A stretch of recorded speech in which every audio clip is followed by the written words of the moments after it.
There's something that you can do to help our rivers. Download the Big River Watch app and spend 15 minutes looking at one of your local rivers.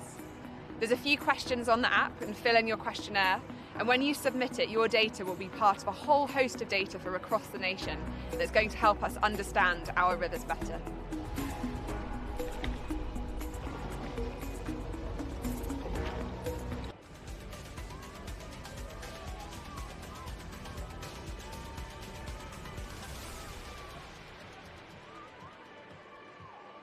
We are here in Coach's Corner with Rachel Hooper. Rachel, can you tell us a little bit about who you are and why you're here today? Sure, so I'm Learning Education and Development Manager at British Rowing, and one of the initiatives we want to really promote is wellbeing for coaches, particularly on race day. It's a really lovely hot day, but we know that coaches are notorious for putting everybody else first other than themselves, so we want to create that space where coaches can really come in and talk to us, offload and have a bit of a rest as well. How key are coaches to an event like this? Well, it's not just about race day. There'll have been an awful lot of work that's gone into getting people here today. On race day itself, coaches play a lot of roles. So they're a tactician, they're a nutritionist, they're making sure that athletes are getting lots of rest. And as I say, coaches will put everybody else first and they'll be really, really busy and they don't get that rest time on race day. So we need to make sure that they're getting that downtime as well as and when they can. Absolutely, and you made a good point about that need for coaches to be cared for as well. So why is it important to have a space like this where coaches can decompress? Yeah, so sometimes just getting away from really valued supporters and just having a little bit of quiet time. We're here to listen, to support, to help coaches to develop, to recognise the absolutely valuable role that they play in an event like today, and to make sure that they really do feel appreciated, and also they can grab a bit of refreshments from us, have a bit of time off their feet and in the shade as well. Sounds like a really lovely offer. So if coaches do want to reach out, how can they come to you if they'd like to talk? Yeah, so they can come and see us at the British Rowing Gazebo today, and we're here tomorrow. We're also available from the Learning Education and Development team online, so education@britishrowing.org. Anything relating to coaches, coaching, developing as a coach, becoming a new coach, please do get in touch. We always love to hear from coaches and talk to them.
We are here in the British Rowing tent with CJ White. CJ, can you tell me who you are and what you're doing here today? Hey, so I'm CJ, I'm a British Rowing Master Trainer, and I'm here to help people understand the benefits and engagement of indoor rowing. Excellent. And what does being a Master Trainer for indoor rowing entail? So basically my job is to educate people on the benefits of how to use the rowing correctly, correct the technique, and how to take the next steps in indoor rowing. I also travel the country helping clubs, gyms and CrossFit boxes set up indoor rowing classes and how to do outreach to the public. Sounds like you've got your work cut out. So what do you think the benefits are that you get from indoor rowing? I think for me there's a whole plethora of benefits, not only from the physical benefits from, burning fat, gaining muscle, it's also a full body workout, but you get so many mental benefits, like it's a place where you can disconnect from life and just focus on the numbers on the screen. Whatever it is, at the end of the day, you can sit on that machine and it's going to be your best friend, your worst nightmare, but there's so many benefits you can get from it, it's just worth getting on it. Okay, so the Olympics are on the horizon and people are talking about the 5 rings. Can you tell me a little bit about British Rowing's 5 Rings Challenge?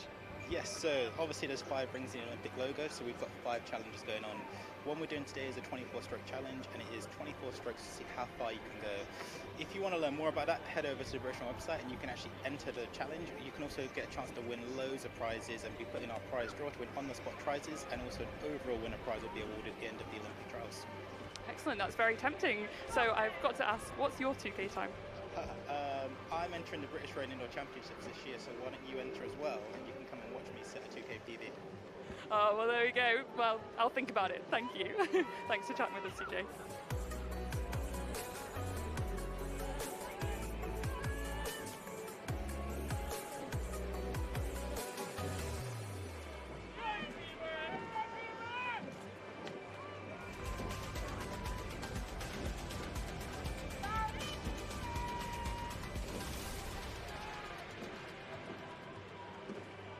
So we are here with Marika and Chris. Can you start by introducing yourselves and letting us know why you're here today? Hi, I'm Marika Haagmans. I'm the Director of Membership and Rowing Community at British Rowing, and we're here to support our first Junior and Senior Championships. And I'm Chris Farrell. I'm the Head of Community for British Rowing, so again here to support the clubs that are taking part. Wonderful. This is the first championships in which juniors and seniors are combined as one event. What do you think that means for the community? Well, I think it means a great deal because we've been waiting to run senior championships for a long time, and after consulting with the community, this was what came out as the preferred solution, is to bring junior and senior champs together.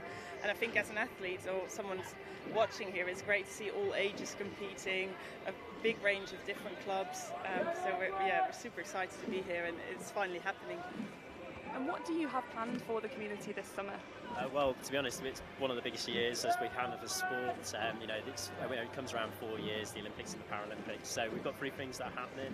First one is we're doing a summer learn to row program, so clubs can get involved in basically signing up to this program where we have funding, we have coaching support, and all the tools and materials they need to really help them thrive and hopefully get loads of people interested into the sport that have shown interest from seeing it on the big TV.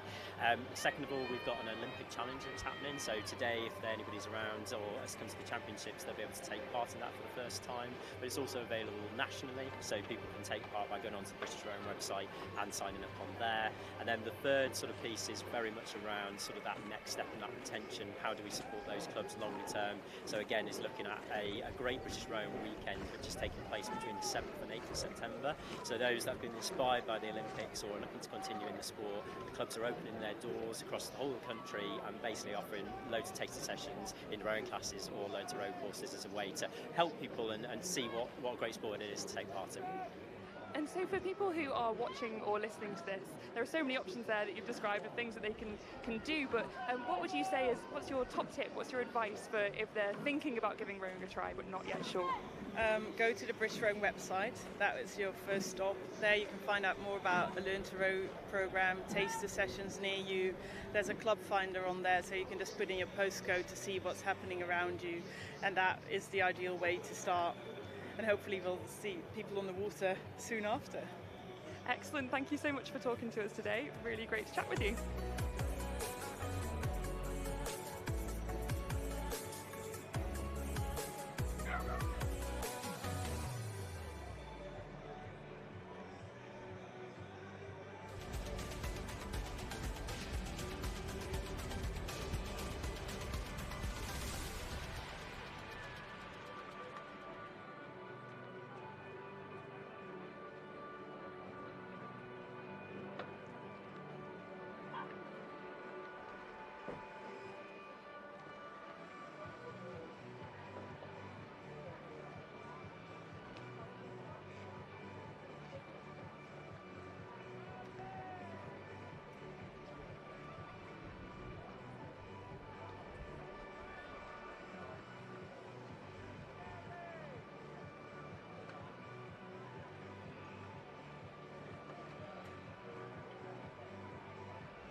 Good morning and welcome to Champs Live. We will be bringing you full coverage of Day 2 of the British Rowing Junior and Senior Club Championships 2024. To those of you who joined us yesterday, we hope that you will agree that they got off to a cracking start. And if you're joining us for the first time this morning, you are in the right place and you're in for a treat. We have some excellent races in store. I'm joined now by someone who has been keeping an eagle eye on proceedings. I'm joined by commentator and the host of JRN's rowing podcast, The End of the Island. It's Fergus Mainland. Good morning. Good morning. Lovely to be here. Now, Fergus, as a podcast host, you are very used to asking the questions. But this morning we're going to turn the tables, mix things up a little bit. You've kindly agreed to answer some instead. So first of all, can you just let us know what your role is here at the championships? What were you up to yesterday? So yesterday was part of the commentary team here for all 4 days, and it's our privilege really to be able to describe all of the racing to everyone, both here at the Water Sports Centre but also on the live stream that's going out as well, and we've really got the best seats in the house to do it. Amazing. Yes, you're right up at the top of the tower, looking down on the course. Things must look pretty good from up there. Fantastic. I think we can see right the way down the course, and particularly from the last 600 metres, 700 metres or so of the course, we get to be able to call the races right the way into the line. And I think it's, as I said, it's the best view to watch all the racing unfold, and particularly with all the cameras down the course. You get a really good idea of what's happening, and then being able to describe that to everyone as well who can't quite see it or be here is very special. And so aside from having the best seats in the house, what else is it that you love about commentary? Perhaps what was it that drew you to commentary in the first place?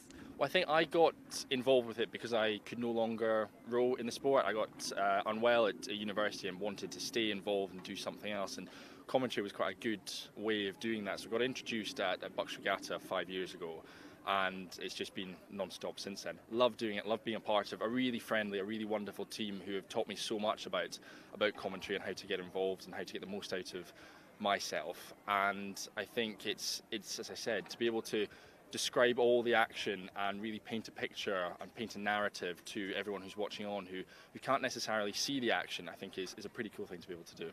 Yeah, and so describing all the action is no mean feat, and it must be quite different to commentate on different types of races, different boat classes. Do you have a favourite boat to commentate on?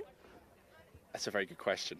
I, first of all, love commentating on every boat. Right answer. I really enjoy some of the Coxless quads and the Coxless fours as well. I just think watching 6 quads come down the course is something particularly special. But I mean, the 8s are great, they're the fastest boats on the water. But also on the other end of things, the single sculls, so much can change with the racing in such a short period of time. And the idea that it's just one-on-one racing, I think, is awesome. And then it's a little bit more personal with the singles as well. You know, you can describe the individual a bit more rather than having to go through an entire 8's worth of people. So each boat has its own merits, and there's really enjoyable parts to it. And so yesterday you commentated on a lot of races, various different boats. Which were the standouts? Were there any moments that kind of you're still thinking about this morning? Well, I had minor finals yesterday and then B finals and A finals, so a real mix of racing. And people always think, oh, well, the best stuff's always going to come in the A finals. That's where we've got the fastest scullers. But actually, to be able to describe some of the minor finals, G finals at one point as well, I mean, the depth was phenomenal. But I think actually the racing again, right the way through the rankings, right the way through the finals, was so close. And again, the single sculls were outstanding. The racing was so good to be able to commentate. And you're just finding you're getting more and more excited as each race comes down. Then you've got a couple of seconds, just find your breath, and then you go again for the next one because it's just as good. So the singles yesterday were outstanding. And so if people are listening to your commentary, maybe listening to this interview and thinking, wow, this sounds really exciting, I'd love to get involved, how can they volunteer and get involved with the British Rowing Championship? Well, there's plenty of folk around in British Rowing kit, just like this one here just now. Come and say hello to anyone. We're a friendly bunch, and we're really welcome to anyone who wants to get involved, be it commentary, you know, talk about all the racing, but right the way up and down the course, there's a real home for anyone who wants to give back to the sport and get involved and run these events, because they really don't run without volunteers, and we're incredibly grateful to everyone who gives up their time to do it. Thanks, Fergus. And we caught up with someone earlier who's got a really interesting story to tell us and who is racing today. With me is Guy Blanchard, and this place, Guy, holds some special memories for you. Can you tell me a little bit about your relationship with the British Rowing Championships? Well, I'm now in my mid-50s, and I first won here in 1988, which is 36 years ago. And I've been back a few times since. I think I've won a few things in between, but then there's been a big gap, and we're back as a Masters crew this year. And so this event is combining the junior and the seniors for the first time. How do you think it impacts the atmosphere here in Nottingham and the competition as a whole? It looks very busy, and I've seen on the list there are huge numbers of entries, particularly in the junior events, which is impressive. It's nice to have a non-elite open events, which kind of suits us as masters a little bit. It makes it a bit more competitive for us. I think that's quite good, and I understand that the Henley gobbles up all the top athletes, and the people slightly below that need something to race for, so this is good. And as you said, racing later today, how are you feeling about the race? Do you fancy your chances? Former talent, I'm not sure it's current talent, no, but we're quite serious. As we get older, we train more effectively, I think, but we'll see how we go. I think we won't lose, and I also think we probably won't win. So we will be looking out for Guy later. Fergus, is there anything else you're going to be looking out for today? I think probably the H racing. I think they're the fastest boats out on the water. We've got a real range today, right the way through from juniors through to the seniors, and also some mixed eights as well, which is really exciting. I think one of my best memories I had was racing in the junior eights when the event was up in Strathclyde Park way back in 2015 now. But that was so much fun to be right in the thick of all of the action. You know, it's a really quick boats, lots of action going on, and I think the H racing throughout the day across the levels will be pretty epic. Fantastic. Well, thank you for chatting with us. We best let you get back to the commentary box, and we are going to head back to the water, hand back to the commentary team as we head into the side-by-side racing section of the day.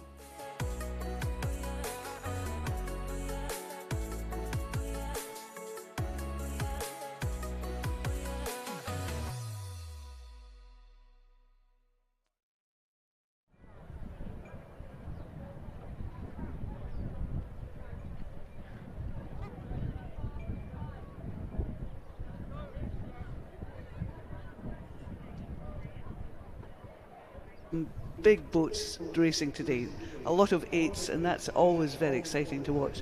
Looking on the screen just now, looking up the course, we can see that this first tranche of eights are on the start line. I'm joined up in the tower by Alex Darby, who has commentated many times with me, and it's always great fun to have him up here for these big boats. So welcome this morning, Alex.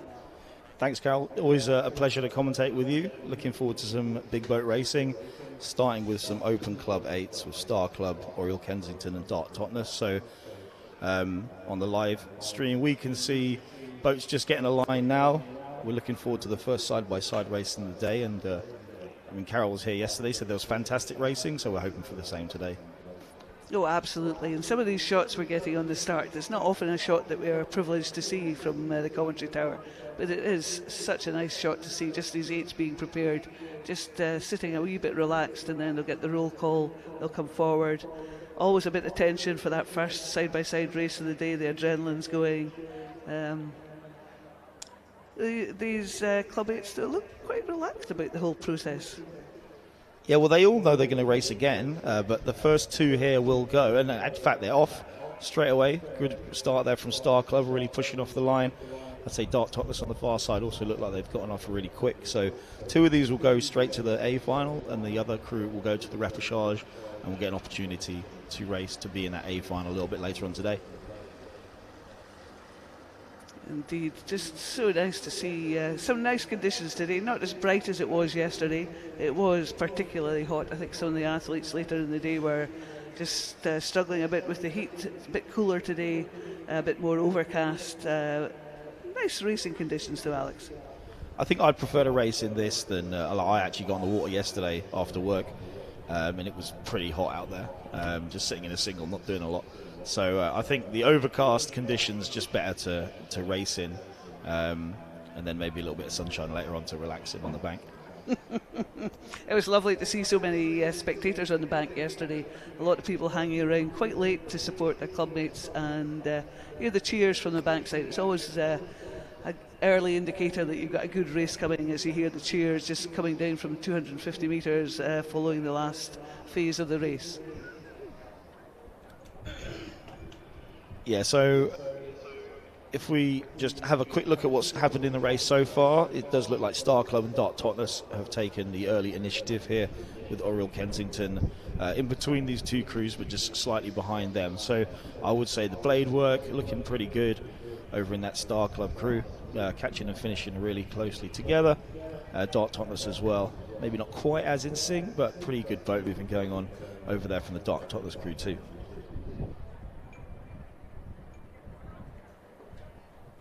Always lovely to watch eights from a distance, just to see this blade work, the synchronicity of them going in, coming out together, and just well-schooled eight there from Star Club, just on the left-hand side of the screen, and they will be closest to us as they come towards the grandstand area.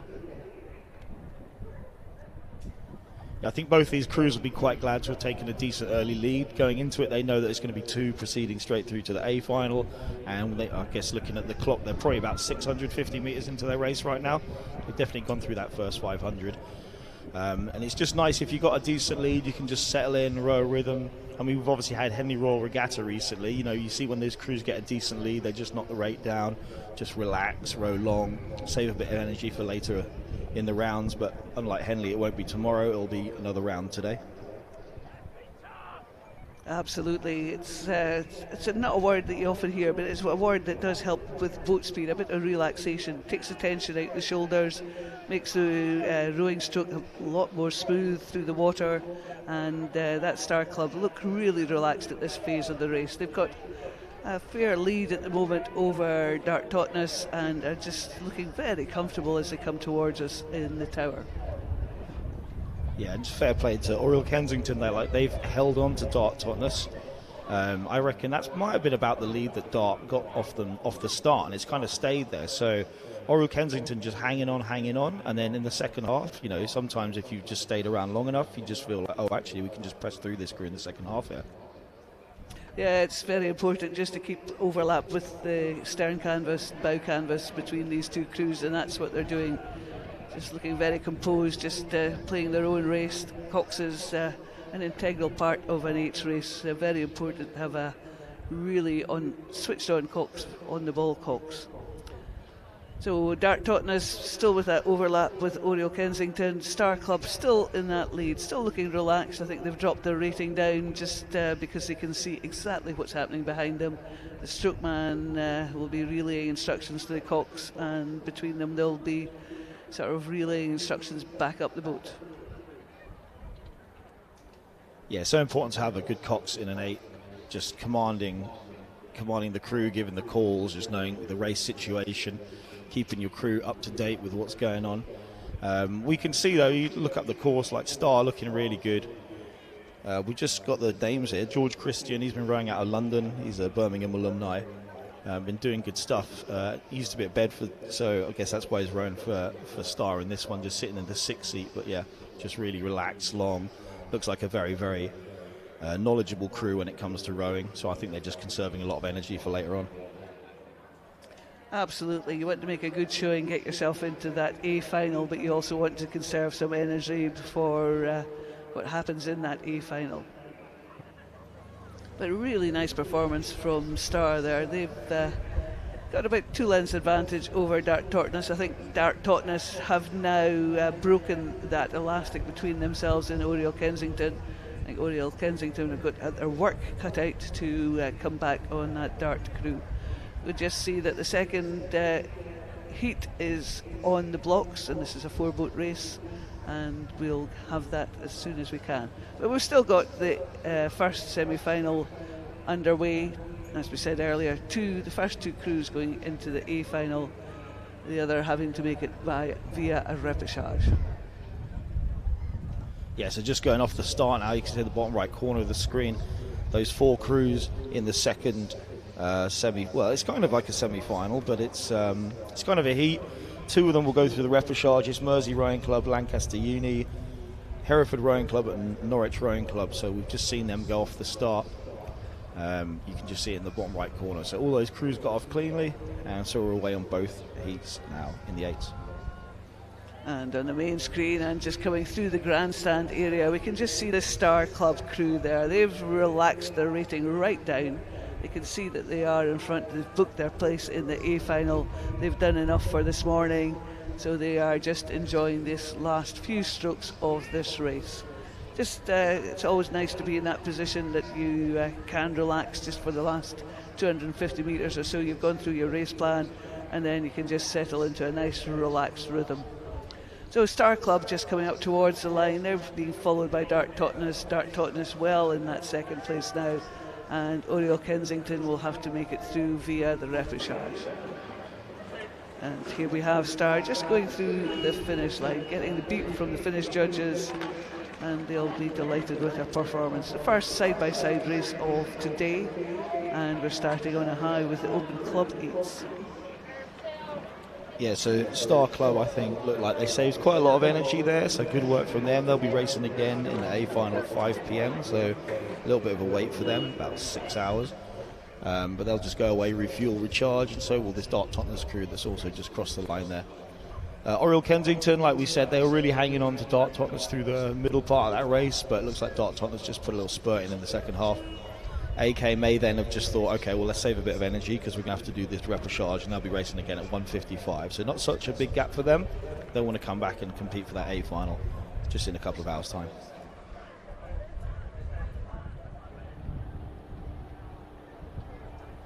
And we move back to the second heat of these Open Club 8s. 4 boats in this again, and again I think we have one crew out the lead. Hereford in lane 4 seem to have the lead over Norwich, Lancaster University and Mersey. A strong performance from Hereford, some really fast Hereford crews yesterday. I remember seeing a couple of them on the podium later in the afternoon. So Hereford are obviously doing something right over there in the west of the country. Yeah, Hereford have really stepped up their game the last couple of years. Obviously, they've been around a long time. I remember doing a training camp there in about 2003. So, you know, they've been around forever. Quite a well-known regatta in the West Country, down at Hereford as well. But like their Y-Fold 4 went through to the second round at Henley Royal this year. So like they've definitely a club that's on up. They've got some good kit now. Got some good rowers coming in. So good to see another club pushing themselves up towards like the top end of that club competition. And this shot of Lancaster University there, just in that second place, and then we've got the yellow of Norwich just behind them. These crews just going through 1,000 metres, and it is still Hereford maintaining this lead that they have. They seem to be a bit like Star Club, getting themselves out in front, out of danger, just controlling the rest of the race from the front. Yeah, always more comfortable racing from in front than behind. So we can see on the screen here the very distinctive colours of Hereford. You know, not particularly rating up, just running along, running strong, just ticking over. Going to be wanting to save a lot of energy for a rumble with Star Club a bit later on. That'll be the interesting one, won't it? Both these crews sort of big advantages in their heats, so that will be the one to watch in the final. But anyway, we're counting our chickens before they've got to that stage, so we've still got this race to finish, and as we all know, there is often a commentary curse coming on here, so we'd better not say too much. But Hereford leading the charge for the line here, less than 1,000 metres to go, but Hereford, a lead of about 3 to 4 lengths there, with I think it's Lancaster in second place, Lancaster Uni, Norwich in third, and Mersey with overlap with Norwich. Yes, I think similarly to the last heat, all of these crews will race again. The top 2 will go straight to the A final, and the other 2 will race in a repechage. So I suppose it's just about how you want to play the game. Looks like Hereford got out really quick in the first 500 and just controlled the race. From my position, it looks like Lancaster sitting in second place. Bit of pressure coming on them from Norwich on the outside there, but again, I say it depends on how you want to play the game. Do you want to just save a bit of energy for your repechage and just go, okay, rather than burning the candle now, we'll just look like we can get through in the next one, or whether they do want to go for it here and just save like that extra 2,000 metres of racing. Sometimes it's nice to get a couple of races under your belt before you hit the final, sort of get into a groove. Some people race better if they've been hard raced earlier. So yeah, it's, as Alex was saying, it depends on the crew and how they race best, and I'm sure they'll have had these discussions before they've gone out in the water. But it is an impressive performance from Hereford here, just increasing that lead they have as they come towards the grandstand area. quite a distance in front now, and as I said earlier, this could be an interesting confrontation between Hereford and Star in the final later on. Second place, I think, is with Lancaster University now, and then I just can't call it between Mersey and Norwich for that third place. I think maybe Norwich just marginally in front, but Mersey not out of it yet. But of course, Mersey and Norwich, if they stay where they are, they'll probably be in the repechage later on, and we'll have to race that one out. Just some shouts of encouragement from the back for Hereford and Lancaster. You could just hear some of the words coming up, and I did think yesterday that so much encouragement coming from the back that a lot of people would have no voice this morning, but I've been proven wrong on that one.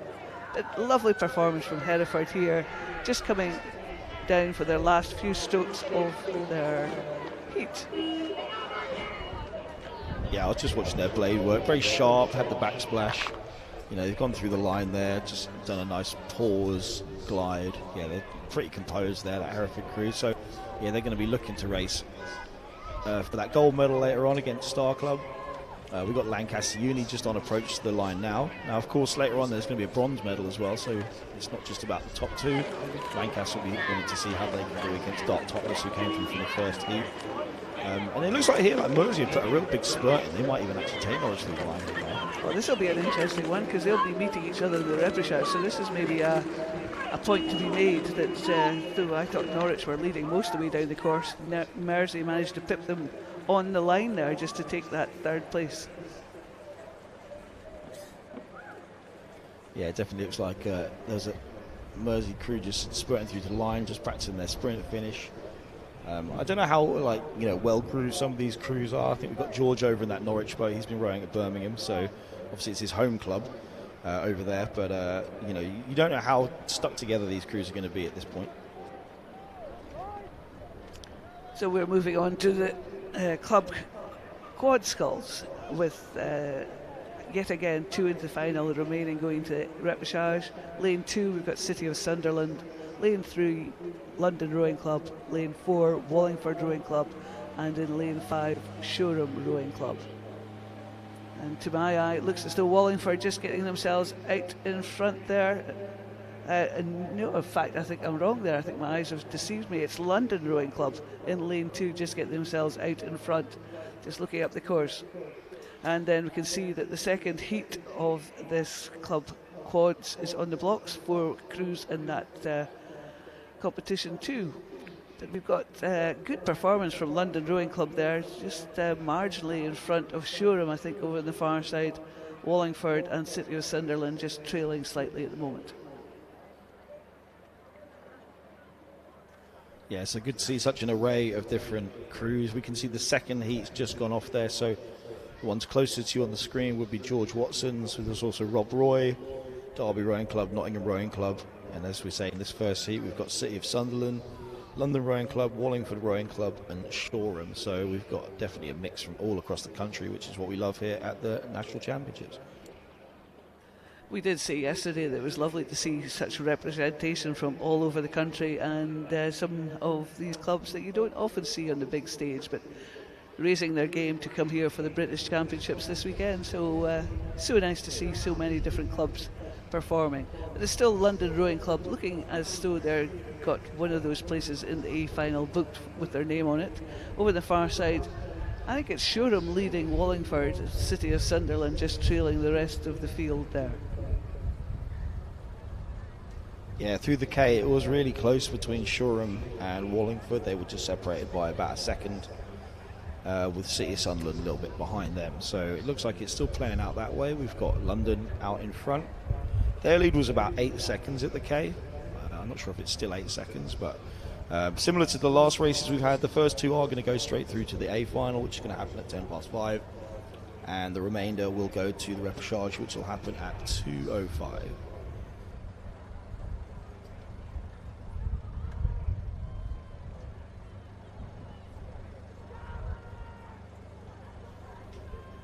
Some really nice quad sculling here just as we look at these boats. London comfortable-ish lead. Shoreham doing very well on their far side, and London can see what they're doing. And then we've got Wallingford. Wallingford maybe lifting it just as they come towards the line, just seeing if they can overhaul Shoreham on their outside. But it's sort of the last 250 metres. I think they may run out of water there if they want to do that. But London just maintaining this comfortable rate just as they come down towards the line. You can see that they've got that place in the A final already booked. Shoreham saw that charge coming from Wallingford and they have lifted it just to book that second place in the A final. And I think they've done enough now. Wallingford now having to settle for a route via the repechage. But London going through the line there. It'll be followed by Shoreham. And then just a length behind now, it's Wallingford.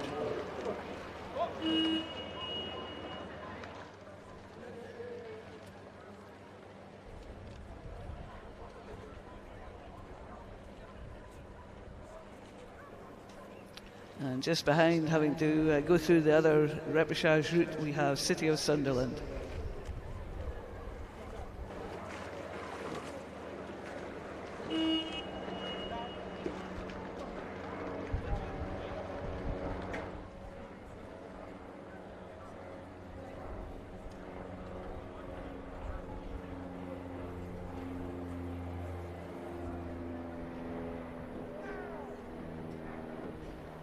So we'll turn our attention to the second heat of the Open Club Quads, featuring George Watson's Rob Roy, Derby and Nottingham. It was quite close at the 500 metres between Derby and Rob Roy, just about 2 to 3 seconds separating them. And then another good race between Nottingham and George Watson, who were separated by about 4 seconds from each other. As they crossed the K, Derby were about 4 seconds ahead of Rob Roy at that point, with Nottingham crossing in third, about 8 seconds behind that, and then just falling off the pace slightly is George Watson's College. But again, these crews are going to be racing at least twice today, because there's a repechage that will allow a second route through to the final. And I think, Carol, we also have the next race just lining up on the start there. Yeah, I just caught that out of the corner of my eye, and this is the first heat of the Open Junior 8s.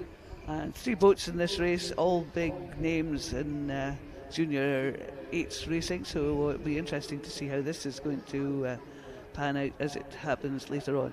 A lovely shot there of Derby, maintaining that lead as they come through 1,000 metres, heading towards 1,500 metres. I think they've increased their lead they have over Rob Roy. Rob Roy in that second place at the moment, with third place still with Nottingham Rowing Club.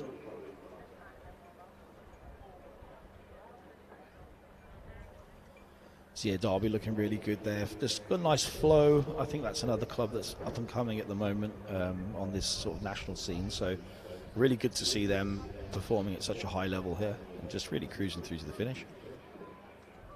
Absolutely. There's a comment made yesterday that we had 3 Derby boats in 3 successive finals, so that was lovely to see, and not a club that you often used to see at the championships, but you know, they're not far away in distance-wise, and so nice to see them here in such great force and doing so well, because that Derby crew were leading, have increased their lead, and look as though they've booked their place in this A final later on. The race will be on for that second place between Rob Roy and Nottingham. Nottingham not out of it yet. They could still put in a big surge and try and overhaul that deficit they have. Rob Roy sitting comfortably in that second place at the moment. Nottingham maybe just holding fire and just thinking they might just do it through the repechage, but that's sometimes a dangerous prospect to count on. But yeah, lovely performance from Derby as they come towards the last 250 metres of this race.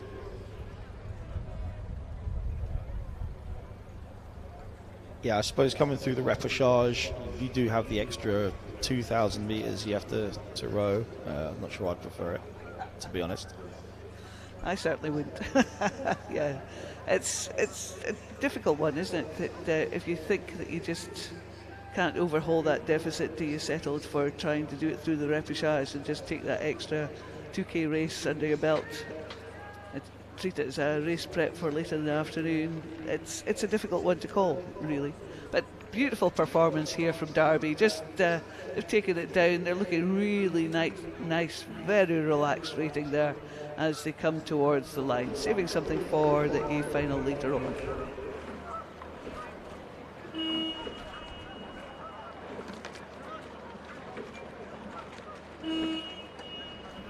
So yeah, Derby and Rob Roy do confirm themselves straight through to the A final. We have Nottingham over on that far side. They will go through to the repechage, and then once George Watson's crossed the line in about 150 metres time, they will also take up their place in the repechage.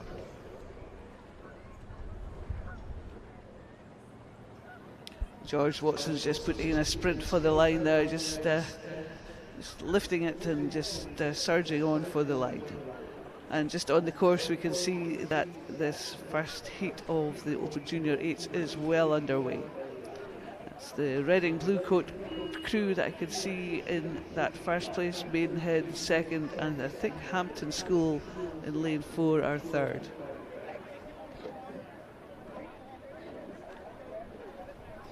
Yeah, so really similar format, all these races we've got upcoming, with the first two going through straight to the A final, the remainder going to a repechage. So as you can see, I think Reading Blue Coat School quite happy out in front. It's not a particularly high rate of striking, just efficient long rowing is what the Cocks will probably be calling for them, just to control the race and see any other moves. But at the end of the day, they'd have to drop to third to not proceed straight through to the A final. So I think they're pretty comfortable in that top spot, and just trying to chase them down Maidenhead, but again, those two crews decently ahead of Hampton School.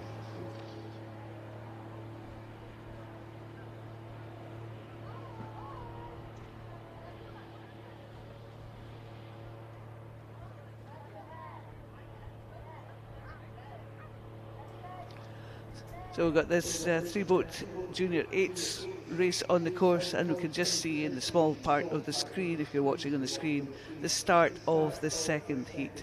4 boats in this one: Kingston Rowing Club in lane 2, Kingston Grammar School in lane 3, Nottingham and Union in lane 4, and Clares Court in lane 5. And there was some interesting racing yesterday between Kingston Rowing Club and Kingston Grammar School in the finals of some of the races yesterday, and some great rivalry between the two Kingston clubs. But we can still see this Reading Blue Coat 8 in the first heat, just taking it nice and relaxed there, using this as a sort of run-up for the A final later on. They've got their place in the A final well and truly booked now, and they're just settled into a nice relaxed rhythm, just maintaining that boat speed, maintaining that distance they have over Maidenhead.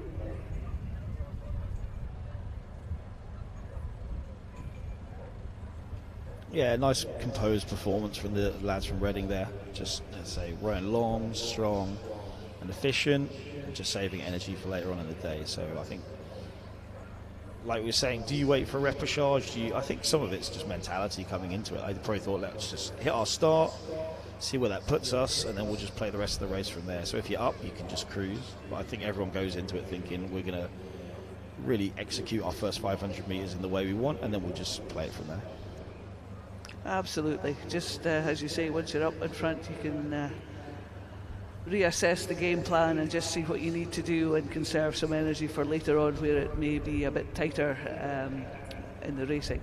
But lovely performance there from Reading Blue Coat. Just coming towards the grandstand area now, just maintaining that lead they have over Maidenhead.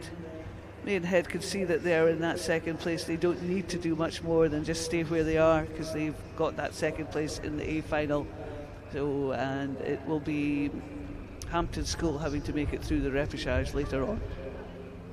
So both these crews just nice and relaxed as they're coming towards the finish line, 150 metres out, just showing everybody on the bank what they can do, making it look good, making it look pretty, nice and long, very technical, and enjoying the moment in glory. Yeah, I'm sure all the parents from the Reading Blue Coat School crew will be very happy with this performance. They'll probably then turn their eyes back up the course and look at what happens in the second heat, and just then envisage what's going to happen in that final later on. So we'll have to just see how relaxed the crews in the second race, at the front of the second race, look.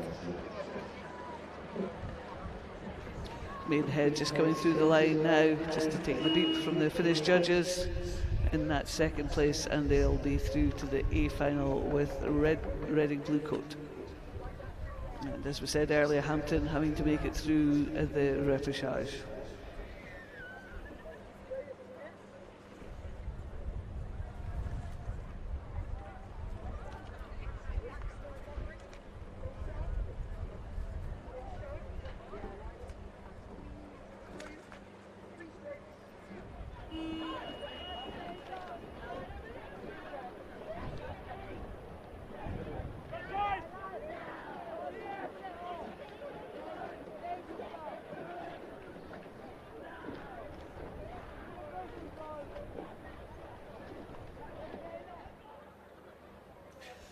So our next race is entering kind of the second kilometre now.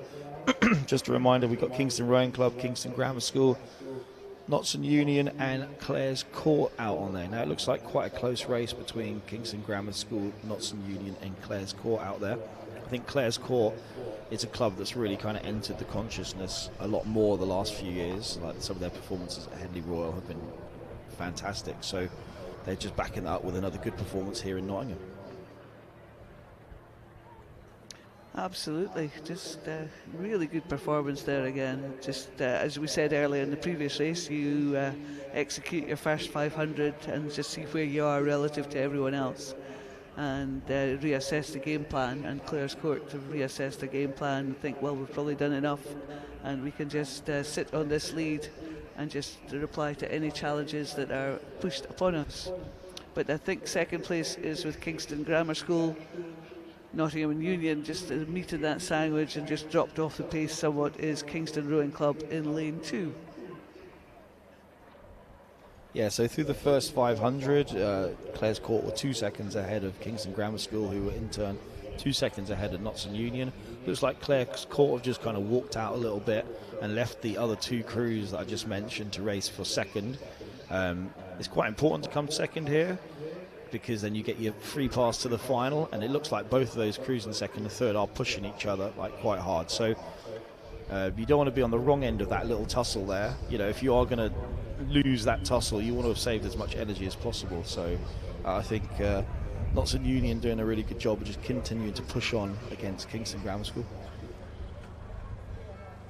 As you say, it's not that third place that you want, it is the second place. So very important to keep, as you said, just keep pushing on and just see what you can do. And they're not giving up, they're still pushing on. They've got less than 500 metres to go, and I think they're making a move now. Kingston Grammar School just trying to see what Nottingham and Union have in the tank and just trying to push them on. You can hear the shouts of encouragement coming from the bank, trying to encourage that Kingston crew just to push on a bit harder. But the lead still with Clares Court out in lane 5, maintaining that nice relaxed rhythm. They know that they're quite comfortable in that first place.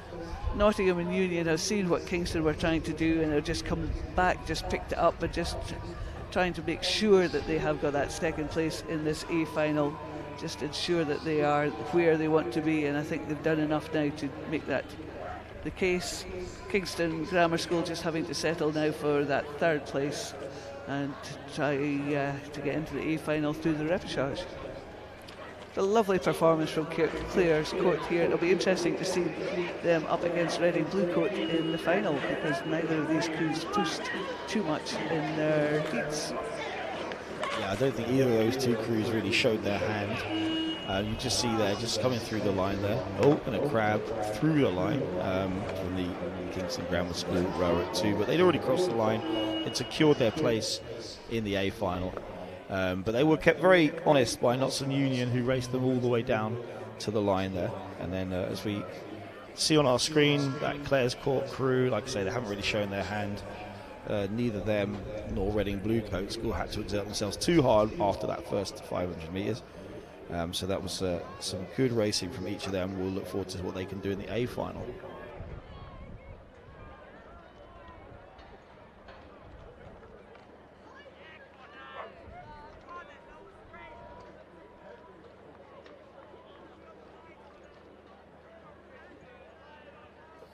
So the next race that you can see on the screen is the J18 Coxless Fours. Coxless Fours always a bit tricky to steer off the start. You've got all these different forces and everyone's going to be high octane. It looks like there's only 6 crews, so this is just a prelim. It's a race for lanes in the final. And you can see like the beautiful shot across. Looks to me like lane 1 probably needs to just be nudged back slightly. Their nose is slightly ahead. Or an lane 4 as well. So they're just gonna, the people on the state boats are just gonna readjust like the lengths to make sure that everyone's bow ball is absolutely aligned. That's one of the jobs that the starting officials have up there, along with the stake boat holders. I love the little touches you can see like round the back of the board. You can see like the British rowing logo. Just small touches like that at the championships, I think, are just really nice. So we're looking forward to this women's J18 Coxless 4 race. Looks to me like the crews are forward, almost at attention. I'm sure there's a lot of nerves here with the 24 athletes on the line, but they know they're all going to be racing again, assuming they do cross the finish line. But this is going to be a race for the lanes, and off they go. Indeed, off they go. Lovely clean starts there, and lovely shot there from the start. I do get quite excited about watching starts. Bit of steering issues there from the ASRA girls. Just a bit of imbalance perhaps in the power going off the start, because sometimes that can just... just looking at the trails coming off these boats, there's quite a few imbalances in some of the crews, and it just comes into timing and where they put the power on just off the start, and that is very hard to manage. Yeah, and I think when you see those S's, there's some overcorrections. I think the crew in lane 4, they had a really good start straight off the stake boat, and then just deviated quite a bit, and then had to straighten up again. So. It can. I've steered a Coxless 4 a lot of times. It can be tricky if you're not that experienced in it, and you'd be surprised at how hard it is to stay in a straight line sometimes. But as you would have seen at Henley, Temple Island can get a little bit close, and so can the booms. So steering a Coxless 4, it's a real skill to be able to have. Absolutely, and once you start making corrections, it can often escalate into big errors. But the steering plate in a lot of Coxless 4s, if you're not familiar with steering them, they can be slack in the wires, and if there's a bit of slack in the wires, it takes a big foot movement, and then all of a sudden it clicks on, and that gives you that big correction. You don't want big corrections, you want minor corrections. But it's as Alex has said, he's steered it quite a few times. I've never steered a Coxless 4, I've done a quad, and it's tricky. I think steering a Coxless 4 is great fun. You have to know your crew well, though. It's really difficult rowing a Coxless 4 with a scratch 4. Just you don't know when people's power comes on. You don't know who's stronger. You can always bias the steering if you need to, so that means you can steer slightly better one way than the other. On a straight course like this, you'd hope it's straight, but I mean, I'm a rowing coach, and we have quite a lot of Coxless boats, and I can assure you, apparently the rudder is never straight, no matter how many times I check and look and say, it's definitely set in the middle. Yeah, I've been in that situation as well, trying to assure the steersperson that the rudder is straight, and they are convinced that it isn't. And yes, not a lot you can do. But as you say, this is a straight course. We shouldn't see very many more steering issues. Often off the start, though, it's difficult because, as you say, there's often imbalances in power, where the power comes on, where somebody up the sort of one part of the boat puts the legs on slightly faster than the others, and that can just cause a little veer. But once you're up and running, it's usually fairly straightforward, just keeping you on course.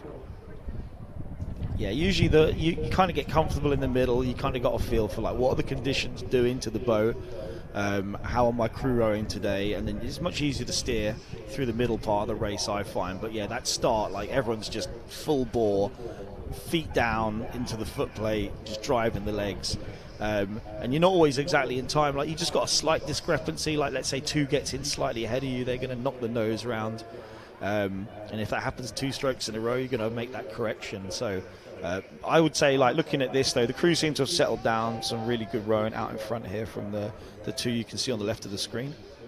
and they are Wallingford and Tyne, and it's Tyne leading Wallingford as they come towards us. These crews are racing for lanes in the final later in the day. All these crews going into the final and just racing for rain order, and it's Tyne and Wallingford in the middle of the course, just pulling themselves out in front at the moment. Now, you're doing a race like this for lane order, it is quite important just to show what you can do and keep something in reserve as a surprise for later in the day. Nice shot of Queen's Park High School, then Aberdeen Schools in the yellow boat, and then over the far side York and Great Marlow School. But the honours at the moment still with Wallingford and Tyne. They're in the middle of the course, and I think that's where they'll end up in the final later on today from this performance this morning.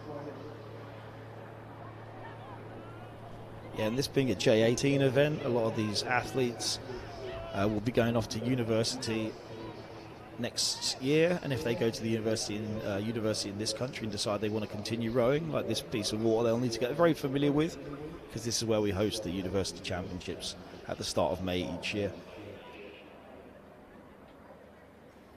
If you're looking on the screen, just in the corner of the screen, we've got the first heat of the women's junior 16 coxed fours. 3 boats in this, and most of these other eliminator races earlier, 2 will go to the A final, the rest having to make it through the repechage. But we've still got this women's junior 18 coxes 4 just underway, and it's still the honours with Wallingford and Tyne. They've come out the blocks pretty fast. They've settled into a nice rhythm, a nice routine. They can see each other. They've got contact with each other, and I think they're just sitting there, just monitoring each other's progress, just to see what there is in the tank, what there can be, of where the surprises might come. So it's an interesting race, this one. Just I think these 2 crews will appear at adjacent lanes in the final, and they'll know what each other can do or where the pushes will come.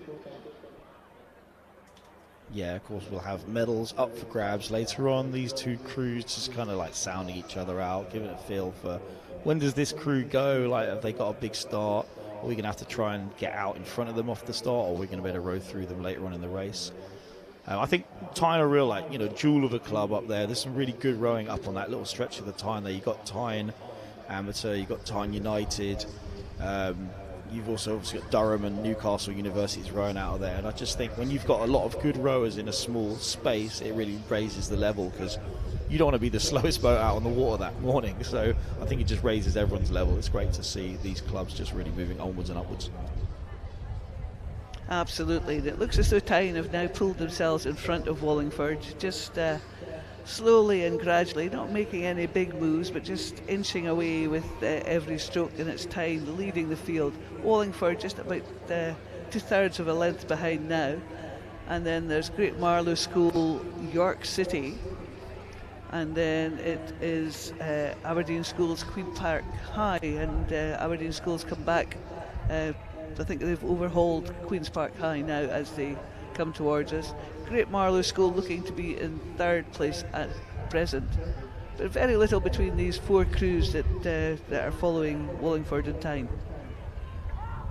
Yeah, so those crews are going to know there's a bronze medal up for grabs later on, so much in the same way that we've got these crews at the front just kind of feeling each other out in terms of how they're going to race, same thing's going to be happening down at the back end, and it looks to me a little bit like lanes 1 and 2 might be getting a bit close together.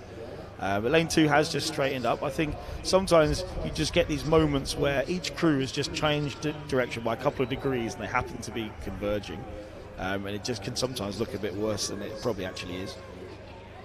Yeah, I think we've got the benefit of sitting up here and looking down, and to my eye, and I thought, ooh, that looks a bit close, but they managed to correct with just a sort of minor movements. A lovely performance from this Tyne Rowing Club crew here, just coasting as they're coming towards the line. They have increased that margin they had over Wallingford. Maybe Wallingford just decided to keep their powder dry and see what they can do in the final. They don't necessarily have to show their hand in this race, but just keeping some energy left for the final later in the day. Yeah, I think that tying crew, I mean, they look a bit tired on the screens there, but if they cut just slightly earlier, they look really elated. I think they're happy to have crossed that line first. And I think that just gives you some confidence that, okay, when we do race again later on, we're going to look to achieve the exact same result. So yeah, just crossing the line third now, you'll see just over on that far lane is Greater Marlow School. They've crossed in third place. Now all of these crews are going to go through, but I think Greater Marlow School are going to be quite happy that they finished third there with a decent margin over fourth place. So I think again they're going to want to try and execute exactly the same thing. But shout out to all these crews. I think steering a Coxless 4, like we say, comes with its own skills, and all of them safely got down the course without hardly any drama at all. But they will race again against, well, each other later on today.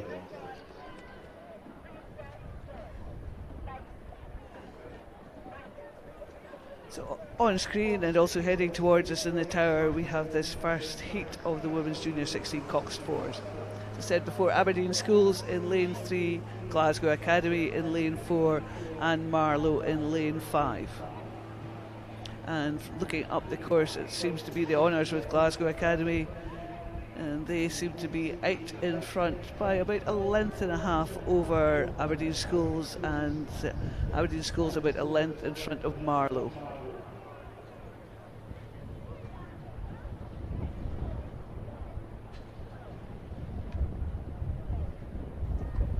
Yeah, it's probably just me, but I think there's something, you know, borderline cruel about J16 Coxed 4s, you know, having to carry this extra weight down the course, but I suppose it means you don't have to steer yourselves. I've been in boats where they, you know, some people would just like, no, just give me a Cox, I just want to row. And then there's other boats where it's like, no, I'd prefer to just save the 50 keys and we'll just do it ourselves. I had to turn my microphone off because I was laughing there so much, and yeah, I can see your point, but sometimes it's nice to have a Cox with you, and just sometimes hearing a voice outside your own head trying to sort of encourage you is very welcome, because if you hear somebody saying it, it makes you respond or do what you're told, rather than a voice in your own head telling you to do something you think, well, no, I don't really want to. So yeah, Coxes, I think they're worth their weight, but Alex has a different opinion there. I have a lot of respect for Coxes. I think this is important that they get opportunities to race, because I know ourselves at Birmingham and Imperial College have found it quite difficult sometimes to have Coxes come through the door. So it is super important for Coxes to have the opportunity, and they are absolutely essential in crews to like motivate. And the difference between a good Cox and a not so good Cox can be the difference between winning and losing. And then on certain courses like the Tideway, that's where they really prove their worth. Absolutely, some river courses are pretty impossible without a Cox just to guide you along. But lovely performance from Glasgow Academy here, and as in some of the previous races, it's 2 into the A final, and Glasgow Academy look as though they've got one of these places well and truly booked with their name on it. Just in the corner of our screen we can see this second heat sitting on the starting blocks, 4 boats in this race, and just see that they've all got off to this really nice start. Some beautiful alignment there of the aligners hut, and really nice course from all of these 4 boats. But it's this performance from Glasgow Academy that we're sitting here and admiring, and if you're on the banks you can see the advantage they have over the rest of the field. Looks as though it's going to be Aberdeen Schools in that second place, Marlow just about a length and a half behind Aberdeen Schools now. Yeah, just a majestic performance, how they stretched out their lead in the middle part of that race, looking really accomplished and long. You know, this is excellent rowing, and these athletes have, you know, 2 more years in their junior careers after this, where they're, I assume, going to be targeting wins at Women's Henley, and maybe even if they go into, say, a quad, you know, challenging in the Diamond Jubilee at the Royal as well. I think, you know, we can all agree they're some of the highest pinnacles in our sport, and I think we actually have, I think it's proven at Henley Royal, we have some of the best school and university rowing in the world in this country. Oh, absolutely, and seeing some foreign crews getting knocked out early in some of these competitions is very interesting. I did have a sort of thought earlier in the year that universities, certainly in Britain, have really upped their game in the last 15 or so years, and some of the university crews that are being produced are just astounding. But we are back with this junior crew, and I know that Glasgow Academy have got a really strong programme there. There's some really dedicated coaches, Ian Summerside, Mary Massaro, who spends so much time with these crews, and this expertise is showing with this performance from this Glasgow Academy Junior 16 Cox Sports.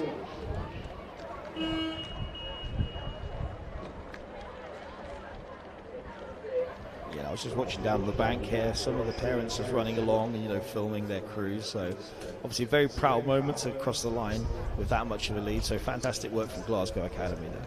And just taking second place will be Aberdeen Schools. Just coming through the line there. And they'll make it into the A final later on today. Yes, the Aberdeen Schools crew, their A crew, have booked their place straight through into the A final. There's also an Aberdeen Schools crew in the second heat that we'll be looking for. We'll turn our attention up the course in a few moments and we'll tell you what's going on in that second heat. It's actually in fact just come onto the screen now. So this heat does feature Great Marlow School, Wallingford Rowing Club and Aberdeen. Looks like there's two crews from Wallingford, in fact. Looks like a bit of a composite. So William Perkins School and Wallingford Rowing Club are in lane 4. So Carol, what's going on in this race? I'm just getting my head around the composites, but it's Wallingford in lane 3, just taking that lead early on. I think in the previous race, and we've discussed this before, first 500 metres, first 750 metres are quite important in these to get yourself out in front if you can, and then sort of take charge of the race and then just maintain that level of security that you're in front and that you can control what's happening behind you and get this one of these places in the A final, so then you can conserve your energy and come back really nice, rested and relaxed to really light it up in the A final. And it looks to me as though Wallingford have managed that and are just sitting there comfortably in front of the rest of the field. Great Marlow School in that second place, and then the Wallingford Sir William Perkins composite in third, with Aberdeen Schools over the far side in fourth. Yeah, so Wallingford got themselves a good lead out there. I was just kind of watching their style. Maybe not quite as efficient around the front and the back as the Glasgow School, but I'd say once they're in the water, really driving the legs hard. And so we'll have to see, like in that final, like can their sort of more aggressive, punchy style match up against what we saw from the Glasgow Academy crew in the first heat.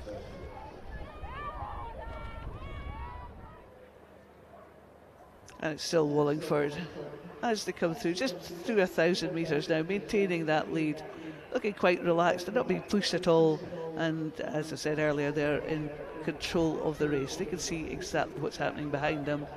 And this is Great Marlow School on their near side, just closest to us in the grandstand, just putting in a wee push there just to try and come back on Wallingford, sort of diminish that distance advantage that they have.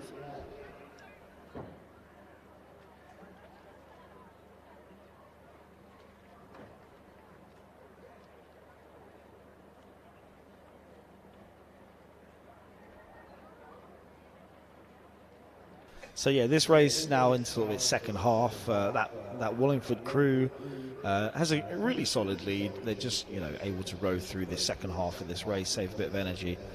They'll just be watching what's going on behind them. Slightly to their right hand side, they'll be able to see that it is Greater Marlow School that's challenging them the closest, but they have quite a good lead over them. So I think if I was in that position, I would be quite happy.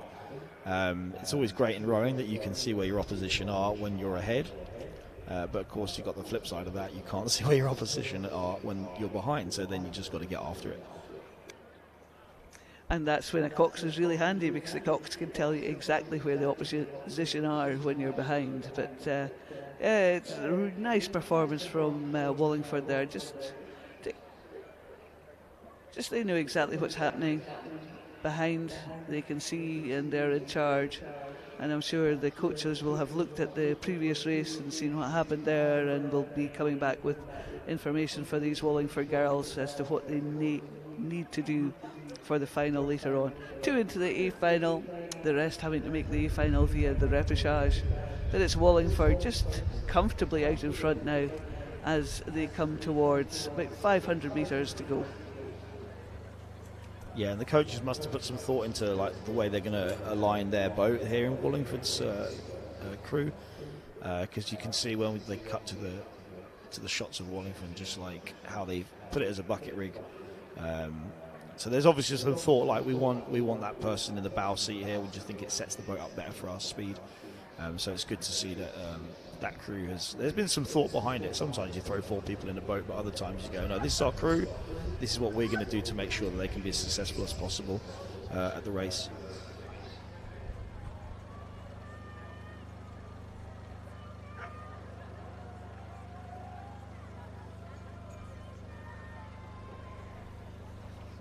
I hadn't spotted that, Alex, but well spotted in the bucket rig. I was just looking at the bodies and the blade work. I hadn't spotted the bucket in the middle. But yes, it's interesting about how they've come back into force again for a while of not being seen anywhere, but they've come back into favour again. They have been in and out of fashion over the last 50 odd years, and so yes, interesting. But it does pay off for some crews that they need that sort of just a bucket in the middle just to help them on, and I don't think this Wallingford crew need much more help because they have got a commanding lead as they come towards this finish line. Similar to the previous heat that Glasgow Academy had a big lead, so this will be the race to watch for in the final. I don't think either of these crews are being pushed, they're just executing a race plan and just they've done enough now and they can just take it easy, take it relaxed, just take these nice long strokes and just settle themselves for a rest before they come into the final later on. So this is Wallingford going through the line in that first place into the A final. Yeah, and a huge lead really, about 100 metres. I'm quite surprised they didn't wind it down a lot more. Like we've said, it's important for the cocks to communicate to the rowers, but sometimes the rowers need to communicate to the cocks if you're ahead, just like we can take it down, right, down, down, down. Let's save some energy for later on, but they're going to have the adrenaline drive of we won that race. It's going to push them on. So a bit by the by. Second place, well and truly with Great Marlow School. They've also got their big lead. Yeah, it's interesting that Wallingford maybe didn't drop it, but maybe they just wanted a full 2K race in under their belt before they hit the final later on. And then over on the far side, it's the Wallingford Rowing Club, Sir William Perkins Composite, just finishing there with Aberdeen Schools having to make it via repechage later on this afternoon.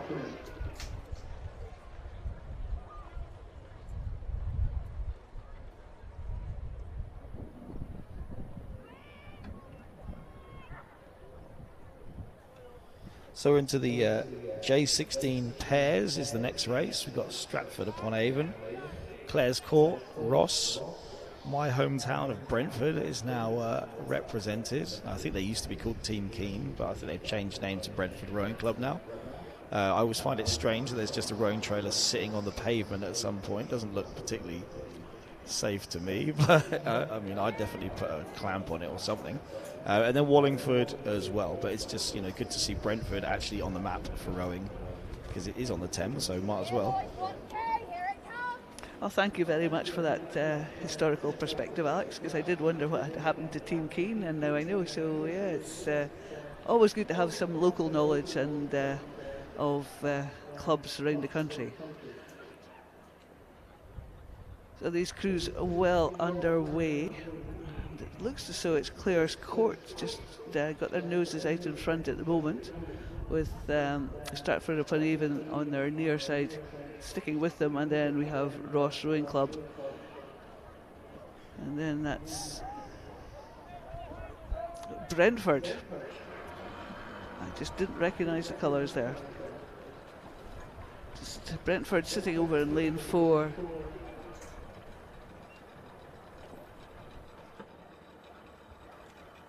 Yeah, so I don't have a huge amount of insight into Brentford. I know there's been a lot of regeneration down in the High Street and the sort of the riverfront, and I think as part of the regeneration, they've put in things like a boathouse, a little bit like how Fulham Reach kind of have a boathouse underneath what are luxury flats, realistically.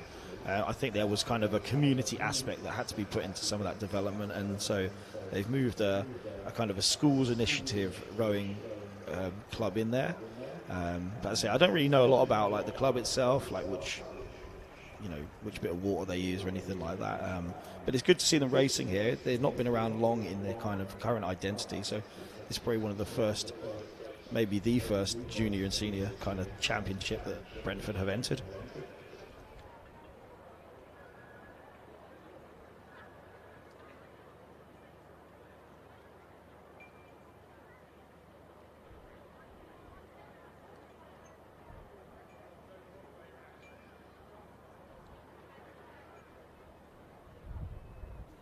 Nice, solid, strong performance from Clare's Court there. I think the pair is one of the most difficult boats to race successfully because you're reliant on being very strong with your partner.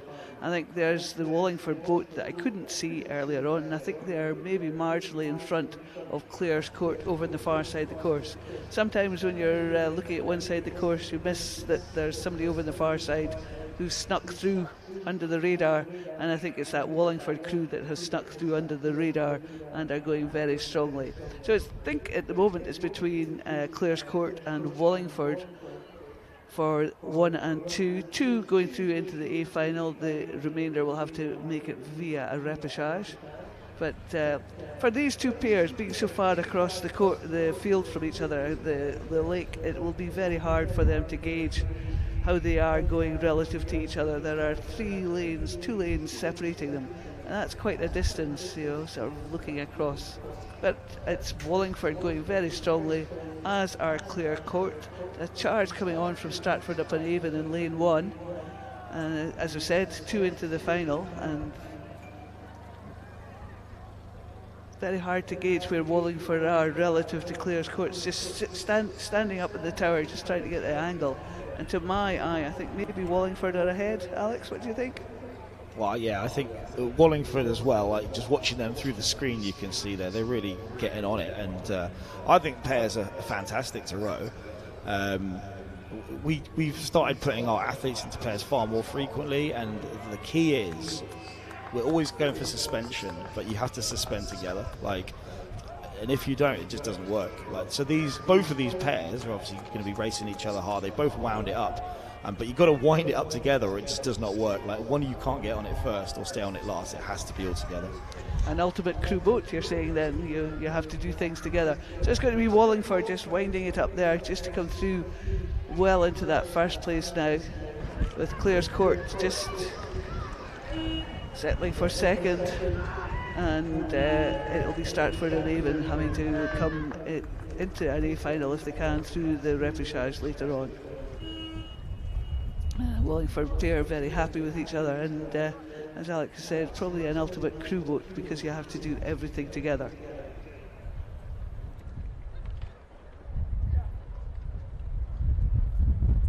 And a slightly new addition here at Nottingham are the big orange buoy markers after the finish. Luckily the Stratford crew didn't get caught out too much, just hit the rigger rather than the blade, but just something you didn't used to have to worry about here was that marker about 50 yards after the finish line. But you can just see coming across the line, if you're here at the centre, that's Ross just approaching the line now, and they're going to be chased by Brentford. So those crews will race again in the repechage, but we will also have a second pairs heat, which features another Brentford crew, Aberdeen Schools, Clydesdale, Wallingford, Aberdeen Schools again, and Hereford in the second of the heats.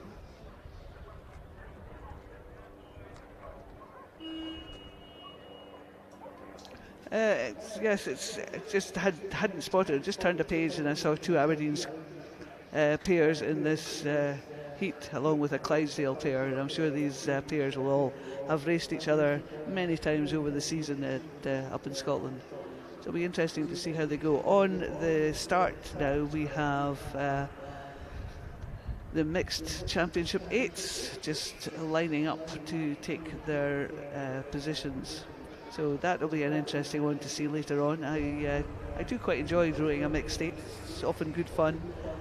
Sometimes challenging, but in different ways.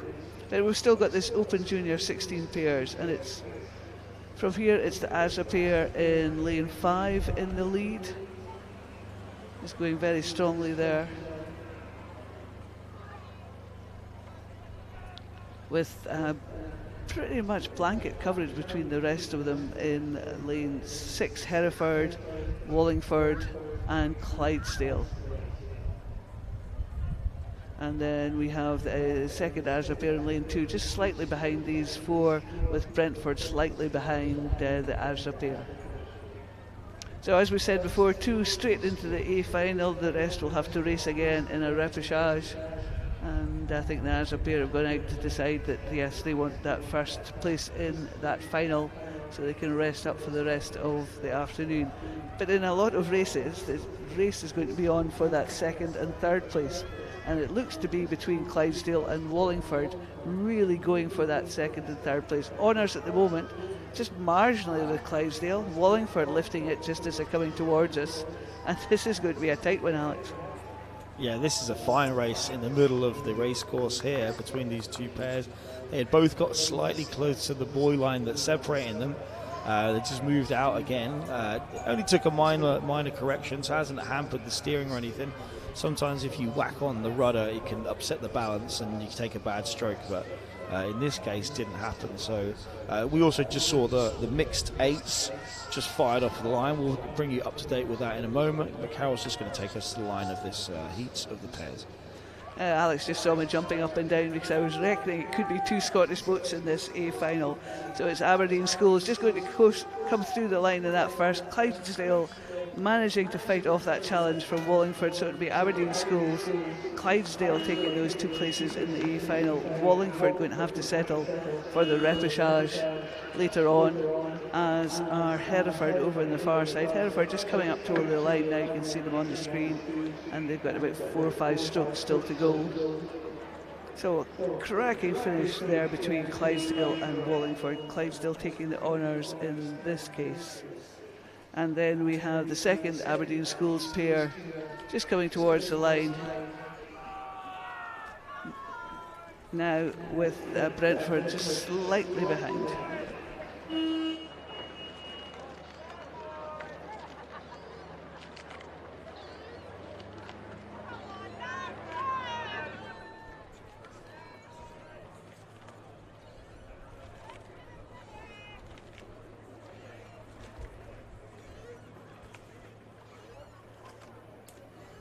So the screens have just cut up to the mixed champ 8s. Some absolute powerhouses here. Surrey University over the last 8 years or so had an absolutely meteoric rise within university rowing. We all know the strength of Thames Rowing Club on both the men's side and the women's side. Some would probably say they might be the premier club in the country in terms of like domestic rowing. Unless you count, of course, some universities have like open programs like Brooks, but in terms of like what you think of as a traditional club, Thames are pretty much up there. And then Hinksey Sculling School have really upped their game as well, and I think actually won Nat Schools in the championship women's 8s, so that's another program on the rise. So 4 really, really good crews here in this mixed champ 8.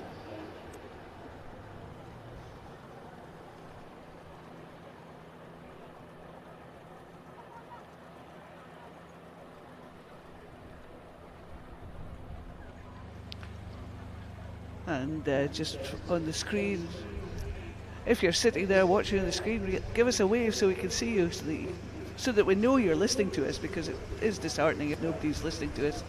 And Alex, I don't think anybody is listening to us. Nobody's sitting in the area at all paying any attention. I think maybe they're just enjoying the fact that it's just gone midday, it's lunchtime. So let's get some snacks on board. It's great to watch this mixed championship 8. As I said earlier, a mixed 8 can be great fun. It's really interesting to race, but it's Thames A crew in lane 3 leading the field just now. They've pulled themselves out in front and are quite relaxed in that pole position.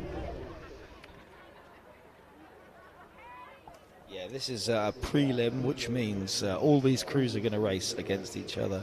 Again, this is a race for lanes, so one of these crews is going to end up without anything to show for the day, unfortunately, and then the other 3, I think, are just, I think they're just feeling each other out, really. Not in that way. I think just in terms of racing, you just want to get a feel for like, okay, who's quick off the line. If you know your opposition are fast off the line, like you don't worry if they're ahead of you off the start. Like it doesn't really matter too much. You know. I was just trying to have a look at the lineouts because there's lots of schools of thought about how you mix up a mixed 8. Do you put the little people at stroke seat to get the rating up so the big heavy people have to follow them, or do you actually load it the sort of a men's 4 and a women's 4, or do you mix it up? And it's always interesting, there's different schools of thought on this mixed 8 and success. What makes a successful mixed 8? I think it depends on who you got. Like typically, we've just stuck the men in the outside 4 and the women in the middle because some of our men are a bit gung-ho and we just want the rate up. And if it's Worcester Regatta and it's 650 metres, that's the way to play it. Maybe we'd flip that the other way around for a 2,000 metre race, just to put the brains at each end of the boat. Yeah, it's interesting. We often put the smallest person in at stroke seat because they can get the rating up, and some of the bigger, larger, heavier people just have to follow it. And you know, big people don't necessarily like high ratings, but little people do. So it's always interesting to watch. That's a very interesting Thames 8. Just watching there, just racing. Doesn't look as though they're racing particularly hard, but they're looking very efficient and very effective in that stroke. And I suppose if they're being schooled in that in the club with the various programs, put them together and it will be efficient and effective, and you know, good on them. And their other clubmates on the far side also looking very good. So it looks like both Thames boats are going to be in the middle lanes in the final later on. Yeah, I think the contrast in styles between, even though they're the same club, the Thames crew in the front, they've just got that big sit, pause, gather at the finish that personally I love. Some coaches hate it. But the Thames crew over on the far side are just moving the hands off the finish way quicker. So even within that club, they've got two different styles being displayed here out on the river, on the lake. And that will come down to the stroke pair, just how they are setting up the boat, and everybody else following them. Yes, but it is interesting, the two different styles within the club. And I think the club, the Thames crew in lane 5, just rating us slightly higher. And I think they're trying to overhaul their clubmates there, just for honours, to say that they've beaten them over a 2,000 metre course. I think their clubmates in the middle are sitting there and just doing exactly what they're trying to do, and just squeezing those legs down just a bit more. But that said, we've got University of Surrey and Hinksey just pretty much level. University of Surrey just sprinting towards the line now, just thinking, well, let's just let these horses loose and see what we can do. And Thames A going to take that first place, Thames B second place, University of Surrey into that third place, and Hinksey's Culling School in fourth. Interesting overlap between all four boats in that race, so it could be an interesting final later on. This, of course, was just for lane placings in the final. So yeah, I'm looking forward to this one. Yeah, I was enjoying the fact that you could throw a tarp over those four crews, because that tells us that there's going to be a decent race later on. I think it would have been a little bit disappointing if one of the four crews had been way off the pace, but none of them were. So all four of those crews will come back and battle again for the gold, silver and bronze later on in that championship mixed eights.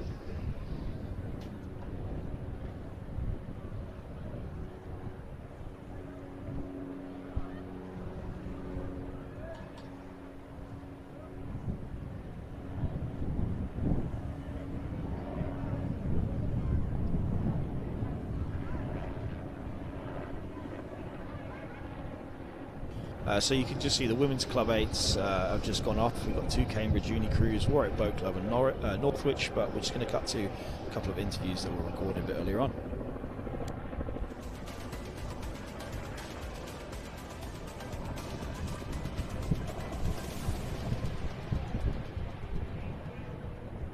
We are here in Coach's Corner with Rachel Hooper. Rachel, can you tell us a little bit about who you are and why you're here today?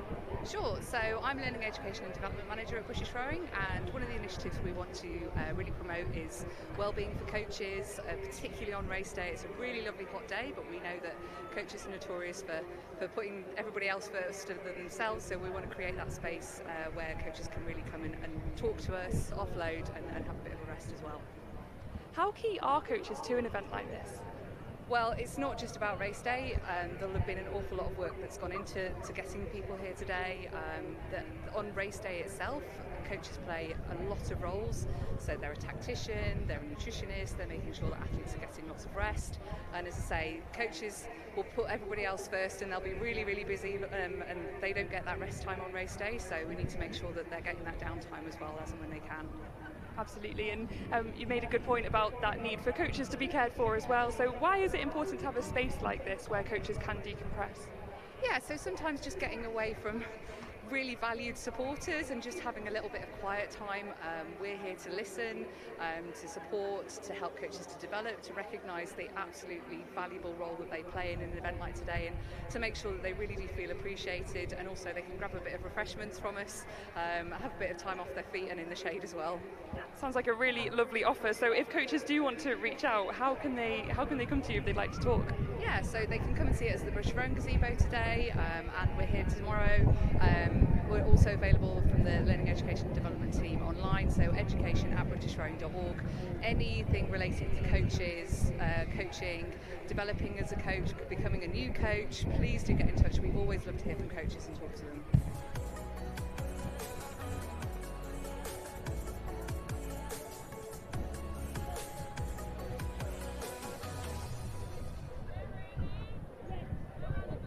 So we're watching the racing, but behind the racing scenes there is a lot going on. It was very interesting to hear about the coaches, and yes, coaches always put everybody else first, and it's nice to know that British Rowing are actually thinking about the coaches, because without the coaches we wouldn't have racing that we're seeing today, such excellent racing.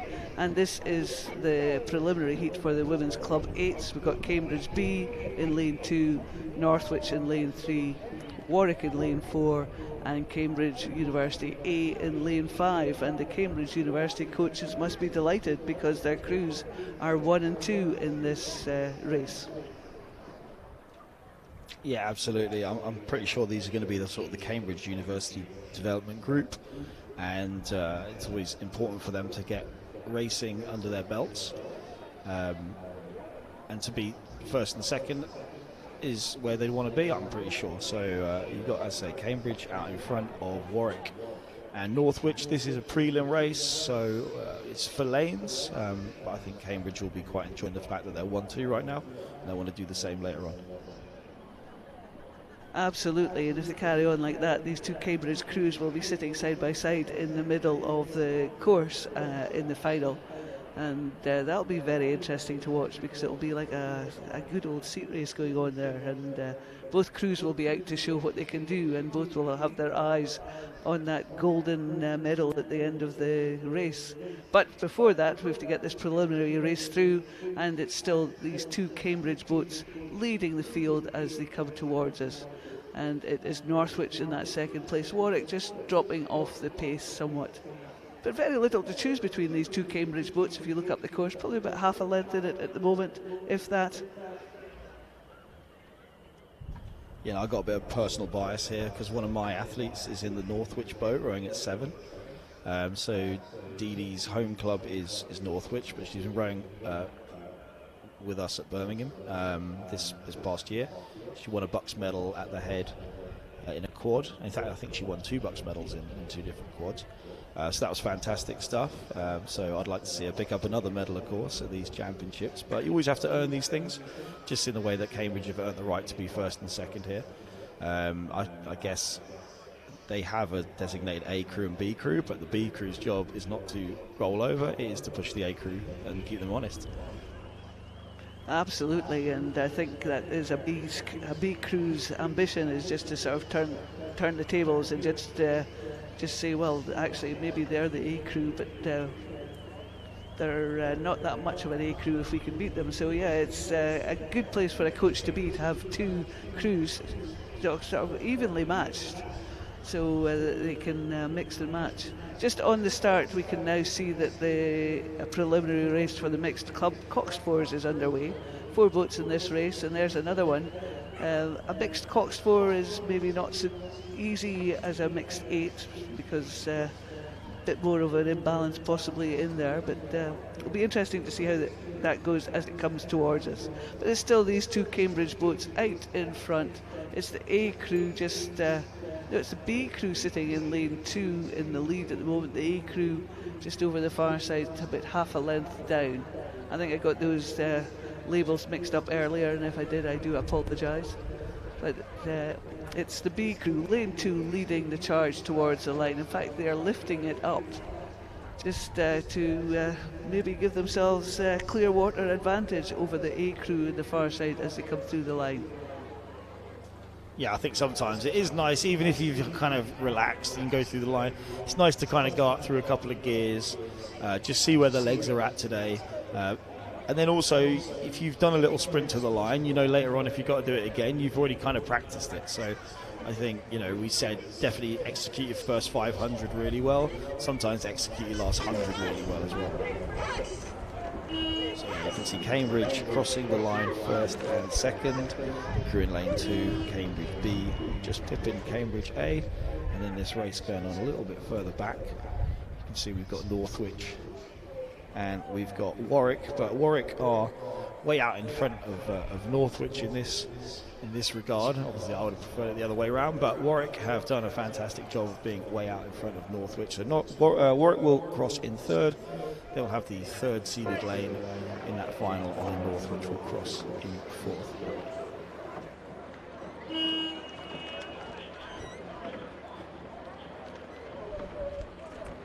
Yeah, I think that next race, like you were saying, we've got some mixed club 4s.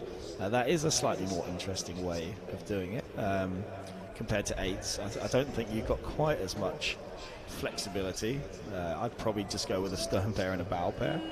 But I suppose it depends. Like, we've got Katie Mole in our club, and she would definitely outrow some of the boys. So it just depends who you've got in your boat. Is how you're going to line it up, I guess. It's always an interesting coach's decision as to how a boat will go, and whether it's 2 and 2 or 1 2 1. It's probably like a football manager's nightmare as to how you can line the crew up to get the best out of them in a 4, because you don't have that sort of. And 8s are very forgiving for sort of power imbalances, but the 4 are not necessarily so. Yeah, and in that 4 as well, it's so essential that you've got a stroke person that can set a rhythm, because you don't want to be giving up 2 seats to just sort of rhythm. You need some power in there at some point. But yeah, we've got some good performances out here. We've got Clare's Court, we've got Nottingham University and Sudbury Composite, we've got Nottingham Rowing Club, we've got Newark. But again, just some really composed rowing out in the front of this race. So obviously these crews have gelled together quite nicely with each other.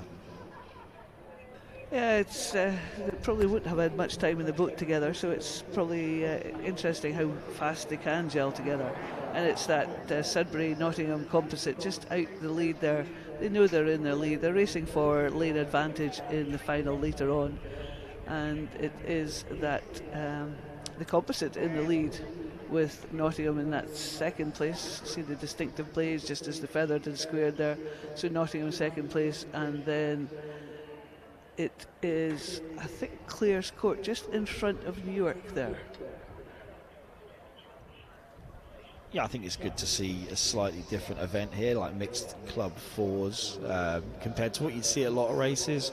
It's a bit like whenever you see a Coxed pair. It's not that often, but they still throw it down at the World Champs, or were throwing it down at the World Champs. So I think mixed 4s, and of course in the paras, like one of the events is the mixed 4. So they haven't just gone, we'll go men's boats, women's boats. We're going to have a mixed boat at the Paralympics, and I think we'll be looking to win the gold there. Hopefully, they've been doing that recently, so hopefully we can do that again. Yeah, and I think the paras are actually quite late in August, because I know one of the guys in the boat. He's been rowing out of Birmingham, which is great. for him, like within 3 years, to have gone from a total beginner to competing at Paralympics. But it's the kind of thing you can do in this sport if you're committed. And that's really, like we talked about coaches before. Coaches are always so committed. All this sport really needs just some commitment. You know, when we were talking about Derby Rowing Club before, all you need is a small collective of people that decide, actually, we want to do this. And clubs can move on really quickly in a short space of time. So well done to all these people that are racing here, and like everyone racing here across the weekend. Yeah, talking about that, you just need a seed or a small seed for a club to sort of grow in enthusiasm, and once you get that enthusiasm going, it sort of develops into a ball that keeps rolling year on year. So it's, it only needs a small seed for these things to take fire and start, and it's good fun. So yeah, it's still a nice performance from the composite there, just Sudbury and Nottingham. In fact, that is, I don't think that's the composite.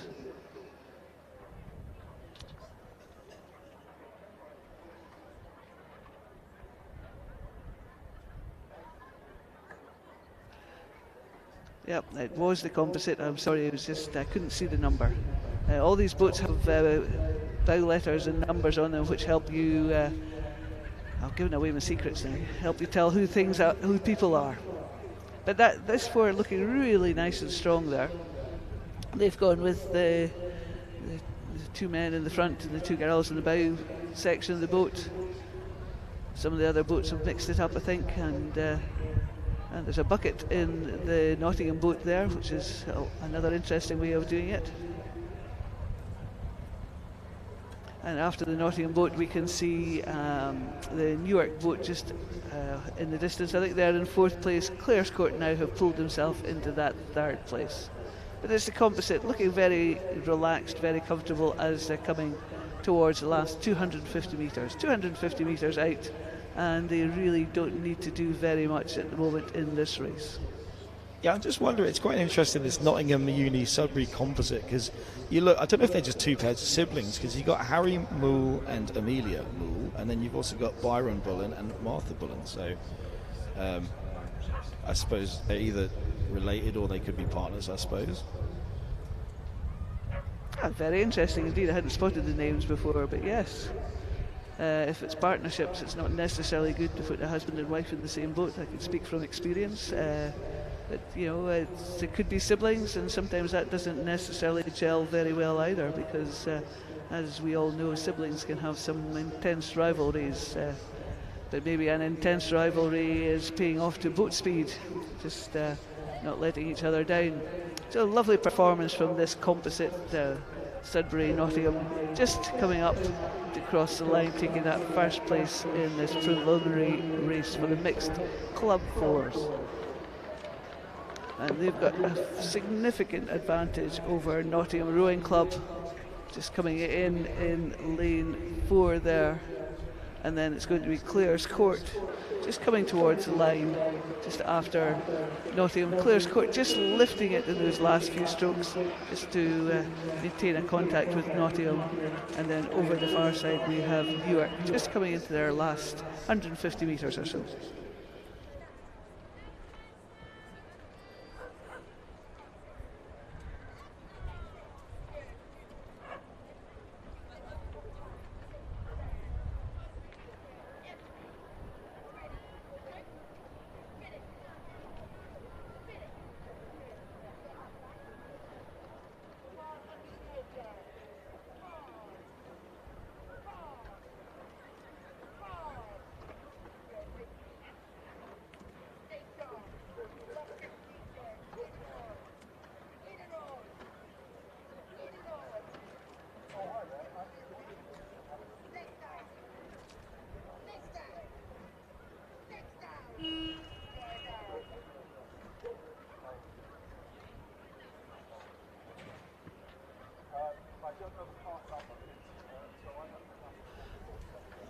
That was Newark just crossing the line there.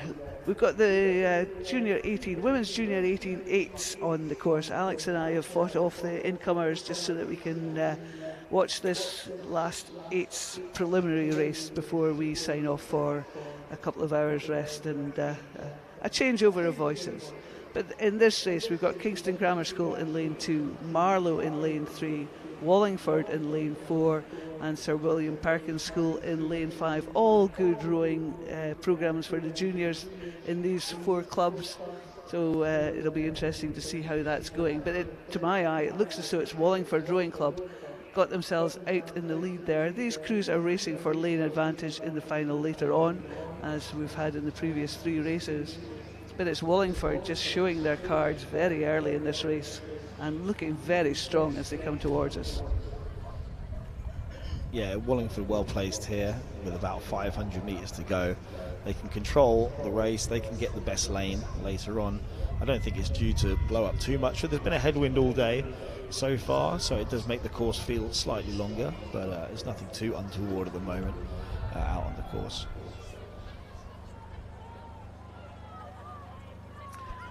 In fact, I would say they're, as they were earlier this morning, this sort of cloud cover is just cooling the temperature down, so it's a much more pleasant day for a race than it was yesterday. But a strong performance from this Wallingford Junior 8.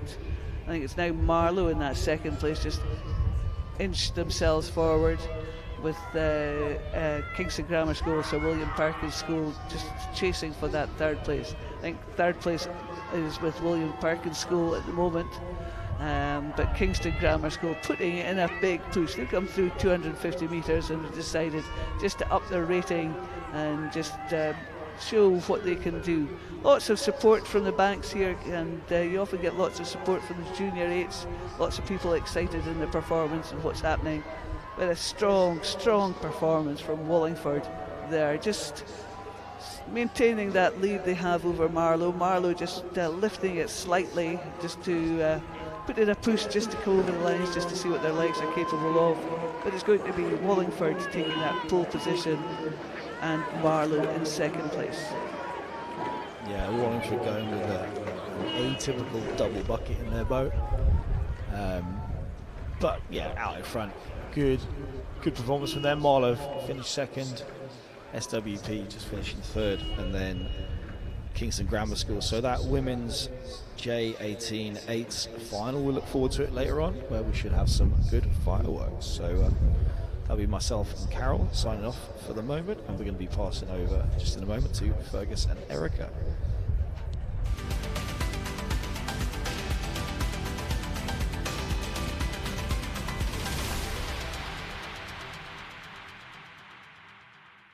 Welcome back to Champs Live. We are here in Nottingham at the National Water Sports Centre, and behind me you might be able to see a multi-lane purpose-built rowing track. Now the crews and athletes have been making very good use of it as they've been battling it out against each other, and now it's time to move on to the semi-finals. So we're going to hand over to the commentary team who will be bringing us the action.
Can you start off by introducing yourself and letting us know what you're doing here today? Yeah, of course. I'm Jono, one of the 3 co-founders of Life Jacket, and we are the official skin protection partners of British Rowing. Can you tell us more about Life Jacket? What is the brand? What's your product? So as a brand, our mission is to help increase skin cancer by raising awareness of the risk of skin damage and helping people better understand the facts. And to that end, we've got a range of products for people to use, whether or not they're in the water, on the water, clothing, anything along those lines to keep skin safe all year round. We're really excited about your partnership with British Rowing. Why do you think British Rowing and Life Jacket is such a good fit? Well, to be honest with you, anyone that's outdoors and active, doing what they love, be that a hobby, professionally, even occupationally, needs to be taking care of their skin. Partnering with British Rowing with such an obvious fit for us, because you've got a group of individuals that are outside, again, doing what they love. But not only that, water is a great multiplier of UVs. So as well as getting hit on the way down, the reality is you get hit on the way back up as well. So partnering with British Rowing seems a really natural fit to meet their members of the community. And so for members of the community and anyone who might be listening to this or watching this, maybe thinking about coming down over the next few days, what can they do if they come to your stand? Well, we've got a range of products here. We had a dermatologist with us earlier on today performing free skin checks. That's really important to us that we get people looking at their skin. It's our first time here, fantastic atmosphere as well. So as well as us, there are loads of other great people to swing by. But yeah, certainly swing by, have a chat. We happily answer any questions you might have. Wonderful. And we've got the weather to prove your point. We definitely need the sun cream today.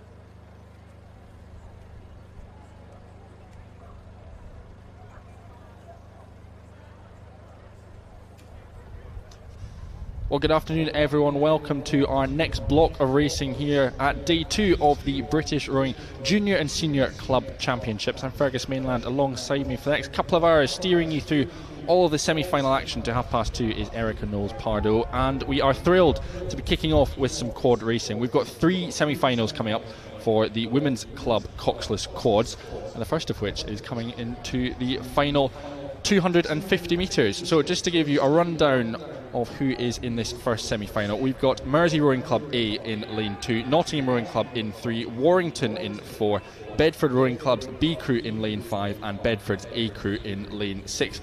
Now the progression of this is that 2 are heading through to final A, 3 to final B, the remainder to final C, and at the moment we're coming up to the line, just a few strokes to go, and it is right in the middle of the course. Nottingham Rowing Club, Clearwater ahead in this first of our semi-finals. They'll cross the line first ahead of Warrington Rowing Club. Outstanding performance from those 2 crews. So Nottingham and Warrington provisionally heading through to the A final later on today.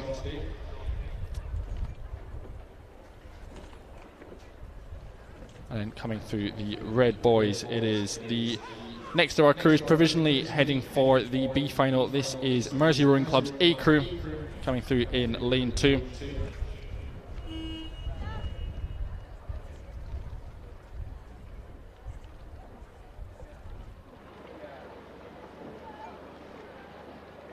And just into the red boys, 150 metres left to go for the 2 quads from Bedford Rowing Club. They'll be heading through to the C final provisionally. That is Bedford Rowing Club B and Bedford Rowing Club A in lane 5 and 6 on the far side of the course.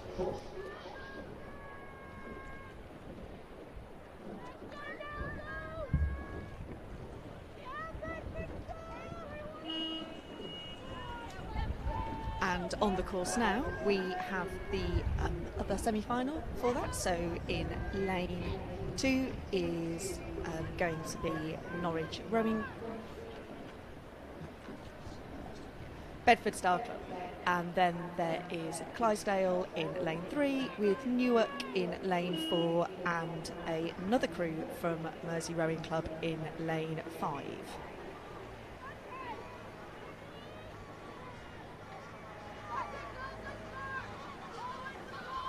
So for those of you enjoying our coverage in front of one of our big screens that we've got around the National Water Sports Centre, you'll be able to see that the third of our semi-finals is on screen as well in the starting blocks, waiting the attention go instructions. But our big screen, our big feed at the moment is with that second semi-final. And Erica, it looks like those crews are approaching the 1,000 metre mark halfway through this second semi-final, isn't it? Yep, and I think it's really interesting. You know, you've got Coxless Quads here. So you're going to have the bow person really just making sure they're keeping their crews nice and straight. All of these crews now are going to be just in that rhythm of a zone, seeing where they are in relation to other crews, really looking to get into that first A final. So again, just as the previous race, it is the first two will be heading through to final A, the third place to the B final. The remainder will be heading to final C, and it looks like a much tighter race this one than one we saw before. Previously we saw Nottingham out in front, Warrington a few lengths back in second place, with those two positions fairly wrapped up. But I think, Erica, at the moment we've got two crews tussling out in front at the moment. I would say it's probably Newark and Clydesdale at the moment are two leading crews, but they're certainly not pulling away from the rest of the field too much. And I think that's what we saw in racing in the last block, sort of maybe some crews playing their cards a little bit close to their chest, but obviously now we've moved into the semi-finals and it's really good. We've got that contact and we've got that crossover, and quads, they shift, so very, very easy to sort of claw back onto crews or open up a gap. So the crew is now through 1,500 metres, 500 left in this second semi-final, and it is Clydesdale Amateur Rowing Club leading at the moment. Took a little bit longer to get out of the blocks, but by 1,000 metres their bow ball was in the lead. Same again at 1,500 metres. Newark Rowing Club, the early advantage in this race, pushed into second place though. They'll be keeping an eye on the likes of Bedford Star Rowing Club, who are in lane 2. They're closest to the tower on the right hand side of your screen. Just a little bit off the pace now, Bedford Star. They're going to have to find something in this last 500 metres or so if they're going to get themselves back into contention with Newark Rowing Club. But Erica, a well-paced race so far from Clydesdale Amateur. And I think as well, when boats are this close and crews are this close, there's also kind of a bit of brinkmanship going on as they come into the last 250 metres. You know, is someone going to push first? Or is somebody going to wait? Is somebody going to take that push on, or are they going to wait and react to another crew? Or have they very much got a race plan that they're going to execute? Less than 200 metres to go then in this second semi-final of Women's Club Coxless Quads, and it is Clydesdale Amateur Rowing Club leading, as they have done from the 500 metre marker. The crew of Rebecca Setford, Nina Oleckers, Robin Patrick and Lauren McNaughton have done a sterling job to get themselves right where they want to be as we're coming up to the finish line. They're chased hard though at the moment by Newark Rowing Club's Phoebe Loke-Martin, Sarah Durham, Lucy Blair and Maisie Archer-Deitch, sitting about a length or so back on Clydesdale, but those two crews looking set to head through to A-finals.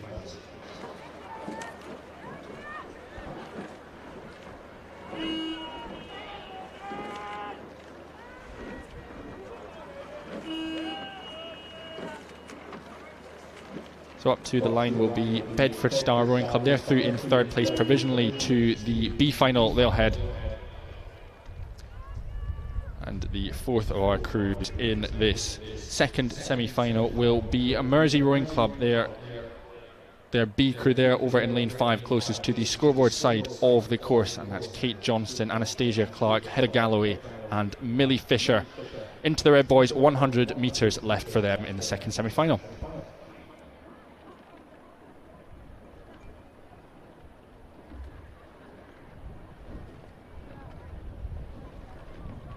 And on the course now, we have the third semi-final of the Women's Club Coxless Quads.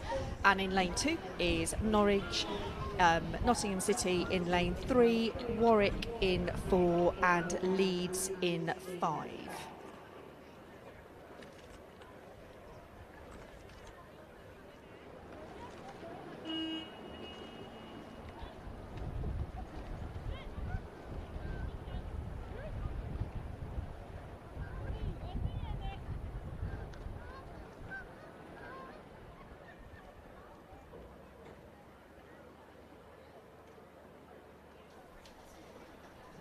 Our early race leaders then. They're coming up to the halfway point, but as they went through the 500 metre marker just a couple of minutes or so ago, it was Warwick Boat Club, your current race leader. Second was Notts County Rowing Association. Third was Leeds Rowing Club with Norwich Rowing Club.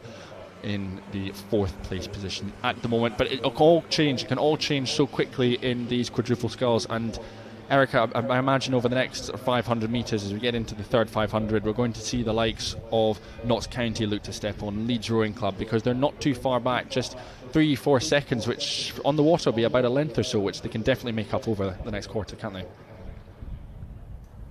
Yes, absolutely. And there's going to be somebody in that crew making the calls, just one person, that designated voice, and they're going to be really talking about where they are in relation to the other crews, just really wanting all of them to stay in that zone in this third quarter of the race. So if they need to, they can make a move in that last 250 metres. And that's exactly what it looks like Notts County Rowing Association are doing. They're really stepping on. They've stepped on over the past couple of 100 metres, and whilst it was Warwick Boat Club who had the advantage in the early stages, as we move into the second half of this third semi-final, the advantage is now with Notts County Rowing Association. They're in position A. They've really stepped on. It's been a fantastic move from the girls in green, and they are now up and leading by clear water in this third semi-final. It is still Warwick Boat Club just racing on through the screen if you're watching on the live stream coverage, and they'll be followed by Leeds Rowing Club. They're your top 3 crews, but just behind Leeds it is Norwich Boat Club. They've still got contact.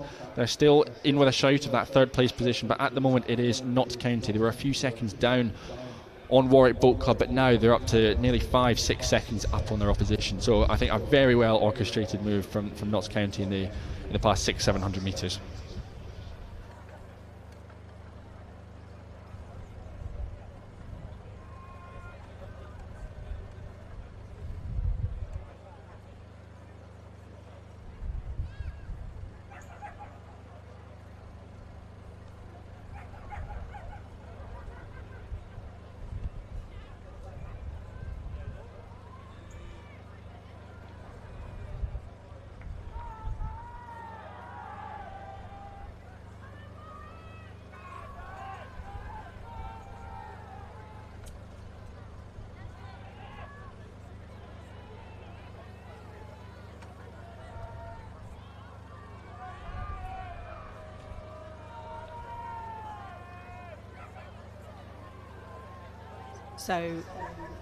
So in lane 3, Notts County, just maintaining that rhythm. They're going to be feeling very confident about progressing to the final. They just want to make sure they keep their heads focused, staying away from those buoys, keeping a nice long rhythm.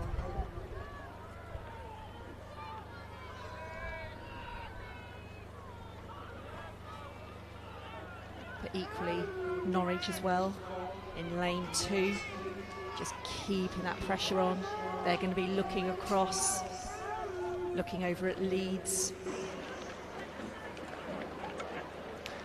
So up to the line it is Notts County Rowing Association provisionally through as the winners of this third semi-final.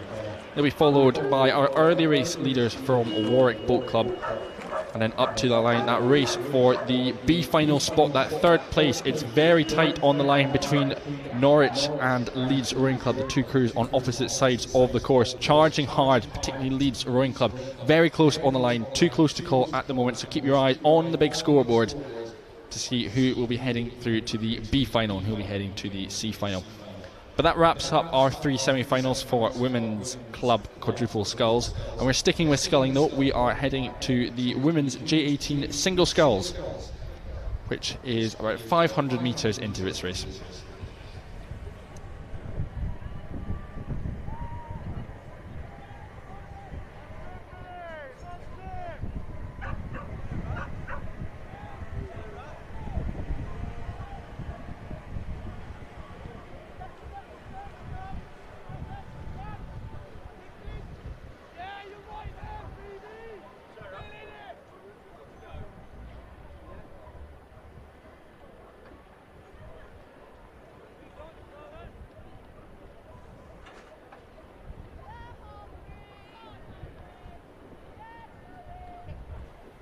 And on the course right now, we've got the first semi-final of the women's J18 single sculls.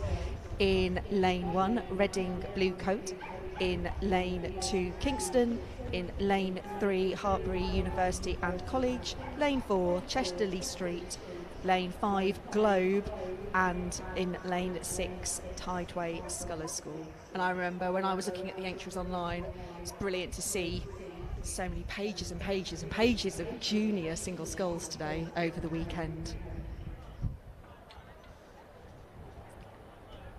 So at the 1,000 metres, it was lane 3, so Hartbury University and College Boat Club in first, with Globe rowing in lane 5 in second place, followed by Chester Lee Street, and then Kingston Rowing Club, then Reading Bluecoat School and Tideway Scholars School.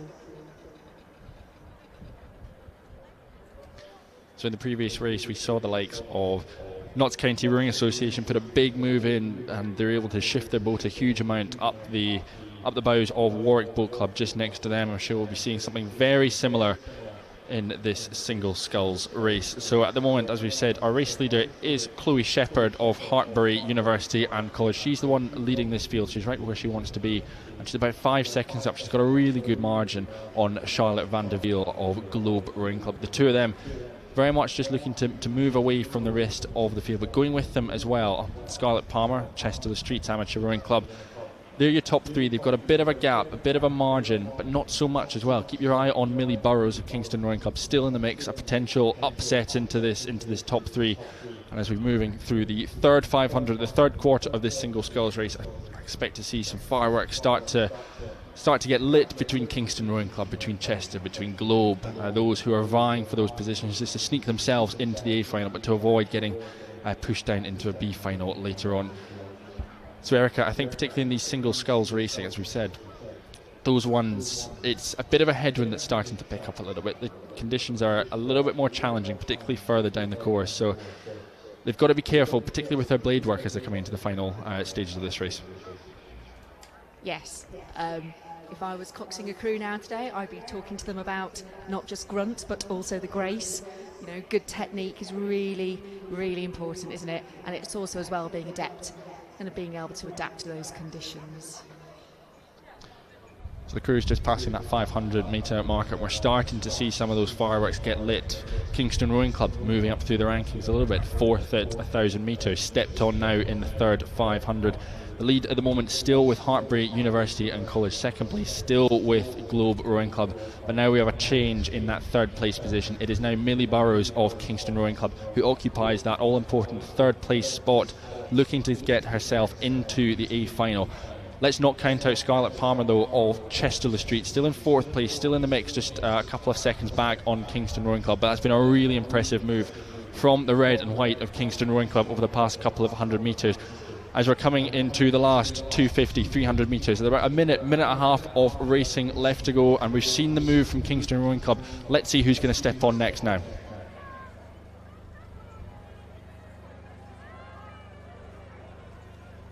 And just looking at the video screen in front of me, I can see lots of these women sort of looking around, seeing where they are.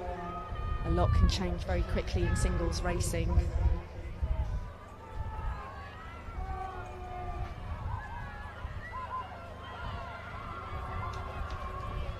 So up to the line, the first of our semi-finals in the women's J18 single sculls. Hartbury University and College have led from start to finish. We know that in second place at the moment, Globe Rowing Club are going very well, as they have done for 1,900 metres of this race. But that race, that third place race between Chester Lee Street and Kingston Rowing Club on either sides of the course, it was with Chester Lee Street. We know Kingston have stepped on. Kingston look to have gone up through the ratings once again as they hit the red boys. Just 100 metres left to decide who will be going through to the A final, who will be going through and contesting medals later on today. Hartbury looked to be wrapped up, Globe looked to just about be wrapped up, but that race is closing in on them. Now here comes Chester Lee Street with about 50 or 60 metres left to go. What has Chester Lee Street got to answer? Kingston has thrown their gauntlet down, but here comes Chester Lee Street. One final surge, one final sprint as we're coming up to the line. Hartpury University over, safe, secured through to the A final. Globe Rowing Club as well. 2 strokes to go, but Kingston Rowing Club now clawing their way to the finish line. It's been a fantastic final 500 metres. She'll push her bow balls in, provisionally heading through to a race for medals later on. Chester Street pushed into 4th place, and it will be the Tideway Scullers School through in 5th, and closest to the tower it will be the Reading Bluecoat School in 6th place, rounding out this first semi-final of the women's J18 single sculls.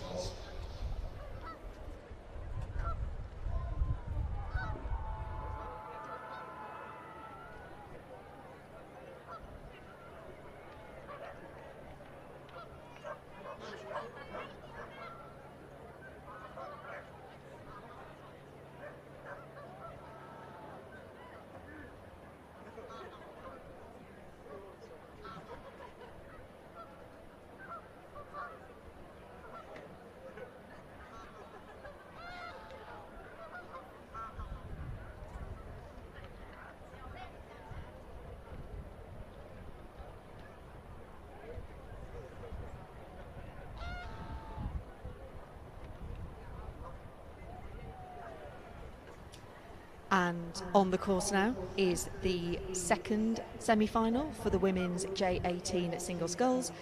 In lane 1 is Notts County, in lane 2 Falcon, in lane 3 Northampton, in lane 4 Lee, in lane 5 Chesterley Street, and in lane 6 Medway Town.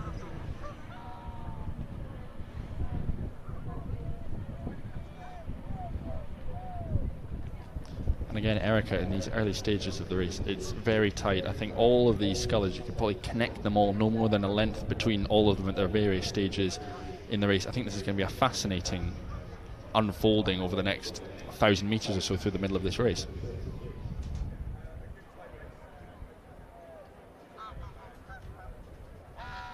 And I think all of these women are just going to be really just kind of focusing on what their race plan has been. But we can also see it seems to be lane 4 Lee out in front. Good place to be. Just pushing each of those competitors away from her with every stroke. Yes, clear water for Lee Rowing Club as they're coming up to the halfway marker. Again, going with her though, that race, 2nd, 3rd, 4th, 5th place, very tight. We're keeping our eyes on the likes of Northampton, on Falcon, and Chesterley Street C. So we've just seen one of the Chesterley Street scullers in action. This time around it's Susanna Yolton, but I'm race leader at the moment, as we've said, from Lee Rowing Club. Evelyn Pakul, but still in the mix, 2nd place. Tegan Smith, Northampton, through in 3rd place. The Chesterley Street sculler 4th and 5th in very quick succession. Olivia Ward Jacobs of Falcon Rowing Club, and Emily Anna Besley of Notts County Rowing Association. So our big screen action, our main action that we'll be sticking with is the second of these semi-finals of the J18 single sculls for women.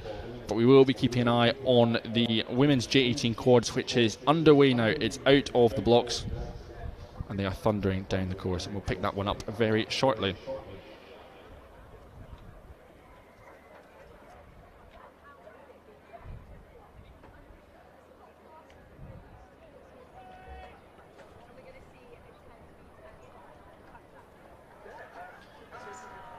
So on screen, our attention is with Evelyn of Lee Rowing Club, our current race leader. A little pan there just to see some of her competitions. Tegan Smith, Northampton Rowing Club.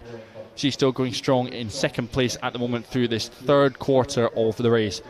But a phenomenal start from Lee Rowing Club. Nearly 6-7 seconds up on the rest of the field. We saw the advantage. We saw it was clear water. A really impressive performance that she's laid down in this first half. But we can see at the moment, Erica, on screen, the rate is starting to increase, particularly from the likes of Chesterley Street over on the far side, the scoreboard side, just starting to make her moves a little bit. And perhaps that she's had to adapt her race plan a little bit, or maybe she knows this is exactly where I need to move and she's trusting exactly in her process. Yes, and I think we might be talking about clever rowing here. And I think it's worth considering as well, women's J18s. All of these scullers are probably doing their training alongside Sydney A-levels perhaps this summer as well, so Well, whilst friends might be going off doing other things, they've committed to being here this weekend at British Rowing. Yeah, thrilled to have everyone on board. A massive entry here at the British Rowing Junior and Senior Club Championships. We are thrilled to have everyone here, athletes, coaches, parents, spectators. You are all welcome. We hope you are enjoying our coverage on Champs Live. This second semi-final of the Women's J18 Single Sculls is starting to reach its climax. And what a finish we look to be in for. At the moment, as we said, Lee Rowing Club is still your race leader. Evelyn Pakul out in front. She's got a good margin, she's got a good gap on the rest of the field. She's done her job. The main objective of this semi-final, get yourself booked into the next round of racing, because you can't race for medals if you're in the B final. So she's right where she wants to be, position A out in front. But again, that race, second, third, fourth place, very much still up for grabs, and we've got our eyes on Falcon, Northampton and Chester-le-Street as well, and certainly not counting out Medway Towns on lane 6 over on the scoreboard side. And I think it's interesting to look at different approaches that single scullers are taking. So we've got some sort of just taking a look, seeing where they are, others very, very much in the zone, really thinking about just each stroke. But it is absolutely very, very close for that second place. Particularly, it looks from up here to be lane 2 and 3. But yeah, very, very close. Lots of crossover and contact between these scullers.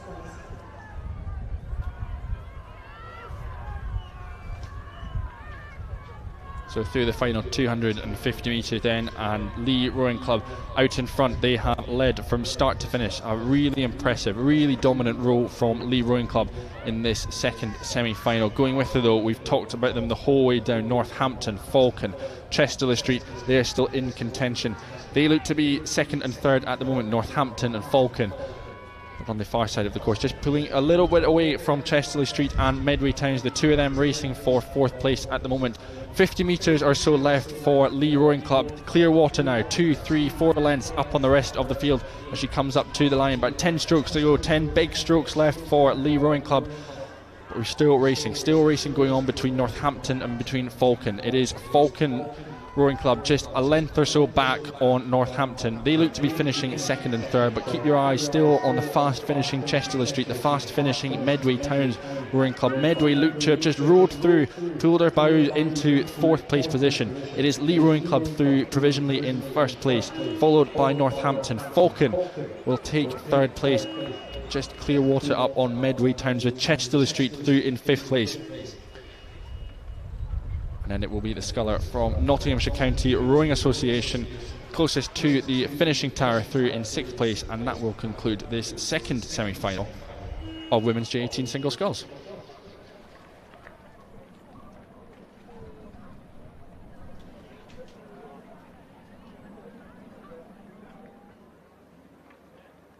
And just passing the halfway mark, we've got a semi-final for the women's J18 Coxless Quads.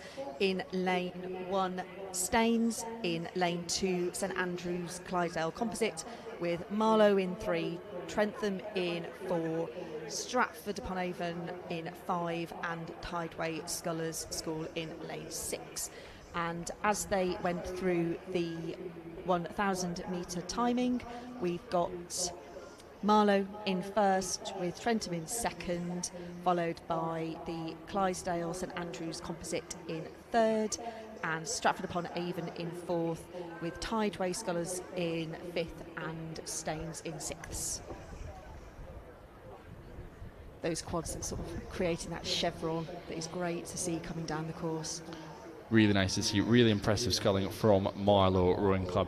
One of the real standout crews this year on the junior circuit, particularly Henley Women's Regatta, Henley Royal Regatta, so strong there, making some really impressive campaigns at those respective events. They're out in front, no surprise to see them controlling this race, and they've done the work in the early stages of this race. They can bring their rate down, they can just start to control it, and just start to think about that preparation, what needs to come in the final later on today. Really, really strong rowing from Marlow Rowing Club, as I said, one of the standout junior crews on the circuit at the moment, and no surprise to see them out in front leading this semi-final of women's J18 quads. They're out in front. It looks to be that top position is well and truly wrapped up. But just hurtling towards our commentary position at the moment. It is Marlow, but it's that chasing pack at the moment. It's just closing down ever so slightly through the 1500 metre marker. Trenton Boat Club holding on to second place. That Scottish Composite crew, Clydesdale Amateur Rowing Club, St Andrew Boat Club, they're in third place, but not too far behind them. Just a couple of seconds back is Stratford upon Avon. And with about 300 metres left to go, again, it looks to be closing down. St Andrew, Clydesdale Composite, just looking to step on. Almost looks like they've overturned Trenton Boat Club now as they're coming up to the last 200 metres of this first semi-final. We've got some really fast finishing quads here. We're keeping our eyes on the likes of Stratford upon Avon. They look to be the closest contenders if they're going to have a crack at getting into the A final. But at the moment, 100 metres left. It's Red Boys time for Marlow Rowing Club, and they are so dominant in this semi-final. Up to the line, they look to be progressing straight through to the A final. But Erica, it is closing down for the rest of the field, and it's going to be a very tight finish, I think. And that push for St Andrews seems to have really paid off for them.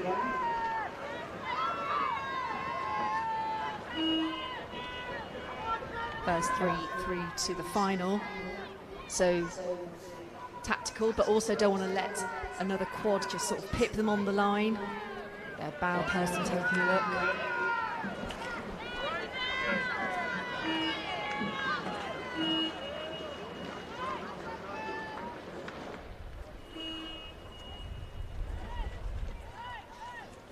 So Trenton Boat Club through there in second place. They held off the charge from the Scottish Composite crew.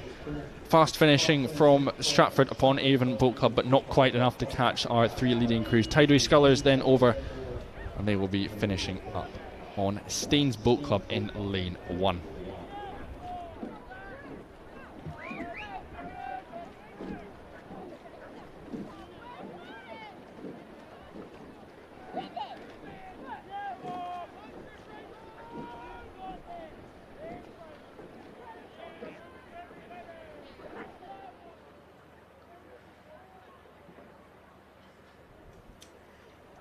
And on the course now, we have the other half, as it were, of that women's J18 Coxless Quads. So in lane 1, Dart Totnes.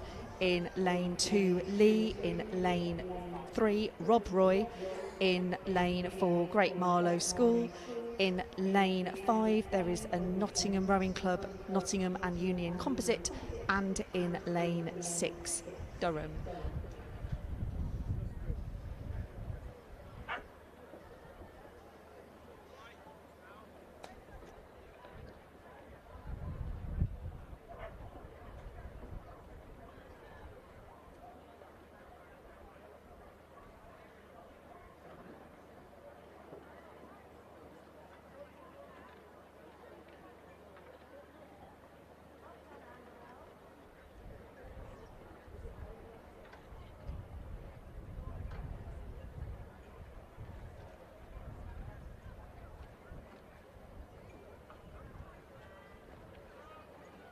So as they've just passed the halfway mark, seems to be between Lee and the Nottingham Composite, Nottingham Rowing Club and Nottingham Union. So between lanes 3 and 5. And again, the first 3 will go through to the final. Yeah, very close racing there. Also worth noting in the mix, lane 3, Rob Roy Rowing Club. The two of them, Lee Rowing Club and Rob Roy, just pulling away ever so slightly from Nottingham Rowing Club, Nottingham and Union Composite. They led particularly in the early stages of this race, blasted out of the blocks, really strong opening 500 metres from them. But we just saw a very nice settle there from Lee Rowing Club, from Rob Roy, into their respective rhythms. Settling down, but obviously not too much. They'll still be redlining this all the way to the finish line. Again, semi-finals, top 3 to the A final. For those of you watching on screen at the moment, fantastic view there from the National Water Sports Centre. We can see all of our crews racing on screen at the moment. A really good shot, getting the impression that it's just starting to close down. The race is just reaching its climax ever so slightly. We're coming into the final stages through the last 500 metres, about 300 left to go here. Lee Rowing Club, they performed so well in the opening stages of this race. So did the composite crew, but those two crews just in the middle of them, Great Marlow School, now starting to come up into the mix. They're starting to get a sniff that perhaps they could have a crack at this A final position as well, and this one is going to be particularly close coming up to the Zion. That composite crew who led at the beginning of the race, now in danger, perhaps missing out on an A final position. Perhaps it's going to be snatched by Great Marlow School, but into the red boys, 100 metres left. This is going to be an absolute thriller. Absolutely, and I think crews are torn, aren't they? Do you try and keep the length, or do you take up that rating knowing you want to get more strokes in? It really is great to see lane 5 just pushing on through Great Marlow School. Just trying to have a look up from here.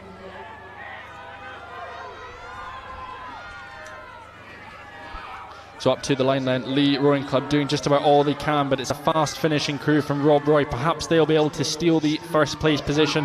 We've got just a couple of strokes to go. It's going to be on the surge. It is Lee Rowing Club through in first place, but Great Marlow School, a sensational third past a couple of 100 metres from them. They managed to overhaul the composite crew from Nottingham Rowing Club and Nottingham Union. A really impressive row from Great Marlow School. They provisionally finished third place in this third semi-final of the women's J18 quads. We'll then have Dart Totnes Amateur Rowing Club through in lane 1, and a few lengths back in lane 6 finishing will be Durham Amateur Rowing Club.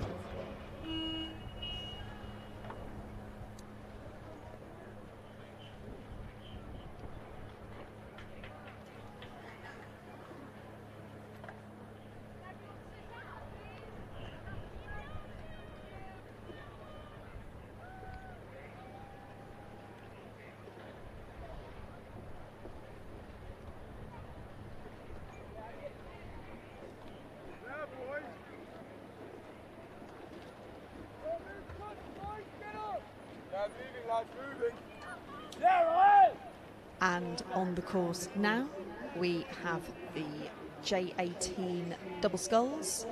In lane 1, Royal Grammar School, High Wycombe. In lane 2, Shrewsbury School. In lane 3, Buell Bridge.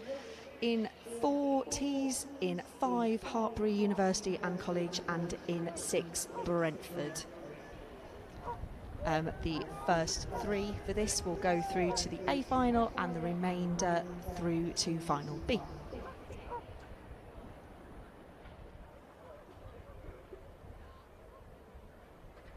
So we're riding momentarily there with Shrewsbury School. They're in lane number 2 and are currently sat in the 5th place position at the moment. They've got a bit of work to do as we're coming into the second half of this race. They're not too far back, just a couple of lengths down on our race leaders at the moment. It's a tight field, this one. It's looking to be a fascinating finish to this one. As I've said, Shrewsbury just 7-8 seconds back on our race leaders. That is currently the combination of Benjamin Ribbons and Jack Ribbons, perhaps the Ribbons brothers of Buell Bridge Rowing Club. They're leading ahead of Royal Grammar School High Wycombe in lane 1 and Hartpury University and College in lane 5.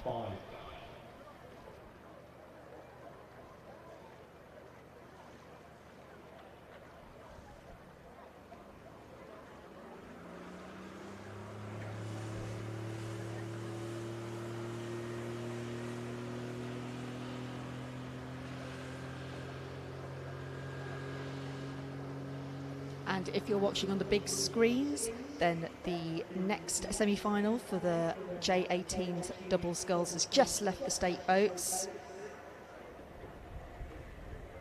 Looks like lane 4, so Trentham very quick out of the blocks there for that, but we're going to rejoin the first semi-final. So the crew's now into the last 500 metres. As we said, very impressive rowing, particularly from Buell Bridge in the middle of the course. They're going in lane 3. Look to be your current race leader still at the moment, but keep an eye on Hartpury University and College. Over in lane 5, over on the scoreboard side.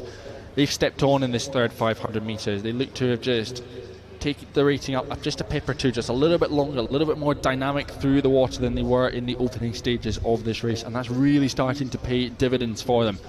Perhaps just moving up level, perhaps even drawing ahead of Buell Bridge with 400 metres left to go, in which case that would be a very well-timed move from them. And I was just having a look at lane 1 and 2 actually, thinking about that third place as well. So that would be the Royal Grammar School High Wycombe in lane 1. Well, 250 metres left then, and it does look to be that crew from Hartpury University and College. They've stepped on another gear as we've been speaking just now, and with 150 metres left to go, they're just coming up to the Red Boys. Now they move into the top spot in this race. We see perhaps Buell Bridge realising that their job is done. They've secured a top 3 position, not quite responding yet, but Hartpury University are motoring now, really sending down a marker to the rest of the crews that they'll perhaps be racing in the A final later on today, that they are here to play and they are looking to win the whole thing outright. Hartpury University sprinting up to the line. Much more composure we're seeing from Buell Bridge, though. 50 metres left for them, but they're up, they're secure, they're looking safe ahead of the rest of the field. And that crew from the Royal Grammar School High Wycombe, their B crew again coming through in lane 1, about a length or so up on the rest of the field. Again, they look safe, they look secure to be heading through to the A final. Our next 2 crews finishing will be from Tees Rowing Club in lane 4 and Shrewsbury School in lane 2. And just a couple of lengths back will be Brentford in lane 6, and that concludes the first of our J18 Double Sculls semi-finals.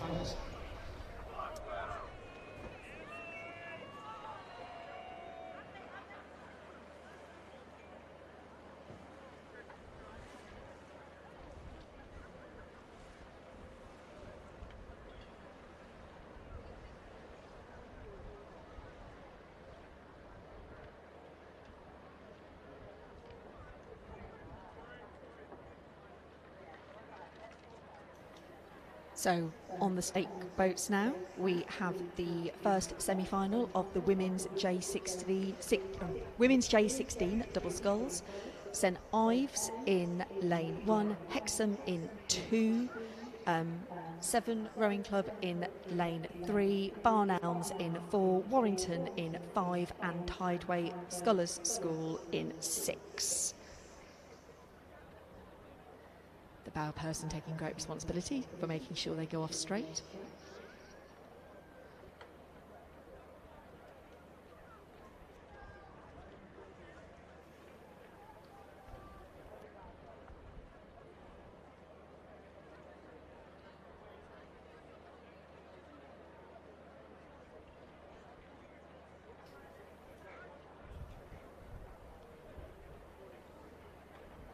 So we're just still up at the start line, just waiting to bring you the pictures of the start of the first of the semi-finals of the women's J16 doubles. Don't worry if you are waiting for the J18 double sculls, we will be bringing you the final stages of this, but it's a rare view. It's not often we get to look right up at the start line for one of these semi-finals and just experience these last couple of nervous moments with the athletes as they are getting ready to be under starters' orders. As we said, the first semi-final of the women's J16 doubles will bring you the start, and then we'll take you back down the course for the closing finales of the second semi-final of the J18 doubles.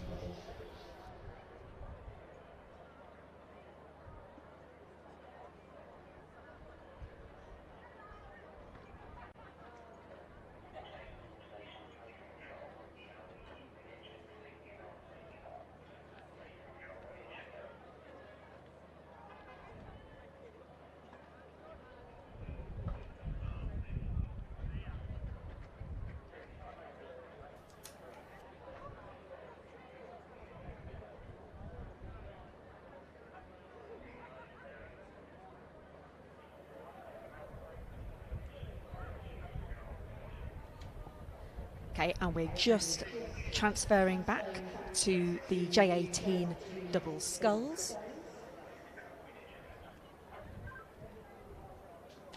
And very, very close between lanes 3 and 4. So Lee and Trentham, but actually as well, we've got Cambridge 99 in contact as well. As we'd expect in semi-finals, all these crews have raced for times earlier today. So there's our couple of race leaders at the moment, Lee and Trentham, Just to run you down the rest of the runners and riders, though, it is Hinksey in 1, Cambridge 99, we've mentioned them, in contact with our leaders in 2, Lee and Trentham 3 and 4, Hartpury University and College B in 5, and then we've got Upton Rowing Club in lane 6. This second semi-final coming into the final 400 metres, not long to go, just a couple of minutes of racing left, and Lee Rowing Club still locked in combat with Trentham Boat Club. Trentham perhaps now pushing themselves into the leading position.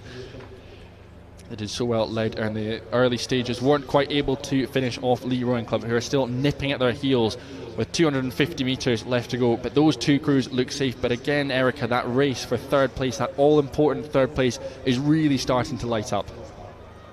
And Hinksey in lane 1 pushing away Cambridge 99 might actually help them reel in Lee in lane 3, so anything can change, but it does look like lane 4 Trentham at the moment, then Lee, first 3 through to the A final as we come into the red buoys, but still cross over between first and second place as well.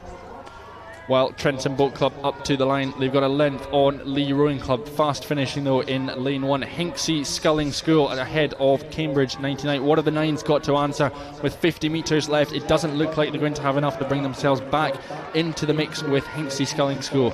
On the line it is Trentham Boat Club. They're followed by Lee Rowing Club's A crew in this event. It will be Hinksey Sculling School through in third place. Provisionally your top 3. Cambridge 99 pushed down into 4th position, and then fast finishing on the far side. It won't quite be enough to get them into the A final, but Hartpury University and College's B crew about half a length or so up on Upton Rowing Club.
So we've just rejoined the first semi-final of the women's J16 double sculls, and we haven't had times through yet, but it does look like it's lane 3, so AB7 and St Ives vying for those first and second places. Again, first 3 through to the A final, so there's still an element of, do you qualify for the final or cruise racing for lanes?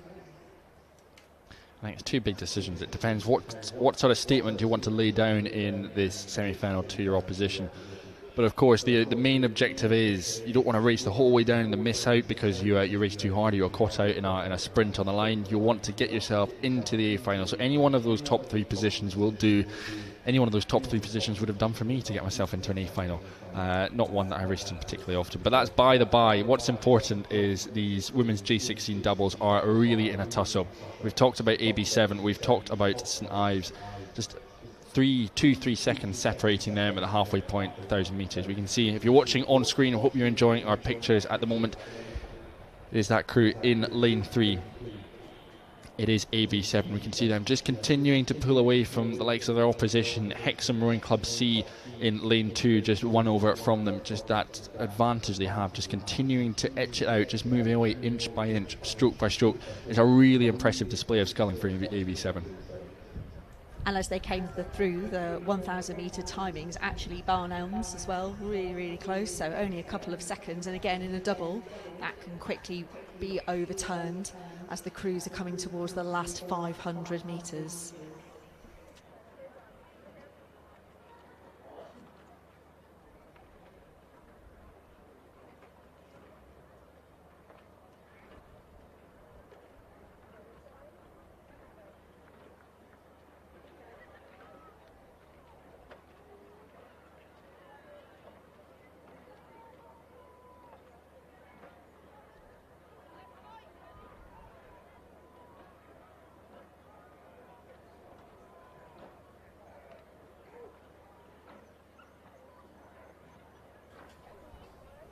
So our camera position at 500 metres still tells us that the leaders are still AB7.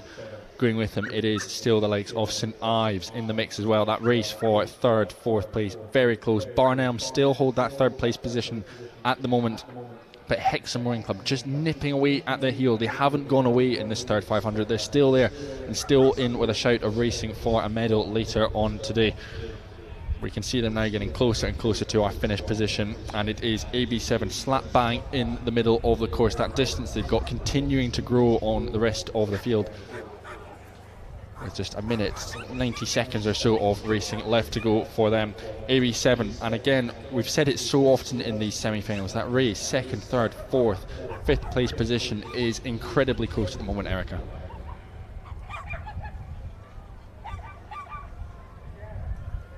Yeah, and I don't think St Ives are going to be dropping off that. It looks like they are really going to be pushing to the line in lane 1 as well.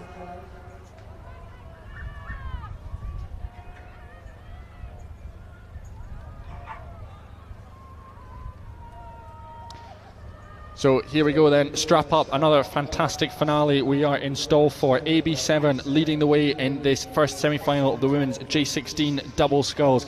They have the advantage. It's clear water at the moment, but we have a very quick finishing St Ives crew in lane 1, looking to nip up the inside of that AB7 crew potentially. I don't think they'll be able to do it. I think they're going to run out of water. They've got themselves firmly in second place, and they should be able to hold on to that, but we turn our attention back to the middle of the league. Barnelm's Rowing Club finishing very quickly. They have to, because hunting them down, chasing them, it is Hexham Rowing Club in lane 2. They're doing all they can. They've got a sniff at a chance of an A final, and they don't want to miss out on it. 50 metres left now. AB7 out in front, in control. It's been a very well put together at first. 1,950 metres to go. Just 3 or 4 strokes left for them. But now we've talked about fast finishes. What about Warrington Rowing Club? What about Warrington? Hexham now struggling with their steering, and that's potentially opened up the door for Warrington. St Ives, are they going to be caught out on the line? Barnelm's in the middle of the course. St Ives still second place. Barnelm still third place. A fast finish from Warrington, perhaps too little, too late. They're fourth place with Hexham into fifth.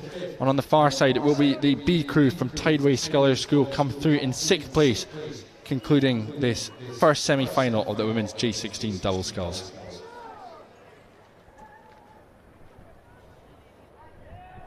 And I know we've talked about crews maybe thinking about playing their cards close to their chests, but you can really see all of those crews as they've crossed over that line.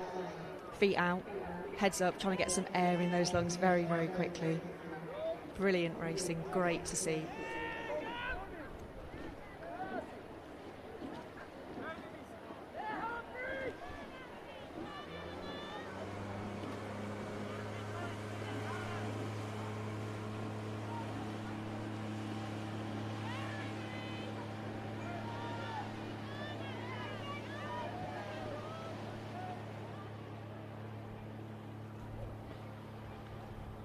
And approaching the halfway mark now, we have the other semi-final of the women's J16 double sculls. In lane 1, Bedford Rowing Club. In lane 2, Hartpury University and College. In lane 3, Calpe Rowing Club. In lane 4, Tideway Sculling School. In lane 5, Hexham. And in lane 6, Derby Newark Composite.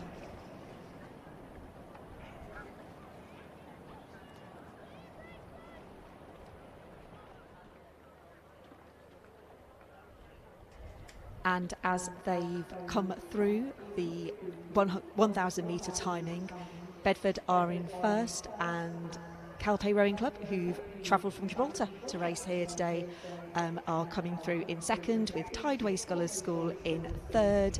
Fourth is Hartpury University and College Boat Club, and then followed on by Hexham Rowing in fifth and the Derby Newark Composite in sixth.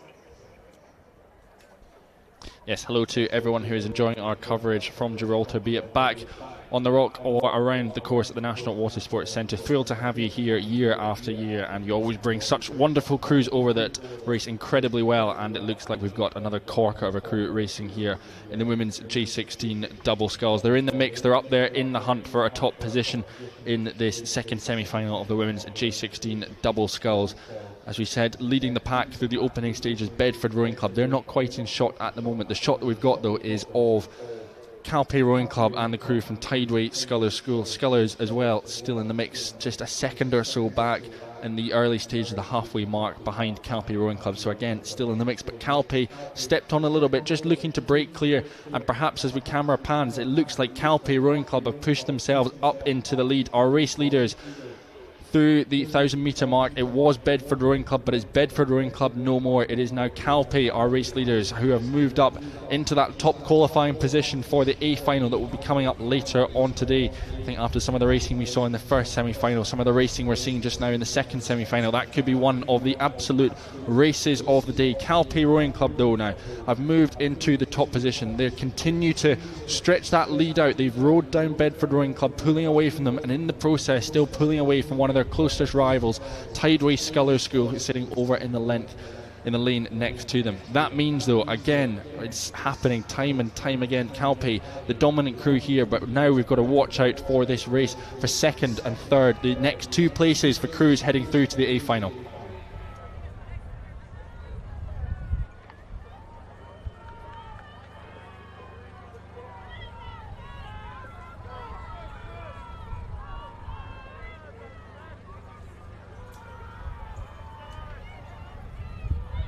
Bedford are staying with Calpe as much as they can in lane one, really thinking about those first three places, and if they're looking across, they might be looking at Tideway Scholars School in lane four.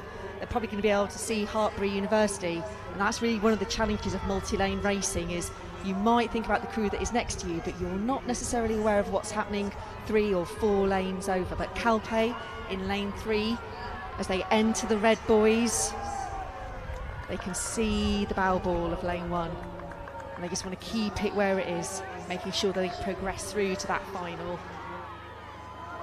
But in lane 4, Tideway Scholars really looking for that second place. They've just taken a look across at lane 1 for Bedford.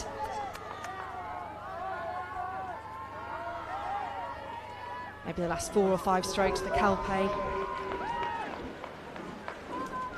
It will be Calpe Rowing Club on the line, provisionally winners of this semi-final. Then it will be the fast-finishing Tideway Scholars School. They will take second place, but half a length or so up on Bedford Rowing Club.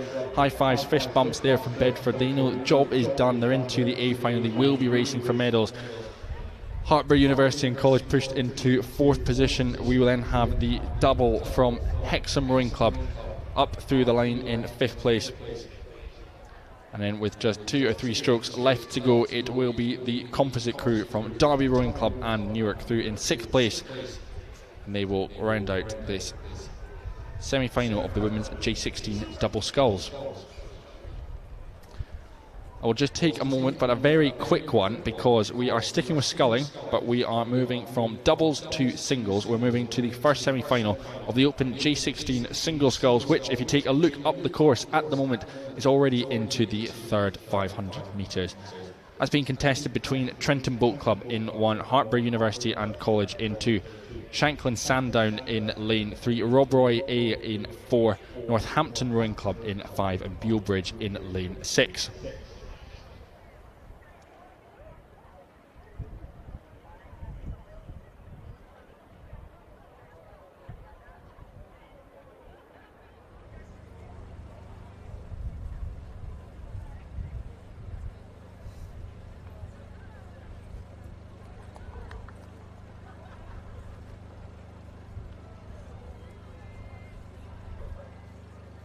So in the last 300 metres of this first semi-final of the J16 single sculls, the first three are going to go through to the final.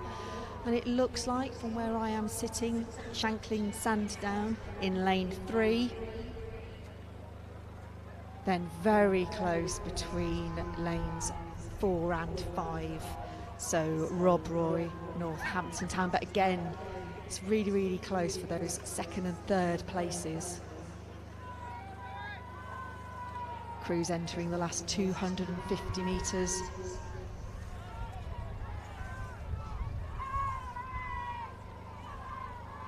Always really admire that single sculler who can sit with themselves and think, what am I doing? Where am I? What do I need to do? Over 2 kilometres.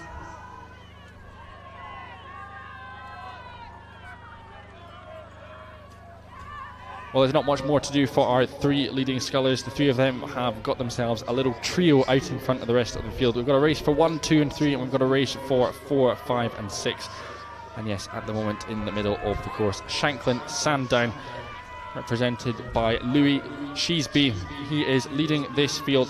The other 2 scullers just over to the other side of him, Max Evans of Rob Roy Boat Club and Cameron McKenzie of Northampton Rowing Club as well. Still racing hard, still vying for that 2nd or 3rd place position. A little surge there, a little push there from Shanklin Sandown coming up to the line, but first place is his by a length.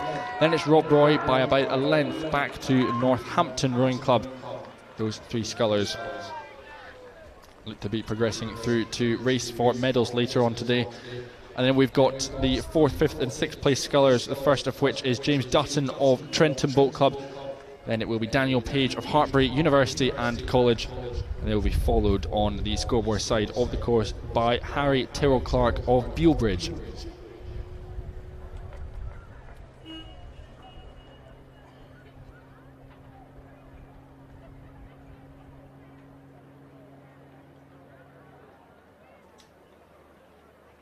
And on the screens now we can see the 2nd semi-final of the J16 single sculls. Lee Rowing Club in lane 1, Durham in 2, St Paul's School in 3, George Watson's in 4, Hereford in 5 and Calpe in 6.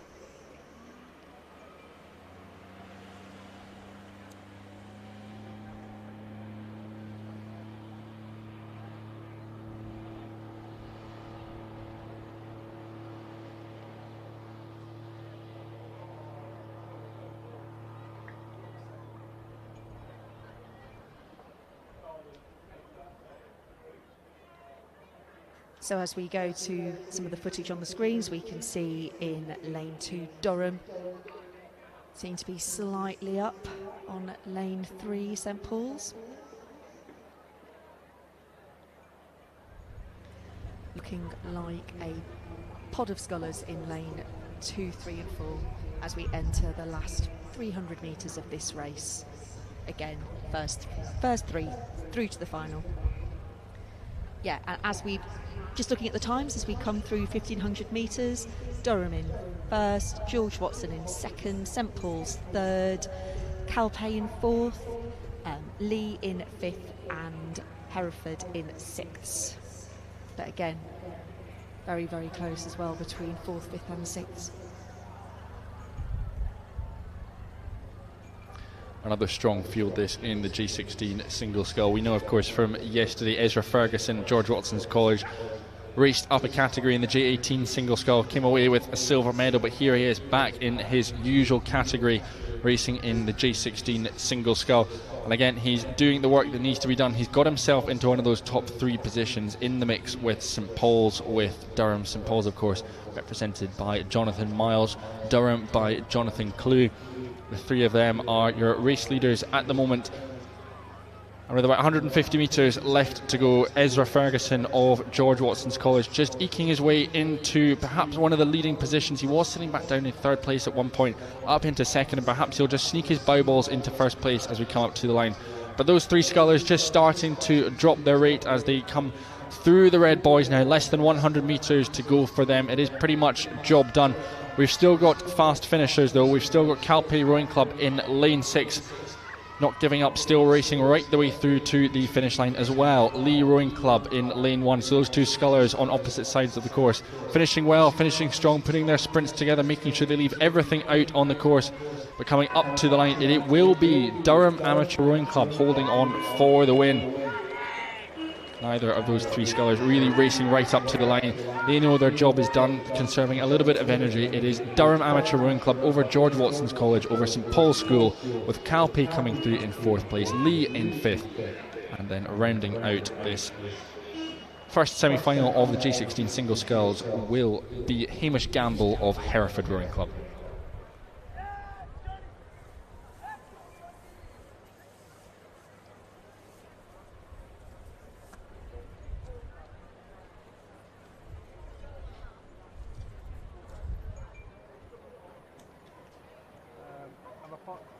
And on the course now, we can see the coverage of the first semi-final of the J16 Coxless Quads. So in lane 1, Nottingham and Union.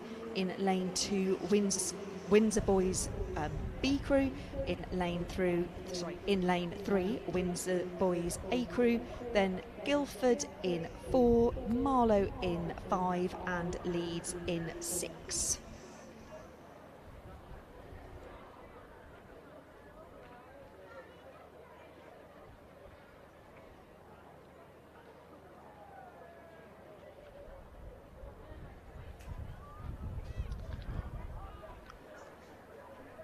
So as you cast your eyes down the course, if you're watching from the spectator areas here at the National Motorsports Centre, you will see the familiar bows of the Windsor Boys School leading this first semi-final of the J16 Quads. Windsor, one of the really impressive junior programmes up and down the country. Really the force to beat when it comes to junior boys sculling, and you can see exactly why on the screen at the moment.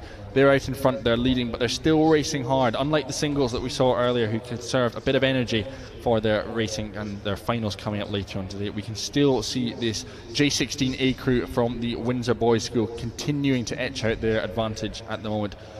Going with them though, sitting in 2nd, 3rd place respectively, we've still got the likes of Marlow Rowing Club in 2nd place. We've got Guildford Rowing Club in 3rd place. 4th place is Leeds Rowing Club. And again, between 4th and 2nd place, just 3 seconds, just a length separating three crews, knowing that, of course, only 2 of them will be making it through to A finals later on today. Position A looks to be well and truly wrapped up by Windsor Boys.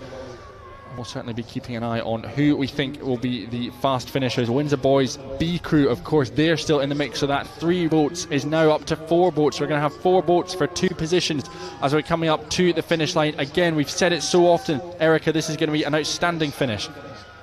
Absolutely, and Marlow in lane 5. I just think they're getting their bow ball out in front there. Yeah, their bowman is taking a look. And then lane 2 as well, Windsor School Crew B. You know, they were going to be happy for their crewmates, but also as well, they're going to want to be in that final as we approach the last 5 or 6 strokes for these crews. Very, very close, exceptionally close. It looks like it might just be Marlow on that line there, originally. I think it was. Very much tell that they have really emptied their tanks there to get into that A final. An outstanding row there from Marlow. It looked to be through in 2nd place, just up on Guildford Rowing Club, with Windsor Boys, their B crew, pushed into 4th position. And over on the far side of the course, finishing up, was Leeds Rowing Club in 5th place, and then up to the line, just a couple of strokes left, will be Nottingham and Union in lane 1, wrapping up the first of our semi-finals of the J16 Quads. The first 3 to final A, with the remainder heading through to the B final.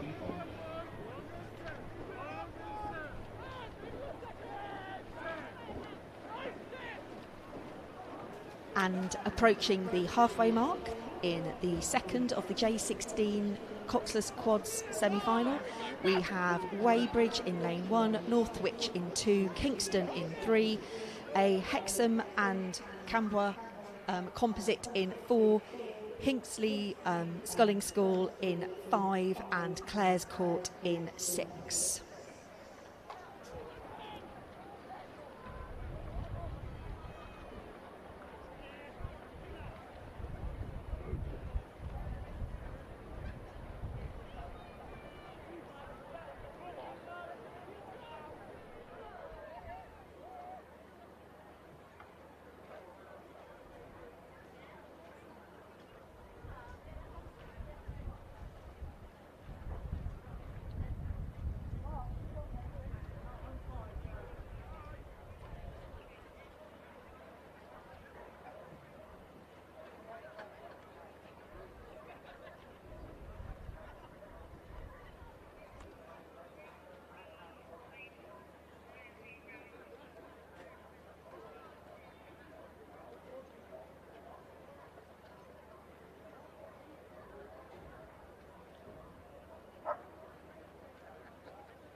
got a very different race unfolding to the one that we just saw. We saw Windsor Boys in the first of our semi-finals out in front, oceans ahead of the rest of their competition. But Erica, a very different race is unfolding at the moment, where any one of probably our 3 leading crews at the moment could probably step up and win this.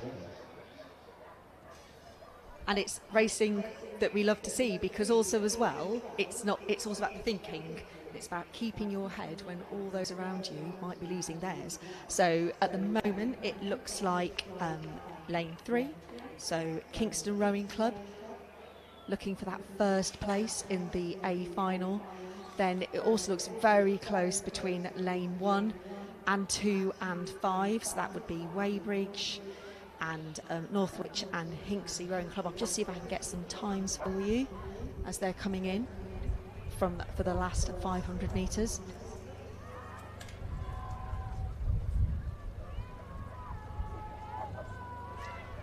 As you said, a much closer race this than the one before for that leading position. Kingston Rowing Club are up, but only just probably a length or so up on the rest of the field. Just 3 seconds between them and current second place Hinksey Sculling School in lane 5. That's no more than a length. Haven't quite got clear water yet. Perhaps they can extend that lead as we're coming into the last 250 metres of this race.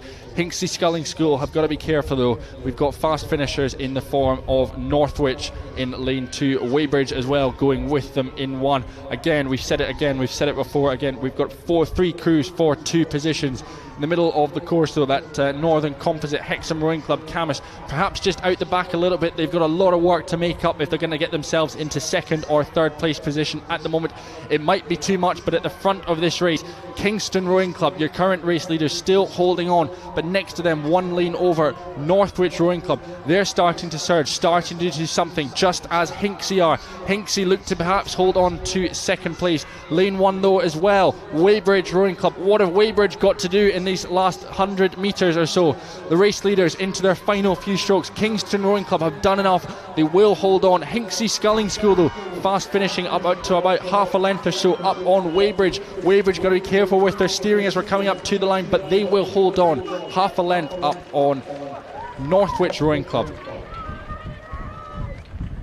And then we will have the Northeast Composite of Hexham Rowing Club and Camas through in lane 4 in 5th place.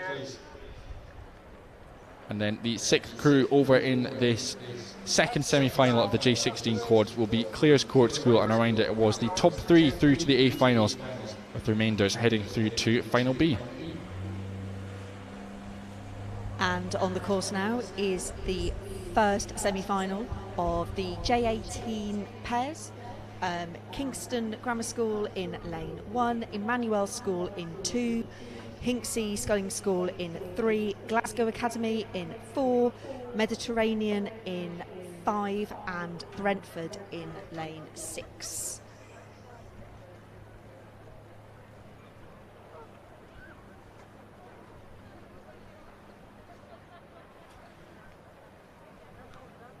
So off the start, out the blocks, and all of these pairs, these J18 pairs, are rating high in the early stages of this one.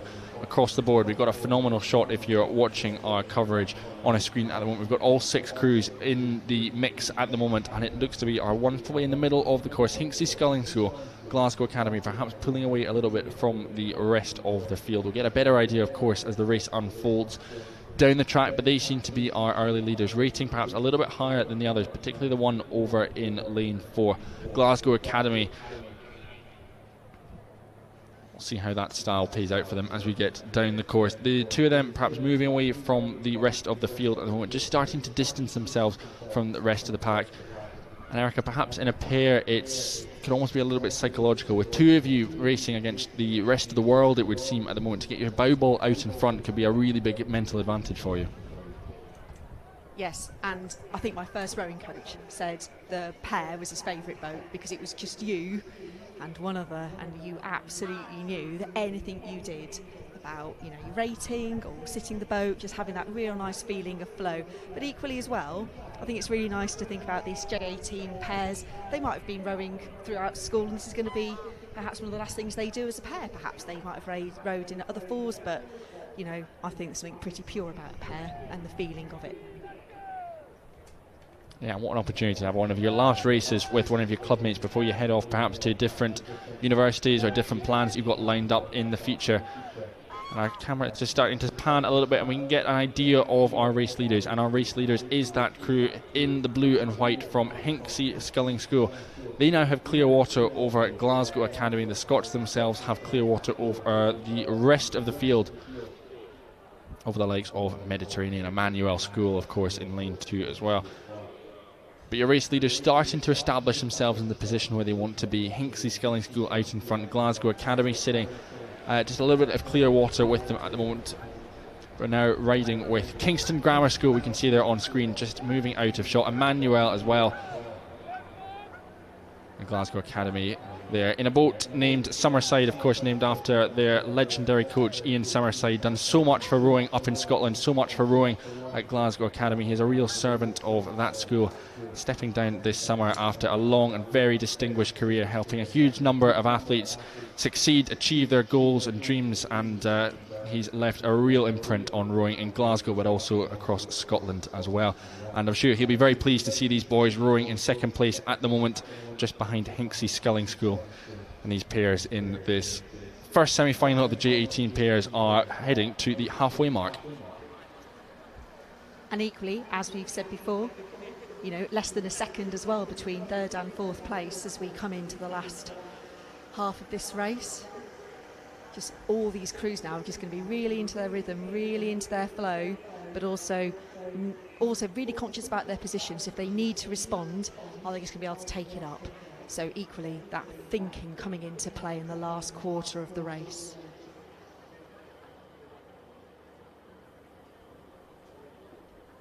No real moves though from our leaders at the moment. Herbie Austin Baker and Anton Zibish from Hinksey Sculling School, they're up on Finlay Colkman and Oliver Plank of Glasgow Academy. As we said, there are two leaders. They have been for much of this race, and there's a reason why. I mean, Hinksey Sculling School at the moment, despite their name, be under no illusion, they are a fantastic sweep unit, and we can see there at the moment just starting to take that rate up now as they're moving into the final quarter of this race, and that margin they've got just continuing to grow ever so slightly over Glasgow Academy.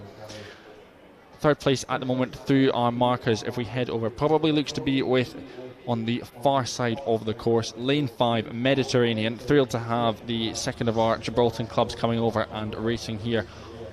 Apparently all sorts of travel issues, chaos and everything, but welcome to Mediterranean, welcome to all of those watching Champs live either from the banks or back in Gibraltar. Again, thrilled to have you joining our coverage.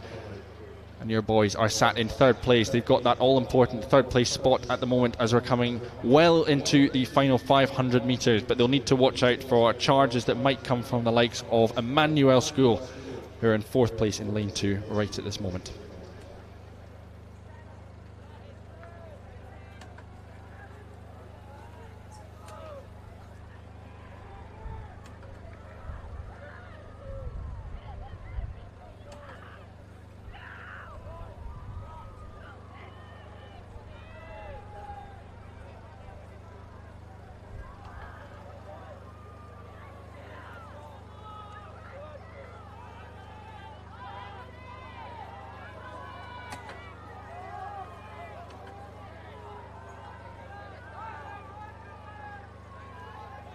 So in the last 150 metres, Hinksey Sculling School in lane 3, just wanting to keep a bit of clear water between them and Glasgow Academy, but very close between Glasgow Academy in lane 4 and Mediterranean in 5. So these crews thinking, yep, if we can stay like this, we're going to be in the A final, but equally, pairs feel everything, so not wanting to switch off, just staying mentally committed right to the end. So it looks like provisionally, as they come towards the line, Hinksey Sculling School getting lots of encouragement from the bank, followed by Glasgow Academy, followed by Mediterranean. But equally as well, we've got in lane 2 Emmanuel School now coming towards the finish.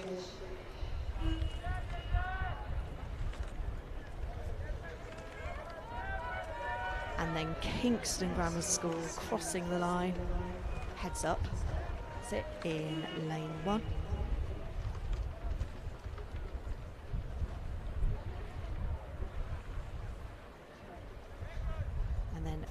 Brentford in lane 6.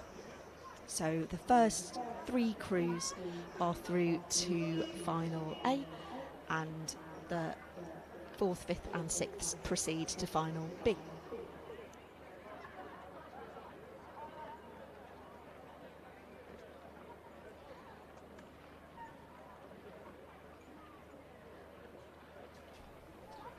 Some very impressive rowing there from Hinksey, Glasgow Academy and Mediterranean. Provisionally looking forward to seeing them later on this afternoon. And who will they be meeting? Well, it will be one of the next 6 crews. Will it be the 1863 club from lane 1? Will it be Newark Rowing Club in 2? Perhaps the Windsor Boys School in 3? Aberdeen Schools Rowing Association next to them in 4? Peterborough City in lane 5? Berwick Amateur Rowing Club in 6? These crews now through the 1500 metre mark into the closing stages of this second semi-final, and our leaders at the moment from Aberdeen Schools Rowing Association, 4 seconds up Clearwater over the likes of the Windsor Boys School. Again, 10 seconds then back to Newark Rowing Club. So they are your 3 leaders at the moment. Going with Newark though, watch out for Peterborough City, maybe sitting a length or so back with about 500 metres to go. And as we're talking about with the pairs in the previous race, so much can change. A little twitch here and there. It's so important that these athletes really step on together, make sure they engage up at the front end together and really get the most out of this incredibly technical boat. If you're on screen at the moment or watching from the banks though, you'll be able to see the yellow bows of the boat from Aberdeen Schools Rowing Association making light work of this field. They are showing you exactly how to row a pair. We saw a dominant display from Hinksey Skilling School previously. We're seeing another outstanding display here from Aberdeen Schools Rowing Association. ASRA, as they so often go by. They've got 250 metres left to go, and at the moment it is all black and white. It is all Aberdeen Schools Rowing Association, with the Windsor Boys School holding on for second place with a little bit of a gap back to Newark Rowing Club, who still have third place in lane 2.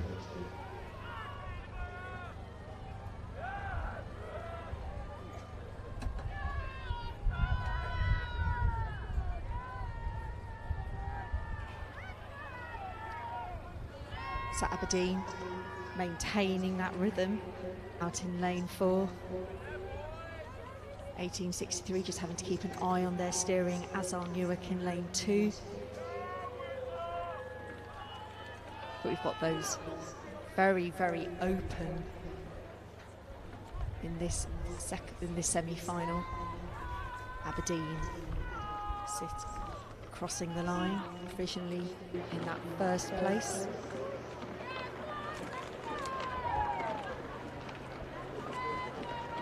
And now we can see Windsor Boys and Newark Rowing Club in lane 2, just across the line there. And Peterborough in lane 6. Sorry, lane 5, sorry, Peterborough. And then even after 2 kilometres, we've got crossover and contact between the 1863 in lane 1 and Berwick in lane 6.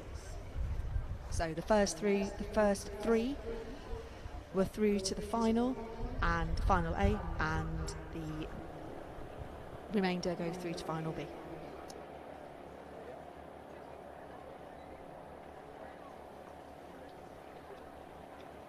We're going to move from the smallest of our sweet boats though up to the largest. We're going from the pairs up to the apes, and we're moving from semi-finals to repêchages for the next few races or so. The first of which will be repêchages for the Open Club 8. 3 crews are racing in this first one between Norwich, Oriel Kensington and Mersey.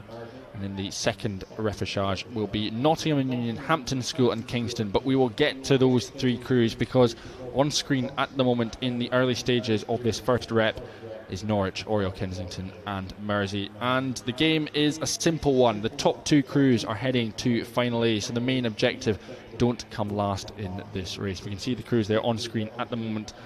It does look to be in the middle, Oriel Kensington, and next to them to the right hand side in lane 2, Norwich Rowing Club, currently leading over Mersey.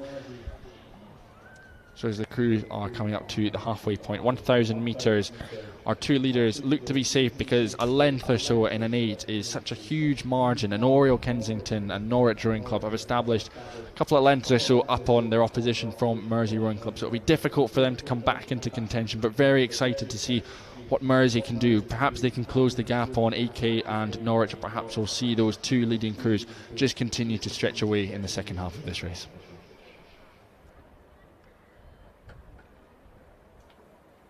And equally, this is where the role of the cocks is really important here, because they're going to all want to be motivating their crews. Just in case anything happens in another boat, you want your crews to be able to be in a position where you can capitalise on that. So if you're coxing one of these two leading boats at the moment, AK or Norwich, you're in the position where you are through halfway, you're sort of up a little bit. What would you be saying to your crews at the moment? I'll be talking to my crew about rhythm, keeping the length. Equally, you don't want to expend energy. This is a repechage, but equally, you want them to be thinking about technique. I also want them looking forwards, so I'm going to be telling them where they are. But they're going to be able to see that. And I think as well, if you can see your other opponents, you get that relaxation, and then there's that beautiful feeling of picking up an 8 and just letting it run. So you'd be talking to them about technique, just letting that boat run. Being in an 8, beautiful feeling when it's really moving well. Yeah, when it clicks, when it starts to really fly through the water, there really is nothing like a quick moving 8. And from this repechage, it will be the first 2 to final A. The remainder is eliminated. So no more racing for our third place crew. So they're doing all they possibly can, leaving everything out on the water. But we can see at the moment, Oriel Kensington now have clear water over Norwich Rowing Club as they come through the 500 metre to go marker. Mersey just a few lengths back on our current race leaders at the moment. So with 1/4 of the race to go, it does look to be that Oriel Kensington and Norwich, they've turned up for this repechage and they have very much taken care of business. A second crack at them to get into an A final, and they have performed admirably in the opening encounters of this one. Equally, I'm intrigued to see if they're going to do anything in the last 250. Is it an opportunity just to practice a response? Are they going to really want to send a message to Norwich that they can push them away in this last 250? Or are they going to make the decision to sit where they are? Or practice?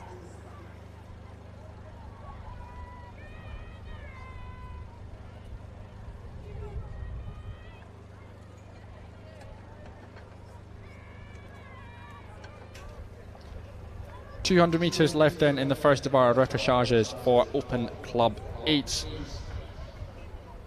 And the remains unchanged, the headlines are unchanged. Oriel Kensington in 3, the middle of the course, with the pink and green kit hailing from Hammersmith down in London. They've travelled up and they are leading this repechage. They are clear water up on Norwich Rowing Club, who sit next to them in lane 2. You can't miss them in their bright yellow, potentially gold and green kit there. Norwich themselves have a couple of lengths of clear water up on Mersey. So up to the line, just a couple of strokes left for Oriel Kensington. Job done, they punched their ticket through to the A final. And joining them will be Norwich as the top 2 crews will progress to the A final. Oriel Kensington and Norwich will be followed over the line by Mersey Rowing Club.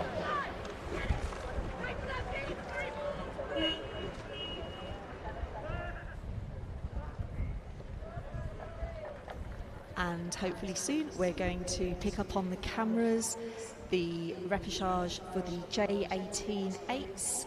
So in lane 3, Nottingham and Union Hampton School in lane 4, and Kingston Rowing Club in lane 5. And again, first 2 out of these 3 crews will progress to the A final.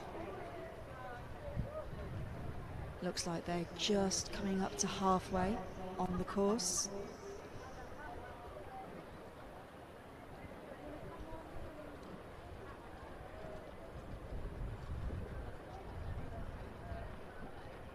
This race looks much closer than the Open Club 8s that we've just had on the course.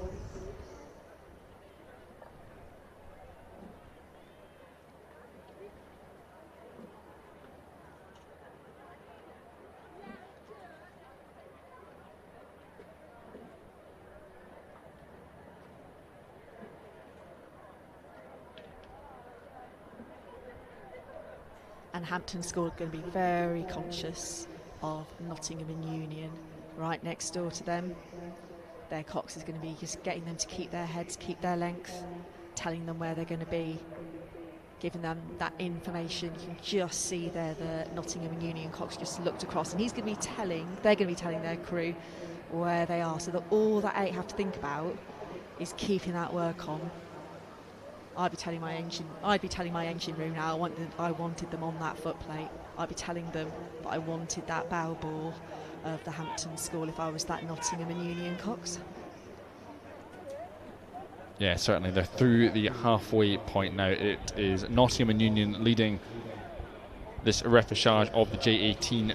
It's not quite got clear water yet. We can see Hampton School still in contact, and that'll give them hope of an opportunity perhaps to overhaul the Nottingham and Union crew as we come into this third 500 metres. It is Kingston Rowing Club sitting not too far back down, but of course Hampton and Kingston training on very similar stretches of the Thames down in London. The boat houses not too far from each other on the Thames River, but Nottingham and Union, they're the ones in the mix with Hampton School at the moment. They're this crew on screen that we can see.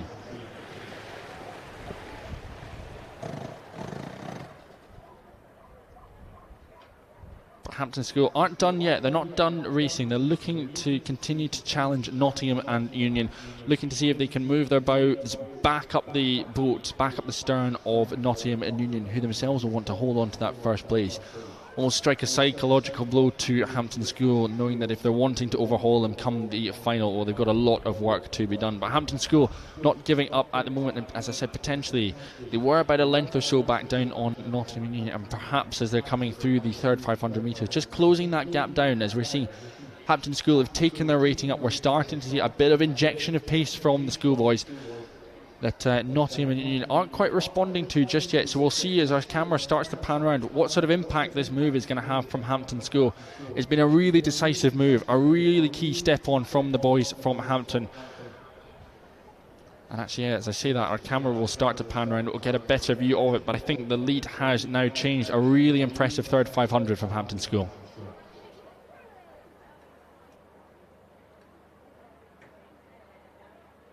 Yeah, we saw the Nottingham and Union cox look across to the Hampton School, and as I look down the lake I can see that they are moving.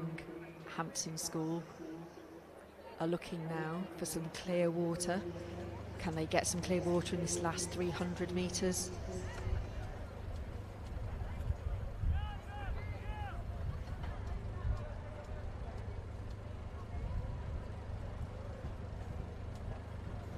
And again, this is a J18 crew.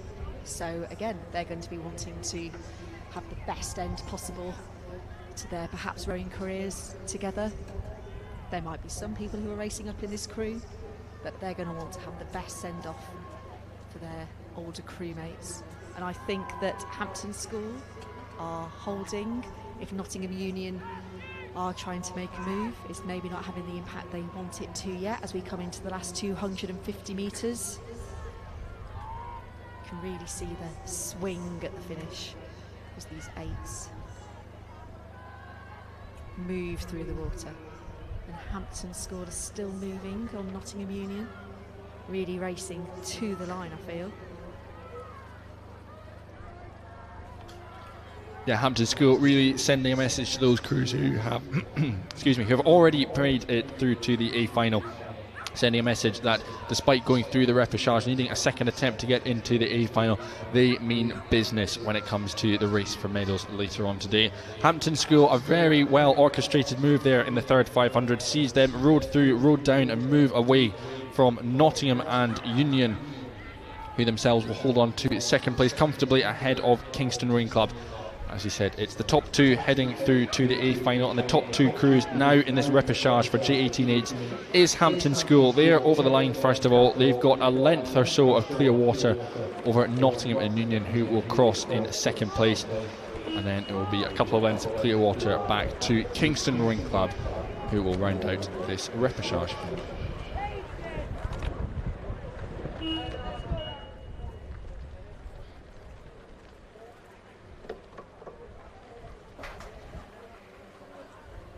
and from what I can see up here in the commentary tower, we've got the repechage for the Open Club Coxless Quads. The first two will go through to the final.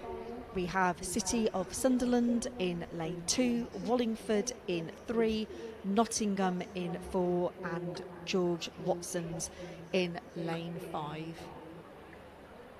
So 2 from these 4 crews looking to progress to the final.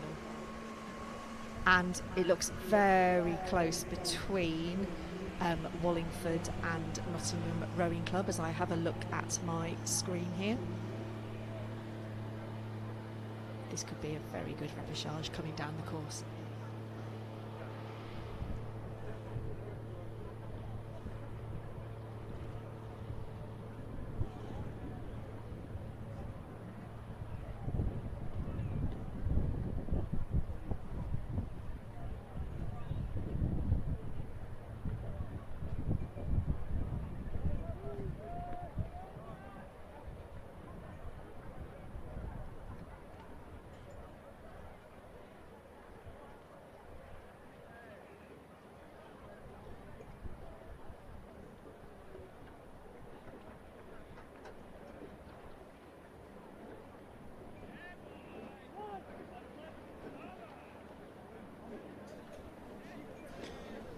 So I hope you're enjoying our coverage here of the British Rowing Junior and Senior Club Championships here. Day 2 of the championship, still 2 more days to come, Sunday I should say, and Monday. Plenty of racing to come.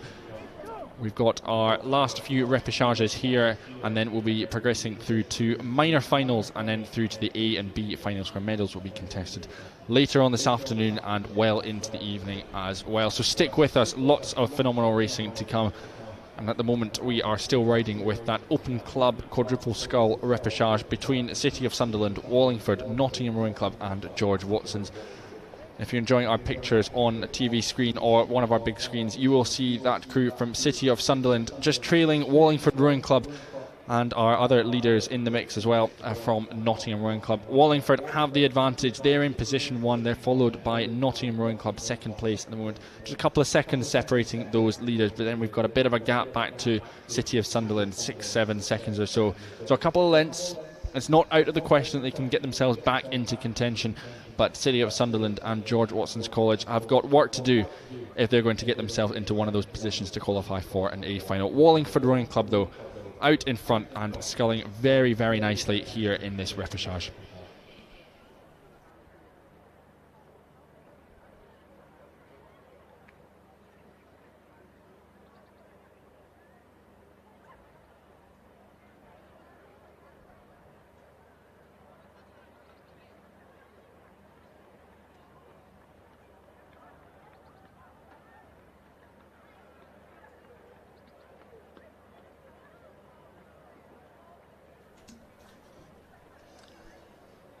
Up to the 500 metre marker, less than a quarter of this race to go, and it is still Wallingford and Nottingham Rowing Club. It's still very much stroke for stroke, locked in combat at the moment. Despite being ahead of their opposition at the moment, neither crew is backing down from this contest, making sure that they are the ones who cross the line first in this repechage. As we said, it's the first 2, but those 2 crews, Nottingham and Wallingford, neither of them wanting to be that second place crew, and it looks like they're going to keep racing all the way down the course. The advantage though is still with Wallingford Rowing Club, about half a length or so up that Wallingford have on Nottingham Rowing Club. And just as we see that, it looks like Wallingford just putting a bit of a burst on. Just that rate is starting to come up, probably cruising around about 34, 35. Again, it's coming back up now as they are starting to fend off the challenge that Nottingham Rowing Club continue to throw at them. As things stand, it will be these 2 crews heading through to the A final, and again, what a contest that will be, just stroke for stroke, blow for blow between Wallingford and Nottingham as we're coming up to the line. 250 metres left for those crews. City of Sunderland, they hold the 3rd position at the moment over George Watson's College in 4th. But this race, perhaps we expected, Erica, we expected either Nottingham or Wallingford, or one of them or both of them to back down, conserve some energy, but that is not happening into the final stages. No, and from where I was just sat there, it looked like Wallingford maybe were a little bit close to the buoy line there, and they've had to correct their steering, And obviously that has to happen, but then that's going to slow the boat, and that's going to give Nottingham an opportunity in lane 4 to maybe close that gap as well. So again, we need cool heads here. Oh, I'm always on the side of the steerer. I think if you're going to step up and steer, always to be admired. But it actually looks like Wallingford just opened up a little bit more of a gap there as we come into the last 100 yep, coming towards the line. Yep, up on the line, it is job done for Wallingford, it's job done for Nottingham Rowing Club, but what a thrilling encounter that looks to be. We had a really good round 1 here. Let's see if Nottingham are able to win the second round later on in the A final to come. Wallingford and Nottingham provisionally heading through in third place in this rep. It is City of Sunderland, and they'll be finishing a few lengths up on George Watson's College in lane 5.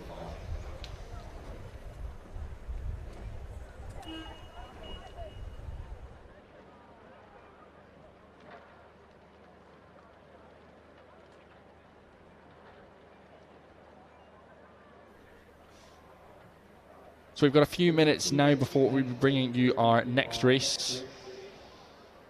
In fact, I can now correct that statement. 3:45, the repechage of the women's J16 Cox 4 has been moved up the schedule, and we are bringing you that one at the moment. It is out of the blocks. It's being contested between Aberdeen Schools Rowing Association B, Marlow Rowing Club, and a composite of Wallingford Rowing Club and Sir William Perkins School. Those three crews out of the blocks, thundering out of the first 100 metres. It does look to be Aberdeen Schools Rowing Association who have the early lead, jumped out to perhaps a third of a length, half a length in over Marlow and Wallingford and Sir William Perkins Composite.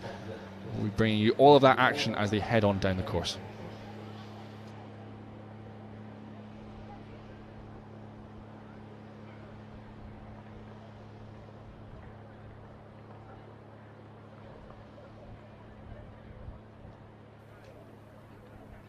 So we will be closely following that women's J16 Cox 4 repechage right the way down the schools. As we said, Aberdeen Schools, the early leaders, let's see what they can do.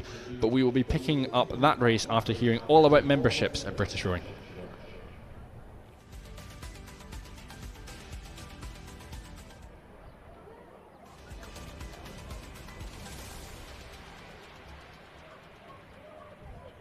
So we are here with Marika and Chris. Can you start by introducing yourselves and letting us know why you're here today?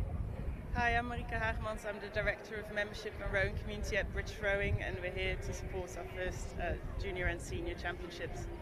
And hi, I'm Chris Farrell. I'm the Head of Community for British Rowing, so again here to support the clubs that are taking part today. Wonderful. This is the first championships in which juniors and seniors are combined as one event. What do you think that means for the community? Well, I think it means a great deal because we've been waiting to run senior championships for a long time, and after consulting with the community, this was what came out as the preferred solution, is to bring junior and senior champs together. And I think as an athlete or someone watching here, it's great to see all ages competing, a big range of different clubs. So we're super excited to be here, and it's finally happening. And what do you have planned for the community this summer? Well, to be honest, it's one of the biggest years as we have as a sport. It comes around 4 years, the Olympics and the Paralympics. So we've got three things that are happening.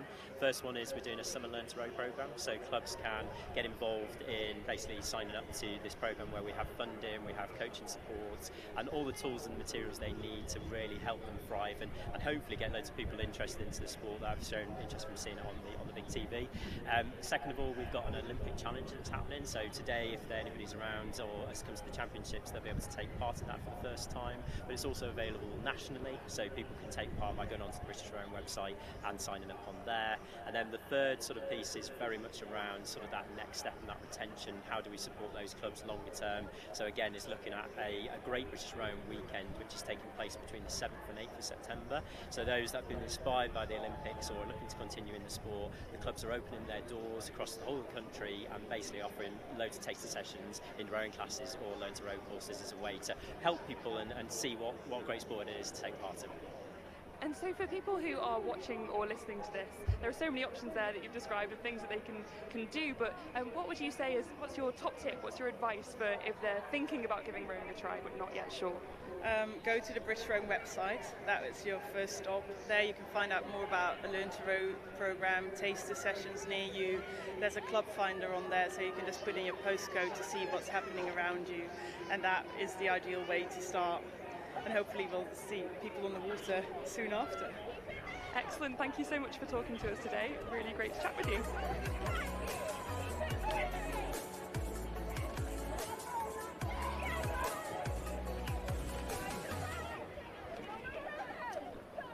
So a hugely exciting summer coming up for everyone at British Rowing. Of course, the Olympic Games just on the horizon, but so much for clubs to get stuck into and so much for clubs to look forward to as well. And if you're watching on thinking, yes, this is exactly the sport I want to be doing, as Marika said, head to the British Rowing website, find your local club, and perhaps we could be seeing you racing here next year at the Junior and Senior Club Championships. We're back on screen though with the Women's J16 Cox Throwers. We're back on screen with our leaders from Aberdeen Schools Rowing Association. We highlighted their phenomenal start they had out of the blocks, getting an early advantage. We can see some of the calls coming from their stroke seat. Hope Thompson in the stroke seat. She's barking the orders for the rest of the crew, making sure that they have this repechage well and truly wrapped up. They're heading to the 1,000 metre mark. Second place at the moment is the Sir William Perkins Wallingford Rowing Club composite crew after Marlow ran into a bit of difficulty earlier up in the course. Looking forward to seeing if Marlow can haul themselves back into contention. We've still got 1,000 metres left. We'll see if Marlow can make up that distance. But yes, at the moment, through halfway, it is Aberdeen Schools Rowing Association over the Sir William Perkins School Wallingford Rowing Club composite. Only just half a second separating those two crews. So it's been a very impressive last quarter of the race from the composite crews. They've closed down the lead. It was about a length or so Aberdeen Schools had. Now it's down to perhaps a canvas, maybe even less than that Aberdeen Schools have the advantage of. And it is, of course, the first two crews heading through to the A Finder, with the third place crew eliminated from racing.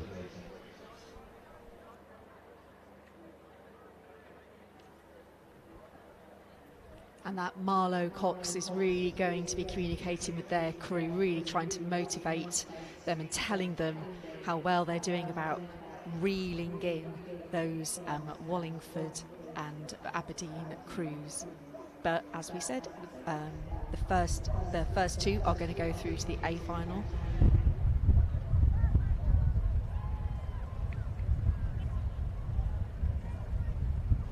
Yes, first two through to the A final, and what a job that Cox in the Marlow Rowing Club crew is doing. That is Isabel Massey in the coxing seat, pulling on the rudders, marching her crew down the course at the moment. And despite the difficulties they had earlier on in the race, they have brought themselves back right into contention. What a row this has been from Marlow Rowing Club. The question is, are they able to break our current race leaders at the moment? It is still Aberdeen Schools who have etched out the advantage. Sir William Perkins Wallingford Rowing Club closed the gap ever so slightly, but it's back up to a couple of seconds that Aberdeen Schools have, perhaps up to nearly a length's advantage for Aberdeen Schools, and that has meant that Marlow Rowing Club are right back in the mix. Marlow Rowing Club just a length or so down on Sir William Perkins School as we're coming into the final 300 metres.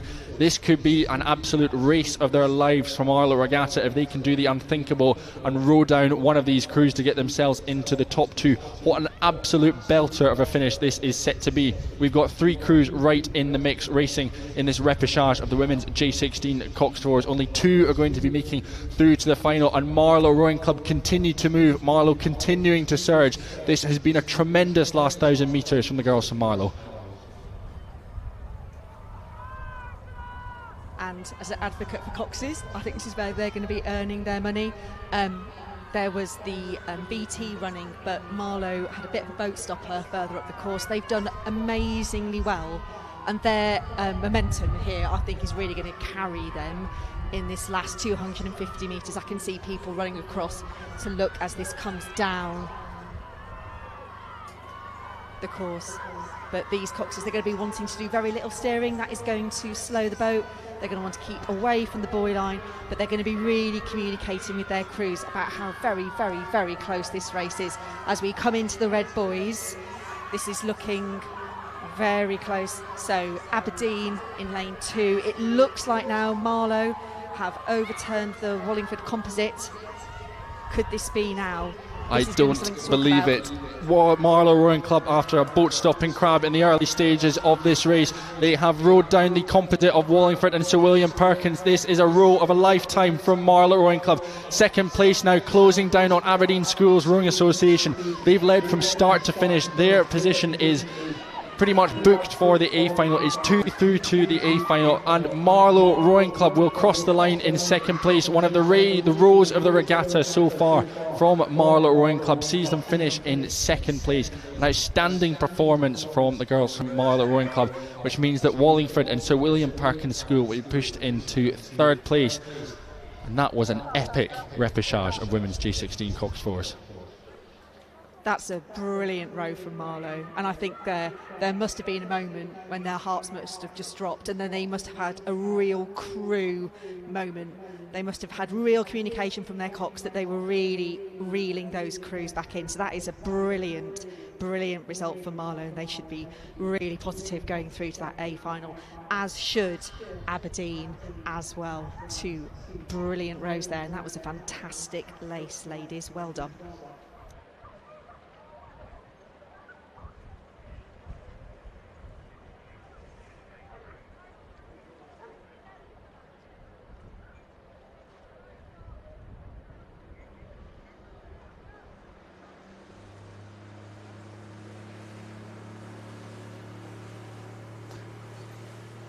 So we are now underway on the screen in the next race. This is the repechage of the Open J16 pairs. We've got 2 of these coming up, the first of which will be contested by 4 crews. Brentford, Stratford upon Avon, Brentford's A crew I should say, Hereford Rowing Club in 4, and Brentford's B crew in lane 5.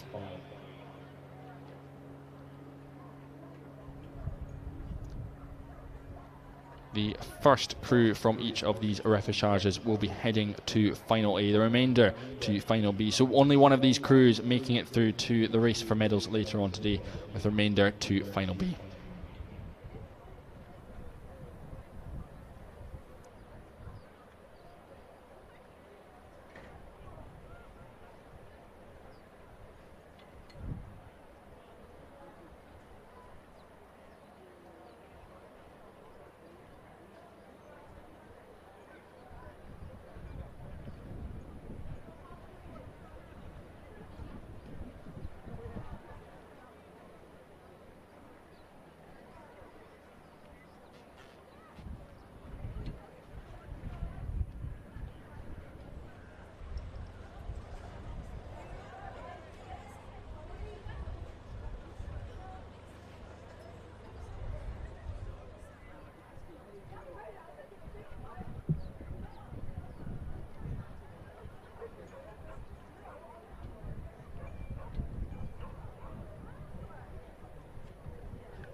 Our pairs are through the opening quarter of this race, 500 metres in of this first repechage of the J16 pairs. Reminder, 1 is heading through to the A final, and at the moment in the top position is Stratford upon Avon Boat Club, followed by Hereford Rowing Club next to them in lane 4, with 3rd and 4th place occupied by the 2 boats from Brentford Boat Club, their A crew and their B crew.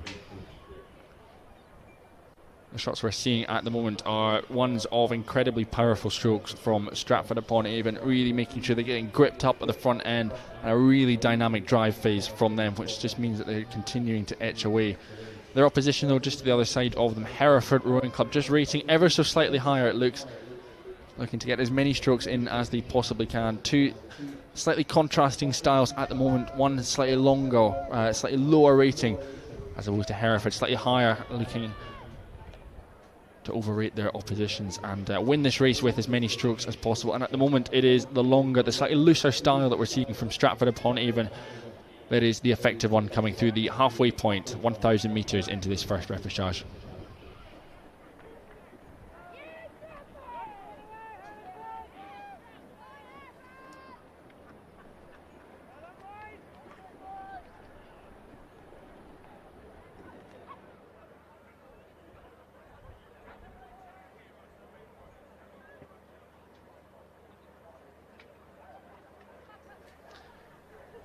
So those positions at the halfway point unchanged. It is still the lead with Stratford-upon-Avon Boat Club. Hereford Rowing Club, again, 3 seconds back on them. So that lead that Stratford-upon-Avon have just continuing to grow as well. We can see there on screen as well one of the crews from Brentford Boat Club. That's their A crew. That's Matthew Berger and Sebastian Keane there in lane 2. And just in the background, we've got Seth Vondrak and Xavier Sissons-Roffey of Stratford-upon-Avon. Your race leaders at the moment, and as we said, with just one crew heading through to the A final, Stratford are right where they want to be.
Our 4 pairs now into the final 500 metres then of this first repechage of J16 pairs. A reminder, it is Brentford A in lane 2, Stratford-upon-Avon in 3, Hereford Rowing Club in 4, Brentford B in lane 5. And Stratford-upon-Avon have led for so much of this race. They've led right from the get-go through 500, through 1,000 metres. They are now leading through the 1,500 metre marker as well. Those long, patient strokes that we're seeing from Stratford, Erica, is just starting to change ever so slightly now as that pressure from Hereford continues to come. They've just been nipping away like a terrier for so much of this race. Stratford haven't been able to pull away, and perhaps that pressure will start to mount on Stratford in the final 300 metres. And I think this is where knowing your crewmate really comes into play. We were saying earlier that pairs take no prisoners, they don't hide anything, and it just looks like Hereford just taking up their rating. And you know, if this has been a pair all season, they will absolutely know where the other is prepared to go. So they might have been really happy sitting there alongside Stratford-upon-Avon, and now it really looks like they've got something more to give as we come towards the Red Buoys. And this is the beauty of this small boat racing. You know, it can very suddenly change, but I you really wouldn't want to call this at the moment. No, certainly not. It's Stratford who have led for so much, but now the challenge is really coming from Hereford. Hereford have stepped on and they're going again. They found yet another gear. It seems to be an endless engine in this Hereford Cathedral crew, and Stratford for the first time are coming under pressure, and perhaps Hereford starting to ask serious questions of Stratford upon even just 2 or 3 strokes left to go. But Stratford will be safe, they will be secure through to the A final, provisionally in first place in this first repechage of the J16 pairs. Stratford doing just enough to hang on to a sprinting Hereford Rowing Club crew who finish in second place. And then rounding out this first repechage, it will be the 2 crews from Brentford Rowing Club. Their A crew, Matthew Berger and Sebastian Keane in lane 2, and their B crew, Charlie Hayter and Thomas Rowland in lane 5.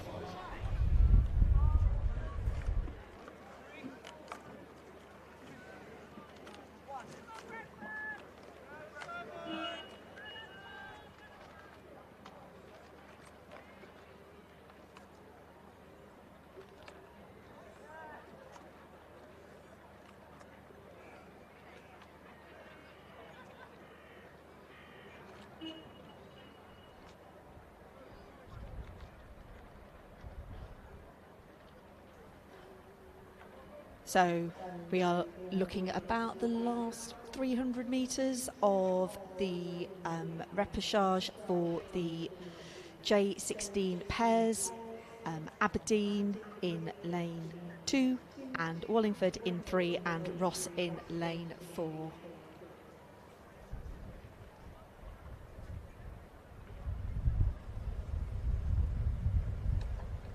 And as we went through 1,000 metres, Wallingford were in first, Ross were second, and Aberdeen were third.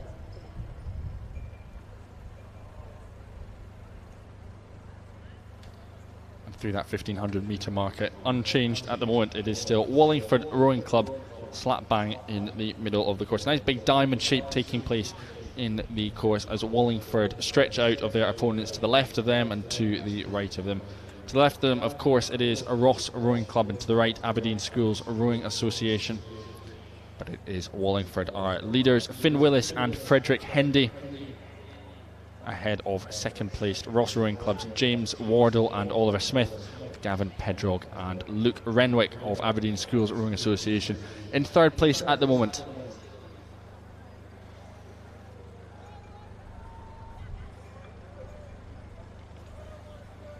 And even though they've got several lengths, I wouldn't say they're showing any intention of backing off. Really long strokes in the water there, making sure they stay off that buoy line as they come in to the last 100 metres of this rep. Yep, here we go, the last of our repechages and semi-finals. There's been a big block of racing, there's been some spectacular racing, but a much more controlled, a much more confident finish for Wallingford Rowing Club as they come up to the line. 5 strokes to go for them. It is the first crew through to the A final, and provisionally that looks to be Wallingford Rowing Club. A couple of strokes left up to the line, safe and secure. Job done for Wallingford Rowing Club. A much less frantic finish than the race we saw previously between Stratford and Hereford. But nice one, a wee warm embrace there from the boys from Wallingford Rowing Club. High fives all round from those chaps, delighted with that performance. And then up to the line, the second placed crew will be Ross Rowing Club. Ross's James Wardle and Oliver Smith up to the line in this repechage. And they will be followed by Aberdeen Schools Rowing Association's Gavin Pedrock and Luke Renwick.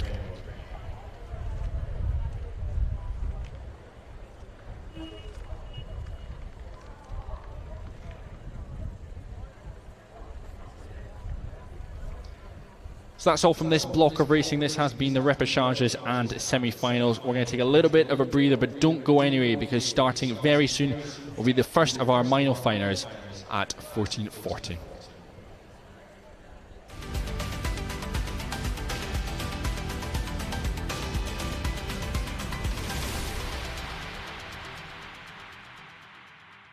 We hope you've enjoyed today's Champs Live coverage so far, and we have got so much more still to come, so don't go anywhere. There's loads going on both on and off the water here in Nottingham, and there's a huge team of people, including many volunteers, making it all happen. Now it's time for some minor finals, so let's press on and hand over to the commentary team.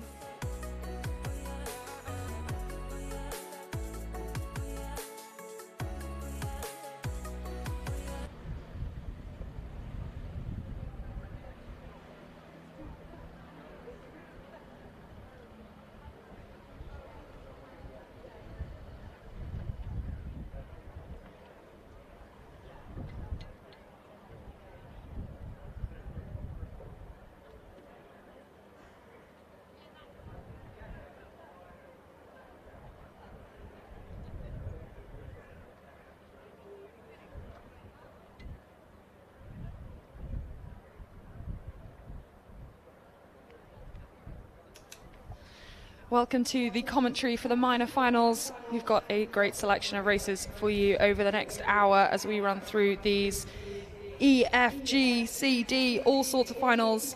Up first, we have the Women's Club 4 Club Quad C final between Norwich Rowing Club in lane 2, Bedford Rowing Club B in lane 3, Mersey Rowing Club B in lane 4, and Bedford Rowing Club in lane 5.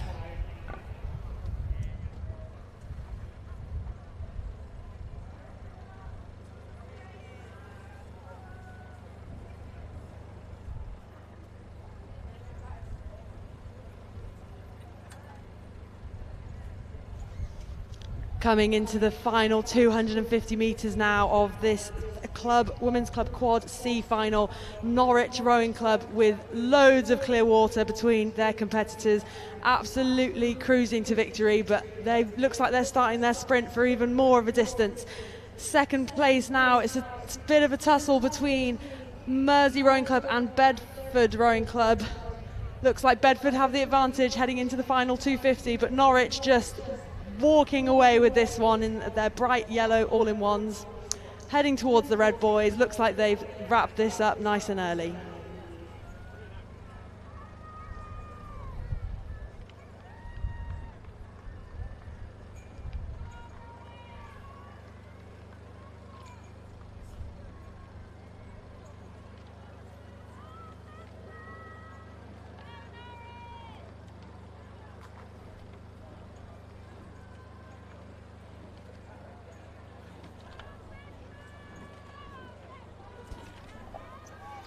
Norwich now approaching the last 10 strokes of this C final, coming through in dominant fashion, looking absolutely brilliant as they cross the finish line. Bedford Rowing Club still with about a length of a lead over the crew from Mersey Rowing Club. They'll be looking to make sure that their sprint keeps them in that position. Mersey seeing if they can overturn this in the last 200 metres. We saw it plenty of times yesterday. Anything can happen in these red boys.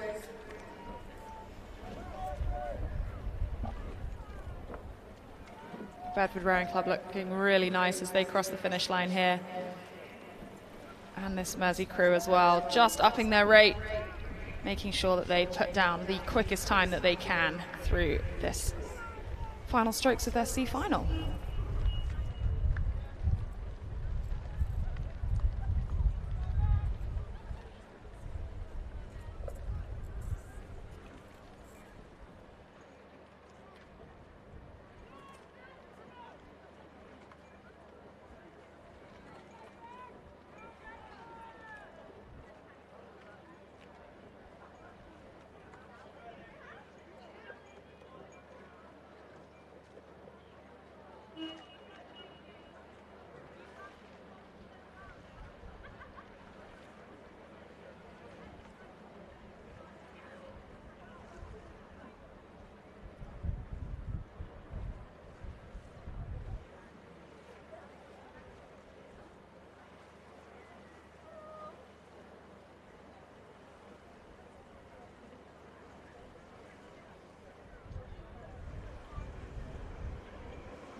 Next up, just starting their race now, we have the F final of the Women's Junior 18 single sculls.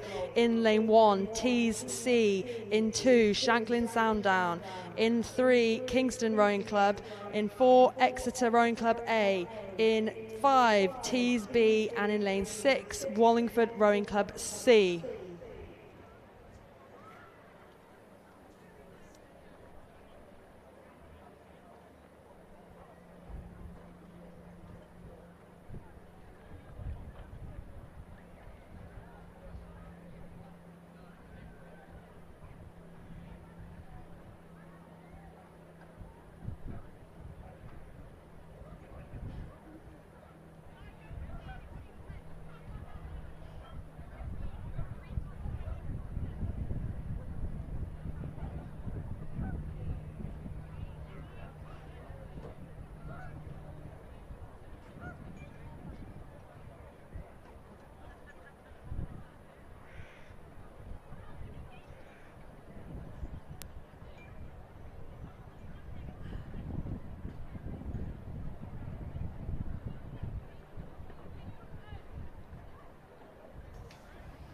This F final of the Junior Women's 18 single sculls, just through 500 metres. We have an early leader of Jessica Fraser for Exeter Rowing Club, followed closely by Colby Wallace-Waterson from Kingston Rowing Club. These two girls made an early push, try and establish their dominance in this F final. These girls, of course, racing for places 36 to 41, and they'll be wanting to make sure that they are as high up that ranking as they possibly can be.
This F final of the Women's Junior 18 singles, currently making their way down to the 1,000 metre mark.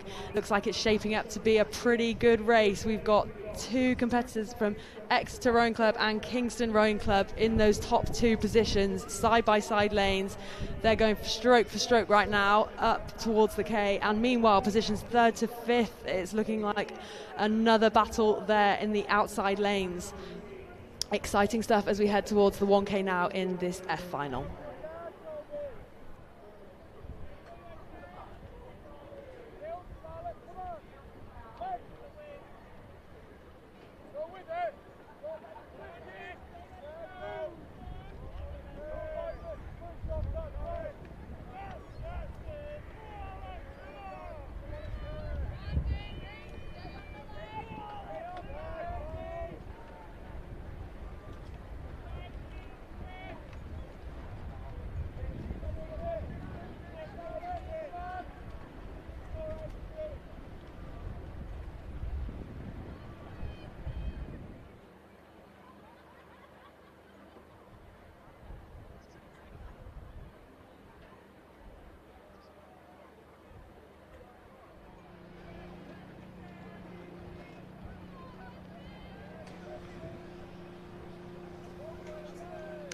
For all our viewers watching on the big screens and on their web live stream at home, it looks like here we can see the Kingston sculler. This is Colby Wallace-Waterson, has rode through the Exeter competitor. Exeter had the lead in the early stages, but Kingston putting on a great middle section of this 2K race to take the reins of this race, and looks like she's leading now through the middle K.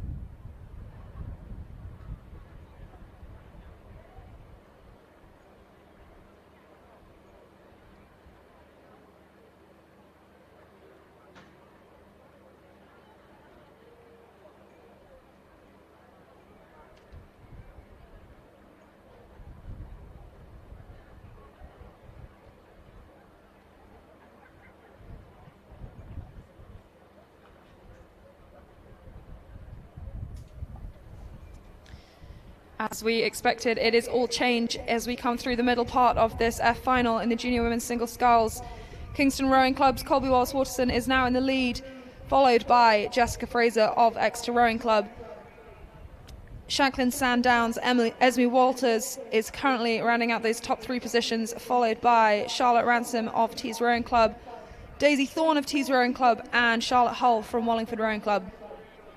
This is the first of 4 minor finals that we have in these junior women's 18 single sculls. They're going to come thick and fast through the next 20 minutes or so. So if you have single scullers, make sure that you are nice and close to the bank, ready to watch the girls coming down the course.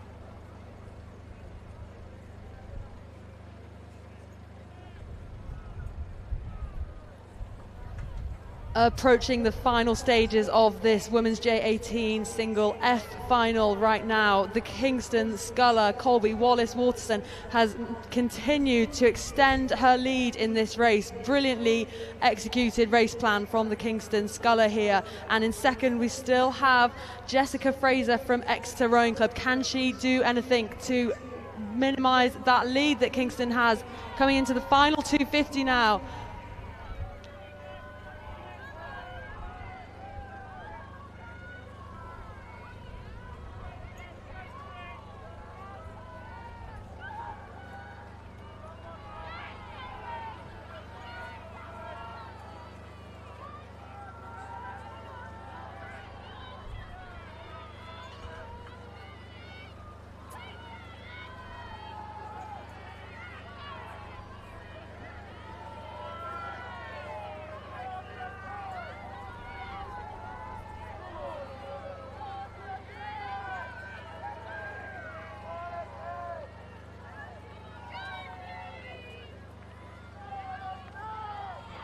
Into the red boys now. Huge shouts of support on either side of the bank for all these scullers. The Kingston Rowing Club are still walking away with this one. She keeps her clear water over Exeter Rowing Club, and looks like the battle for second is now between Exeter Rowing Club and Shanklin Sandown's Esme Walters in lane 2.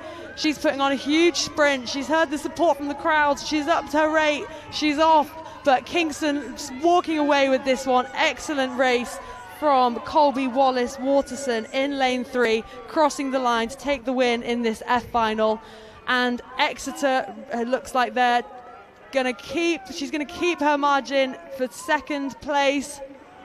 But Shanklin Sandown putting in a spectacular sprint to close the gap and finish in third of this F final.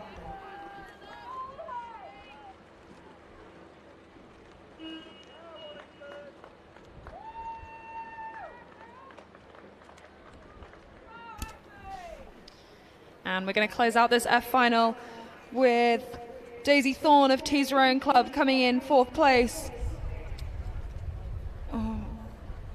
Charlotte Ransom of Tees Rowing Club in 5th, and finally Charlotte Hull of Wallingford Rowing Club.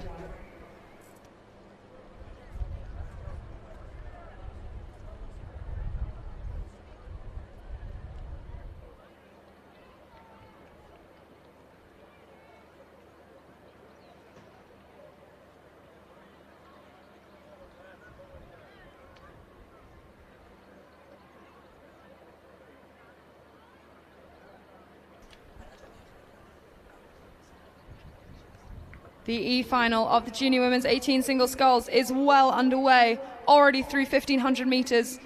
In lane 1, we've got Molly Quilty of Liverpool Victoria Rowing Club. Lane 2, Rebecca McIntyre of Wallingford Rowing Club. Lane 3, Harriet Nicholson of Worcester Rowing Club. Lane 4, Caroline Crabb of Dundee University. Lane 5, Emily Pollard of Durham School. And finally, Niamh Askin of Reading Bluecoat School in lane 6. Harriet Nicholson of Worcester Rowing Club had taken an early lead through the 1,000, and it looks like that has continued for the Worcester Rowing Club sculler.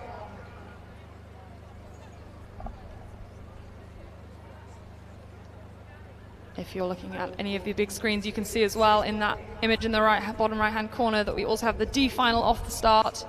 So several races going on at the same time here.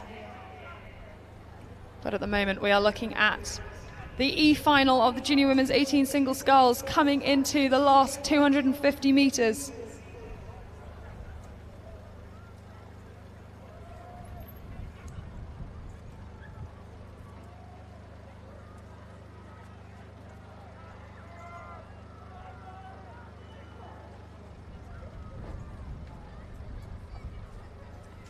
The lead into the final of this F final remains with Worcester Rowing Club right now. Harriet Nicholson is leading this race. She's holding off sprint attacks by the Wallingford sculler in lane 2.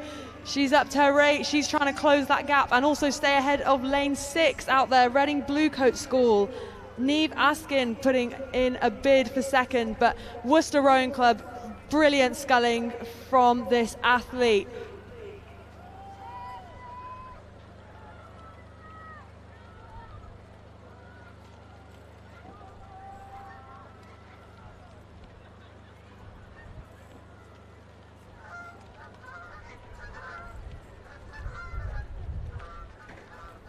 And now we can see Worcester Rowing Club crossing the line in first place of this Women's J18 E final, holding off a phenomenal sprint from the Wallingford sculler through the line, closely behind in second place.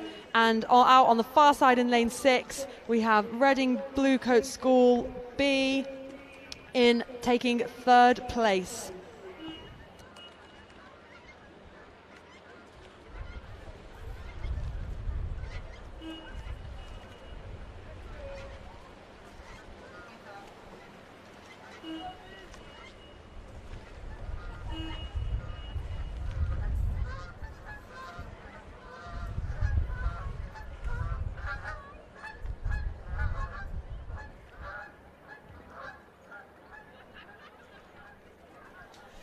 And we are already back in action with the D final now of the Women's J18 single sculls.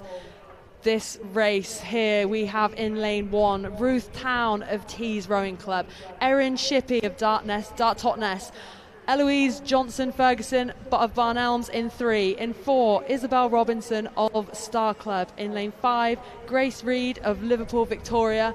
And in 6, Maddie Bell of Sir William Perkins School.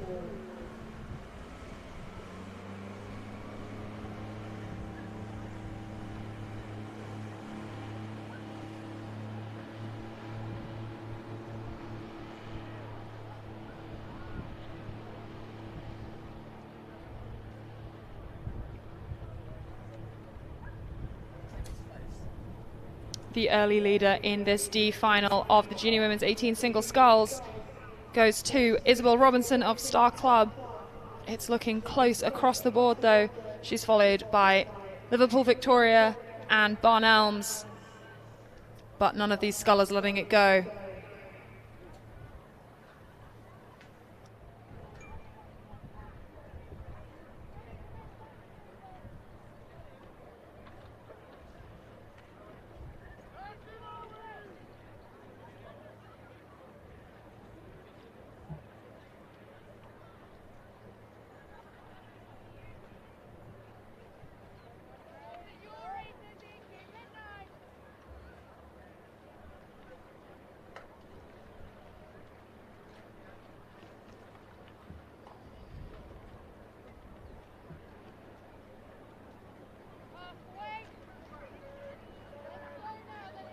We have another real tussle here in the D final of Women's J18 single sculls. In approaching the 1K marker now. There's a 3-horse race between Reed from Liverpool Victoria, Robinson of Star Club, and Johnson Ferguson of Barn Elms in the mix there too. The lead has been changing through the early stages of this race already.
Certainly very close still through the 1 kilometre. There was less than 3 seconds between these top 3 scullers in this final of the Junior Women's 18 single sculls. These girls racing for places 22 to 28. Currently in the lead, Grace Reed of Liverpool Victoria Rowing Club. She's snatched that lead from Isabel Robinson of Star and Arrow, and they are closely followed by Eloise Johnson-Ferguson of Barn Elms.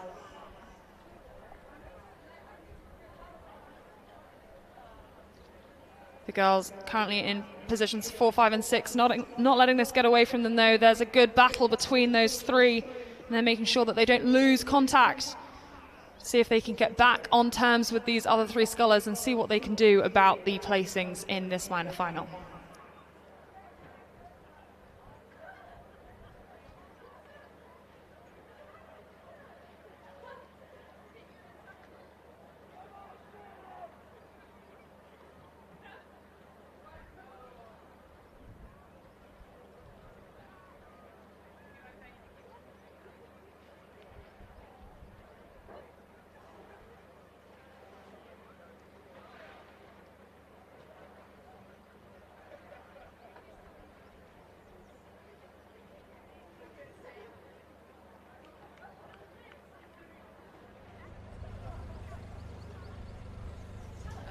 Fantastic middle section of this race from Johnson Ferguson of Barn Elms Rowing Club. She's making moves on the lead boat, which is Liverpool Victoria currently, but the sculler from Barn Elms putting in a massive shift through the 1500 metre mark now. She is going for the win in this D final. Can Grace Reed of Liverpool Victoria hold her off in the closing stages of this race?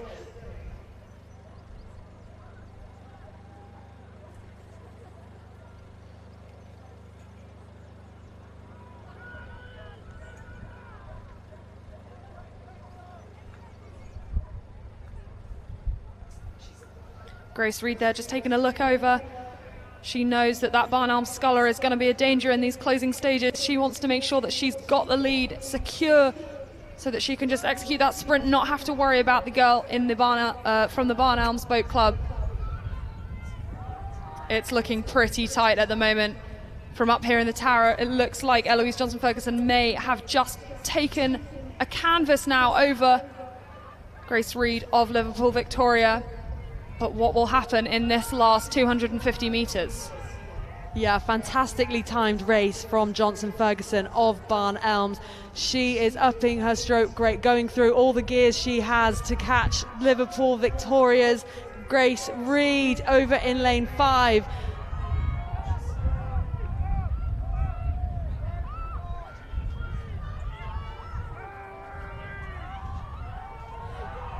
Huge battle shaping up for the top place in this D final. Supporters from the bank, get your crew, get your club across the line first. Barn Elms Rowing Club versus Liverpool Victoria. Liverpool Victoria on the scoreboard side, Barn Elms close to the tower. They taking looks over at their shoulders at each other, stroke for stroke. Liverpool Victoria, she's done another burst, she's matching her rate. It's going to be Liverpool Victoria just taking the win, just half a length in front of the Barn Elm Sculler. Fantastic race from these young athletes. And in third place, crossing the line now, we have the Sculler Robinson from Star Club.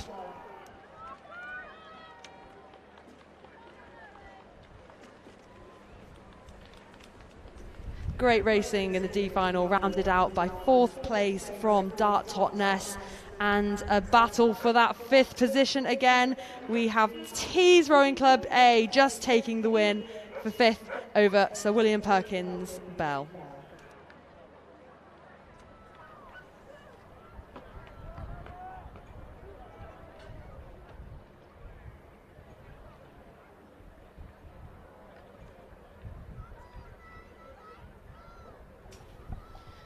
The last of our singles minor finals today. The women's J18C final here is going to be contested between Aditi Parashna in lane 1 for Nottinghamshire County Rowing Club, Emma Maroney for Wallingford Rowing Club in lane 2, Emma Calver for Peterborough City Rowing Club in lane 3. Appears to have scratched this race. Maya Smith, Chester Street, is in lane 4. Layla Nico Amiri is in lane 5 for Glasgow Academy, and Abby Adams is in lane 6 for Exeter Rowing Club. The early leader in this race was the Nottinghamshire County Rowing Club Sculler. She came across the line just ahead of the Wallingford Sculler to her left, and then we had to switch all the way over to lane 5 to find our third place Sculler from Glasgow Academy. They are now comfortably through the 1,000 metre, and we'll wait and see how the second 1,000 unwinds for these girls.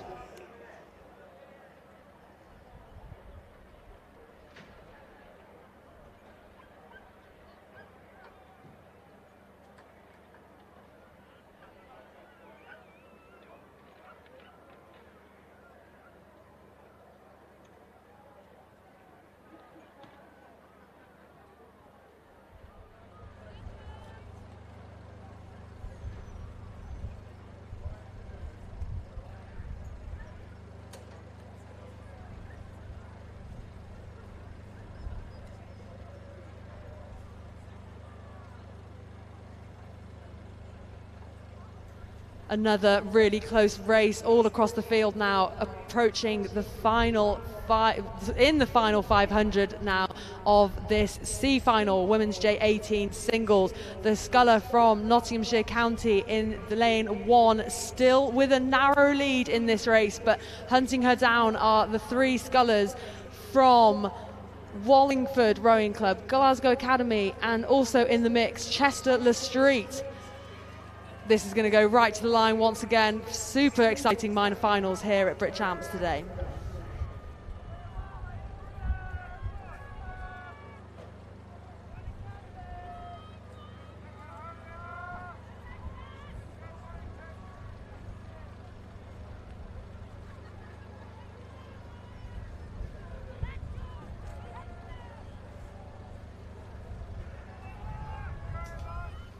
This last 250 metres getting really exciting for these Scullers.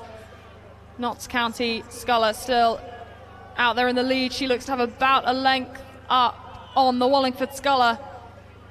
Then that gulf of an empty lane is making for an interesting battle on the other side. Those two girls battling it out for third place are now approaching the Wallingford Sculler as well. She's going to have to watch herself for that second place.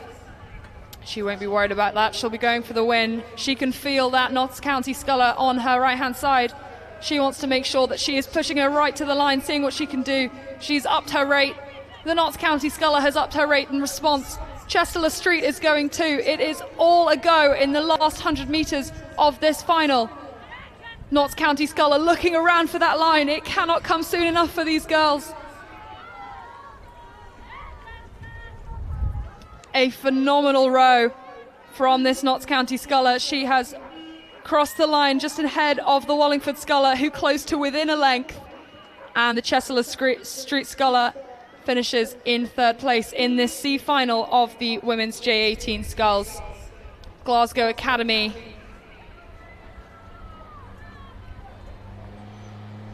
and Exeter Rowing Club rounding out this lineup.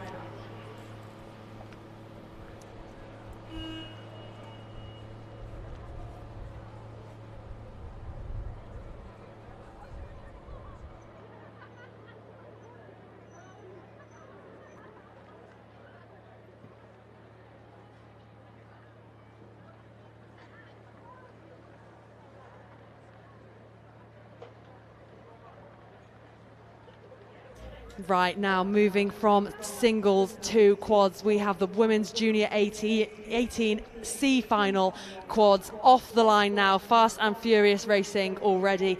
Okay, in this race, in lane 2, we have the quad from Queen Elizabeth High School. In 3, Tees Rowing Club. Peterborough in 4, Royal Chester in 5, and Northwich Rowing Club in lane 6.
If you're watching on the big screens around the course or watching from home, I'm sure there's loads of family and friends tuning in to this race of the Junior 18 Women's Quads C final. It's almost impossible to tell who's leading this race right now. These boats look extremely well matched, which is going to make for some fantastic racing across this race.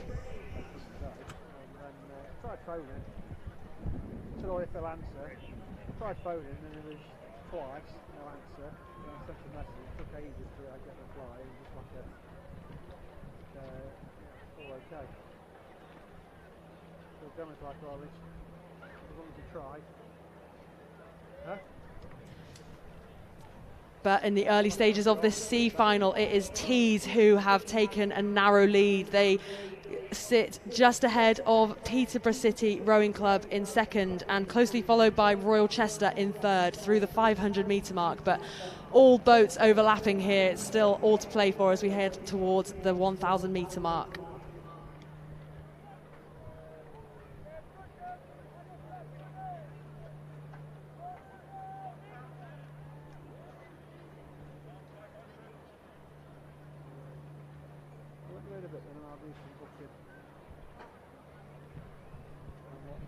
Whatever time you want.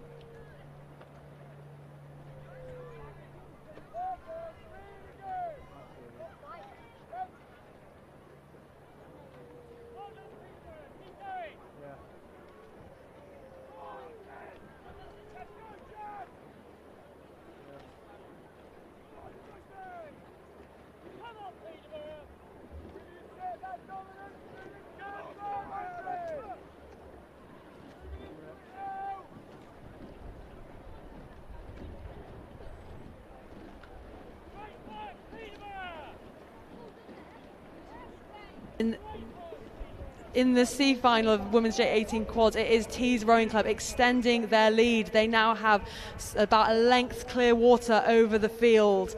Great sculling from Seffi, Nancy, Maria and Ruby from Tees Rowing Club.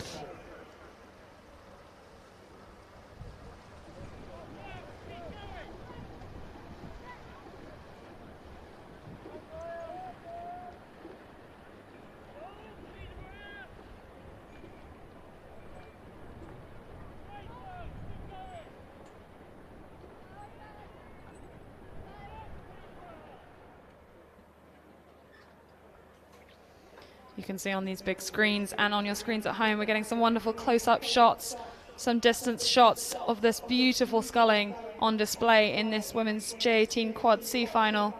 All of these girls looking really classy as they come down the track. Through the 1,000, there was not much change. Tees Rowing Club still comfortably ahead, followed by Peterborough City and Royal Chester Rowing Club. That gap between Royal Chester and Peterborough, though, it's not big, and they will be looking to change that as they get through Royal Chester. Through the later part of this course, they will want to overturn and head into that second place position in this final.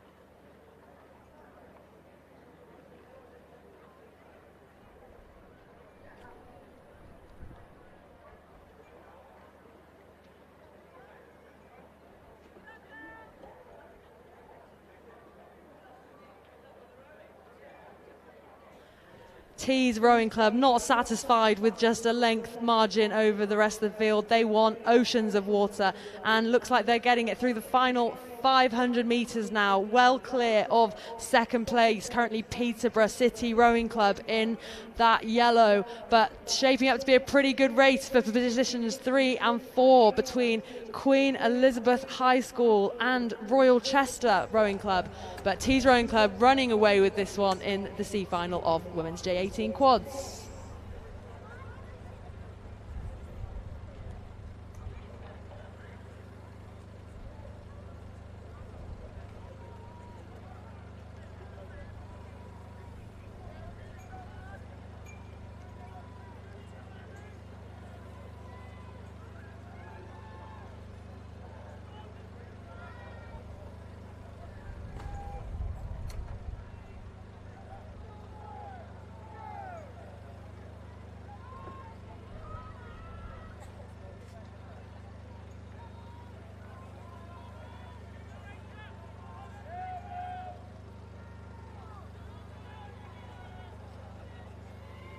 These junior women's quads putting on quite a show.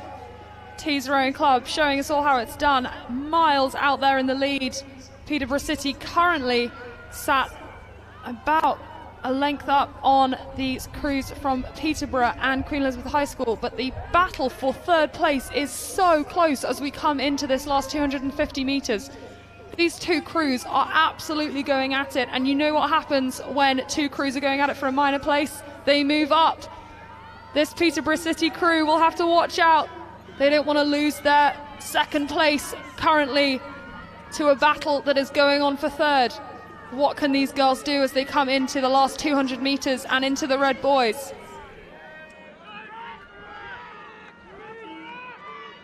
Tees Rowing Club there crossing the line for a huge victory in the C final. Hands go up in the air. They're thrilled with their race, and they should be, but for the race for second now is Peterborough, are currently with the advantage, but huge race between Royal Chester and Queen Elizabeth High School.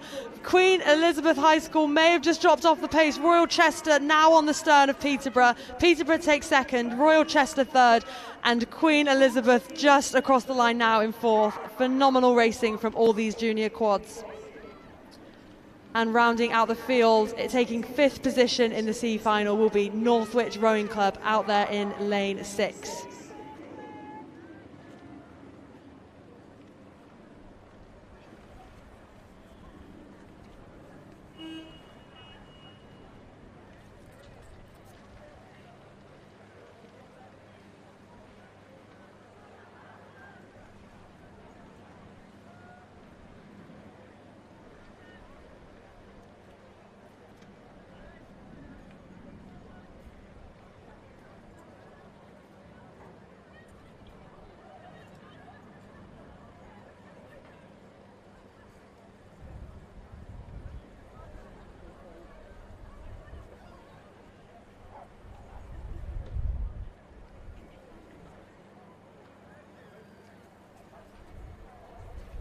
on our screens at the moment, we can see those junior women's 18 quads just moving away from the finish line. They're catching their breath, heading to cool down, heading to jump off the water, go for a walk, and then as we look back down the course, we can see the first of the finals of our junior 18 open doubles.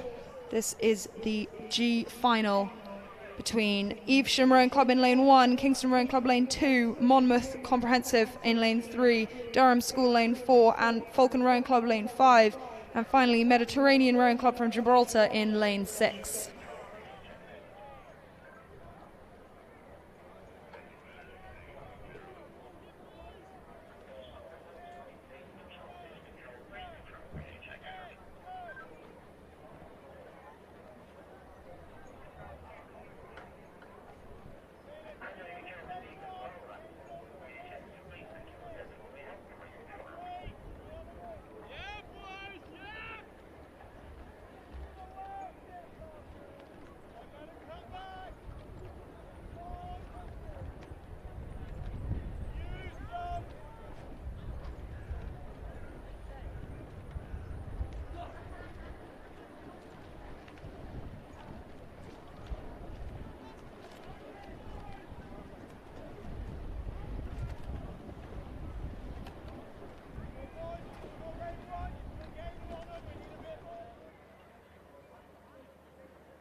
Through the early stages of this Junior 18 Boys Double G final, it's Monmouth Comprehensive School with the early advantage out in lane 3. They're followed by Durham School in second and Kingston Grammar School, taking third through the 500 metre mark, but still plenty of track left in this race for the positions to change about.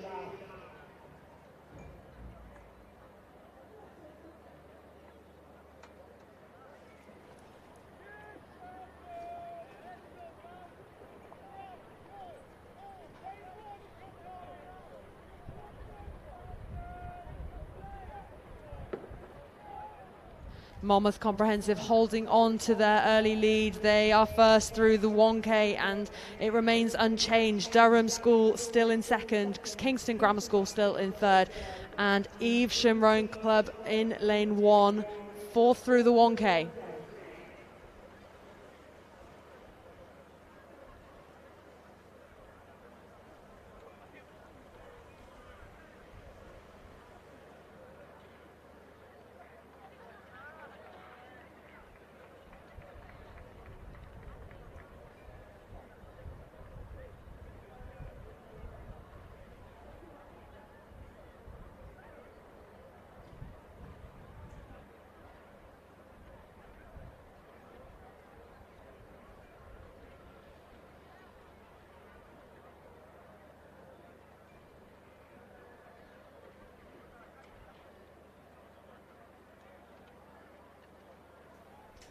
Heading towards the final 500 metres of this G final, Monmouth Comprehensive School running away with this one. Isaac Thompson and Archie Barrell, they're not satisfied. They want loads of distance. They're going for a fast time, I'm sure. And then second, Durham School are holding on to their second position, as are Kingston Grammar School in third. We can see these crews now on the lake heading towards the final 250 metre mark, heading towards their crowds of supporters, clubs and schools on the bank, going to give them a lift through the final sprint. But Monmouth Comprehensive School still leading this race. They are in control.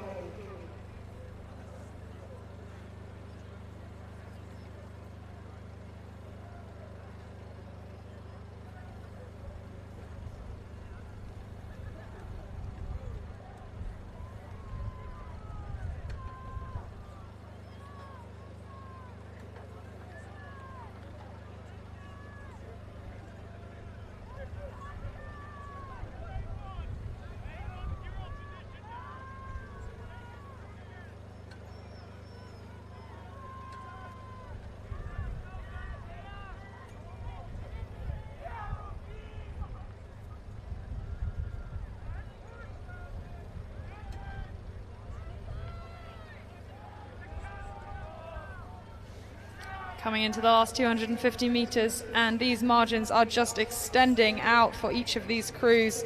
The Monmouth Comprehensive Double are looking like a real class act. They must have 3 lengths of clear water at this point. Really, really beautiful racing from them. They're just going to approach the finish line fast, but with a lot of grace and calm. The battle for second and third place, though, is hotting up. These two doubles, Kingston and Durham School, they are having to race it to the line. That Durham School have just upped the rate noticeably. Can Kingston respond? It looks like Durham are on the surge at the moment. Kingston going, though. Who's going to get it right on the line? Kingston went on the surge, followed by Durham School, just a canvas behind. Really exciting racing from them. Evesham come in 4th place, followed by Falcon and the Mediterranean Rowing Club Double in 6th place. Excellent racing from these boys. What a battle there for second and third place.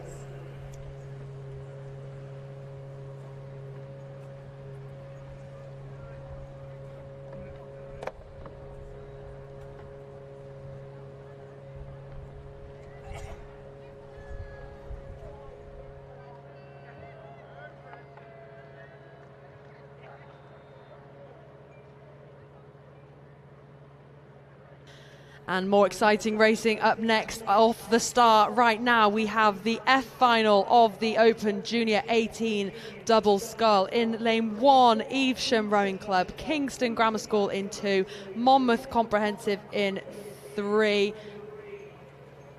I tell a lie. North Staffordshire are in lane 1. In lane 2 is Worcester. In 3 is Northwich. Bedford Rowing Club in 4, Hartpury University C in 5, and Leeds A in 6. These crews are all safely off the start now, and it's impossible to tell who's in the lead. Yeah, really close racing across the board here.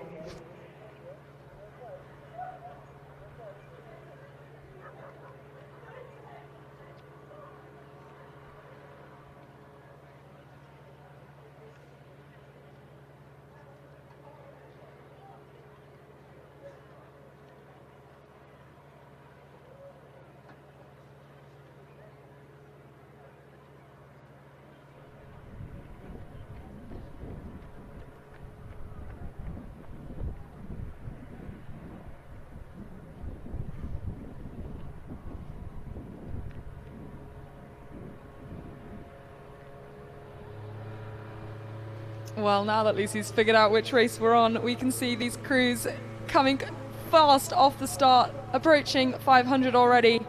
There's still plenty of racing for these crews before they reach the yellow buoy of the finish line. What is going to happen for these crews? It doesn't look like anyone has taken a significant advantage just yet. So we'll see what happens as we come through the first 500-meter marker.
Looks like Northwich Rowing Club have taken an early lead in this F final of the boys J18 double sculls, but great racing all 6 lanes across. These boats are overlapping from 1 to 6. We are in for another treat of fantastic racing in these minor finals, heading down the course thick and fast. So the F final is just heading to the 1K right now, but on our screens we can see the E final is already off the line. This is between Royal Chester, Leeds B, City of Sunderland, Rob Roy, George Watson's, and another Rob Roy crew in 6. We'll be back with that race later on.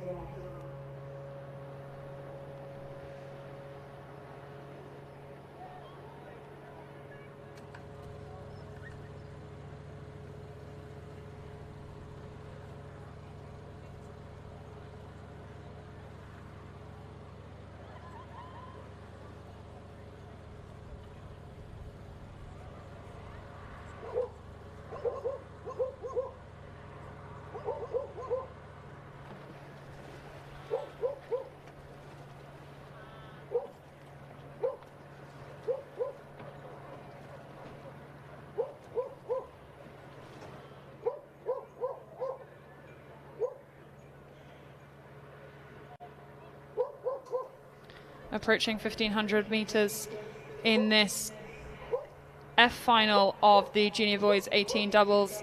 Coming through the 1000, it was Northwich in the lead, with North Staffordshire Rowing Club in second place, followed by Hartpury University College and College Boat Club. It doesn't appear that much has changed, although the other crews are still right with these first, second and third place crews at the moment. They're not letting them go anywhere. They want to be involved in this sprint to the final. Yellow boy.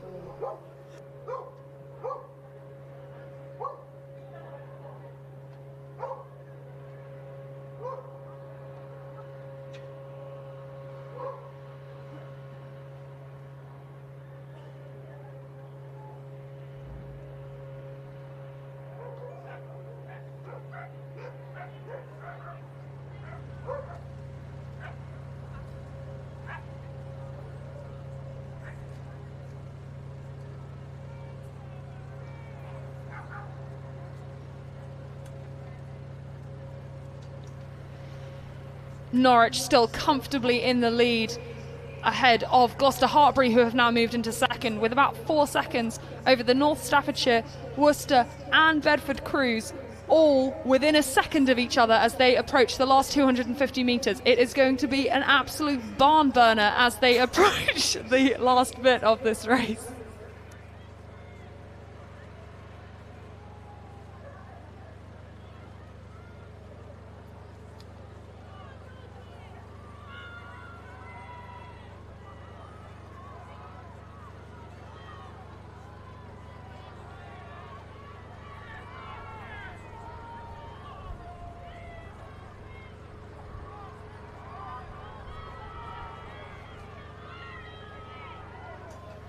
Northwich still comfortably out in the lead there, but the battle for the minor places, second and third place in this F final, is so tight. North Staffordshire in lane 1, right next to the crews from Worcester Grammar School in lane 2, and Hartpury University on the other side of the lake are really close as they come through this finish line. These boys up in the rate here in this North Staffordshire crew. They are not leaving anything to chance. They want this second place in this F final. The Worcester Rowing Club boys, though, they're not letting them go. It's on the surge at the moment. Worcester Rowing Club look like they may just have it. It's Worcester Rowing Club on the line for second place, ahead of the North Staffordshire Rowing Club crew.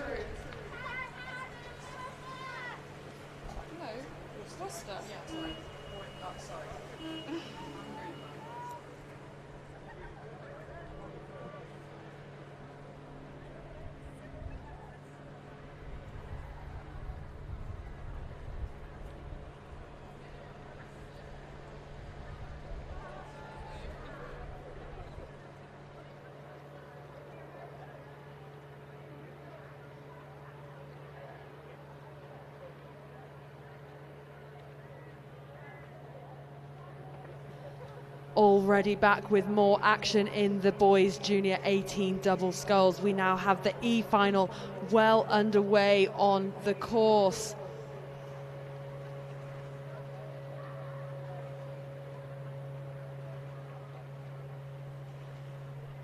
In this E-final now, City of Sunderland, Irwin and McDonald are taking a lead through the 1K at this race, but barely a scratch behind them is the double from Rob Roy Rowing Club. This is shaping up to be another barn burner. Out in lane 6 as well, the other Rob Roy double is making a bid for first place. Real battle here between 3-4 boats for the line for the first place.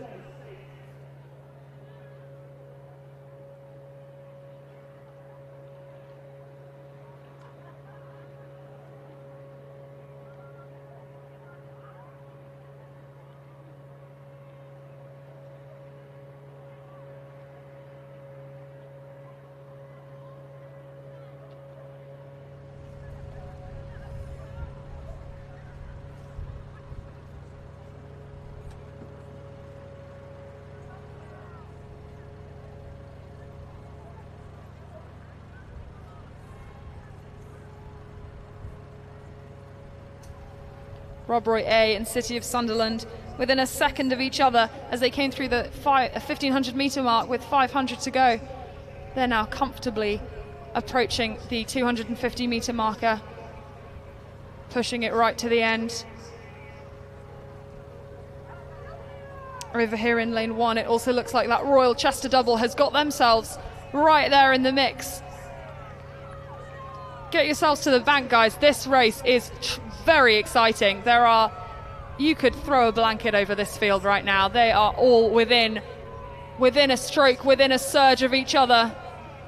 How is it going to unfold as we come into the last 200 metres now of this race?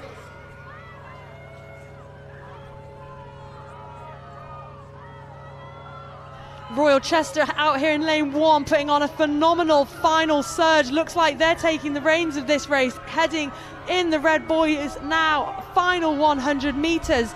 It's between Royal Chester, City of Sunderland, Rob Roy A and George Watson's 4 crews battling for first place in this E-final.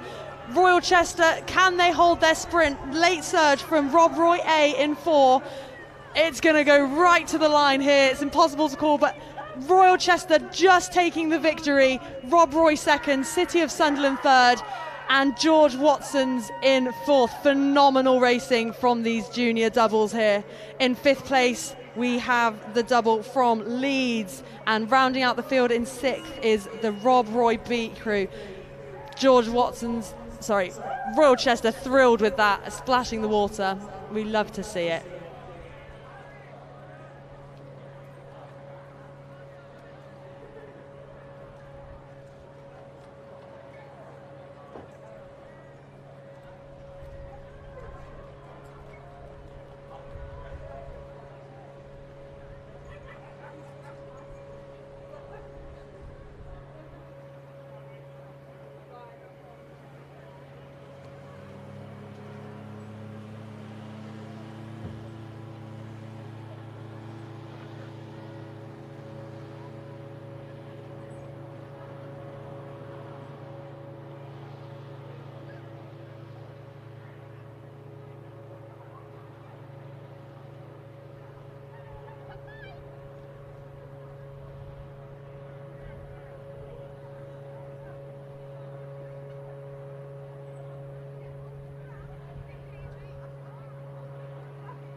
Okay, next action on the course, we have the D final of boys J18 double sculls. This race is well underway now, and it looks like the double from Nottinghamshire County are taking the lead. Out in lane 1, they are narrowly lead the fields. In second, it looks like Grosvenor Rowing Club, and then Tees battle for second place, but Nottingham County there just with clear water through the 500 metre mark.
approaching the red boys now. Nottingham County maintain their lead, but a huge late shift from Magdalen School A in lane 3.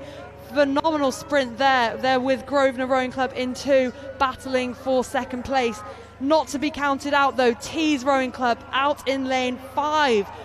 They're looking over the shoulders and seeing they are on the stern deck of multiple crews, but Notts County here looks like they're going to hold on for the lead.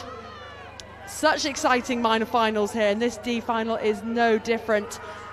Phenomenal sprint from Magdalen School A. They're trying to catch Nottingham County now, but Nottingham County looks like they'll be taking the win, crossing the line in emphatic fashion. A victory for those Scullers, and Magdalen School in second, followed by Grosvenor Rowing Club take third, and Tees Rowing Club A in fourth.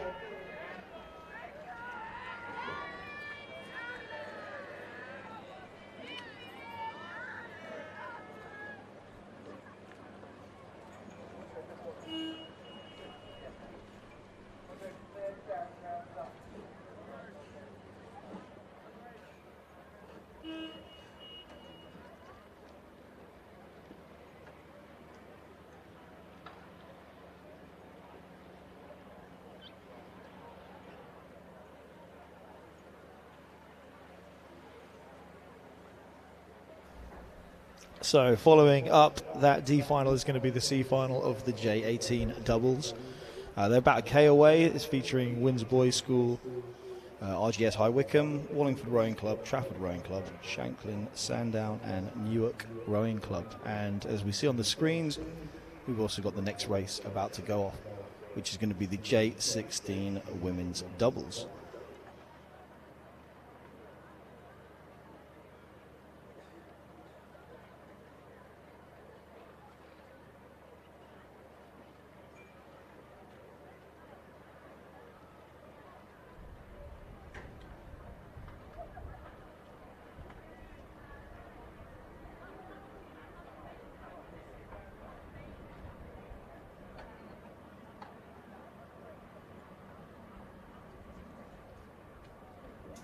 So just looking up at the course at the C final of the J18 doubles, looks to me like it's lanes 2, 3 and 1 probably in the mix, or maybe 2, 3 and 4 in the mix in the main. So that'll be RGS High Wycombe, Wallingford, and then possibly either Windsor Boys or Trafford.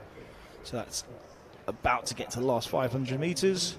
We'll bring you down the last 250 when they get a little bit closer.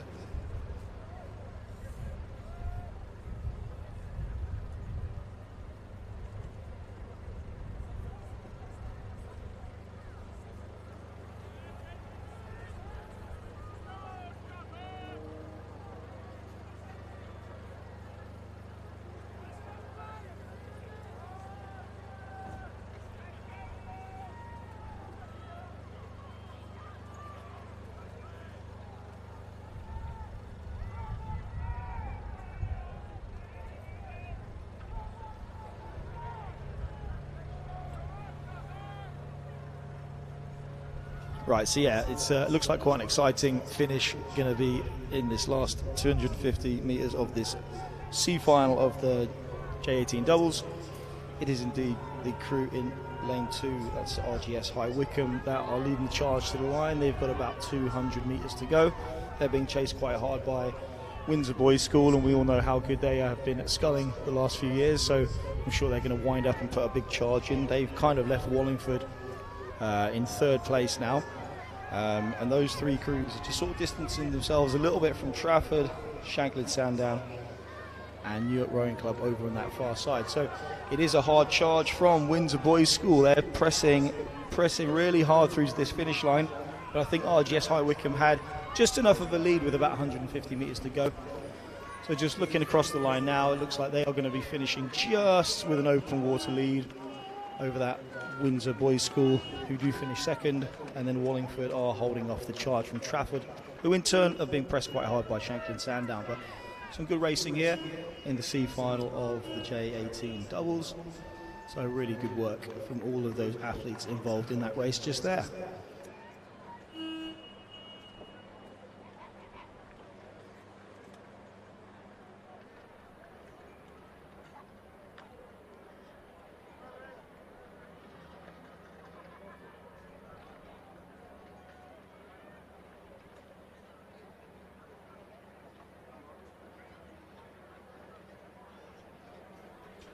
So that concludes the action in the minor finals of the boys junior 18 doubles, but the fun does not stop there. Next on the course we have the women's J16 double sculls, and kicking off this action is the G final. Here in lane 1 we have the composite from Cambus and Queen's High School. In 2, Northampton Rowing Club. In 3, North Staffs and Kingston Rowing Club B. In 4, Sir William Perkins B. In 5, and Leeds Rowing Club B. In 6.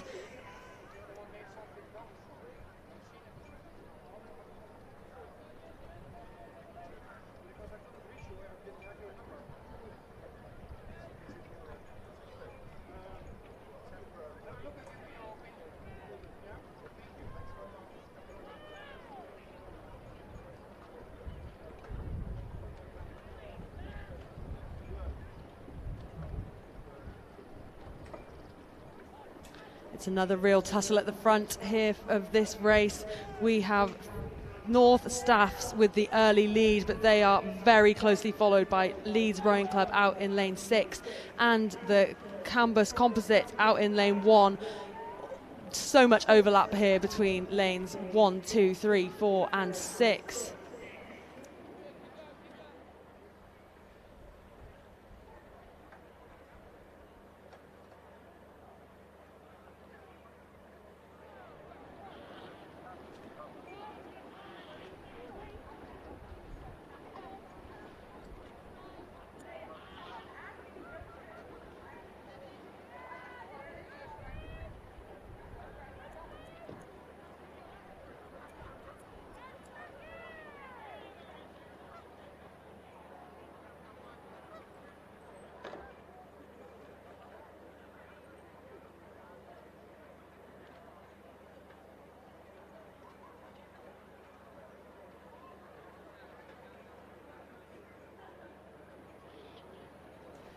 Now at the 1K of this women's J16 doubles G final, there's been a change of lead from Leeds Rowing Club B. Sophia and Jessica have crossed that 1K mark in first place, but hot on their heels, less than a second behind, was Kingston Rowing Club B.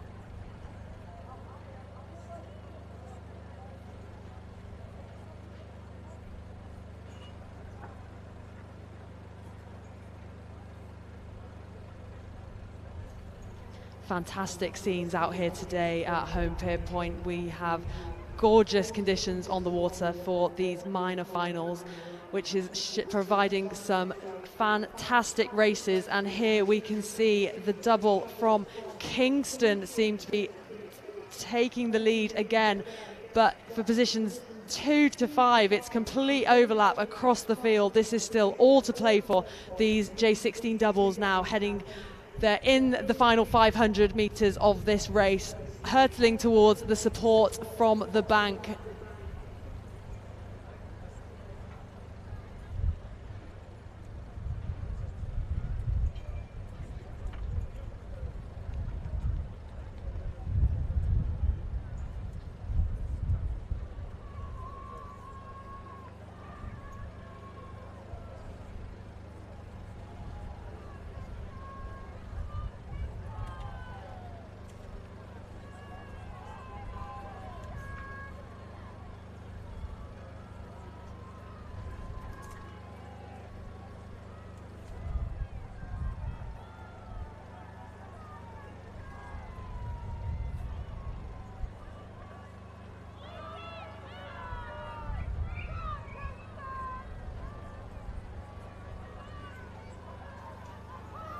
Final 250 metres now of the women's J16 doubles final G. Kingston Rowing Club look to have a narrow advantage heading into the final 200 metres, but over on lane 1 and 2, it's a battle between Campus and Queen's Composite and Northampton Rowing Club. But over on the far side of the lake, we have Sir William Perkins School and Leeds B putting in their bid for high rankings in this race. Kingston out in front, but a big sprint put in from Northampton Rowing Club in lane 2. They've been lifted by the crowds. Is it going to be enough to overturn the red hoops of Kingston Rowing Club in lane 4? Final 100 metres of this race now. It's going to go right to the line across the board. Kingston still with the narrow margin, but Northampton doing what they can. They're looking over their shoulders. They can see that Kingston are right there. Can they reach them before the finish line? It's not going to be enough. Kingston just taking the lead there. They cross the line in first. Northampton Rowing Club with a fantastic sprint. They take second, and third, it's going to be a finish for the Campus and Queen's Elizabeth High School in third, just over Leeds on the far side in fourth place in this G final. Phenomenal racing. We are in for a treat with plenty more of these minor finals to come.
So we actually have two races on the track at the moment. We've just had the F final, and F final's halfway down. You just had the E final kick off as well for these women's J16 doubles. So the next race that's going to get down to the finish features Tyne United, Notts and Union. Now, Lucy, do you reckon it's Lymington or Lymington? What do you reckon? I don't want to be responsible for calling this one. I agree with what you say. Right, I'm going to go Lymington. I'm pretty sure it's in Hampshire, near Southampton. I'm going to go with that. My dad's from Hampshire. I think that's how he'd say it. Trentham, George Watson, and Brentford. So that's who is going to be racing in this F final.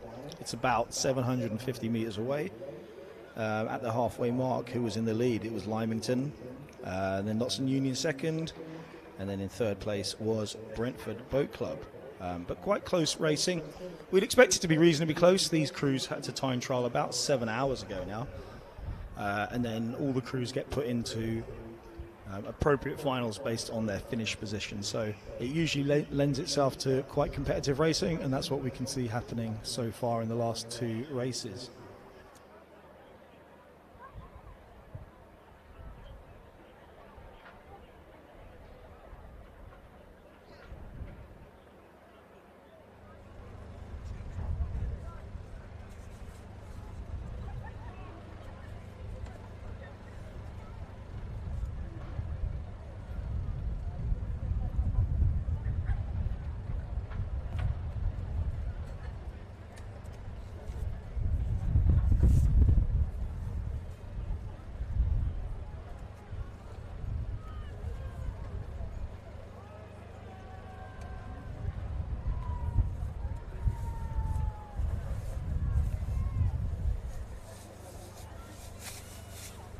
Yeah, it looked like a really good race here between lanes 2 and 3. I think Lymington had the lead, but it looks like Notts and Union have pushed through them in this last 500 metres. So these crews now got about 400 metres to go, maybe a little bit less actually.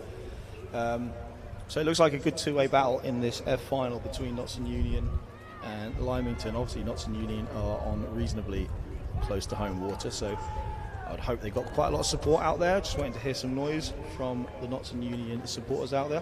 And then we've got Lymington as well. But this is going to be quite a battle down to the line here. Both these crews now in the last 200 metres. Rate of striking has gone up, so this is a really good battle for first place that we're going to just see transpire here at HPP.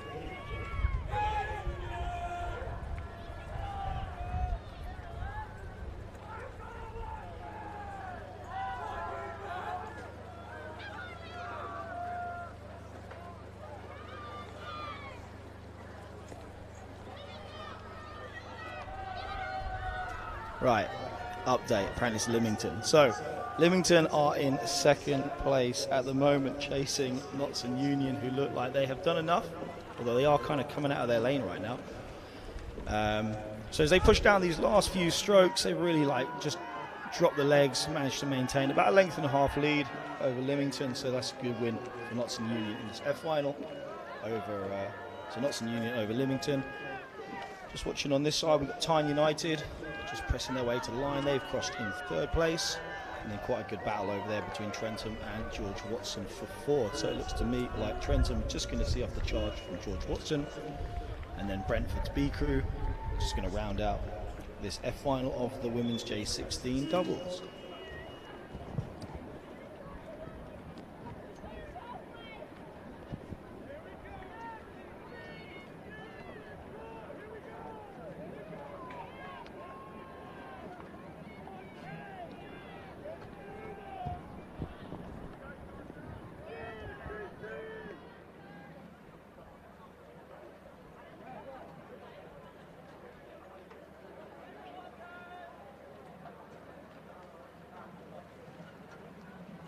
Next on the course, we head to the E final of the women's J16 double sculls.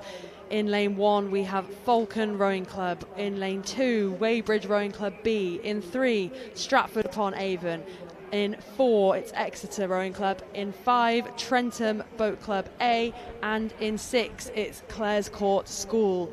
So in the early stages of this race, we have Weybridge. They have led from the 500 to the 1K, closely followed by Exeter Rowing Club in second, and really close between Exeter Rowing Club and Falcon Rowing Club. So a real battle there for the second and third positions. Let's see how that plays out down the course.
Into the final 500 metres of the E final now. It's Weybridge Rowing Club. We have Edwards and Curtis leading this race start to finish, and second place is Falcon Rowing Club right now, but not to count out the crew from Exeter. It's going to be a battle right to the line in this women's J16 doubles E final, but currently Weybridge Rowing Club leading this race into the final 250 metres.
Weybridge Rowing Club B still maintaining their lead in this E-final. We're into the red boys now, and Weybridge are having to hold off sprints from Falcon Rowing Club in lane 1. They can see they're nearing the stern deck of Weybridge, and over in lane 4 we have Exeter. They're putting on a sprint as well. They know they're in the mix. Weybridge holding off these attacks, and it looks like they will be crossing the line in first place of this E-final. Falcon couldn't quite catch them, but they take second here over the crew from Exeter Rowing Club in lane 4. Fantastic finish from these J16 doubles, and we have a real battle for 4th place. It's Trentham and Stratford-upon-Avon. Just the advantage goes to Stratford-upon-Avon. And rounding out the field, we have Clare's Court School in lane 6, crossing the line in 6th place.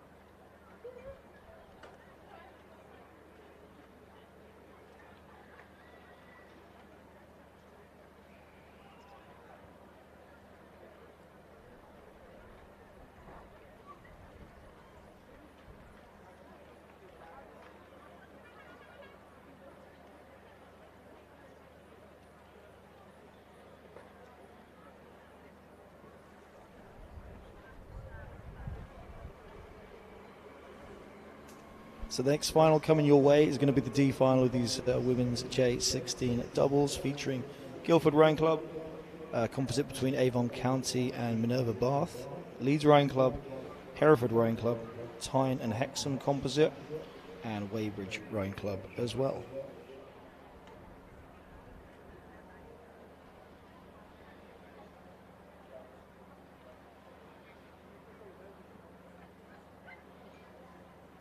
So once again, some close racing. It looks to me like the crews over on the far side from where we are in the tower maybe have a slightly better run of things in this race. It looks like lanes 3, 5 and 6 are the ones in front, and a little bit of a battle between lanes 1, 2 and 4. So lane 3 is Leeds, and then there's the Tyne and Hexham boat in 5 and the Weybridge boat in 6. Those are the 3 crews that seem to be slightly ahead of the other crews that are quite side by side. So the Guildford, the Avon County and Minerva Bath and the Hereford doubles all racing quite hard, just like behind this kind of front running attack that's come from Leeds Rowing Club. So they're trying to push their way clear of the field. Looks like they may actually have a decent lead over the Tyne and Hexham boat, but I think over on that far side, Tyne and Hexham and Weybridge have got a pretty good side by side battle going on in lanes 5 and 6.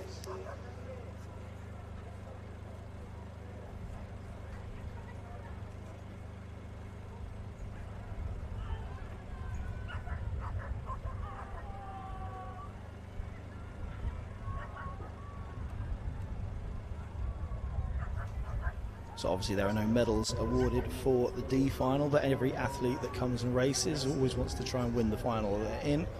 And it does look like the Leeds Rowing Club crew is out in front. I wonder if Gav is around or maybe on the bike following that down. I'm sure he'd be very happy to be out in front of this final. So it is still Leeds out in front.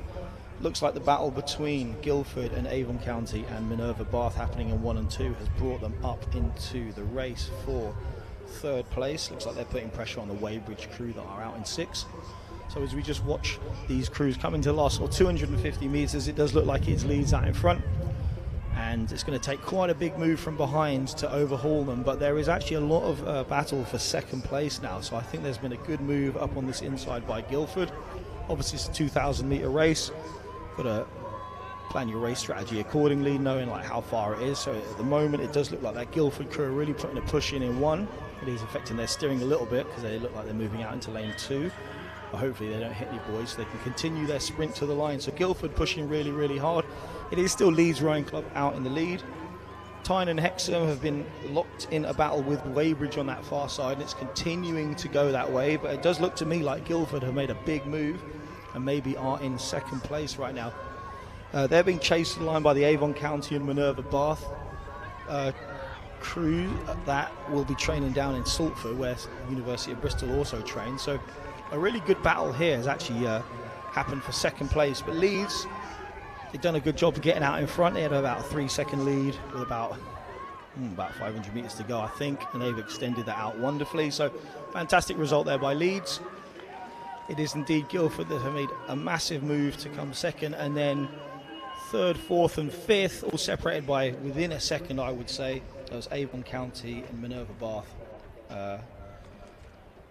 Tyne and Hexham and Weybridge, those were the three really close together, and then just rounding out that very competitive final, that's Hereford Rowing Club. So some good rowing we had in that D final of the women's J16 doubles.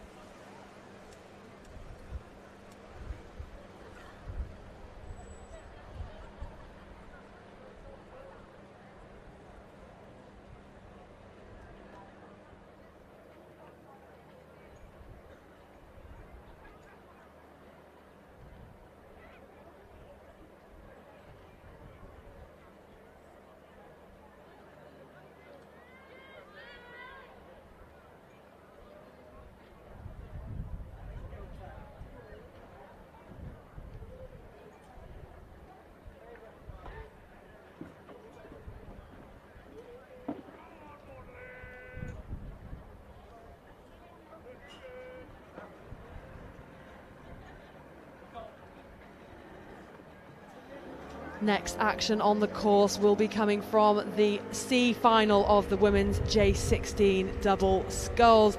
This race has reached the halfway point, and the early leaders are Sir William Perkins School A, Sophia Daniels and Anna Staples leading this race, but closely followed in lane 2 by George Watson's College.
Through the 1500 metre mark now of the women's J16 double C final. So William Perkins maintain their advantage, but only just George Watson's College still on hot on their heels. Plenty of overlap across the lanes in this race, shaping up to be another spectacular sprint finish from any lane. But yeah, Sir William Perkins School A currently maintaining their lead out in lane 3. In 1 we have Cambridge 99, in 2 George Watson's A, 3 Sir William Perkins, in lane 4 it's Peterborough, in 5 Kingston Rowing Club and Grosvenor Rowing Club out in lane 6.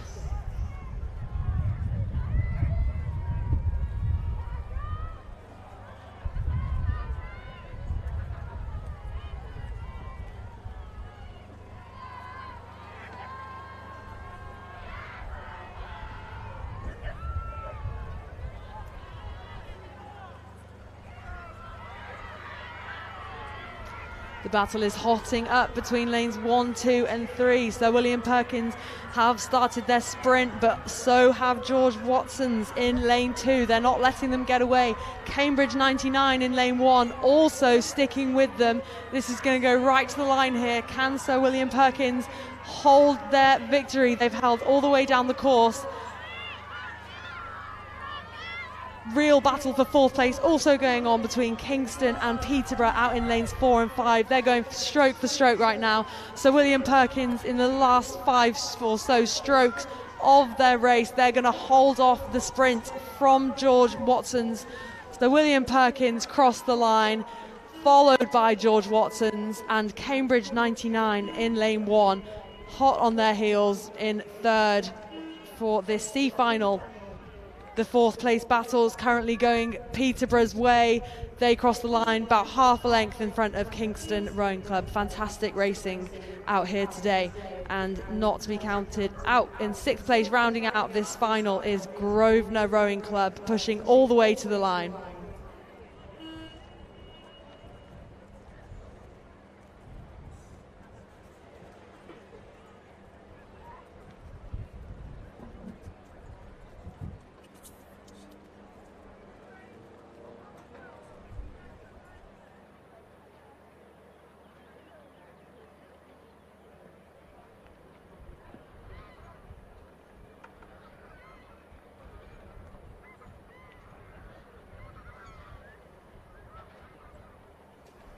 So just going off the start, the next race is the J16 singles that's going to be featuring Tyne Rowing Club, Rob Roy Boat Club, Brentford, Tideway Scullers, Hinksey Sculling School and Bedford. Now that has literally just gone off the start. Looks to me like the scullers we can see on our screen have all gotten off clean. Might possibly be missing one of the athletes from the second or third lane across, but at the moment I can see 4 athletes certainly have gone off the line here in the G final. Yeah, so it looks like we've had 2 crews scratch. So Tyne and Rob Roy seem to have scratched. That's going to be leaving Alex Shepherd from Brentford Boat Club, Jamie Rimmer from Tideway Scullers, Inigo Markham from Hinksey Sculling School, and also Isaac Edwards from Bedford. They are the 4 athletes that we think we have on the course right now.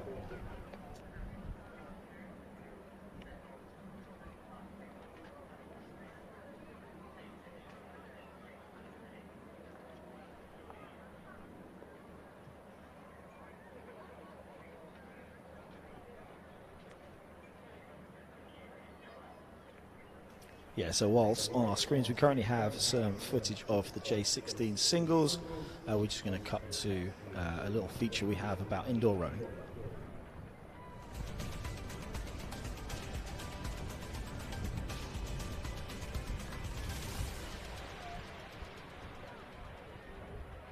We are here in the British Rowing tent with CJ White. CJ, can you tell me who you are and what you're doing here today? Hey, so I'm CJ, I'm a British Rowing Master Trainer, and I'm here to help people understand the benefits and engagement of indoor rowing. Excellent. And what does being a Master Trainer for indoor rowing entail? So basically my job is to educate people on the benefits of how to use the rowing machine correctly, correct the technique, and how to take the next steps in indoor rowing. I also travel the country helping clubs, gyms and CrossFit boxes set up indoor rowing classes and how to do outreach to the public. It sounds like you've got your work cut out. So what do you think the benefits are that you get from indoor rowing? I think for me there's a whole plethora of benefits, not only from the physical benefits from, burning fat, gaining muscle, it's also a full body workout, but you get so many mental benefits, like it's a place where you can disconnect from life and just focus on the numbers on the screen. Whatever it is, at the end of the day, you can sit on that machine and it's going to be your best friend or your worst nightmare, but there's so many benefits you can get from it, it's just worth getting on it. Okay, so the Olympics are on the horizon and people are talking about the 5 rings. Can you tell me a little bit about British Rowing's 5 Rings Challenge? Yes, so obviously there's 5 rings in the Olympic logo, so we've got 5 challenges going on. One we're doing today is a 24-stroke challenge, and it is 24 strokes to see how far you can go. If you want to learn more about that, head over to the British Rowing website and you can actually enter the challenge. You can also get a chance to win loads of prizes, and we put in our prize draw to win on-the-spot prizes, and also an overall winner prize will be awarded at the end of the Olympic trials. Excellent, that's very tempting. So I've got to ask, what's your 2K time? I'm entering the British Rowing Indoor Championships this year, so why don't you enter as well, and you can come and watch me set a 2K PB. Oh, well, there we go. Well, I'll think about it. Thank you. Thanks for chatting with us, CJ.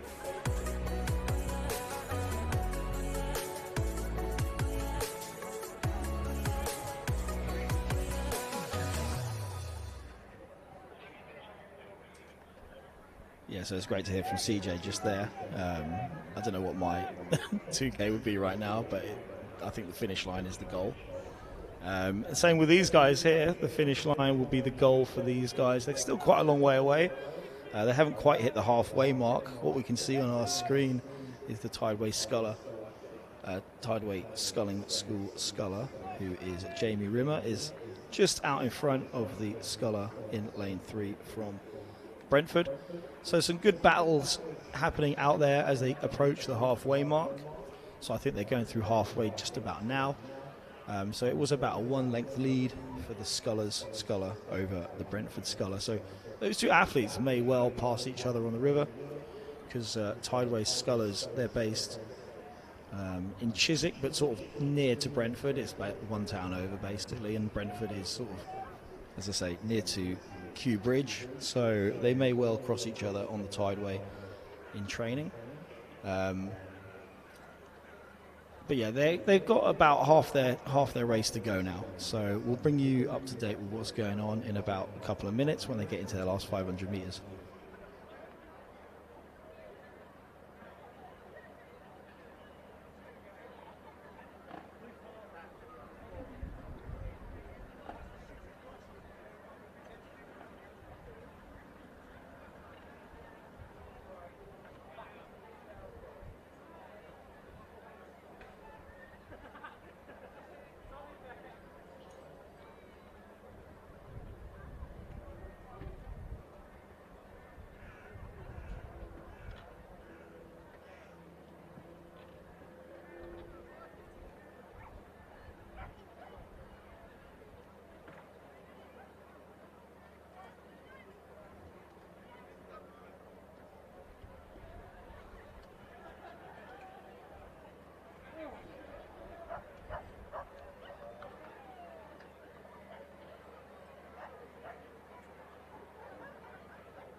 So as the camera pans round, we can see the update. It does look like the Brentford Sculler has made a really big move in the last 500 metres.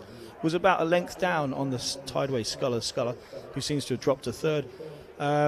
Looks like that Sculler slightly on that further side, maybe it's Hinksey, has just pushed through. So it's more like low rate, length has really helped out in the mid part of this race. So looks like the Brentford Sculler's out in front of the Hinksey Sculler.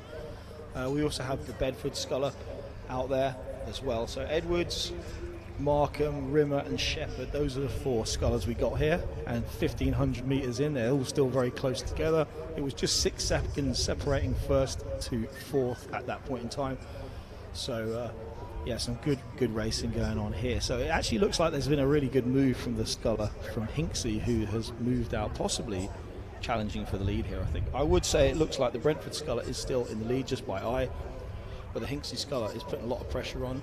And of course, in singles, when the rate goes up, a lot of things can happen. So we'll have to see what happens in this G final of the men's J16 singles. So no one's really gone for their sprint for the line yet. They're probably a little far out to do that. Looks to me like there's about 250 metres to go for the Scullers in the lead, but all of these Scullers, like I say, are only separated by a handful of seconds. So as these Scullers come into the last 250, we're expecting some of these to go into their final move to start upping the rate. It looks to me like the Brentford Sculler did up the rate a little bit in the last 500, is making another move. So really pushing on hard there. You can see that the bow raising up in that swift that is pushing along here. Hinksey Sculler just had a quick glance over to the right, will know that he needs to find a little bit of speed. Looks to me like this last 500 metres, he really ground it out by running long, has gone for more power in the water. So looks like the slightly higher rate of the Brentford Sculler versus the lower rate of the Hinksey Sculler. But it looks to me like the Brentford Sculler is just walking away. So good work here from Shepherd. Shepherd pushing away from Markham. I think the Brentford Sculler has just about some open water as he moves into the last 50 metres. Have some good cheering from outside, so well done, and people running alongside as well.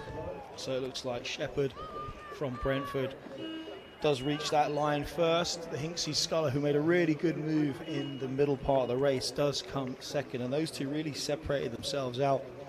Looks like Jamie Rimmer is going to hold on for third, but was pushed all the way by Isaac Edwards from Bedford. So 2 really good races within a race there. The race for first and the race for third there. So some exciting racing there in the G final of the Junior 16 singles.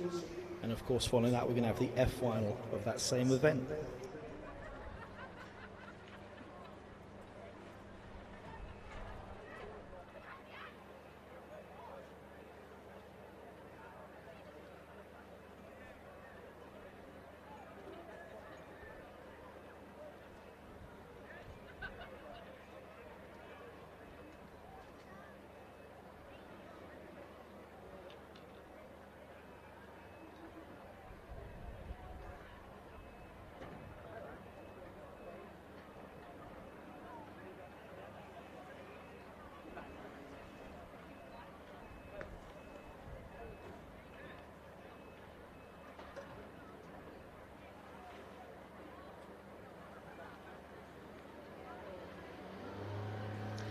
Next up on the course is the F final of the men's J16 single sculls.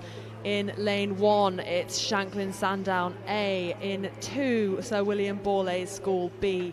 In 3, Canterbridgian A. In 4, Lee Rowing Club D. We have Royal Grammar School Worcester in 5 and Royal Grammar School High Wycombe in lane 6.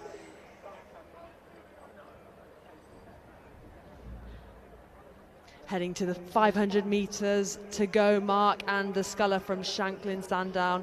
Horrocks looks to have clear water ahead of the field now in this race. Fantastic sculling from these athletes, but looks like Lee Rowing Club D are holding on to that second place right now, but it's a hotly contested battle with 3 boats all overlapping for that second place.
Fantastic sculling here in lane 1 from the sculler from Shanklin Sandown, all the way from the Isle of Wight in the blue boat. He is powering away from the field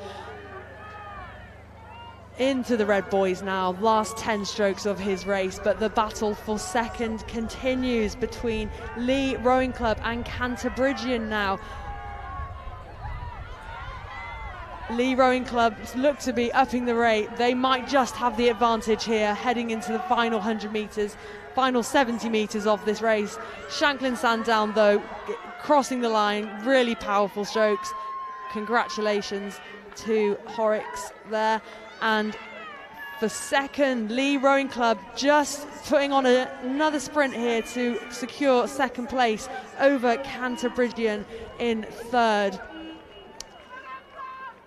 Sir William Borlase now looks like they're heading for fourth place across the line, but a battle between lane 5 and 6, Worcester and High Wycombe. Oh, the High Wycombe sculler stopped just before the line, but so Worcester, Royal Grammar School Worcester will be taking 5th place there, and 6th to High Wycombe C.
So we got the E final of the J16 singles coming towards the line now. So they are about 500 metres away. We've got Tideway Scholars, we've got Hexham, Windsor Boys, RGS High Wycombe, Dart Totnes, and Queen Elizabeth High School. So that is the E final. They are, like I say, about 400 metres away, so if you're going to make some noise, now's pretty much the time to do it. Looks to me like the crew in 3, so that's the Windsor Boys sculler. I'm sure anyone that's familiar with junior rowing will be familiar with how good Windsor Boys School have been at producing sculling crews that are great at sculling this last few years, and it looks like no difference here in this E final. So just pushing out clear water here. Really look like we got a zoom in on the screen. Really relaxed, long, loose, really good sculling we can see here. Not much bobbing around on that Wintec, just nice fluid movement of the boat through to that finish line. So this is some really good sculling from O'Brien from Windsor Boys. Looks like the real race here is between Hexham and Tideway Scholars, Brockway and Condren in 1 and 2. That looks to me like where the race really is. Tideway Sculler athlete has just upped the rate of striking. It's just really going hard to the line. Obviously, we don't overlook how good this Windsor Boys performance has been. Just cruising out in front, doesn't have to do anything more than he's already been doing. Just rowing out long to the line, just surveying what's going on to his right. Because, as I say, this Tideway Sculler Hexham battle is continuing to unfold. The Tideway Sculler has not been able to snap the elastic. He's really pushing hard, the rate's been up, getting the legs down, but hasn't been able to break away from this Hexham Sculler. So it's going to come down to these last 10 or 15 strokes. You can see here the Windsor Boys Sculler is just not even bothered. It's just like, nah, I'm white right out in front. Here we go, yeah. Crossing the line, just cruising.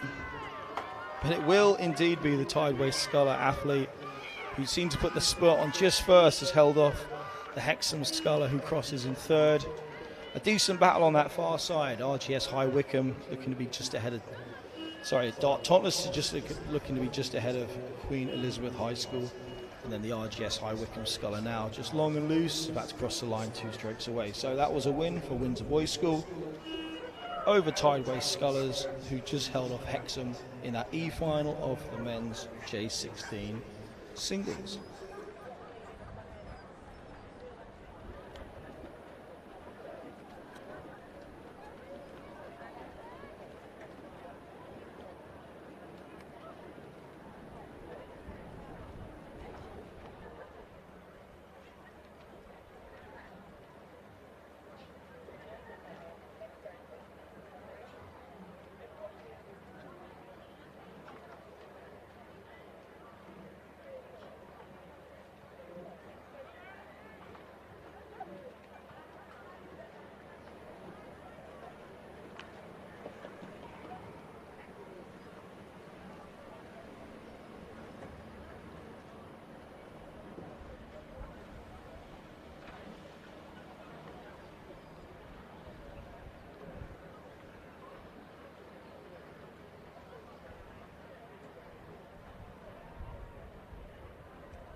Sticking with the boys J16 single sculls, on the course now is the D final. We have Monmouth Comp in 1, Cambridge 99 in 2, Northampton Rowing Club B in 3, Inverness in 4, Lee Rowing Club in 5, and Avon County out in 6. So that's on the course now at the 1K mark. Meanwhile, the C final is just hot off the start, but we'll be sticking with this D final.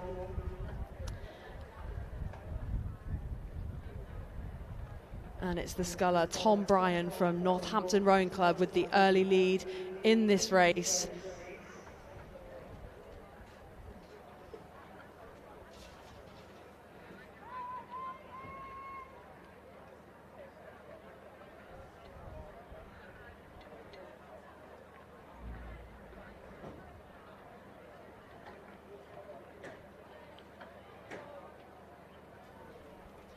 Tom Bryan from Northampton in the black and yellow all-in-one. He's maintained his lead through the 1K mark of this D final. Inverness currently sitting in 2nd and Monmouth Comprehensive School in 3rd.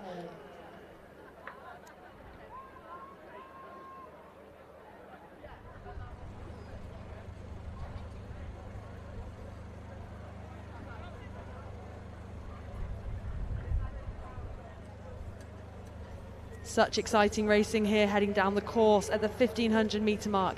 2nd to 6th place is separated by just 4 seconds, but Northampton Rowing Club maintains their lead out in front. Can he hold on? The side-by-side nature of this 2nd to 6th position is going to really push each other and might push into the 1st position, but looks like Northampton still holding off these attacks in lane 3.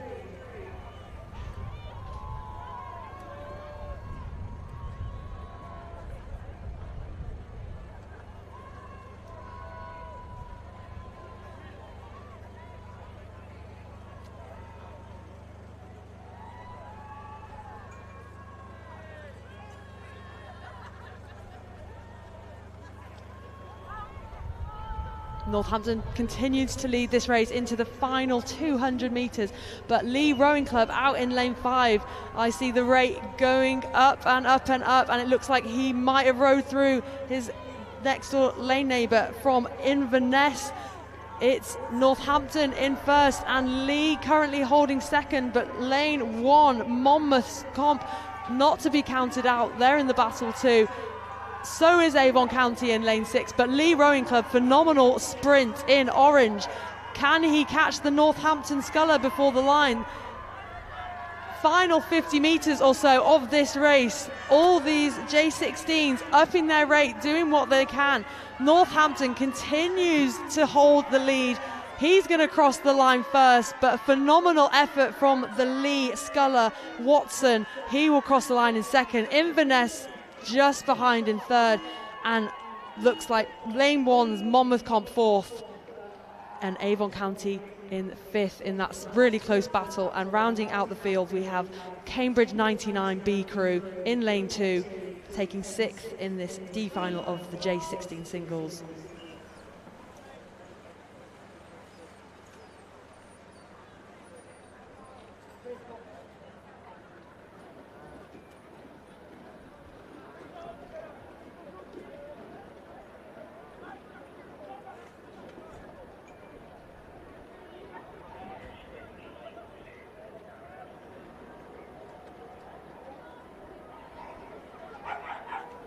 So about halfway down the course at the moment is the C final of the J16 singles, which is featuring RGS High Wycombe, City of Oxford, Cambridge 99, Sudbury Rowing Club, Lee Rowing Club and Tideway Sculler. So they have about half of their race to go. We'll bring you up to date in the last 500 metres in a couple of minutes' time.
So approaching the last 500 metres is this C final of the J16 singles. Looks to me like we are missing the City of Oxford athlete in 2. The race seems to me to be between Lee Rowing Club and Tideway Scullers over in 5 and 6. The umpire seems to have placed himself over there as well, over in lane 6, just to keep an eye on proceedings over there. Looks like a decent battle as well between Cambridge 99 in 3 and RGS High Wycombe in 1. They seem to have quite a good side-by-side battle going on. And then Sudbury just a few lengths in behind that battle going on there in 5th right now. So as you can see on the big screens, it is the distinctive colours of the Lee, those orange lycras, orange blades you can see, and then the also quite distinctive colours of Tideway Scullers with their red and yellow stripe around the white all-in-one top half. You can see those two athletes looking really accomplished, these J16 scullers, some excellent sculling being demonstrated here in this C final. I think sometimes there's no disgrace being in the C final of a singles competition because there's usually so many good athletes that enter singles. It's going to be one of the higher entered events across the weekend typically. So looking down, we had quite a lot of J16 singles enter. And then these guys just missed out on those major finals. So looks like the sculler from the Lee, Corliss, has been out in front the last 1,000 meters and continues to stride out and is rated up. It's a fantastic performance there. McCarthy from Tideway Scullers is also up the rate, coming under a bit of pressure there from Rezakovsky from Cambridge 99. So these 3 athletes all sprinting to the line. There's also a hard sprint from Roughton from RGS High Wycombe.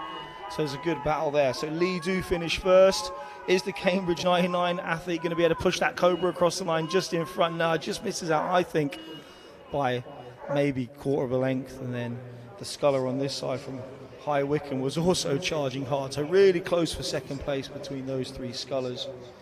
And then it's just going to be Sudbury rounding out this C final. So the last of these minor finals in the J16 singles.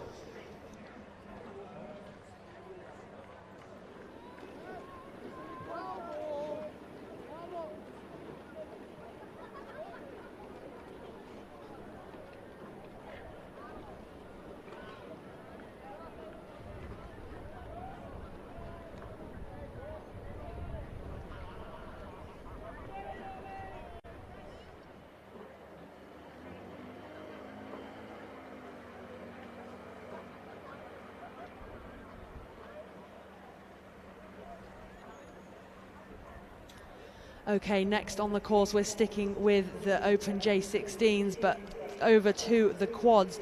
This is the C final. In lane 1, we have Morgling School. In 2, Grosvenor Rowing Club. In 3, Wallingford Rowing Club. Falcon in 4, and High Wycombe in 5. Looks like Wallingford Rowing Club are currently leading this race, but it's pretty close across the field here in this C final of J16 quads.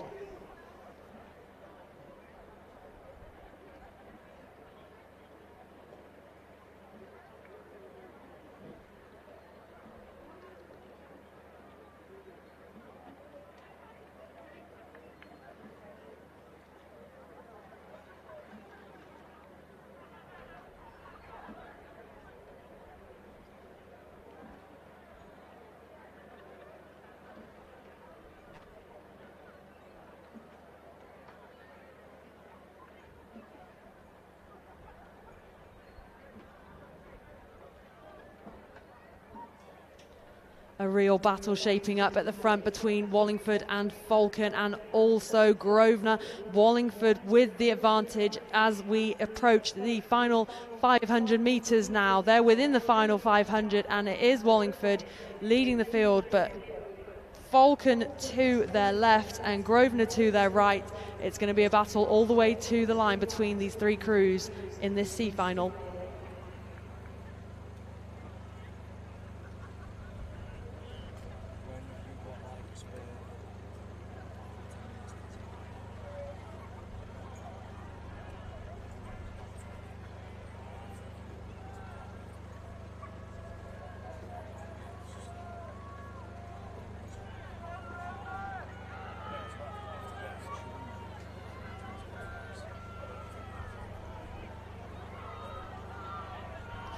The lead has changed this race all the way down the course, and it looks like it could change again with such a sprint for the line between these 3 crews.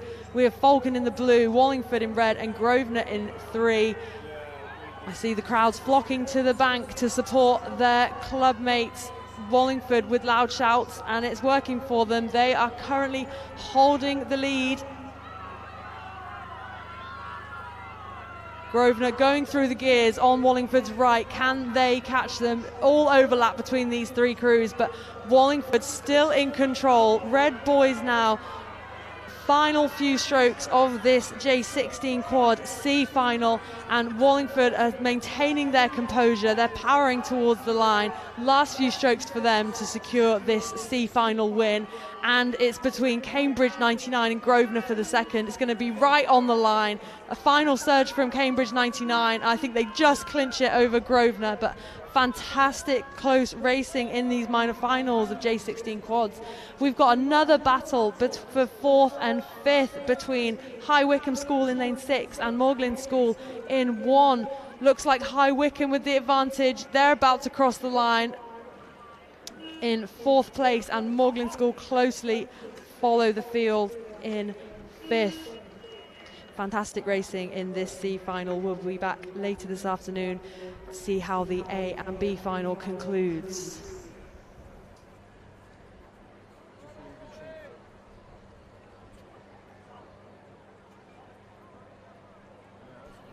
Fantastic shot for our web screen viewers right now. You can see all the action going on the lake, the cricket field behind, and the river with some sailing action. But back to the rowing, and we're up at the start with the D final of the Open J18 pairs.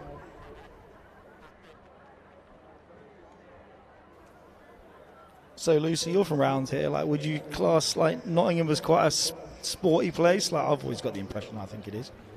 Absolutely it is. I think a few years ago the county of Nottinghamshire was named the sporting county of the UK. We've got it all, ice rink included, but rowing is really good here too, and this C final off to a fiery start. Some lane crossing action from the crew in lane 2, but they're being corrected and they're back on track. So yeah, I think Worcester Rowing Club came out of lane there.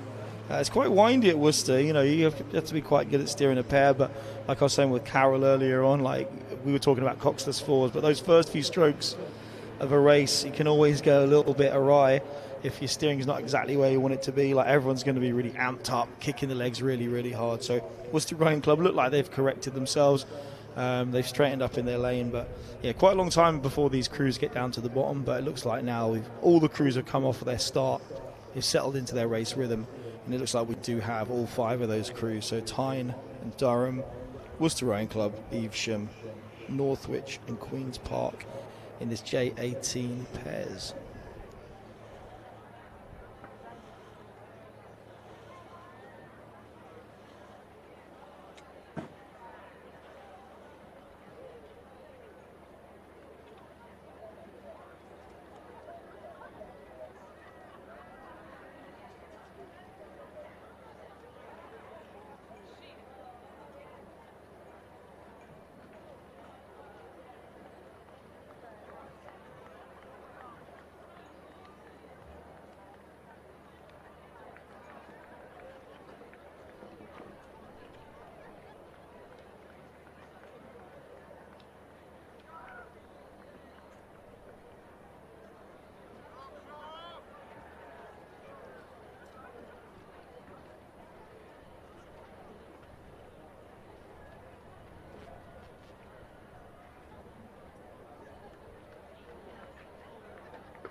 We're still riding with the C final of the boys J18 pairs now. Through the 500 metre mark, it was Northwich Rowing Club with the early lead, and they've seemed to be able to maintain that through the 1K. Second place currently with Evesham, closely followed by Queen's Park High School, then Worcester Rowing Club, followed by the composite from Durham School and Tyne.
Approaching the final 500 metres now, men's J18 pairs, final C, Northwich looking very comfortably in control of this race.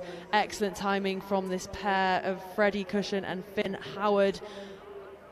They're still maintaining their lead over second places Evesham, Damon Richards and Edward Ferris.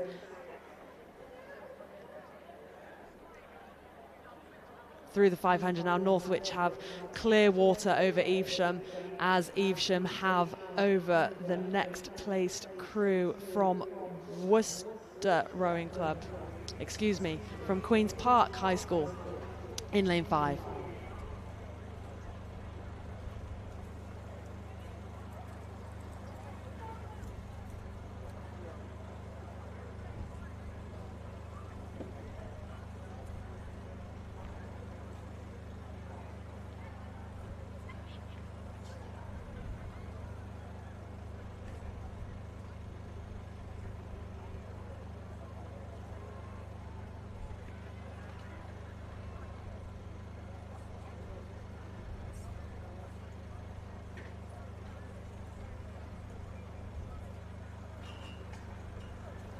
Sticking with this C final in the closing stages, 250 metres left. Northwich Rowing Club in the green and gold hold their lead, clear water, but Evesham Rowing Club are being challenged by Queen's Park High School.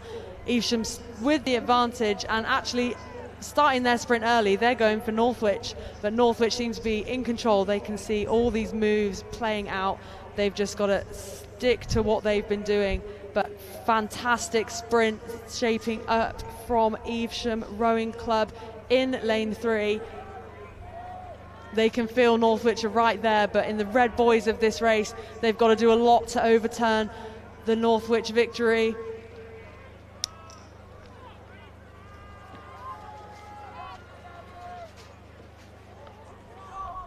Northwich have led from start to finish, and they are on their way to seal the deal. They're going to cross the line in first place of this C final, followed by Evesham. Fantastic sprint from Evesham to gain some distance back, and Queen's Park High School out in lane 5. Looks like they'll be heading for third place here, but there's a battle between Worcester Rowing Club and the Tyne Durham Composite in lanes 1 and 2. Worcester Rowing Club with the advantage. They're going to finish about a length ahead of the composite of this C final. That concludes the minor finals here this afternoon, and we'll be back with some action in the A and B finals later on today.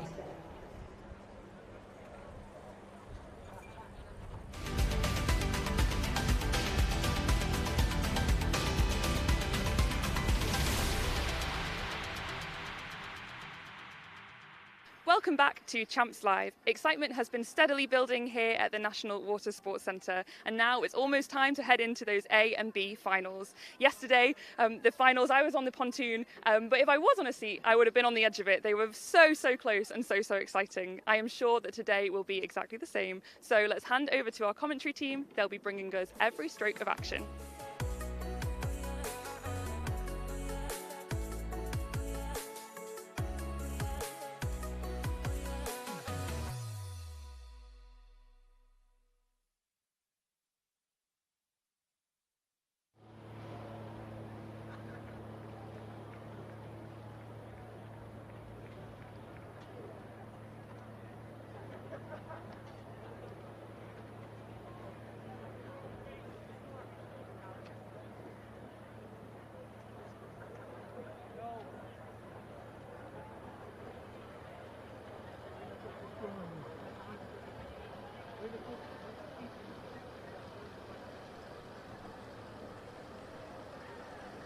I'm here with Joe, who's rowing for Thames in the mixed Champ 8s.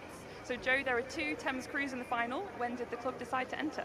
So I think a few of the crew got together at Henley Royal Regatta, and after what was quite an intense regatta there, they decided they'd like something a bit different. And obviously not many of us have raced in a mixed A before, so it'd be quite fun to turn up, do something different, a bit of the inter-club competition with the other crew, but also turning up to win against some class competition from Surrey and Hinksey. And what is it like training and racing in a mixed crew? It feels very different, yeah. Some of the women have been saying that it's much faster than they're used to, and they're just trying to keep up and not catch crabs most strokes. But yeah, it's very different, very exciting. And the big question is, if you do win later, are you more excited about getting a medal or getting a dry rope?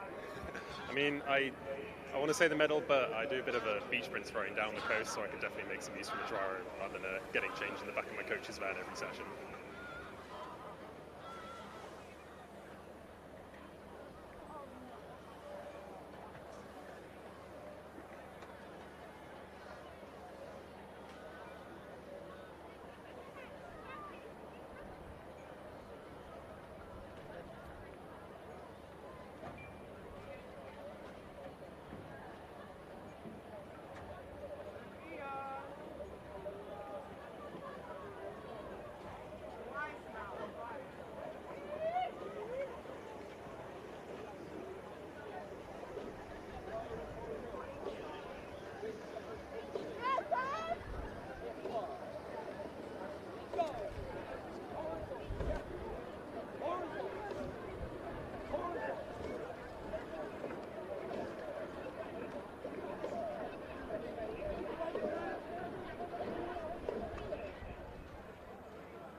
Well, good afternoon, everyone. Welcome to A and B finals here at day 2 of the British Rowing Junior and Senior Club Championships 2024. And we have got B and A finals right the way through to the end of racing today. We'll be kicking off with some of the 8s racing, then moving through all of the events that you have seen today, right the way through to the J16 pairs, which will be concluding at 5 minutes past 7. So 2 hours of finals. So strap yourself in, get your snacks, refill your water bottles and everything, because we have got some absolute belters coming up. It's Fergus Mainland and Esme Jones steering you through for the next hour or so, and we are starting with a pretty epic event. It is the Mixed Championship 8s final. We've got 4 crews contesting this one. Hinksey Sculling School are in 2.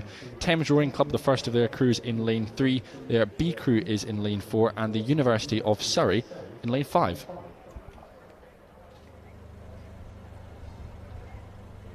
So this race now into the Final quarter, 500 metres left to go, and it is the first of our 2 crews from Thames Rowing Club. It's their A crew out in front leading this one. And a really exciting race for 2nd, 3rd, 4th place behind. But out in front at the moment, Thames Rowing Club Esme. They've had a phenomenal season so far and looking to round it all off here at the Junior and Senior Club Championships. This is always a very interesting race with 2 Thames crews in the final. I mean, when you trained all year alongside each other, it's always difficult to line up against them on the start line. But as we said, Thames are pushing out nicely here. Yeah, absolutely. And we heard earlier from Joe Bright from the A crew. He sat in the 4 seat just talking you through that lineup. It's Stan Cannons in the bow seat, James Woodford at 2, George Nelson at 3, Joe Bright, who we heard from, at 4, Anna Smarts at 5, Emmy Wilson-Croft at 6, Jane Hardy at 7, stroked by Rosa Millard and coxed by Matthew Moran. That Thames crew coming up into the Red Boys. 100 metres left for Thames Rowing Club, an outstanding first 1900 metres for them. But Esme, the most exciting race almost in this is that race for 2nd, 3rd and 4th place at the moment. Yeah, it's really battling it out there for the 2nd, 3rd, 4th place. And this is the first time this event has ever been held at the British Championships. And it's so exciting to see who will get that silver and bronze medal. Yeah, definitely. Well, up to the line then. First place and gold medal in the Mixed Championship 8s. It is Thames Rowing Club. They're A-boat.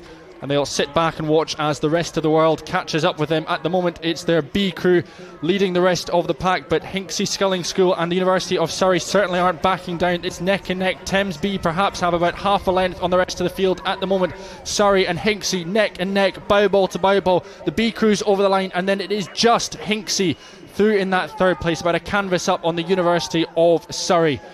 So provisionally there is Thames, Hinksey and Surrey there in the A final of the Mixed Championship 8s, and what a delight, what a way to kick off this block of finals racing.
We're now into the Open Club Championship 8 finals, and we've got Norwich Rowing Club in lane 1, Dart Totnes RC in lane 2, Star Club in lane 3, Hereford Rowing Club in lane 4, Lancaster University in lane 5, and Oriel Kensington in lane 6. Yes, we've got 2 crews starting to lead out at the moment ahead of the rest of the field. In the middle of the course is the crews from Hereford Rowing Club and Star Club. Those crews side by side in lanes 3 and 4, Star Club in 3, Hereford in 4, and we're just panning. We're at the 1,000 metre mark at the moment, and it is just, I would say, only just Star Club at the moment as we head through that halfway point. It was Hereford who led in the early stages at 500 metres, and actually my mistake, it is still Hereford just ever so slightly in the lead. We've not got to read too much into our camera angles, they can be deceiving. Hereford Rowing Club still up at the moment. So they led at 500, they're leading again here at the 1,000 metre marker, but Hereford Rowing Club hanging on in there absolutely ahead of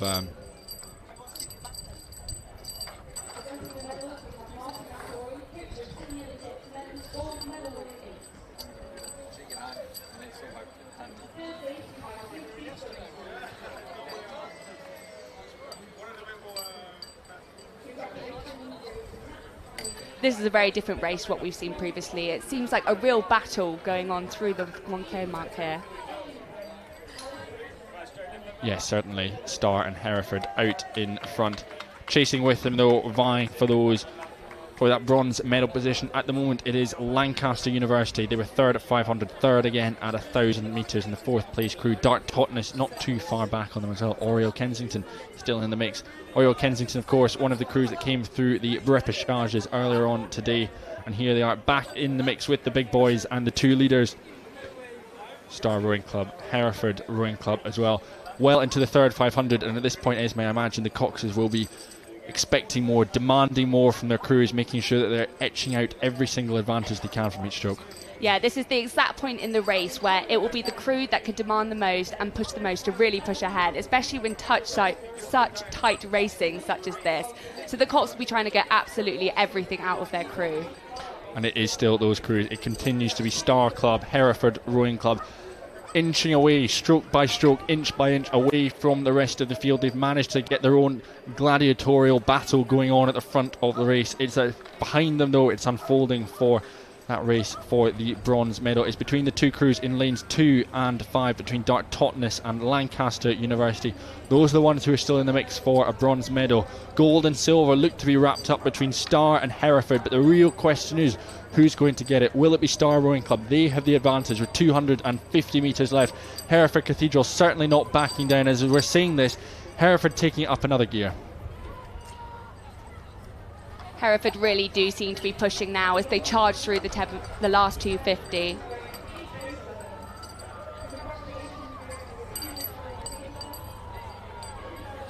So as this final of Club 8, the A final starts to ramp up yet another gear.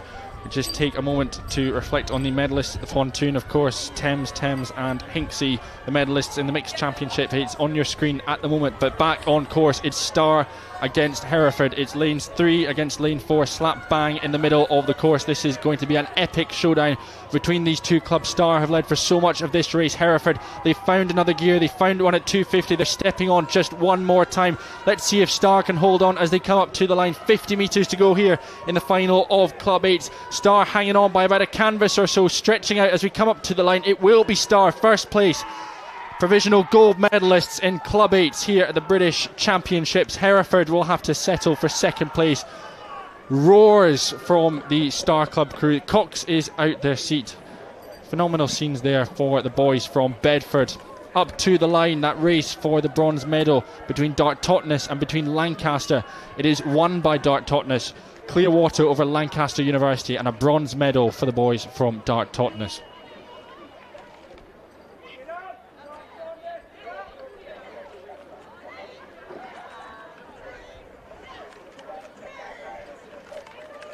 So our final two crews come up to the line. That is Norwich Rowing Club through in 5th place, and they will be Clearwater up on Oriel Kensington over on the far side in lane 6, and that is your A final of Club 8.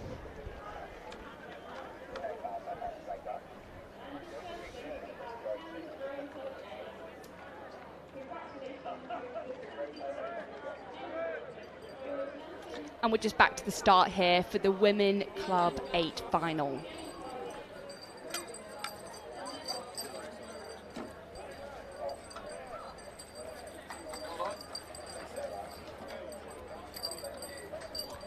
So we've got one more set of medals to hand out from that mixed championship 8s race, and that is, of course, to our gold medalists from Thames Rowing Club.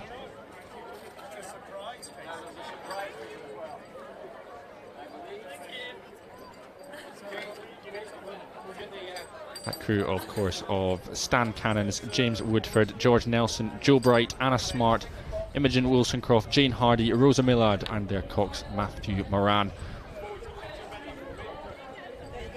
Enjoying those scenes of celebration there in the right-hand side of your screens if you're watching at home or on one of our screens around the course. Hello, welcome to Champs Live. We're thrilled to be taking you through all of the afternoon's action, but we are, of course, keeping one eye on the Women's Club 8 final, which is at the top of the course at the moment and underway for that race between Warwick Boat Club in lane 2, Cambridge University B in lane 3, Cambridge University A in lane 4, Northwich Rowing Club in lane 5. 4 boats, just like we saw in the mixed championship heats race. And Esme, again, 2 boats from the same club, so they'll be going head to head for their own club bragging rights as well as winning club 8s themselves.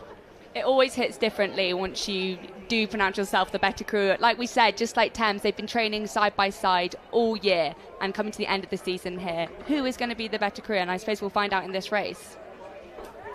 Logic and paper would say the A-boat, but upsets have been known to happen here at the National Water Sports Centre over the years. We'll see how this Women's Club 8's final unfolds. The crew's thundering out the blocks at the moment, and it is those 2 Cambridge boats, the 2 light blue boats in the middle of the course, lanes 3 and 4. It's the A-boat in lane 4. They're over on the left-hand side of your screen. They're over on the scoreboard side of the course, and it's the B-boat just to the right-hand side. As we look at things, flanking them though, as we said, Warwick over on the far right and Norwich over on the far left.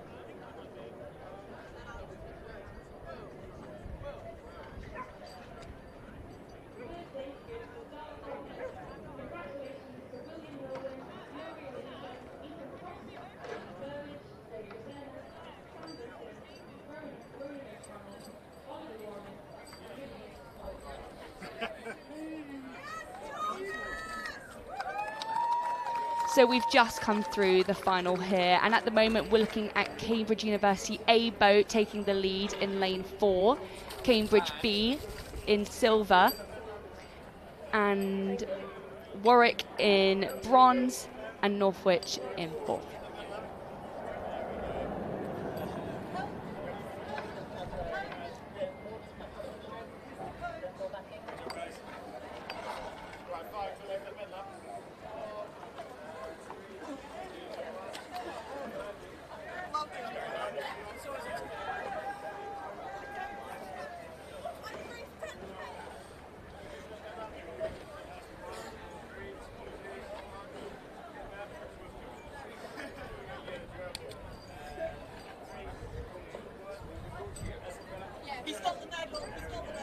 So our 4-8s still on screen. We can see them coming down the course, getting larger and larger as they make their way down the water here at the National Water Sports Centre. It is still our 2 leaders unchanged, Cambridge University A and Cambridge University B. These crews in training at the moment, getting ready for next year's boat race campaign. Of course, the work started back, well, the day after really the boat race one. Again, a sensational year for Cambridge on the championship course on the Tideway, and we can see why, particularly when they've got depth and the development they've got in place, and we're seeing the standard of rowing that's coming through the Cambridge systems on screen at the moment. So no surprise really, Esme, to see those 2 boats out in front leading this field. I mean, obviously they're coming from such a heritage of strong rowers and such a strong programme that it isn't surprising at all to see both Cambridge boats leading the field. No, certainly not. We're now up to 1,000 metres. We're now halfway through this race, and actually we have got a bit of a change at the moment. We've still got our leading boats at the moment, but Northwich just pushing their bows up into first place at the moment. Just a couple of seconds now up on Warwick. We can see there on screen in lane 3. That's the B boat from Cambridge just coming into shot as well. The crew in lane 2 from Warwick Boat Club. Great to see so many of the boats from Warwick enjoying the championship so far. I just find myself commentating on boat after boat from Warwick's, and they're always right in the thick of the action, and they're racing at the moment for that bronze medal. Just 2 seconds the difference between themselves and Northwich. Of course, Esme, it'll be difficult being on opposite sides of the course, because if you're coxing, you won't want your crew having big looks around over their shoulders. Yeah, you'll only really be able to see who's in your peripheral at the moment. So with your biggest competition on the other side of the lake, it's difficult to keep your eyes in. They'll be relying on the cocks to let them know whereabouts they are and when to push in this instance. So we are thrilled to be able to bring you back the drone shots, the epic drone shots we had yesterday, painting a whole new picture of Home Pierpont. And what a view, what a spectacle of Cambridge University out in front. Clear water over over Warwick and Northwich. But we can tell just from that angle there just how close it is. As we said, at one point just a couple of seconds separating Warwick and Northwich. We're coming up to sort of the final 500 metres now as the camera starts to pan round. Still Cambridge. It's still Cambridge 1 and 2. No surprises there, but that fascinating contest will be unfolding and just reaching another level over the closing stages of this race.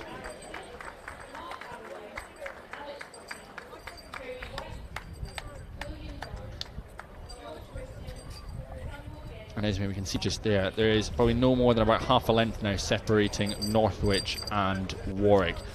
I mean, we know that Cambridge are out, we've got it wrapped up, but I think for me, that's probably the most exciting thing that is happening on the course at the moment. Who is going to be finishing up in that third position? Definitely, it's all to play for still for the bronze medal, and we've still got plenty of time left on the course to put a push and get back into that medal position. Yeah, that is unfolding exactly how we'd want it into the closing stages of this Women's Club 8 race. Cambridge University, they're not quite able to break free from the B-boat. The B-boat with their yellow canvas, their goldie canvas on top of their boat, still clinging on, still holding on to the bows and the sterns respectively. As we switch to our finish angle now, Cambridge coming up to the line. But again, that race, that bronze medal race, Northwich against Warwick, is winding up, and we are coming into the final 200 metres now. It's probably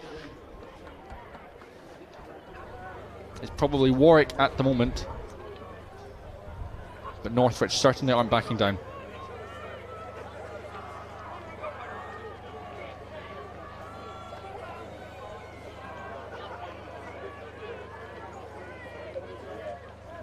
And as we come up to the line, it really does look to be Cambridge A that is going to be taking that gold position, with Cambridge B in silver. But there's Cambridge B pushing the whole way to the line and still only just a little bit over a length, maybe a little bit of clear water. But still we're battling out for that bronze position.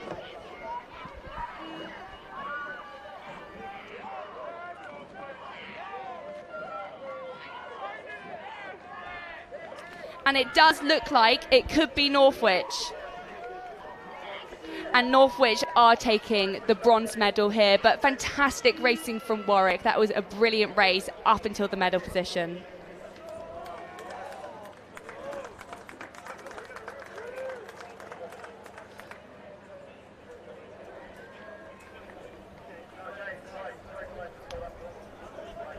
So just like Cambridge, we're going to grab our breaths momentarily, and we're going to head back up the course for race 377.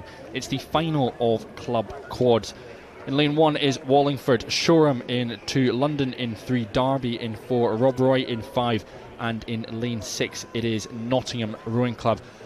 You can see there on screen your current race leaders are Derby, leading out this field at the moment. What we can do at the moment is, as these crews are hurtling into the third 500 metres, is we can hear from some of these athletes. We can hear from Ollie Hanks of Derby Rowing Club, and we can also hear from Guy Blanchard of Rob Roy. Well, I'm now in my mid-50s, and I first won here in 1988, which is 36 years ago. And I've been back a few times since. I think I've won a few things in between, but then there's been a big gap, and we're back as a Masters crew this year. Sounds like you've got a lot of talent in your boat, and as you said, racing later today, how are you feeling about the race? Do you fancy your chances? Former talent, I'm not sure it's current talent, no, but we're quite serious. As we get older, we train more effectively, I think, but we'll see how we go. I think we won't lose, and I also think we probably won't win. And you had Derby boats in 3 consecutive finals yesterday, and you're in the A final today. So what's it like in the Derby camp at the moment? Yeah, it's nice. I mean, 3 of the guys who I'm racing with today all won yesterday, so that's quite exciting, and they're quite motivated to go on and win again today. So hopefully that's the goal coming this afternoon. Let's see if that winning streak will continue. So what have you been doing to prepare for the final? So I had a bit of a nap earlier. We've got quite a long time between heat and final, so that's quite nice. Lots of food, just getting all prepared, staying nice and relaxed and calm. Sort of until about an hour and a half, 2 hours before, and then, yeah, getting ready to race. It's great to hear from Guy Blanchard and Ollie Hanks. Guy from Rob Roy, Ollie Hanks from Derby. and Ollie will be delighted with where he is on the course at the moment. Out in front in lane number 4, he's leading this field of Club Coxless Quads. Again, we look back a little bit further, second place at the moment occupied by London Rowing Club. Again, London's men coming off an outstanding season they've had so far domestically. Our club really on the rise on the Putney embankments, but they've got their work to do, they've got their work cut out if they're going to catch up with Derby Rowing Club, who are out in front, leading at the moment. London occupying second place, but Esme, I think to my eyes, the club in is third place. The bronze medal position looks to be Shoreham, doesn't it? It does at this point, but we're still very early on in the race, and we can still push for further. Yes, certainly. Lots can change in the final 250 metres or so of this race. But that lead out in front, the crew out in front, doesn't look to be changing at all. Derby Rowing Club just look to find another gear. You see the pressure increasing through the water. They're coming up to the line. Less than 100 metres to go for them in this final of the Open Club Coxless Quads here at the British Championships. Derby Rowing Club have done phenomenally well this year. London Rowing Club will have to settle for second place, but up to the line it is first place and provisionally gold medal for Derby Rowing Club. Through the line, London Rowing Club will come through in second place, and that race for third that Shoreham looked to have tied up, perhaps that wasn't the case. We spoke too soon. Rob Roy coming up to the line, perhaps a late challenge from them. Let's see what Guy Blanchard can do, but they will have to settle for fourth. Half a length back on Shoreham, who sneak through in third place. They'll then be followed by Wallingford Rowing Club, who come through in fifth, with Nottingham Rowing Club through in sixth place on the scoreboard side of the course.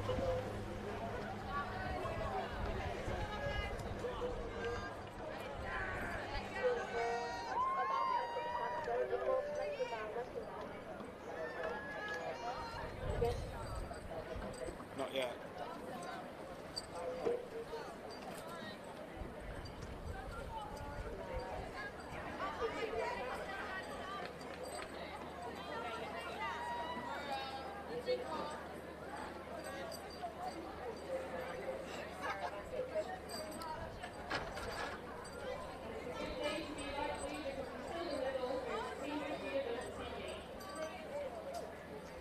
Now on your screens, we are looking at the Women's Club Quad. Only 3 crews in this race, and this is the B final here.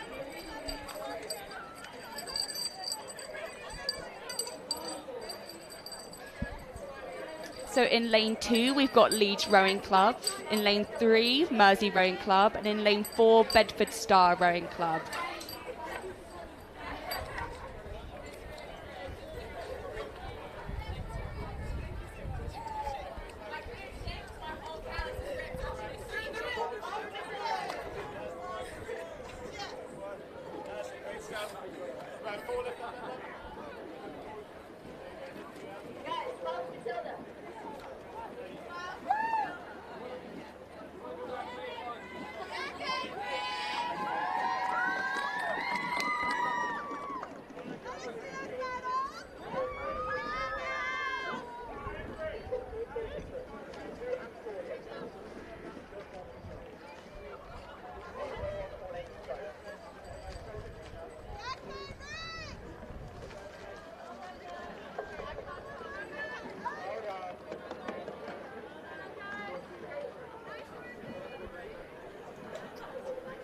So we're halfway through this B final of Women's Club Coxless Quads. Our current race leaders are the crew in lane 4. It is Bedford Star Rowing Club. They've gone through the 1,000 metre marker point in the lead. It's been a really well put together opening race from them. Really well drilled crew, this one from Bedford Star. Connecting together up at the front end, really driving through the water. Very impressive sculling over on the far side of the course. Going with them though, in second place, it is Leeds Rowing Club. It will be Mersey Rowing Club in lane 3 at the moment, with a bit of work to do, but they've still got half the course on which to orchestrate their grand master plan to bring them back into contention. But Bedford Star, your current leaders, as they're coming into the third 500. And again, Esme, different dynamic, just 3 boats racing. We've been used to 6 boats earlier on. We've had 4 boats, but they've known their club mates. So 3 boats, something a little bit different for them. Yeah, it's definitely something different to what we've been seeing here today, and it does seem like those margins are increasing.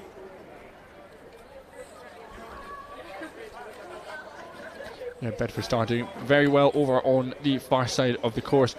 Mersey Rowing Club, as we said, they're not out of this. They're not being dropped out the back of this race. They are just a little bit off the pace of Leeds Rowing Club at the moment. So we'll see what magic they can work up with about 500 metres to go. If you're watching on the live stream on the screen, you'll see we're just panning around ever so slightly, but Leeds Rowing Club still within touching distance, still within striking distance of Bedford Star. So whilst that Bedford crew have led for so much of this race, this is still an opportunity for Leeds to step up and win this race, with Mersey just a couple of lengths or so back down. So we are heading for quite the finale here in the B final of Women's Club Quads, and I think particularly in the place, Esme, that I think Leeds are in, they put themselves up in a really good position to potentially win this race.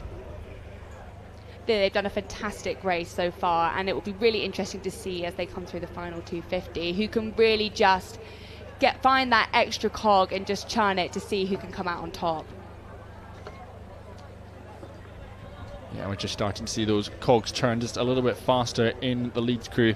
And actually from up here in the tower, it does look like Leeds Rowing Club have taken it up another gear. Leeds Rowing Club look to now be leading this B final. It was with Bedford Star, momentum was with them, but that pendulum has now swung in favour of Leeds Rowing Club, just over to the other side of them. Leeds in lane 2 started their sprint early. Let's see what sort of response we can see from Bedford. Have Bedford still got something? We've got 250 metres left to go, but Leeds Rowing Club, what a move that's been so well put together over the past 250 metres or so. Really brought themselves first of all back into contention, but have now rolled through Bedford Star in the closing stages of this race.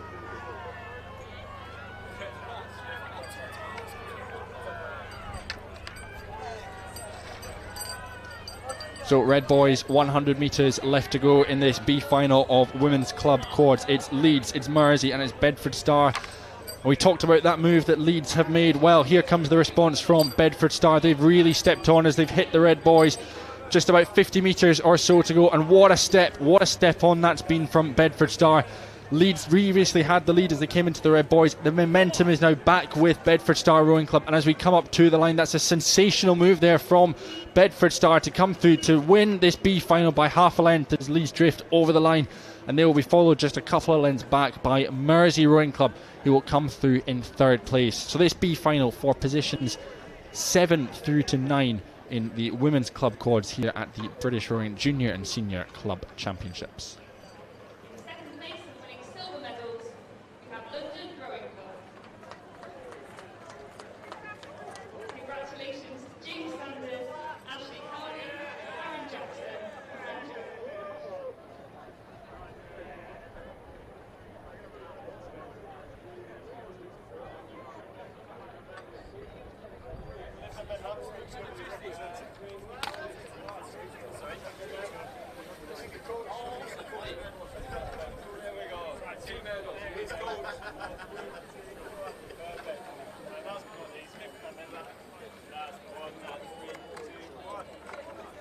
So we're straight back into the coverage of race 379 with the Women's Club Quads. And in lane 1, we've got Newark Rowing Club. In lane 2, Nottingham Rowing Club. Lane 3, NCRA Rowing Club. In lane 4, Clydesdale ARC Rowing Club. And Warrington Rowing Club, lane 5. And Warwick in lane 6.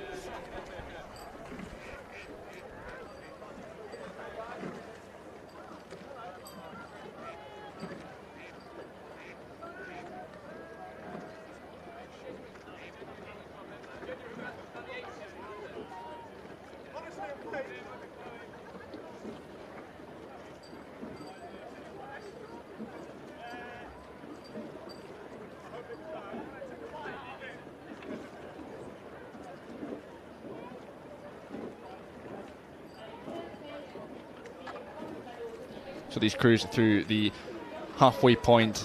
If you're watching our pictures at the moment, you can tell that those leading 5 crews at the moment are just so tightly packed together, so woven together out on the water. And that pack of Newark Rowing Club, Nottingham, Notts County, Clydesdale Amateur and Warrington Rowing Club. And then just sitting a length or so back on that field, the leaders at the moment is Warwick Boat Club.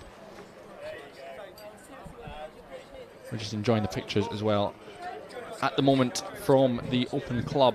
Coxless 4 is our medalist on screen. interviews and pictures all round for them, but we are keeping our focus on the race that's on the big screen on the course at the moment, and that shot just telling you, just explaining the lead and the position that Nottingham Rowing Club have been able to put themselves in as they come through halfway.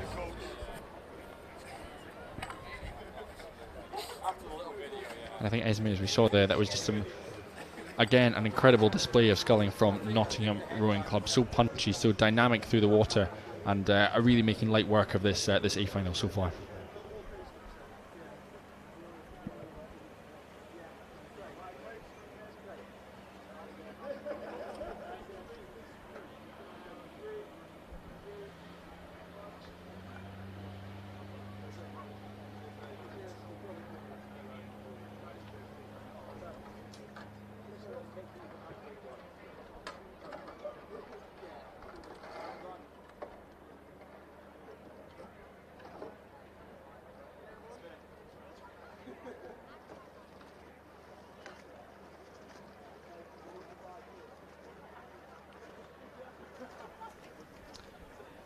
So into the final 500 metres now, and it's clear water for Nottingham Rowing Club as they come through that final quarter marker. That crew of Sophie Connolly in the bow seat, Jennifer Titterington, Annie Beaumont and Kathy Beaumont. The four of them out in front, and they're not just leading the field, but they're also leading their local rivals, Notts County Rowing Association. They are in the lane across, lane 3 in the middle of the course. But it is Nottingham Rowing Club. It's certainly not one to get mixed up, those two clubs. And it's Nottingham Rowing Club still leading as they're coming into the final stages of this race. Going with them, though, sitting in third place in that bronze medal position, it's that Notts County crew still in the mix as well. Warrington Rowing Club over in lane 5. We're certainly not discounting them at this stage in the race. And slap bang between Warrington and Notts County, Clydesdale Amateur Rowing Club. They're certainly still in with a shout of a medal. But again, Esme, that is a phenomenal shot there of just the lead, the unassailable lead that Nottingham Rowing Club have been able to establish. I mean, what a fantastic position to be in, to be able to sit out in front there and just watch the race unfold behind you. You could just really relax here and sit up and just take it to the line.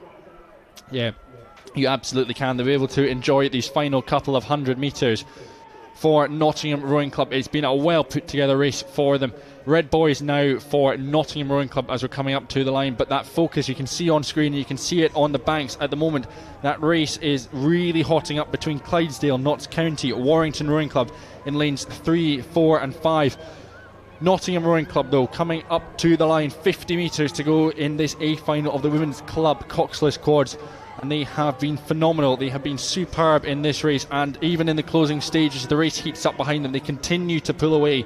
Nottingham Rowing Club up to the line, first place and provisional gold medalists in the Women's Club Coxless Fours. But let's look back down the course. Notts County are still holding on for first place. 50 metres left for them now. Warrington have the bronze medal at the moment. Clydesdale look just to be pushed out back a little bit, but Notts County will hold on by half a length for the silver medal, perhaps a bit more than that. Warrington will take bronze, third place for them, with Clydesdale having to settle for that agonising fourth place position. And then in lane 1, closest to the tower, it will be Newark Rowing Club through in 5th place. And then the final crew through in 6th place will be Warwick Boat Club in this A final of Women's Club Coxless Quads.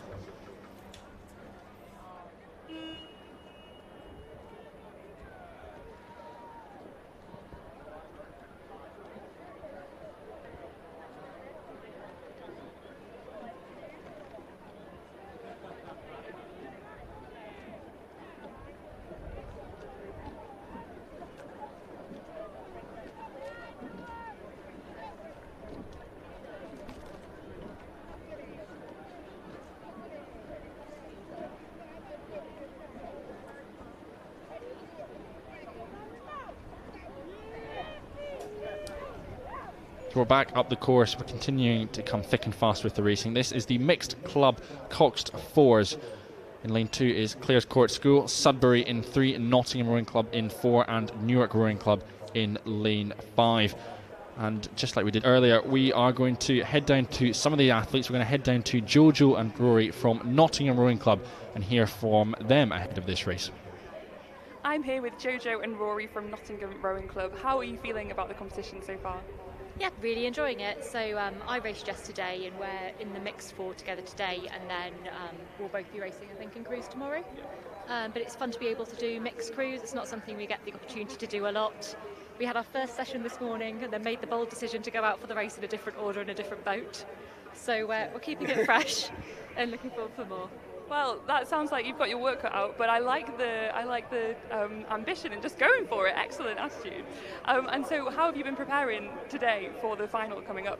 Well, we had a very quick session this morning, just moving the boat down from the club, which is on the river, and then just having a good bash, really, doing some race pieces, and It's great being here in the Water Sports Centre. What's it like rowing on home turf? Yeah, it's great. Obviously, it's convenient for us selfishly, but it's great to have an event that's in the middle of the country. It's great to see representation by loads more British rowing clubs that we don't necessarily see at other events. I think the conditions are pretty good as well, which is sort of a nice change for how it can be, which is nice. Yeah.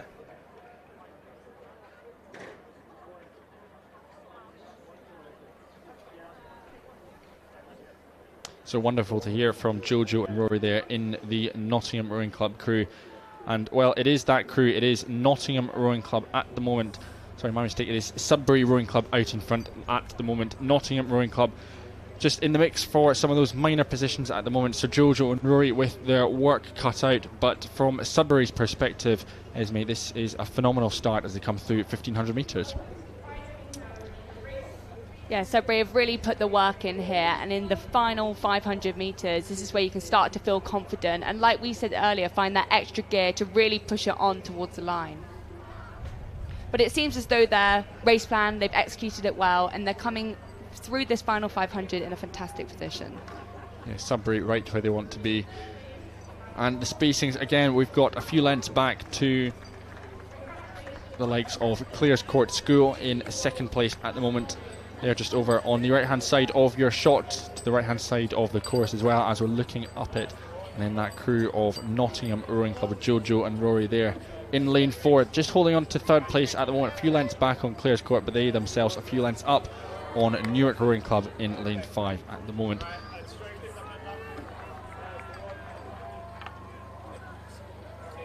So up to the line then, it is Sudbury Rowing Club with about 200 metres, less than that, 200 metres or so to go for Sudbury Rowing Club. A fantastic row for them.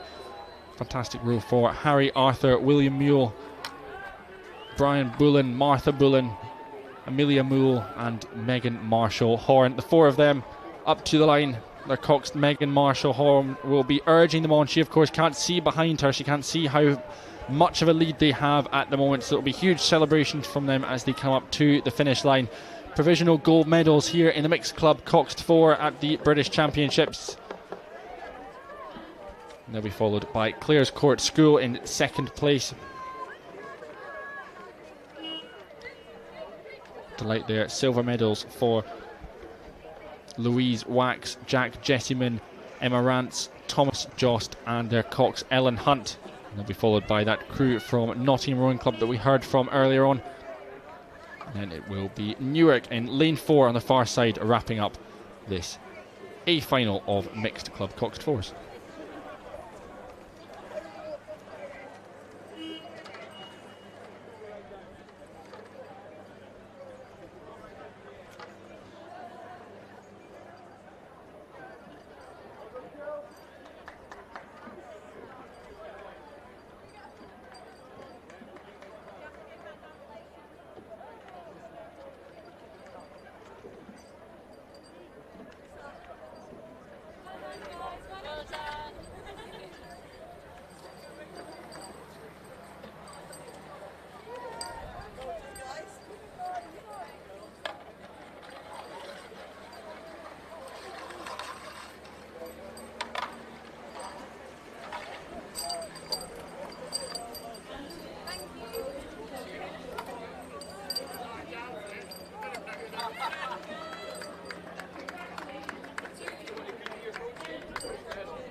We'll be moving from coxed 4s to single sculls just for a couple of races, and we're back to quad. So lots of different boat types here at the British and Rowing Junior and Senior Club Championships.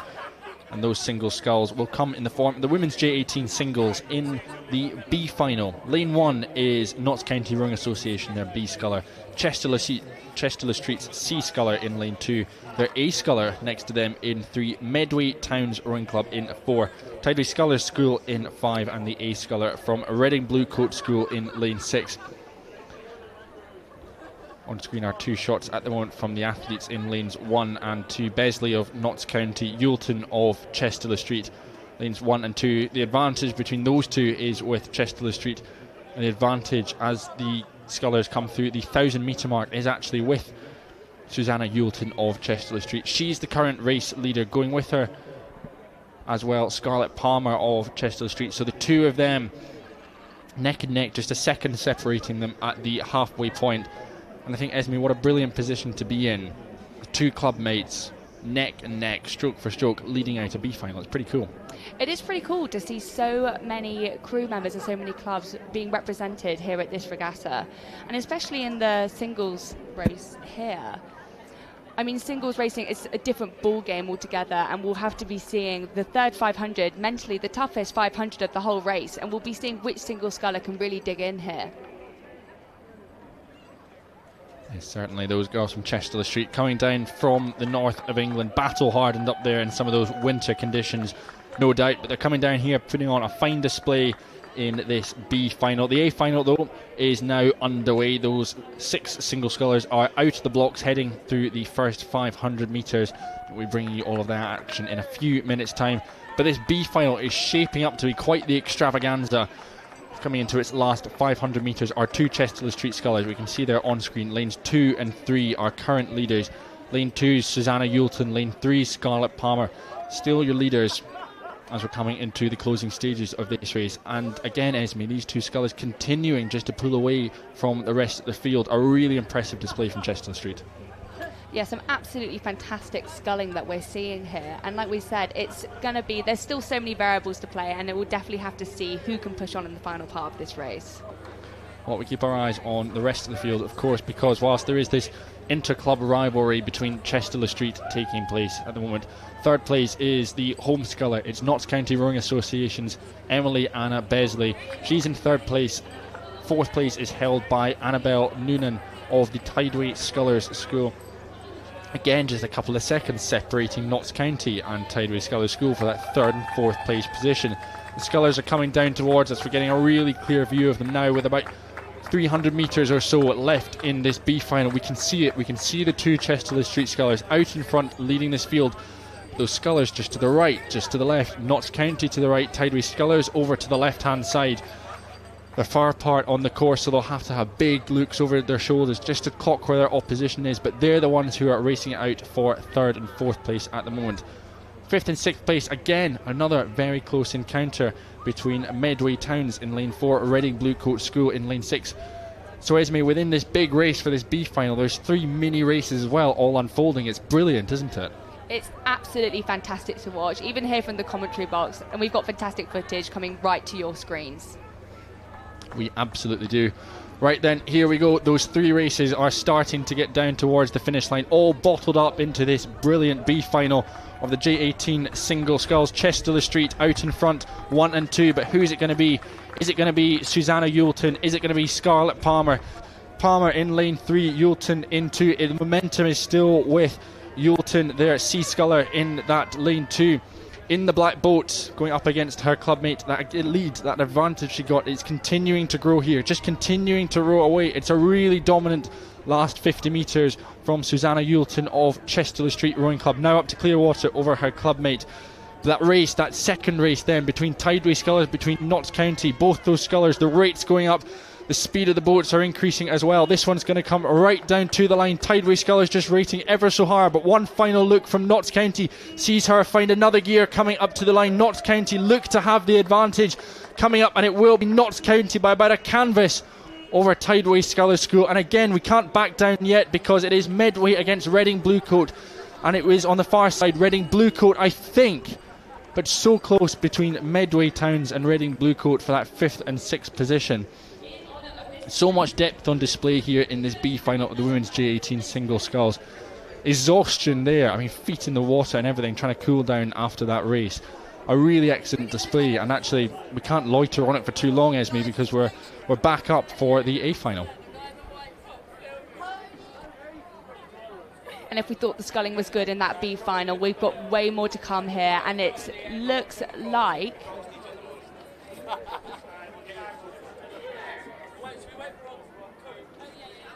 that Hartbury University and College Boat Club is leading the pack there by clear water.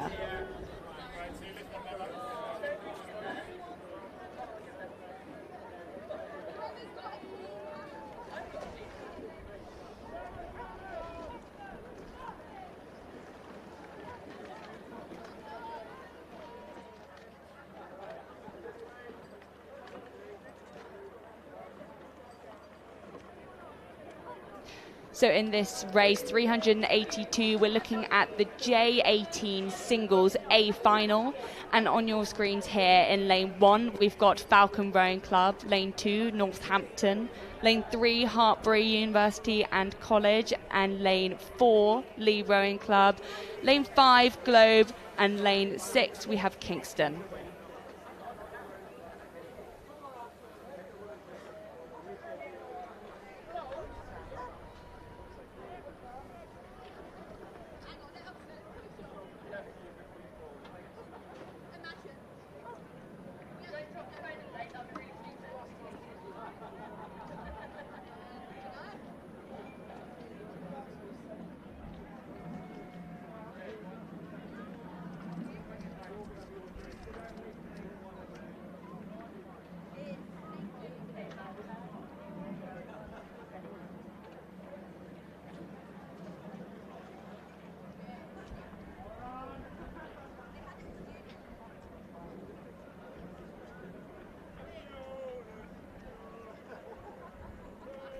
So we do have the Hartbury Sculler leading here quite convincingly, but we do have a second fight opening up for that silver place between Lee and Northampton. A wonderful chevron shape is starting to appear on the course at the moment, spearheaded by the sculler from Hartbury University and College. That's Chloe Shepherd, our current race leader, but as we've alluded to, third place just occupied by Tegan Smith of Northampton Rowing Club. Second place, Evelyn Pakul of Lee Rowing Club. Lee Sea Sculler, great to see so many scullers from Lee racing here today, and now Orange Kit has had a huge amount of success across the regatta so far, and really excited to see how they get on. But for those of you watching on the screen, you'll be able to see the margin that our current race leader from Hartbury has at the moment. Then it's just a little bit back to Lee Rowing Club. And then there's still contact between our scullers in second and third place. So Northampton still with contact to Lee Rowing Club into the final 500 metres. We're expecting a huge amount to perhaps change in that. But also we're looking at our sculler in fourth place as well. Falcon Rowing Club over in lane 1, it's still very much in the mix. And then over on the far side of the course as well, Globe Rowing Club just a couple of seconds back. So these scullers racing in the minor positions here, perhaps scraping out for a bronze medal and a silver medal, because they certainly haven't been decided yet, as the drone shot shows just the margin of victory that Hartbury have been able to stretch out to. Fantastic footage here of Chloe Shepherd really leading the fleet here. She's got clear water from any competition, and I think what we're witnessing here is some absolutely fantastic sculling from the Hartbury sculler. Yeah, so good. She has just been able to walk away from the rest of the field down this course, and she's coming into the final 250 metres now for Chloe Shepherd, well in front. She's got 2, 3, 4 lengths of clear water up on the rest of the field, but the spectacular drone shots that you can see at the moment tells you that the sculler in lane 4, just to the other side of her, from Lee Rowing Club, has the advantage of the silver medal, sitting about a length or so up now on Tegan Smith of Northampton Rowing Club. So Tegan Smith has got to go now. If she wants to change that bronze medal into a silver one, that move has to come now. But that move is starting to come from Lee Rowing Club. She knows desperately she wants to cling on for that silver medal, and she will race all the way to the finish line. Into the red boys though, and it is Hartbury University and College who look to still be leading this one. And as we come up to the finish line, we still have our Hartbury sculler leading very comfortably.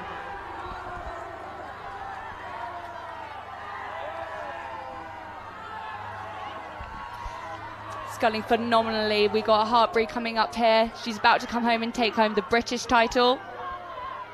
So Hartbury with the lead. And it does look to see that Lee is going to take home that silver. With Nottingham Rowing Club taking the bronze here. What a fantastic showcase of British sculling from these juniors here, and I'm sure we'll be seeing plenty more from that Hartbury sculler.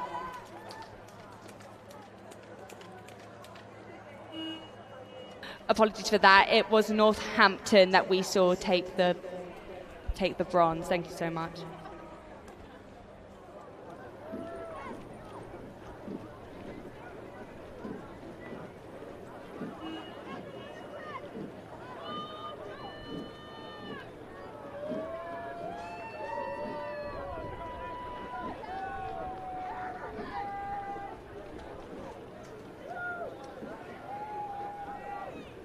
So we're done with our single sculls racing momentarily, but we are sticking with sculling and we're sticking with the women's J18s racing because it's time for their quad race. It's the B final of the women's J18 quadruple sculls. In lane 1 will be Durham Amateur Rowing Club, Dart Totnes in 2, Stratford upon Avon go in lane 3. Then we've got a composite of Nottingham Rowing Club and Nottingham and Union. Tideway Scullers are in 5, with Staines Boat Club in lane 6.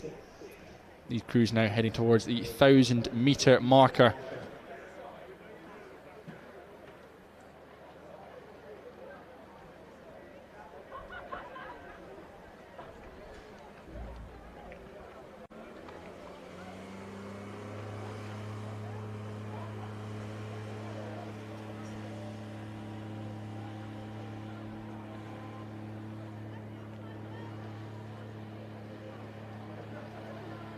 Just on the bottom of your screens here, you'll also see the J18A final for the quads.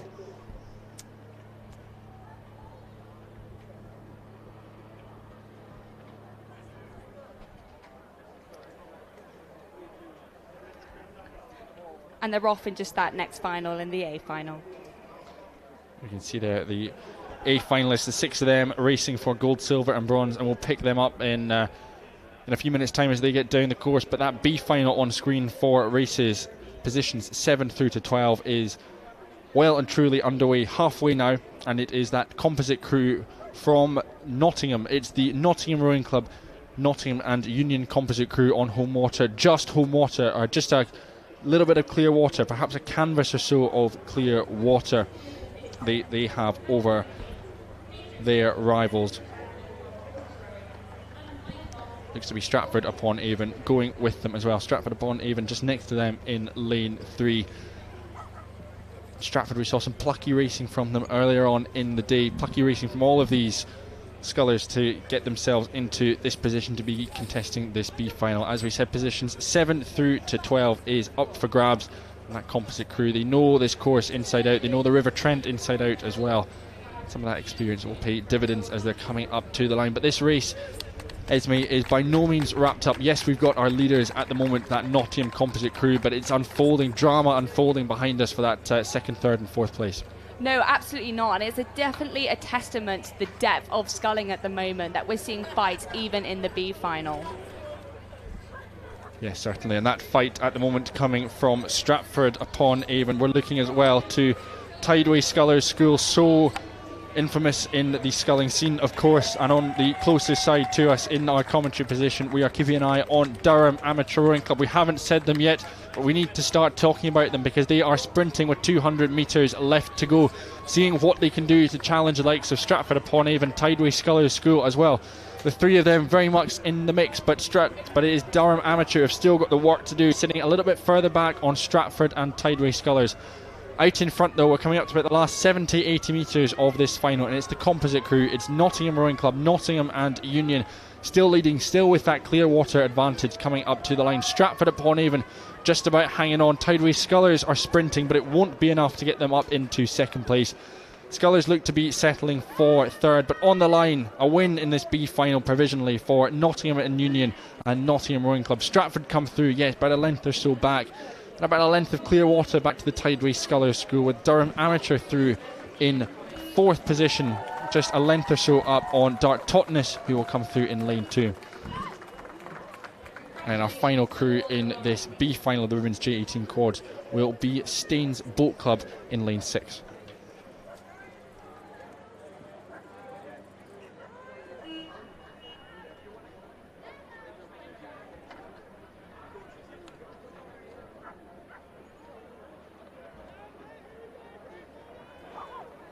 So we're back now for the Women's J18 A final in the quads, and on our screens here we see a considerate lead by Marlow. And looking at the field now, in lane 1 we have Great Marlow School, in lane 2 Rob Roy Boat Club, in lane 3 Marlow Rowing Club, lane 4 Lee Rowing Club, lane 5 Tretton Boat Club, and lane 6 a composite with St Andrew and Clydale.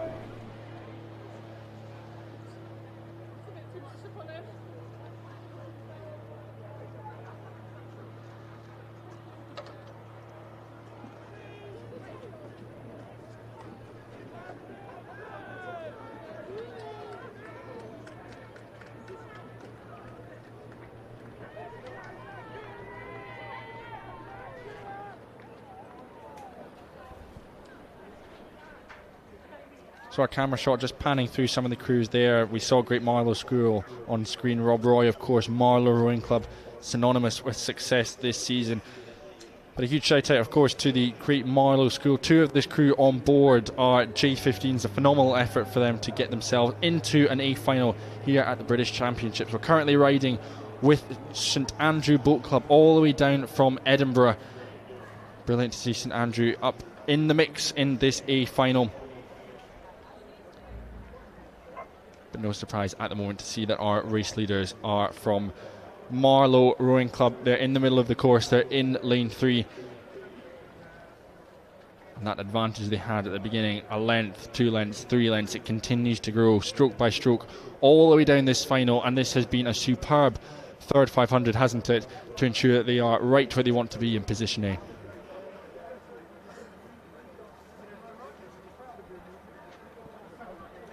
Marlow do seem to be absolutely dominating this race. Just looking at them now on their screens, they seem completely relaxed as they extend their lead. Marlow Rowing Club looking just to crown their season off with a win here and to take the British Championship title. We can see there just that wait, that pause for the rest of the world to come through the marker. And coming through there, it is Rob Roy in the silver medal position. Then back about a length or so of Clearwater, it will be Lee Rowing Club. And then just a length or so still with contact, it is that crew from Great Marlow School. They were 3rd in the semi-final, coming from behind to reach this A final, hence why they're in one of our outside lanes. But here they are, perhaps upsetting 1 or 2 of the crews here. What we do know is that sadly Poppy Spence in this Great Marlow School crew has been unwell this week and is unable to race today. We're wishing Poppy all the very best, but we do know that Beatrix, Poppy's sister, has taken her seat in this boat for today's race at Brit Champs. So we're sure that Poppy is watching on. Hello to Poppy who is watching on. I'm sure you're watching on with a huge amount of pride as your sister has stepped up into this boat and is still very much in the mix for one of these medals at the moment. But out in front, Marlow Rowing Club, less than 250 metres to go or so in this A final. A huge amount of success right the way through from the start of the season to July. It's been a long season for them, it's been a hard fought season for them, but coming up to the Red Boys now, momentum is with Marlow Rowing Club. It's Marlow traffic right the way through to the finish line. Now about 50-60 metres left for them to finish off their season here at the British Rowing Junior and Senior Club Championships. Again, that race for silver is still up for grabs between Rob Roy and Lee Rowing Club, but up to the line it will be Marlow Rowing Club. It's been Marlow Rowing Club since the very start of this race. They were superb in their semi-final earlier on today. They're superb again just now. Up to the line, gold medalists for Marlow Rowing Club here in the Women's J18 quads. And then we wait for the rest of the world to catch up. Rob Roy hanging on in there for that silver medal position. Lee Rowing Club about a length or so back on them. And it will be Rob Roy through in 2nd place. Clearwater back to Lee Rowing Club, the bronze medalists in this event. And then we see that row from Great Marlow School through in 4th place. It does look like they will be pipping Trenton Boat Club into 5th place, half a length separating those crews. with St Andrew Boat Club through in lane 6, rounding out this A final.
And just on our screens now, we head to the J18 8A final. And in lane 1, we've got Nottingham and Union. Lane 2, Maidenhead Rowing Club.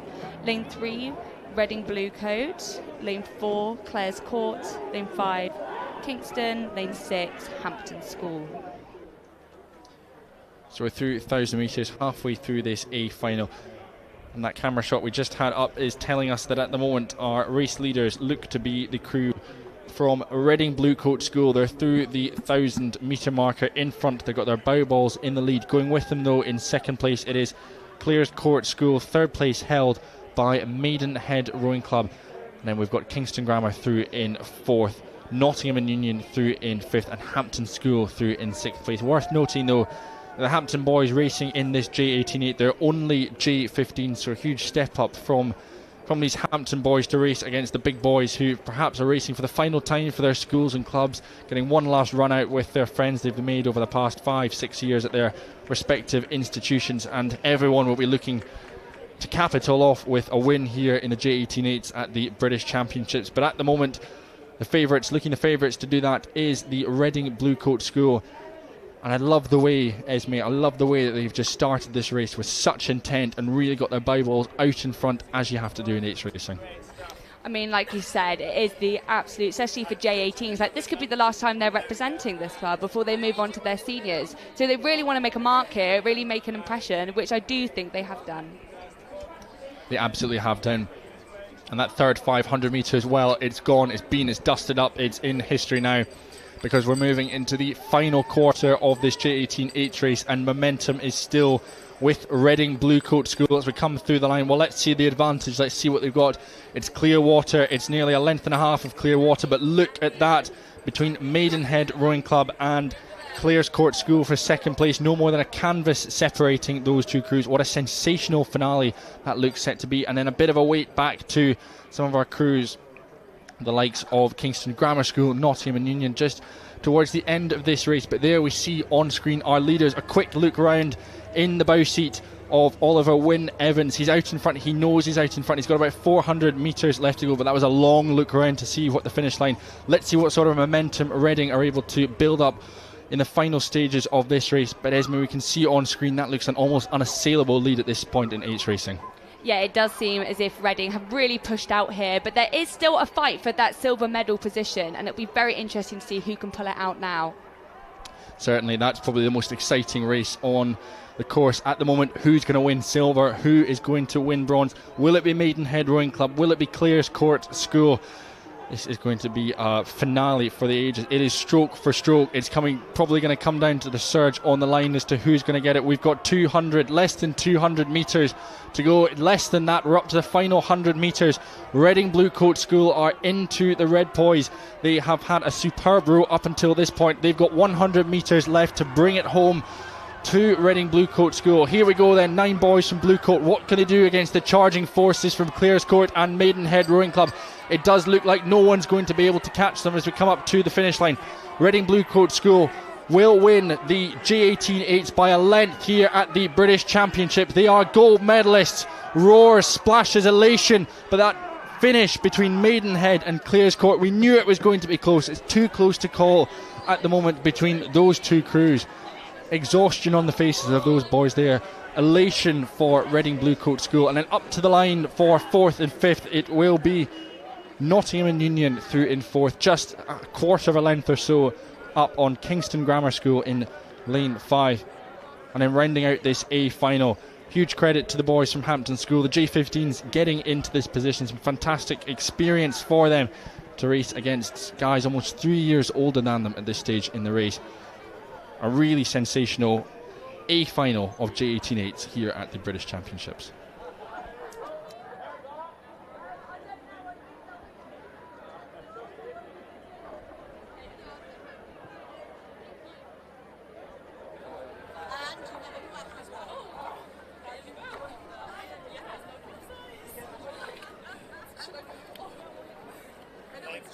Just get one photo of you together. So if you want to just lift your medals up. Oh, get the old that's the one. Don't drop it. There you go. That's perfect. Yeah, remember we're out too hard. I'm doing it. I just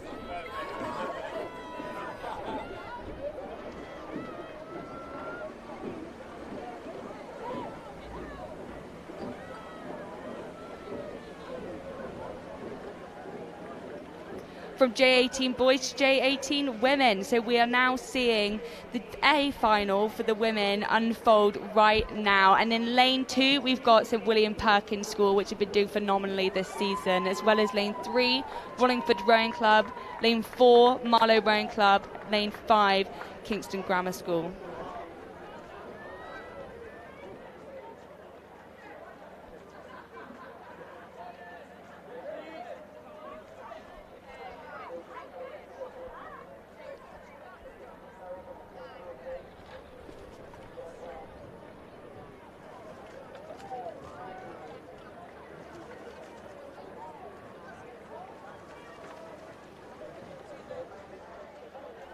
And we're through that middle way park now, and there is a considerable lead for Wallingford Rowing Club, with St William Perkins in that silver position, Kingston Grammar School in that bronze, and we also have Marlow Rowing Club just fighting for that 4th there. But it's still all to play for, as we still are only got plenty of water still left on this lake. Yeah, it certainly is all to play for. We've got still contact between all of these crews. Whilst we've got Wallingford out leading, there's a bit of contact back to 2nd place at the moment, so William Perkins School, and again contact to 3rd place, then contact to 4th place. So no more than a few lengths actually separating all 4 of these crews as we're coming up to the final 500 metres. So we can see it on screen there. Wallingford Rowing Club not quite able to break clear. They haven't quite got open water over Sir William Perkins School. Perhaps they're seeing that and the drone pans over. Again, outstanding drone shots here. If you're not seeing this on TV, definitely worth having a look. Yes, still contact, I think, between just about open water. Just about open water now Wallingford Rowing Club have on Sir William Perkins School. But that race, again, the bronze medal is going to be up for grabs, Esme, as we're coming into the final 5 metres. That is going to be sensational between Marlow and Kingston Grammar School.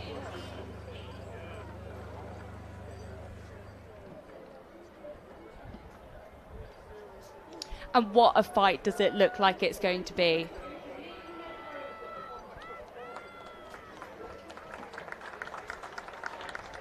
Yeah, Wallingford Rowing Club still leading this final, still with a length, still eking out a little bit more clear water over Sir William Perkins School next to them. Perkins, though, not quite able to finish off Marlow Rowing Club and Kingston Grammar School. They've still got contact to Sir William Perkins. Probably about 3/4 of a length they're sitting back, so they've got a lot of work to do if they're going to overhaul Sir William Perkins School, who look set to hold on to the silver medal. But at this stage, Esme, that race, that bronze medal race, Kingston Grammar School, Marlow Rowing Club, stroke for stroke. Again, this is a sensational showdown that we're in for in the last 200 metres. There's an absolute fight for that bronze medal position, and especially with only 4 crews in this game, it will be who can really pull it out the bag in this last final push. Yeah, absolutely. We know it's been a strong row from Wallingford Rowing Club. We can see that. We can see that with the Clearwater advantage that they've got over their opposition at the moment. They've hit the red boys. It's the red kit of Wallingford into the red boys leading this final of the women's J18-8s. Let's see what the rest of the field has got to go. It's been fireworks right the way down between Marlow and Kingston Grammar, but at the moment it is Marlow with the larger explosions that are coming up to the line. They look set to hold on to the bronze medal, but that race has been closing down on Sir William Perkins. Sir William Perkins desperately hanging on for second place. Marlow slowly walking up the canvas of Sir William Perkins, but it will be too late. On the line though, Wallingford Rowing Club, first place gold medalist in the women's J18-8s on the line. Sir William Perkins come through for the silver medal. Then it will be Marlow Rowing Club. We just sung their praises in the J18 quads just a few minutes ago. Gold medalists there, bronze medalists here in the 8 from Marlow Regatta. What a regatta their young women are having this weekend. And then it will be Kingston Grammar School through in 4th place.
Well, we say thank you and goodbye to Esme Jones here in the commentary booth, and joining me for the next hour or so right the way through to the end of the day is Carol Wallace. The two of us describing all of the action in the B finals and the A finals that are still to come, and we are starting with double sculls. We're starting with the J18 double sculls, the B final between Upton in 1, Hartpury University and College B in 2, Tees Rowing Club B in 3, Cambridge 99 in 4, Shrewsbury School in 5 and Brentford in lane 6.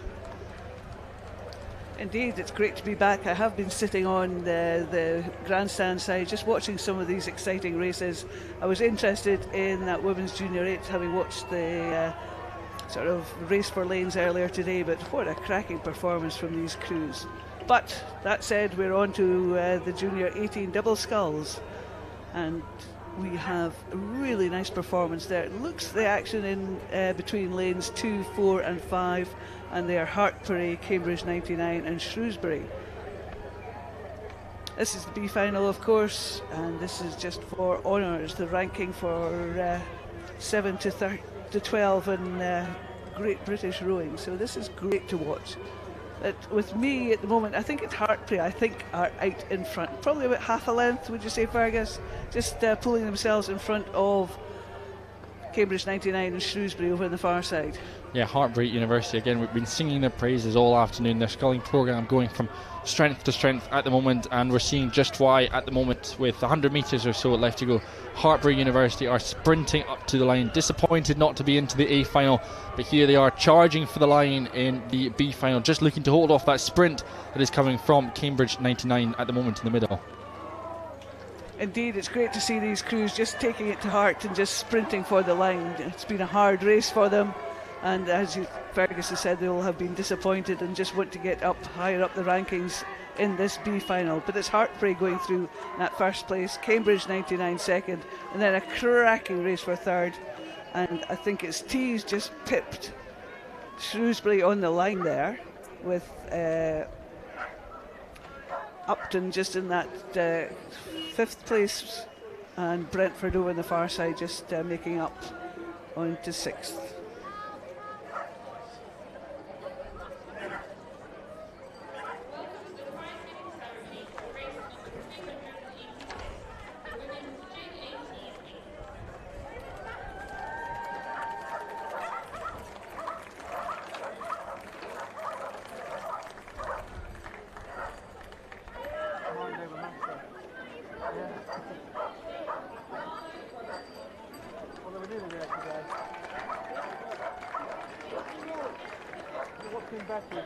Took my watch off. I'm not made the day go quicker, but I'm not constantly looking at my watch. So we've just seen that the A final has started, and in this race we have Hicksey Sculling School in lane 1, Lee Rowing Club in lane 2, Hartpury University and College in lane 3, Trentham in lane 4, Buell Bridge in lane 5, and Royal Grammar School High Wycombe in lane 6. And that was a lovely shot of the Lee double there, just beautifully in the middle of the screen, if you were watching at home or on the big screen around the course. But just some beautiful shots we got there. Yeah, really, really nice there from the Lee crew as they went through the 500 metre marker. It was Lee who was sitting in 4th place, so a bit of work to be done. Buell Bridge are current leaders at that stage in the race. Going with them as well, Trentham Boat Club in 2nd place, with Royal Grammar School High Wycombe. So our race leaders through 500, perhaps moving up to the 1,000 metre mark, all coming from the left-hand side of the course, all over on the scoreboard side, and to the coaches cycling along, watching. They'll be delighted with that, able to cheer on their crews. Not sure how much the crews themselves will be able to hear and to listen to. Those cheers and roars from the coaches welcomed nonetheless. Yeah, usually they can hear the coaches cycling alongside them on the bank, but by the time they come to 250, they'll be surrounded by this wall of sound that we can often hear just sitting in the commentary booth. That we can hear the support, and it's great to see so much support. And yesterday as well, the support stayed on late into the evening. So yeah, just lovely to see. And of course, A final, this is really tight. I can see 4 boats vying for the 3 medal positions, and those 4 boats are in the middle of the course. So this is going to be tight for this last 500 metres. Yeah, it really will. We've had a lead change from what we had earlier on at the beginning of the race. We were previously singing the praises of Buell Bridge, but it's time to start singing the praises of Lee Rowing Club, a race that they seem to have orchestrated incredibly well here, just making their way through the respective bows in this field. They were down in 4th place at one point in the early stages of this race, but through 1,500 metres into the final quarter, they're now leading this field. Hartpury University and College as well, they've been pushing up as well. Those 2 crews perhaps working with each other just to weave their way through the competitors at the moment. So with about 400 metres or so left to go, the advantages with Lee Rowing Club and with Hartpury University and College in 2nd place at the moment. Buell Bridge, our early leaders, now clinging on to the bronze medal position. Yeah, but they're not out of danger yet. I think Trentham in the middle there are just sort of just have a quick look around, see where they are in relation to the other crews, and just sort of starting to make a move. But Lee picking it up. Next to Lee, Hartpury have picked it up as well, and they are going for the line. I think both these crews are mounting a charge. And over on the far side, not to be discounted, it is Buell Bridge. These 3 crews really pulled themselves away from Trentham now, who are in that 4th place. But all crews racing for the line. And Lee, look how much they've just picked it up in that last 10 strokes. And going with them are Hartpury, just picking it up too, and over the far side, Buell Bridge. What fantastic racing for this last few strokes. Honours are going to be with Lee. At the moment, it's pretty tight. I think Hartpury just picked it up and just took second place from Buell Bridge. Look at the delight in that Lee crew. They are just ecstatically happy. Now, you know what, at one point I thought the Lee double was about to take a topple into the waters here. The stroke man just letting go of both of his blades, but the celebrations from the bow man managed to keep them afloat and everything. Awesome result for Lee Rowing Club. Really well-timed performance from them. Again, Hartpury, we sung their praises in the B final. We can sing them again just now in the A final. Phenomenal silver medalist there, and very well rowed from Trentham as well. If you've been watching at home, you'll have seen in the small corner of the screen the medalists from the women's junior 8s coming in to pick up their medals. Picking theirs up, we have the winners, Wallingford.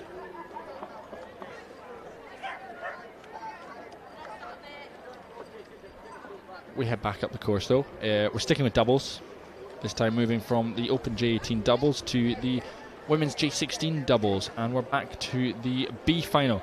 We have got a composite crew in lane 1. We've got Derby Rowing Club and Newark in lane 1, Hexham A in lane 2, Warrington next to them in 3, Hartpury University College in lane 4, Hexham C in lane 5, and the Tideway Scullers School B crew in lane 6. So 2 very, very good races for Hartpury. A win in a B final, a silver medal in an A final. Let's see what their women's J16 double can do in this B final.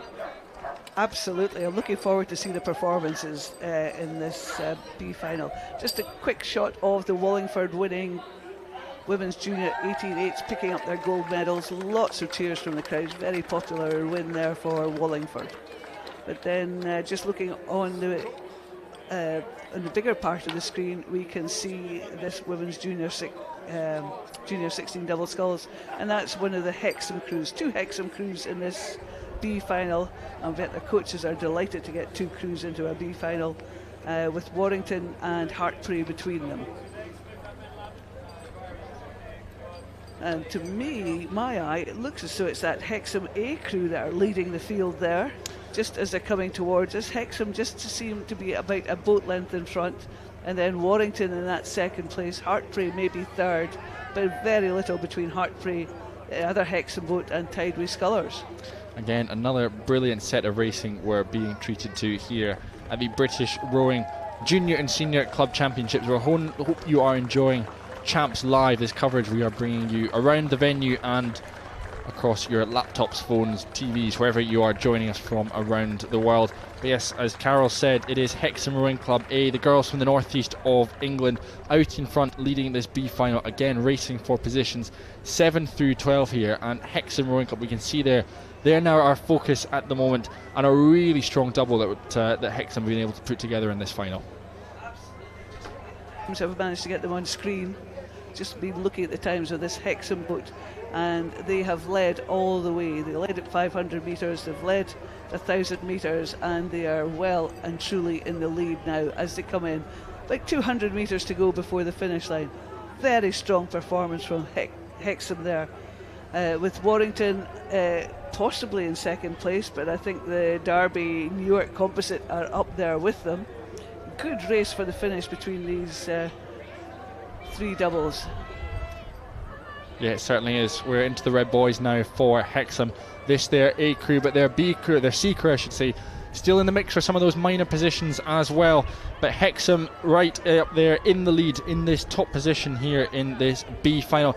Hexham Rowing Club, certainly a club to keep your eye on in the next couple of years. They've been racing out representing Great Britain at the GB France match as well, and here they are back on home water winning this B final of the Women's J16 double sculls. What a row there from Hexham Rowing Club. Brilliant performance from them, and a few lengths back it will be Warrington. It will be Warrington who hold off the charge coming from that Derby Newark Composite.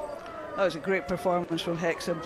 Very strong sculling from Warrington too, just to, as Fergus has said, just to hold off that challenge from the composite in lane 1. And then we've got Hartpury just finishing in 4th with the Hexham C crew in 5th, and Tideway Scullers just finishing this B final in the 6th place.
So we're back up the course with the A final now of the women's J16 double sculls.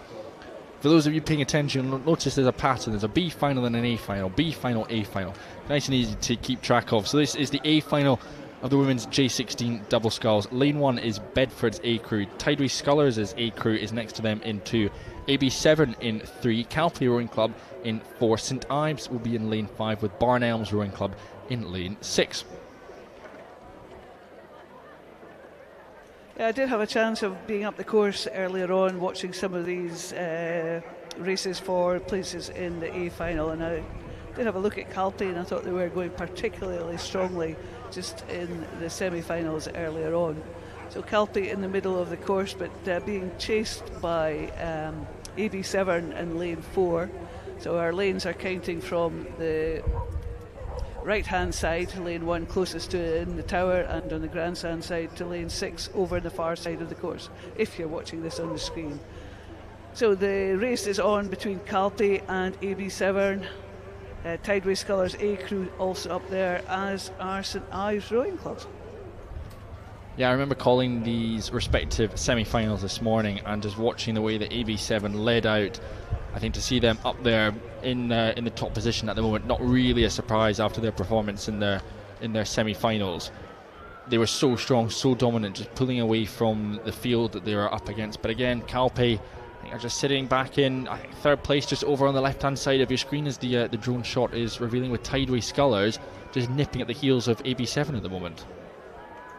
Absolutely, I do apologise. I got my AB7 and Calpe mixed up, but the drone shot has just called me out in all of that. So yeah, AB7 going very strongly, as are Tideway Scullers. I think Calpe are now going to be struggling to hold on to that third place, because it's the crew in lane 1. Just from Bedford just seem to be just on their coat heels, and it depends who puts in the charge and when they put on the charge. But what a performance from AB7 there, just powering their way out to the front of the field, and just in fact just pulling away from Tideway Scullers with every stroke in these last few strokes of this race. So good from AB7 as they're coming up to the line. Just 5 strokes to go or so before they look set to be crowned champions, British champions in the women's J16 double sculls. Here they are over the line, first place. So much water getting splashed everywhere from the AB7 crew. I'm sure about half of it's ended up in the boat itself, but thoroughly well-deserved applauses and cheers for both of them. Congratulations to AB7. Silver medalist, second place for the Tideway Scullers School, with Calpe Rowing Club coming through in third place. And then they will be followed in lane 1 by Bedford Rowing Club, just ahead of the crew from St Ives Rowing Club. What struck me today, Ferg, is just seeing all these A finals, how happy these crews are when they've won, and it just shows how much it means to them to come here and perform so well at these British Championships. Particularly across some of these junior races as well. They're right at the very end of their season. They've been working hard from August, September, October time, and here they are capping it off with a win at the British Championship. There's a well-deserved summer holiday coming up.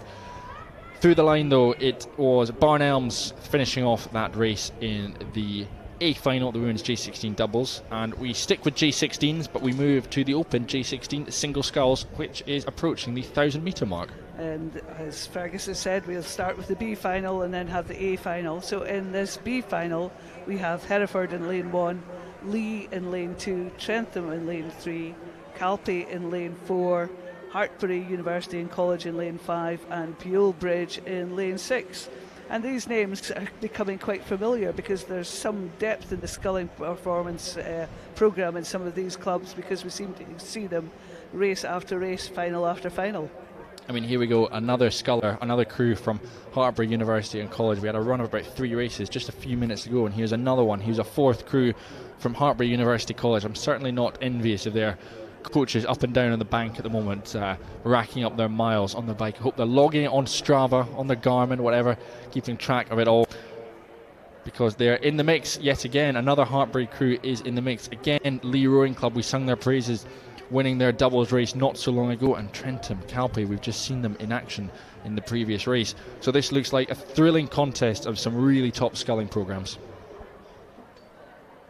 Indeed it does, and sort of just looking at some of the times at 1,000 metres, it was Trentham in the lead with Hereford in second place, Lee Rowing Club third, Hartpury in fourth, Calpe in fifth, and Buell Bridge in sixth. But that was only halfway down the course, and things can change.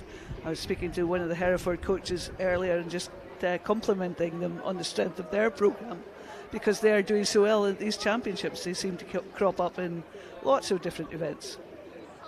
Yeah, certainly. And of course Trentham, again, so used to producing some outstanding talent across J14, J15, J16 and so on and so on. And we are in this B final. It does look to be that sculler from Trentham in lane 3 leading this race, and whilst we can enjoy the scenes of the racing in the J16 single sculls race, we can also enjoy some of the scenes of our medalists on the pontoon getting their very well deserved gold, silver and bronze medals.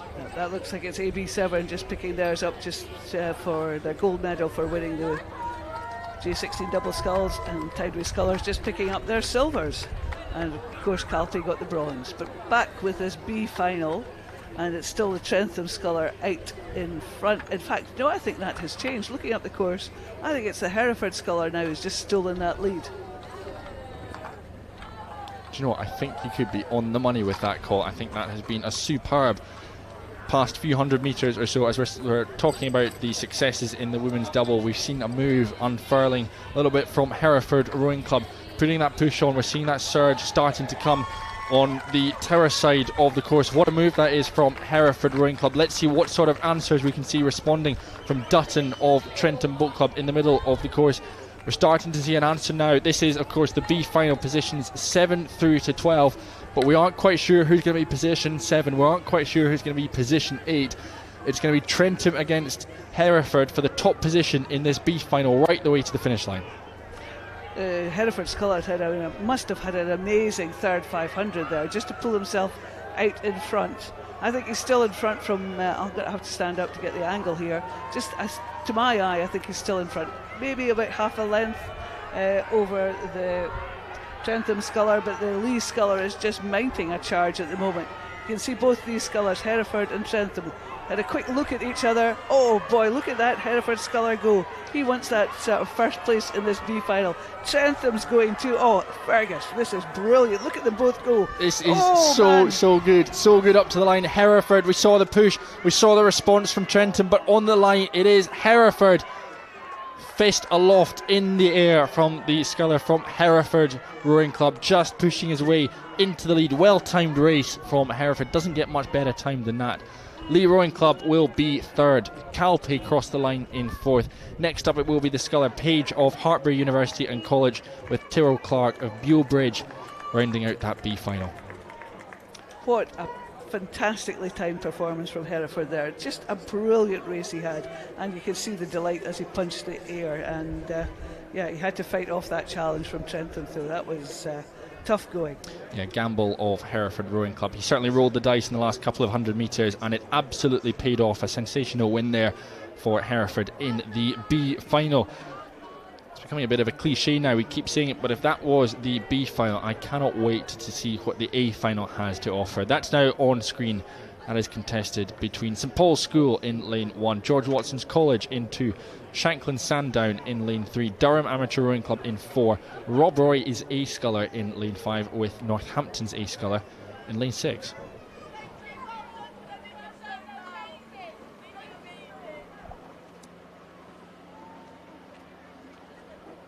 Just having a quick look to see if we can get any tidings. It was Shanklin Sandown leading the field at 500 metres. George Watson's in second place, but only by about 0.6 of a second.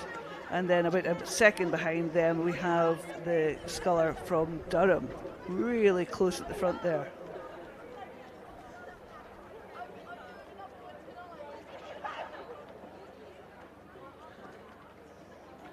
That's a really strong performance from Shanklin Sandown. We've seen them in quite a few A finals over the past couple of days, Fergus, and club is obviously sort of going very strongly at the moment. Yes, certainly we can say the same sort of thing about the likes of George Watson's College as well. A finals and B finals from them across the weekend. St Paul's School, we know, of course, synonymous right at the top of junior sweep rowing, so having a little dabble into the sculling as well, into the A final of this J16 field. But it is in lane 3, it's Shanklin Sandown leading this final, and as the camera pans round, I mean, Carol, that is a tremendous lead there that the scullers got over the rest of the field. Absolutely, just shy of 1500 metres. That is quite an astounding performance. He's a really long sculler, though. He's got a lovely long sail, just doing enough to pull himself in front, and he's obviously had his race plan in mind, and that's what he's done, and he's executed it brilliantly. He's obviously gone out with the mind of getting out in front, staying out in front, and that is exactly what he's doing. Second place, to my eye from up here, it looks like it's George Watson's College from Shanklin Sandown, and then I think it could be St Paul's School, and then over on the far side, it's nothing much between Durham, Rob Roy and Northampton. I think it's maybe Northampton, Rob Roy, and then Durham, but very hard to call from this age, this angle. Yeah, absolutely. But what isn't hard to call is that in the lead at the moment in the gold medal position, it is Sheesby of Shanklin Sandown Rowing Club. Perhaps a bit of an upset in this race, because we knew coming into this Ezra Ferguson of George Watson's College racing over at the GV France match, winning against the French not so long ago, but also racing yesterday in the J18 single scull, picking up a silver medal. So perhaps he was eyeing up the gold in this J16 event, but what a competitor he has come up against in the form of Sheesby of Shanklin Sandown, really taking this race by the scruff of its neck. Lengths ahead of the rest of the field at the moment, and this will be a Red Boys row to remember for Shanklin Sandown.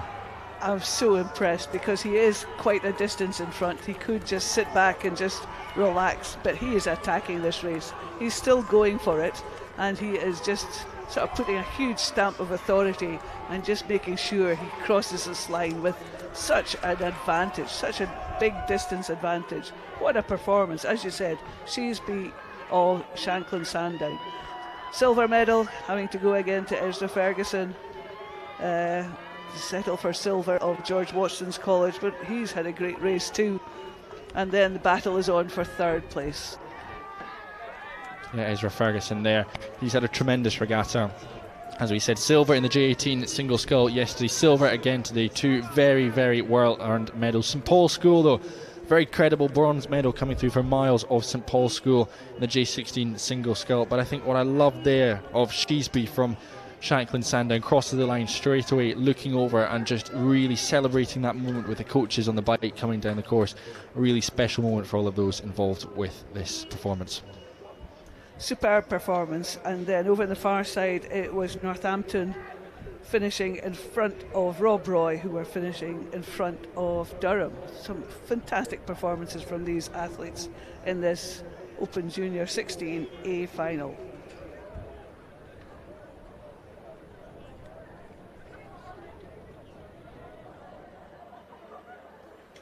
And we move rapidly on from one boat class to another boat class. We're moving on to the Open Junior 16 quadruple sculls.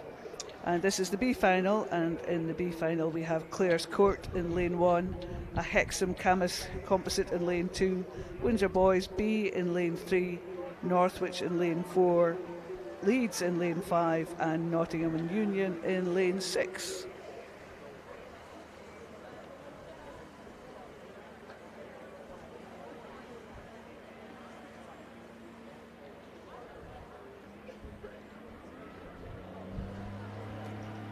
And the honours look as though it's with the Camas Hexham Composite at the moment. 1,000 metres, they're leading the Windsor Boys School by about a boat length and a half. Third place with Northwich, and then we have Leeds, and then it's Clare's Court, and then Nottingham and Union.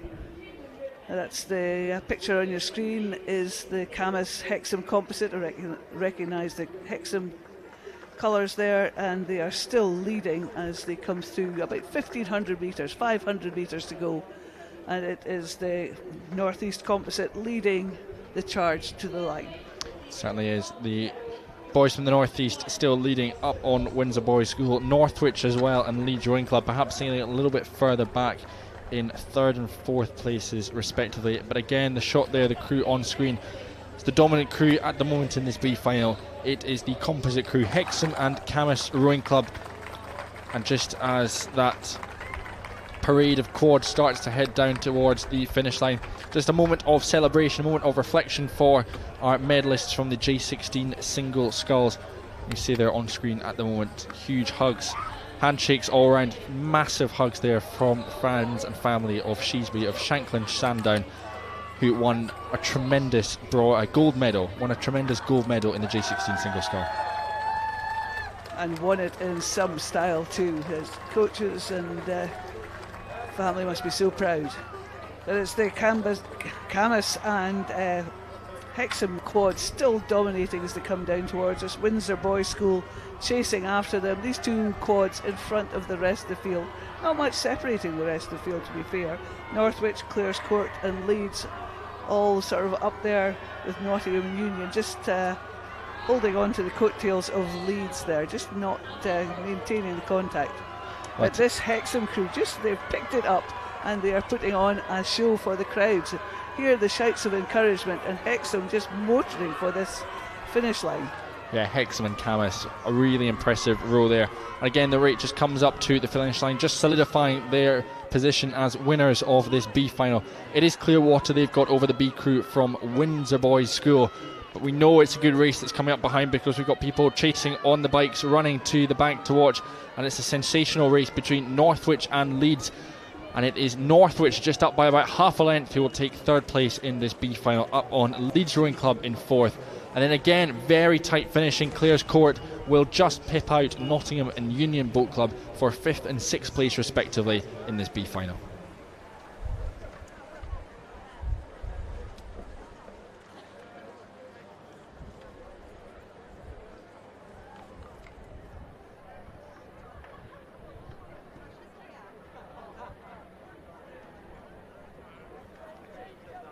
On our screens, and just checked that it has started, is the A final of the Open Junior 16 quad sculls. In this race we have Weybridge in lane 1, Hinksey Sculling School in lane 2, Windsor Boys School A in lane 3, Kingston Rowing Club in lane 4, Marlow in lane 5 and Guildford in lane 6. Leading early on it was the Windsor Boys School. They were leading at 500 metres. Second place with Kingston Rowing Club, and then we had Guildford in 3rd, Weybridge in 4th, Hinksey Sculling School in 5th and Marlow in 6th. And as they came through 1,000 metres, it was still Windsor Boys School in the lead. I think they've increased their lead to about 2 lengths over Kingston Rowing Club now. Two crews in the middle doing the best, and this is the A final, of course, so there is also a bronze medal up for the grabs, and at the moment in that position it is Guildford Rowing Club over in lane 6. I mean, just look at the intent, look at the aggression there at the front end of the stroke from the Windsor Boys School. They're just placing with so much purpose up at the catch, and particularly in the initial sort of half slide of their drive phase. It is so powerful. It's an absolute joy to look on and watch. One of the finest J16 crews that we'll be watching here at the regatta in the form of Windsor Boys School, and no surprise that a programme with their rich history over recent years is out in front leading this race.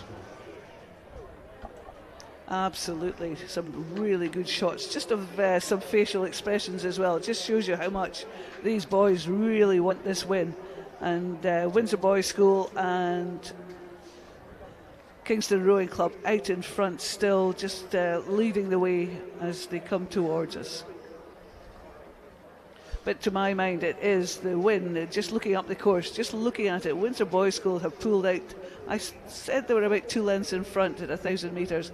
I think that has increased to maybe 3.5 lengths now. Yeah, certainly, if not more at this stage. They're just motoring away, really impressive. And it's just the way the boat is gliding through the water at the moment. I mean, there's a huge amount of effort, huge amount of power going down there, particularly up at the front end of the stroke. But just watching the way the hull glides through the water at the moment is just superb to see. Yeah, they've got their timing pretty spot on as well. Just getting the blades in, the legs on, the drive. You know, it doesn't sound too complicated, but getting it correct, especially in a quad, is quite difficult. So this is a very well-schooled Windsor Boys School quad.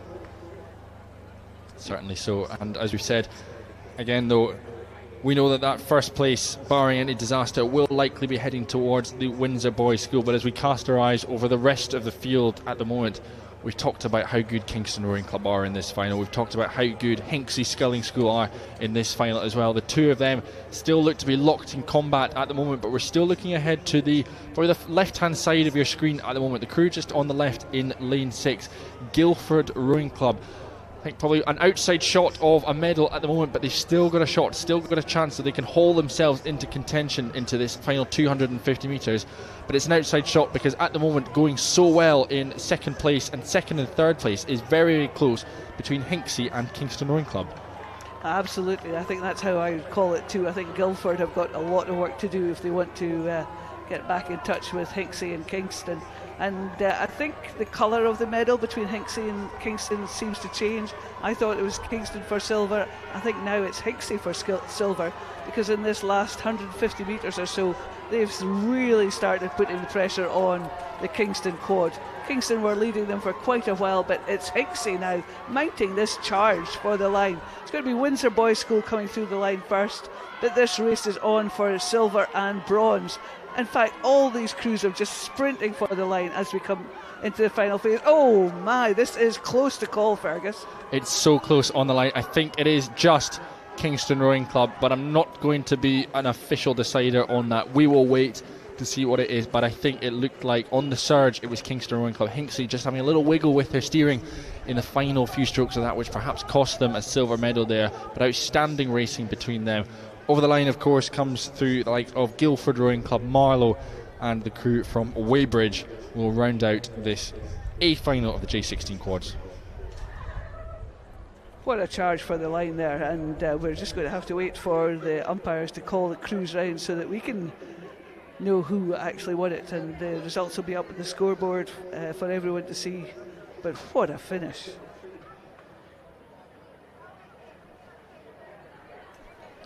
And you can see that the B final of the Open Junior Cox's Pairs is underway.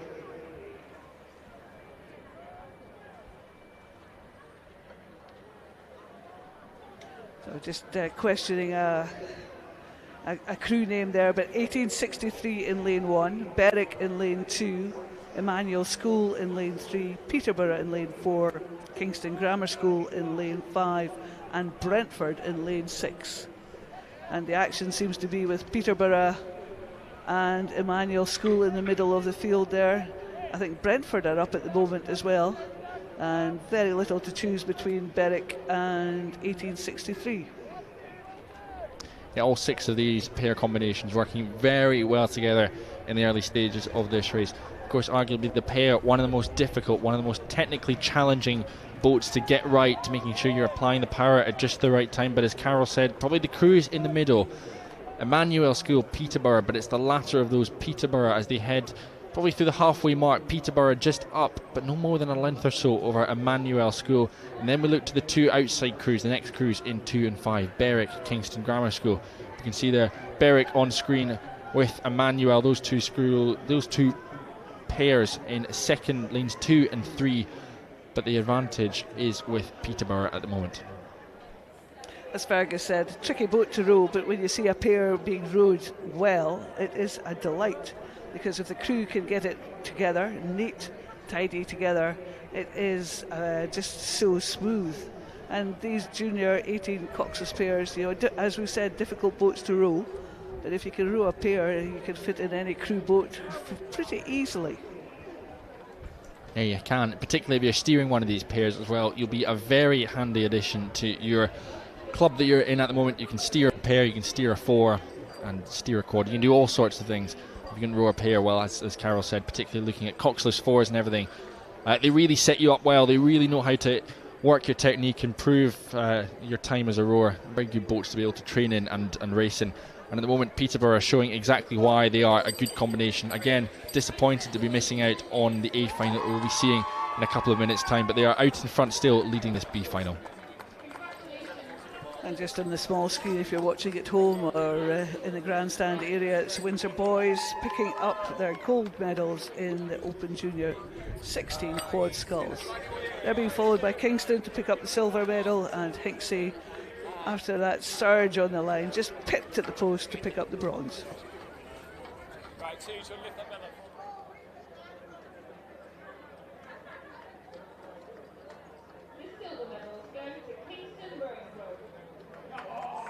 Just looking at the pairs now, the lead has changed. It was Peterborough, but it's now Emmanuel School. They have worked their magic in that middle 1,000 metres of the race and just pulled themselves in front of Peterborough. Berwick also up there in contention in this B final, and Kingston Grammar School over the far side, and then we have Brentford in lane 6 and 1863 in lane 1. That was such an impressive last couple of 100 metres. Just as we're looking on at the medalists, again, one of our crews just stepping on, and this time it was Emmanuel in their pair. They were playing second fiddle to Peterborough for much of the opening stages of this race, but stepping on in the third 500 metre when it absolutely matters most, and Emmanuel starting to really stretch out their advantage that they've got at the moment. And as well, Peterborough, our early race leaders, they're going to have to keep an eye on Berwick Amateur Rowing Club, 2 lanes over to their right hand side, because Berwick are really starting to motor well. Their rate's starting to come up a little bit, and they are putting so much power down, particularly at the end of the stroke. They're really accelerating the blades right into their chest. It's a sensational finish, I think, we're going to see from Berwick against Peterborough. Absolutely. I was just watching them, and I just, as you said, they're really sort of motoring on now. And I think Peterborough, as you have pointed out, are very much in danger of being overhauled. In fact, I think they have been overhauled just in those last 10-15 strokes. What a performance from Berwick there, just keeping their tinder dry and just pushing on when they need to push on. Do you know what, Carol? I'm still watching that Berwick Amateur Rowing Club crew. They've got a lot of work to do, but they could be in danger of closing down on Emmanuel School. Emmanuel School have just checked that move that's coming now. We've got 100 metres to go, but we're in a pair. A lot can change, a lot can happen. We've seen Emmanuel School row down and row through Peterborough. Berwick Amateur Rowing Club look to have done that to Peterborough. Perhaps they'll get contact again with Emmanuel School, but Berwick got to be careful with a bit of their steering. Perhaps they'll clip a buoy or two as they come up to the line. But Emmanuel School, that move in the third 500 has worked absolute wonders for them in this B final. Oh, absolutely. But Berwick throwing everything at it just in those last few minutes. And sometimes if you just throw everything at it, you can put the leaders under some pressure and they can cause errors. But that's Peterborough just going through the line. Look at this charge for 4th, 5th and 6th. This is wonderful. So to my eye, it was 1863 and then Brentford and then Kingston Grammar School. Gosh, there couldn't have been more than a canvas between these 3 pairs in that last few strokes of that race. Yeah, Pearson and Hall there from Emmanuel School, winners of this B final, 7th overall, and a great way to round out their day's racing here at day 2 of the British Rowing Junior and Senior Club Championships.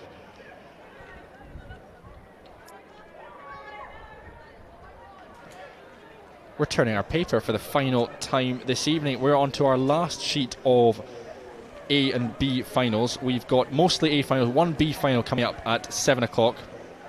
But we have got the A final now of the J18 coxless pairs. It's one of just 5 races left here on day 2. In lane 1 of this A final will be Newark Rowing Club, Windsor Boys in lane 2, Hinksey Sculling School in lane 3, Aberdeen Schools Rowing Association in lane 4, Glasgow Academy in lane 5, and Mediterranean in lane 6. So you might get a bit of bias coming through on the commentary, but we won't apologise for it. Aberdeen Schools and Glasgow Academy flying the flag for Scotland down here at the British Championships. We'll see how they're getting on in the mix, but looks to be very strong in the opening phases from Hinksey Sculling School.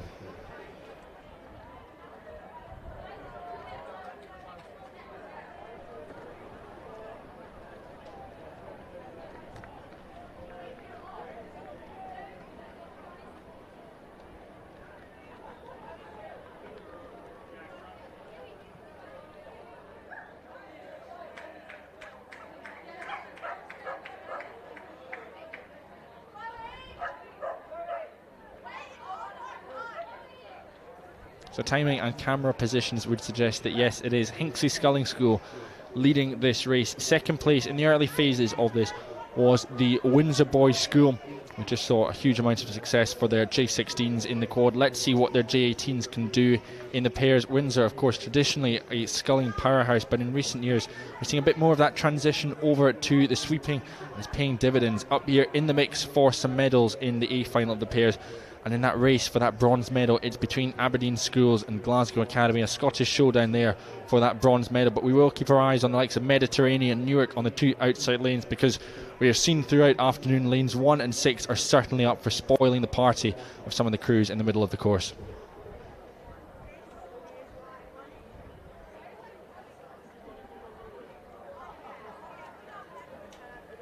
So we've got the A final of the pairs underway, and we can just see that the next race is on the under starters orders. We can see them all nicely aligned, and that will be the women's junior 18 Coxless Fours. But sticking with these junior 18 pairs, a nice shot of the Hinksey Sculling School there, with the Windsor Boys School slightly behind them. It's still Hinksey leading with the Windsor Boys School in that second place.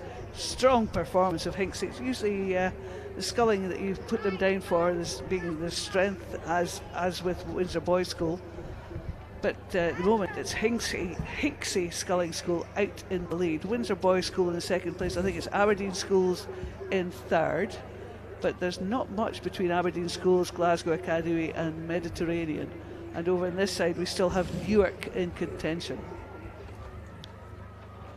Yeah, into the final 300 metres now of this pairs final. Again, brilliant racing in the B final. I'm sure we're in for some awesome antics in this A final as well. Hinksey Sculling School, though, don't let the name deceive you. They are masters of the sweeping craft here, leading out this race, coming into the final 250 metres or so for Hinksey Sculling School. Windsor Boys, though, they have been nipping at the heels of Hinksey all the way down the course, and as we saw in some of the racing in the earlier stages, these small boats, we can have huge changes in the margins as they make their way down the course, as they make their moves in the closing stages of this. I'm delighted to see what Windsor Boys can unfold here, but Hinksey Sculling School still out in front, but only just as Windsor Boys start to bring the rate up, start to sprint. This could be a sensational final between Hinksey and Windsor Boys.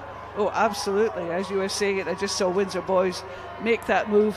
Hinksey have replied to that move, the charge, and Hinksey are just picking it up. Windsor Boys School still nipping there, still pushing just to see how far they can go. Hinksey having to push that rating up more, and they have gone up another couple of pips just to sort of eliminate that danger from Windsor Boys School. Windsor Boys School still going for it though. Wow, what a finish from Hinksey there. Led all the way down the course and had to really lift it in that last 150 metres to stay in front of Windsor Boys School. Windsor Boys School in that second place, and then the battle is on for the bronze medal. Yes, it's Aberdeen Schools just holding on to that bronze medal position. A little crab in the water, but the advantage is still with them. Momentum is still with them. Up to the line, they will have the bronze medal by a length over Glasgow Academy, who will come through in fourth place. It will be Mediterranean in fifth. And then rounding out this A final of the J18 pairs will be Newark Rowing Club.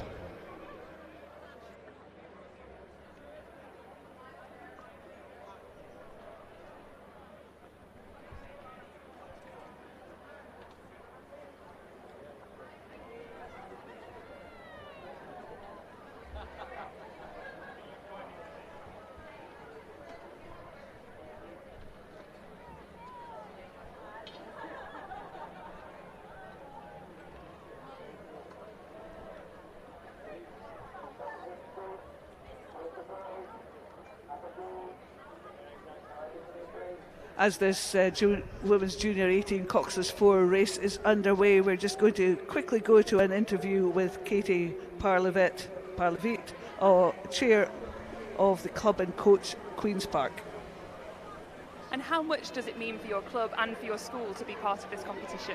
So this is obviously the main aim for us for the end of every rowing club year, and so we really look at which kids want to come down and participate. We don't look at it as the highest grading kids, we also look at the kids who want to participate on the national stage, so it's really important for us as an inclusive club. And you have a big race ahead this afternoon. Yeah, we do. We have our women's J18s in the fours in the A final, and we're really excited about that because this is obviously the girls' last chance to row together, so really excited. And I understand that as of this summer, this boat club is changing its name. So it's a momentous occasion, the last ever races for Queen's Park High School Rowing Club as we know it. Does that build the excitement even more? It does. It's obviously at the end of one part of our journey, but it's the start of something really special for the club. We're going to be moving into an open club, and it means that we can access rowing for more and more children in the Chester area. So really, really excited about that.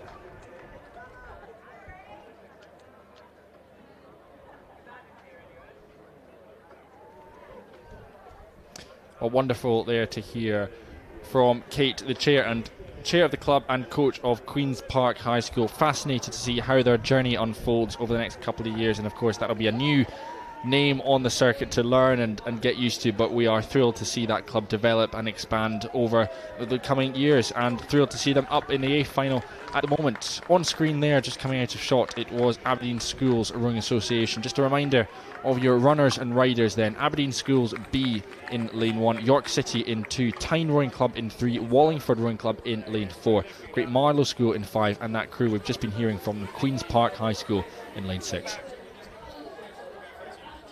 And just as we spoke about yesterday, Fergus, it's just great to see the spread of talent across the country. We've got crews from north of Scotland, all over Wallingford, just coming here to this championships just to perform on this big stage. Just on the pontoons now, we have Aberdeen Schools just picking up their bronze medal in the Junior 18 Coxless pairs, and just in front of them we have the Windsor Boys School picking up silver, and then we have Hinksey Sculling School picking up gold in the Junior 18 Coxless pairs.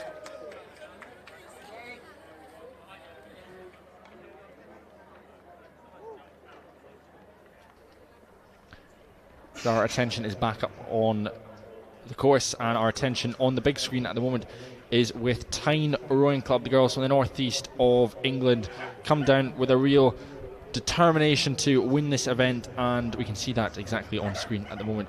Right out in front, leading this race over the likes of Wallingford Rowing Club next to them in lane 4, and closest to us, perhaps still in the mix as well, the crew from Aberdeen Schools Rowing Association. Certainly not out of the count, well and truly in the mix perhaps for the bronze medal at the moment, but Tyne Rowing Club leading the field coming into the final 500 metres. Yeah, we were sitting watching them do the race for lane progression this morning, and we were both commenting on how strong we thought this Tyne 4 was, because they were quite a distance in front in the race for lane position this morning, and looking incredibly strong, very powerful, very neat, very tidy, and it's great to see them back racing and just see that they're maintaining that form they had earlier this morning.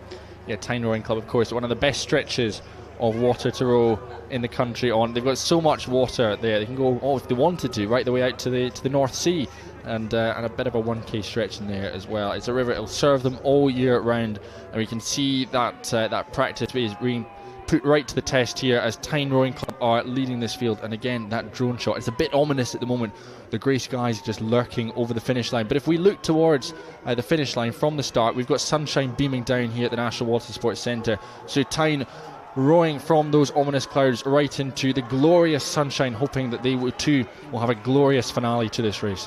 So the sun will be glinting off the gold medal if they get that far. Yeah, so yes, very, very poetic, Fergus. And I did have a smile on my face when you were waxing lyrical about rowing on the Tyne. And I know they have got lots of water, and it is a lovely stretch of water to race on. But really solid performance from this Tyne Girls 4, and they are just racing for the line there. Oh boy, commentary curse there. Just a bit of a wobble, just a blade clipped a boy, but they had enough in hand just to hold on to that first place. That was nearly disastrous, but it is gold medal, a sensational gold for Tyne Amateur Rowing Club. Wallingford come through the line. They will take the silver medal, second place, but it is a bronze medal, a well-deserved bronze medal for Aberdeen Schools Rowing Association. And just the delight, the elation across the faces of all three of these crews, across Tyne, across Wallingford, across Aberdeen Schools. It means so much for these crews to get onto the podium. Absolutely. And then over on the far side, it was Great Marlow School, and on this side, York City coming in 5th, and Queen's Park High. And this will be the last time we see this name in these events. As we heard, they're changing their name, they're moving to an open club, so it'll be interesting to see how they progress in the future. The cracking performance there from Tyne.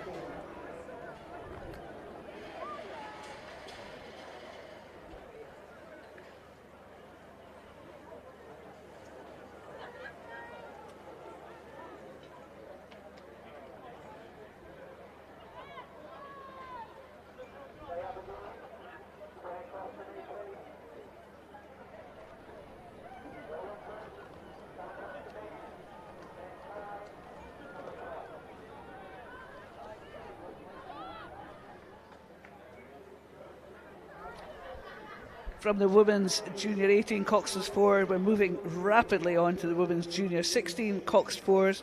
Fergus and I were watching this race earlier this morning for Lane Ascendancy, and we had a really interesting race going on there, because there were two crews that stood out, I thought, earlier on.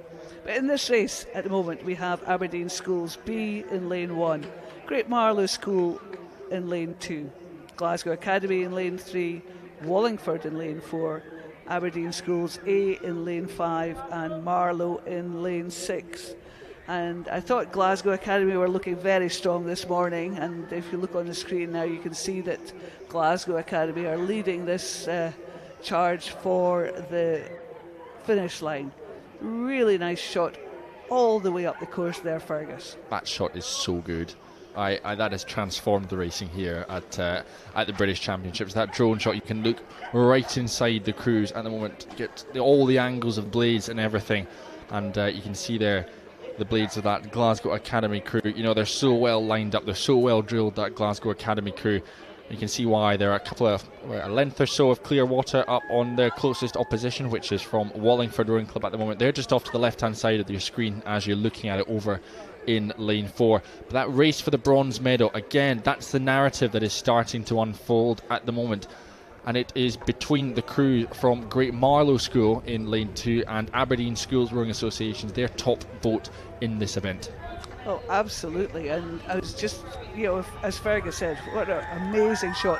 I'm sure the coaches will be looking for that online, just to as an education for their crews. There we have the Aberdeen Schools Rowing Association girls just picking up their bronze medal for the women's junior 18 Coxless 4.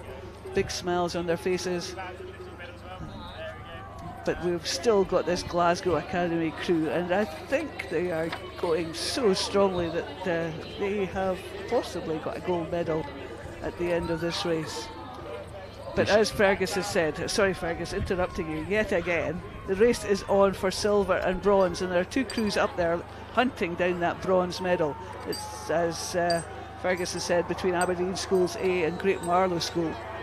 Not sure how that's going to go, Fergus. No, I think that is going to be a belter of a finish between those two crews. We've already got one Scottish crew pretty much locked on for the podium. Will we get a second one in the form of Aberdeen Schools as they look to take it to Great Marlow School in the closing stages of this race? But out in front, in the top position at the moment, leading this women's J16 Coxed 4 field, it is the crew from the west coast of Scotland. It is Glasgow Academy coming right the way through up to the line. That has been such a good row. It's been so dominant from these girls right from the very get-go. You can see why. Oceans of clear water ahead of their opposition, and as they row up into the sunshine, we've got the sun kissing the water now here at the Water Sports Centre, and the sun will beam down on a victorious crew from Glasgow Academy. Wallingford in that second place, but look at the hunt for the bronze medal. Aberdeen Schools, Great Marlow School, just don't know where it's going to go. It's going to go to the line, and to my eye it could be Great Marlow School, just going through a bit of canvas in front of Aberdeen Schools. Aberdeen Schools there just pushed into 4th place position. And then coming through in 5th place, it will be the crew from Marlow Rowing Club. They will be our 5th place finishers on the far side of the course. And just coming into the red boys, 100 metres left for the second of our crews from Aberdeen Schools Rowing Association in this Women's J16 Cox Tour. On the pontoon, we've just got Wallingford having picked up their silver medals in the Junior 18 Women's Coxless 4, and a very jubilant Tyne crew picking up the gold medals. They are delighted with that performance, as they should be. And here we have Aberdeen Schools just finishing the A final of the Women's Junior 16 Cox 4s.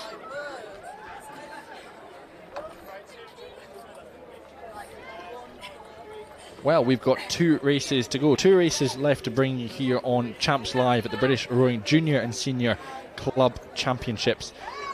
It's a B final. This is the B final of the Open J16 pairs. We saw some thrilling racing at the J18 pairs. Let's see what the young guns have got to deliver now. In lane 1 will be the B crew of Aberdeen Schools Rowing Association. They're lining up next to Brentford's A pair. Hereford are in lane 3. Next to them, Ross Rowing Club in 4, with Brentford's B pair in lane 5. And it's Hereford out there in the lead. Distinctive black and white stripes on their strip. That's what I was trying to say. But they're really looking nice and strong there in this B final, with Ross on their outside in that second place. And phenomenal drone shots we're getting here, and that just gives you a clear indication of where these crews are. So it's Hereford leading Ross, and then we have Aberdeen Schools, and then a bit of a gap to the 2 Brentford pairs. One of the pairs just following Hereford down in their lane there. I think they veered over, but not causing any interference with this performance from Hereford. Yeah, an unbelievable tussle is just developing between Hereford and Ross Rowing Club. For these 2 crews, they've almost just distanced themselves. It's the way the 6-lane racing has unfolded over this last sort of 1,700 metres or so. Just means that they're in their own little pod, their own little bubble from the rest of the field, just because we've got the crew from Aberdeen Schools just an extra lane over to the right-hand side of the screen. So it just means that they'll just feel sucked into this vacuum a little bit. A vacuum between Hereford against Ross Rowing Club, again stroke for stroke. We saw some sprints earlier in the day from Hereford Rowing Club that were incredibly impressive, just falling short of getting into the A final. But we'll see that put to the test once again, and hoping they'll be able to finish on a high against Ross. Just as you said, we'll see some sprints for the final. I just saw Hereford just use these legs, put a bit more power through the water, just to ensure that they are well in front of Ross. And they know where they are now. They're just coming into the red boys, so they know how much of this race they've still got to run. And I think they just want to make sure that they are staying in front of Ross.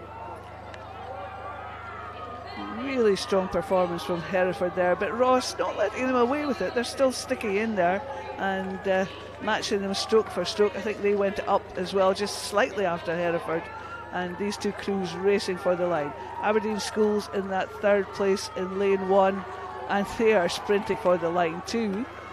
This is great. These crews just being really competitive in the last few meters of this race. So Hereford going through first, Ross in that 2nd place, about 3/4 of a length behind, followed by Aberdeen Schools, about a couple of lengths adrift.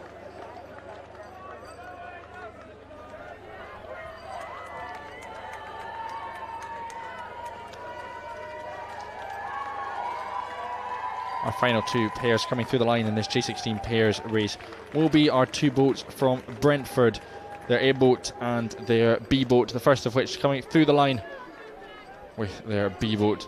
Just a few lengths back on them.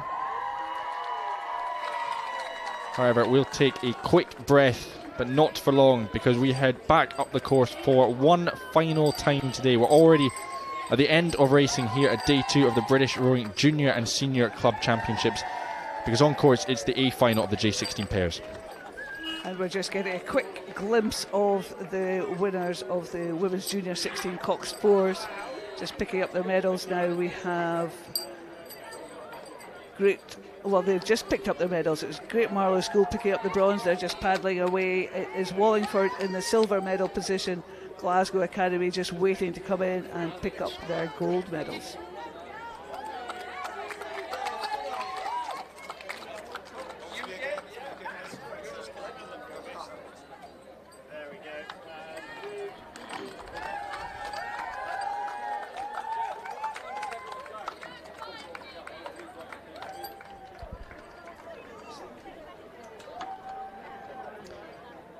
So we are back up the course for one final time for the A final of the J16 pairs. Stratford-upon-Avon in 1, Clares Court A in 2, Wallingford's B crew in lane 3, Aberdeen Schools A in 4, Clydesdale Amateur Rowing Club in 5, and Wallingford's A crew in lane 6. These crews now coming into sort of the final 500 metres or so of this race, and this looks set to be a spectacular finale to day 2 of our championships here at the National Water Sports Centre. Our leaders are in the middle of the course.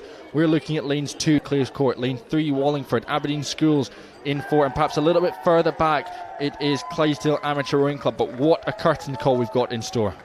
Oh, absolutely. Just looking at the times from these 3 pairs, each of them has been in the lead at some stage during this race. Each of them has been in second place, each of them have been in third place. So it just depends which phase of this race they're in and where they are in their race plan as to how this is going to be. And I can just see it's going to be a cracking sprint for the line as they come towards us. And the honours look to be with Wallingford at the moment. Clares Court, Aberdeen Schools, either side of them still pushing on. And this is going to be such an exciting race, Fergus. It's going to be so good. Where are we at? We're at 250 metres to go. The flag of the umpire is out and waving, just pointing the Clares Court school crew back into their lane, just struggling a little bit with their steering, dancing around the buoy lines at the moment. And again, the flag is back out, this time for Wallingford Rowing Club. They're dancing with the boys, getting caught up a little bit. Got to make sure they don't drift over into the lane that Aberdeen Schools Rowing Association is in. And of course, every little move of the rudder is going to cost them a little bit of speed. But those pairs, Wallingford, Clares Court, they're still your leaders. Aberdeen Schools hanging on for third place at the moment, but they are desperately mounting a charge. Going with them though, it's definitely Wallingford out in front, but look at this move from Clares Court. They are moving on Wallingford. Wallingford having to reply really hard and fast. Look at this sprint from Clares Court. This is going to go to the line, Fergus. Goodness me, what a move just in that last... On the line. Wow.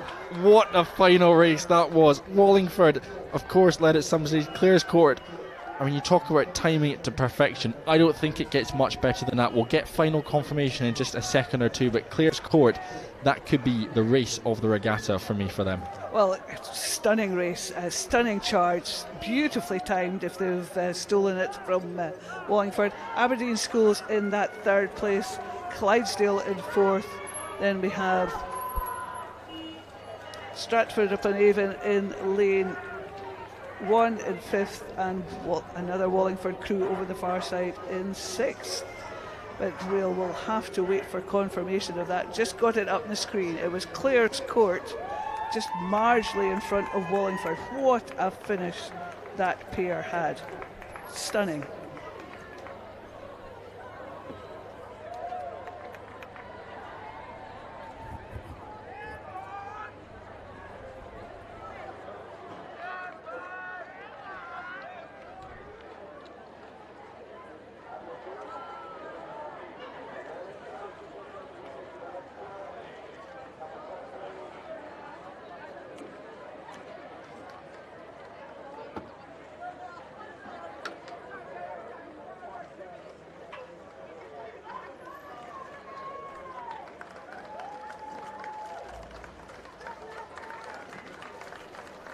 What a win for those two Harrys from Clares Court. Harry Barber, Harry Barraclough. They must be delighted with that performance. Timed it beautifully. They absolutely did. What a way to finish off the regatta. Again, the drone just overhead of our pairs who picked up medals in that J16 8th final. They'll be lining themselves up, heading to the medal pontoon.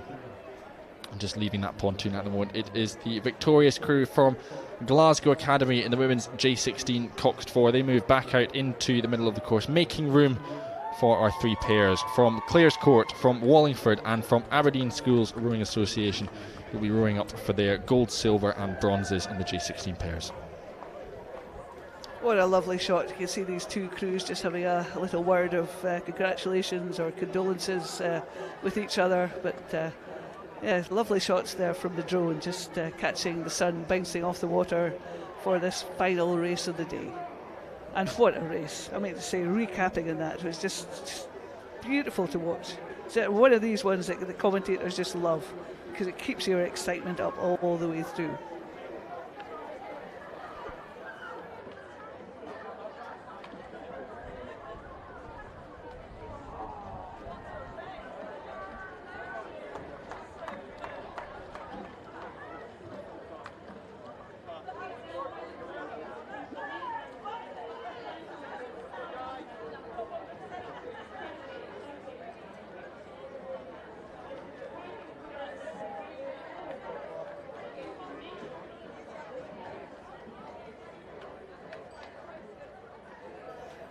Just coming onto pontoon, picking up the last three medals of the day. We have Aberdeen Schools. Aberdeen Schools just picking up their bronze medals. Aberdeen Schools in the last 5 races have picked up 3 bronze medals. So good performance from Aberdeen Schools there. And then just in front of them, we've got them on screen there. Lots of happy faces. The supporters are all there. The supporters for Wallingford are all there too to pick up their silver medals. Yep, Wallingford, Arthur Liddy and Freddie Elsmore Wickens. They had a phenomenal race for 1,998 metres, but it is the crew that has just arrived on the pontoon who capped it all off with a win in this pairs race. It's Clares Court who are receiving their gold medals at the moment. A win for Harry Barber and Harry Barraclough from Clares Court School.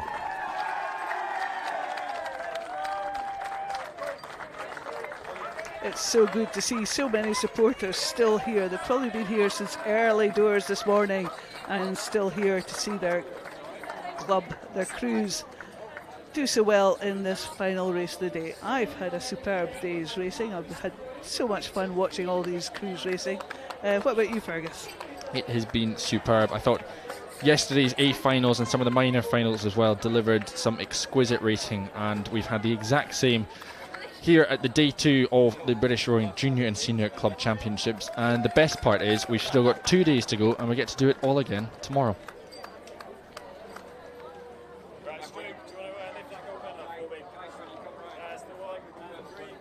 So we're just going to be signing out and just hoping that you'll join us again tomorrow morning from 8 a.m.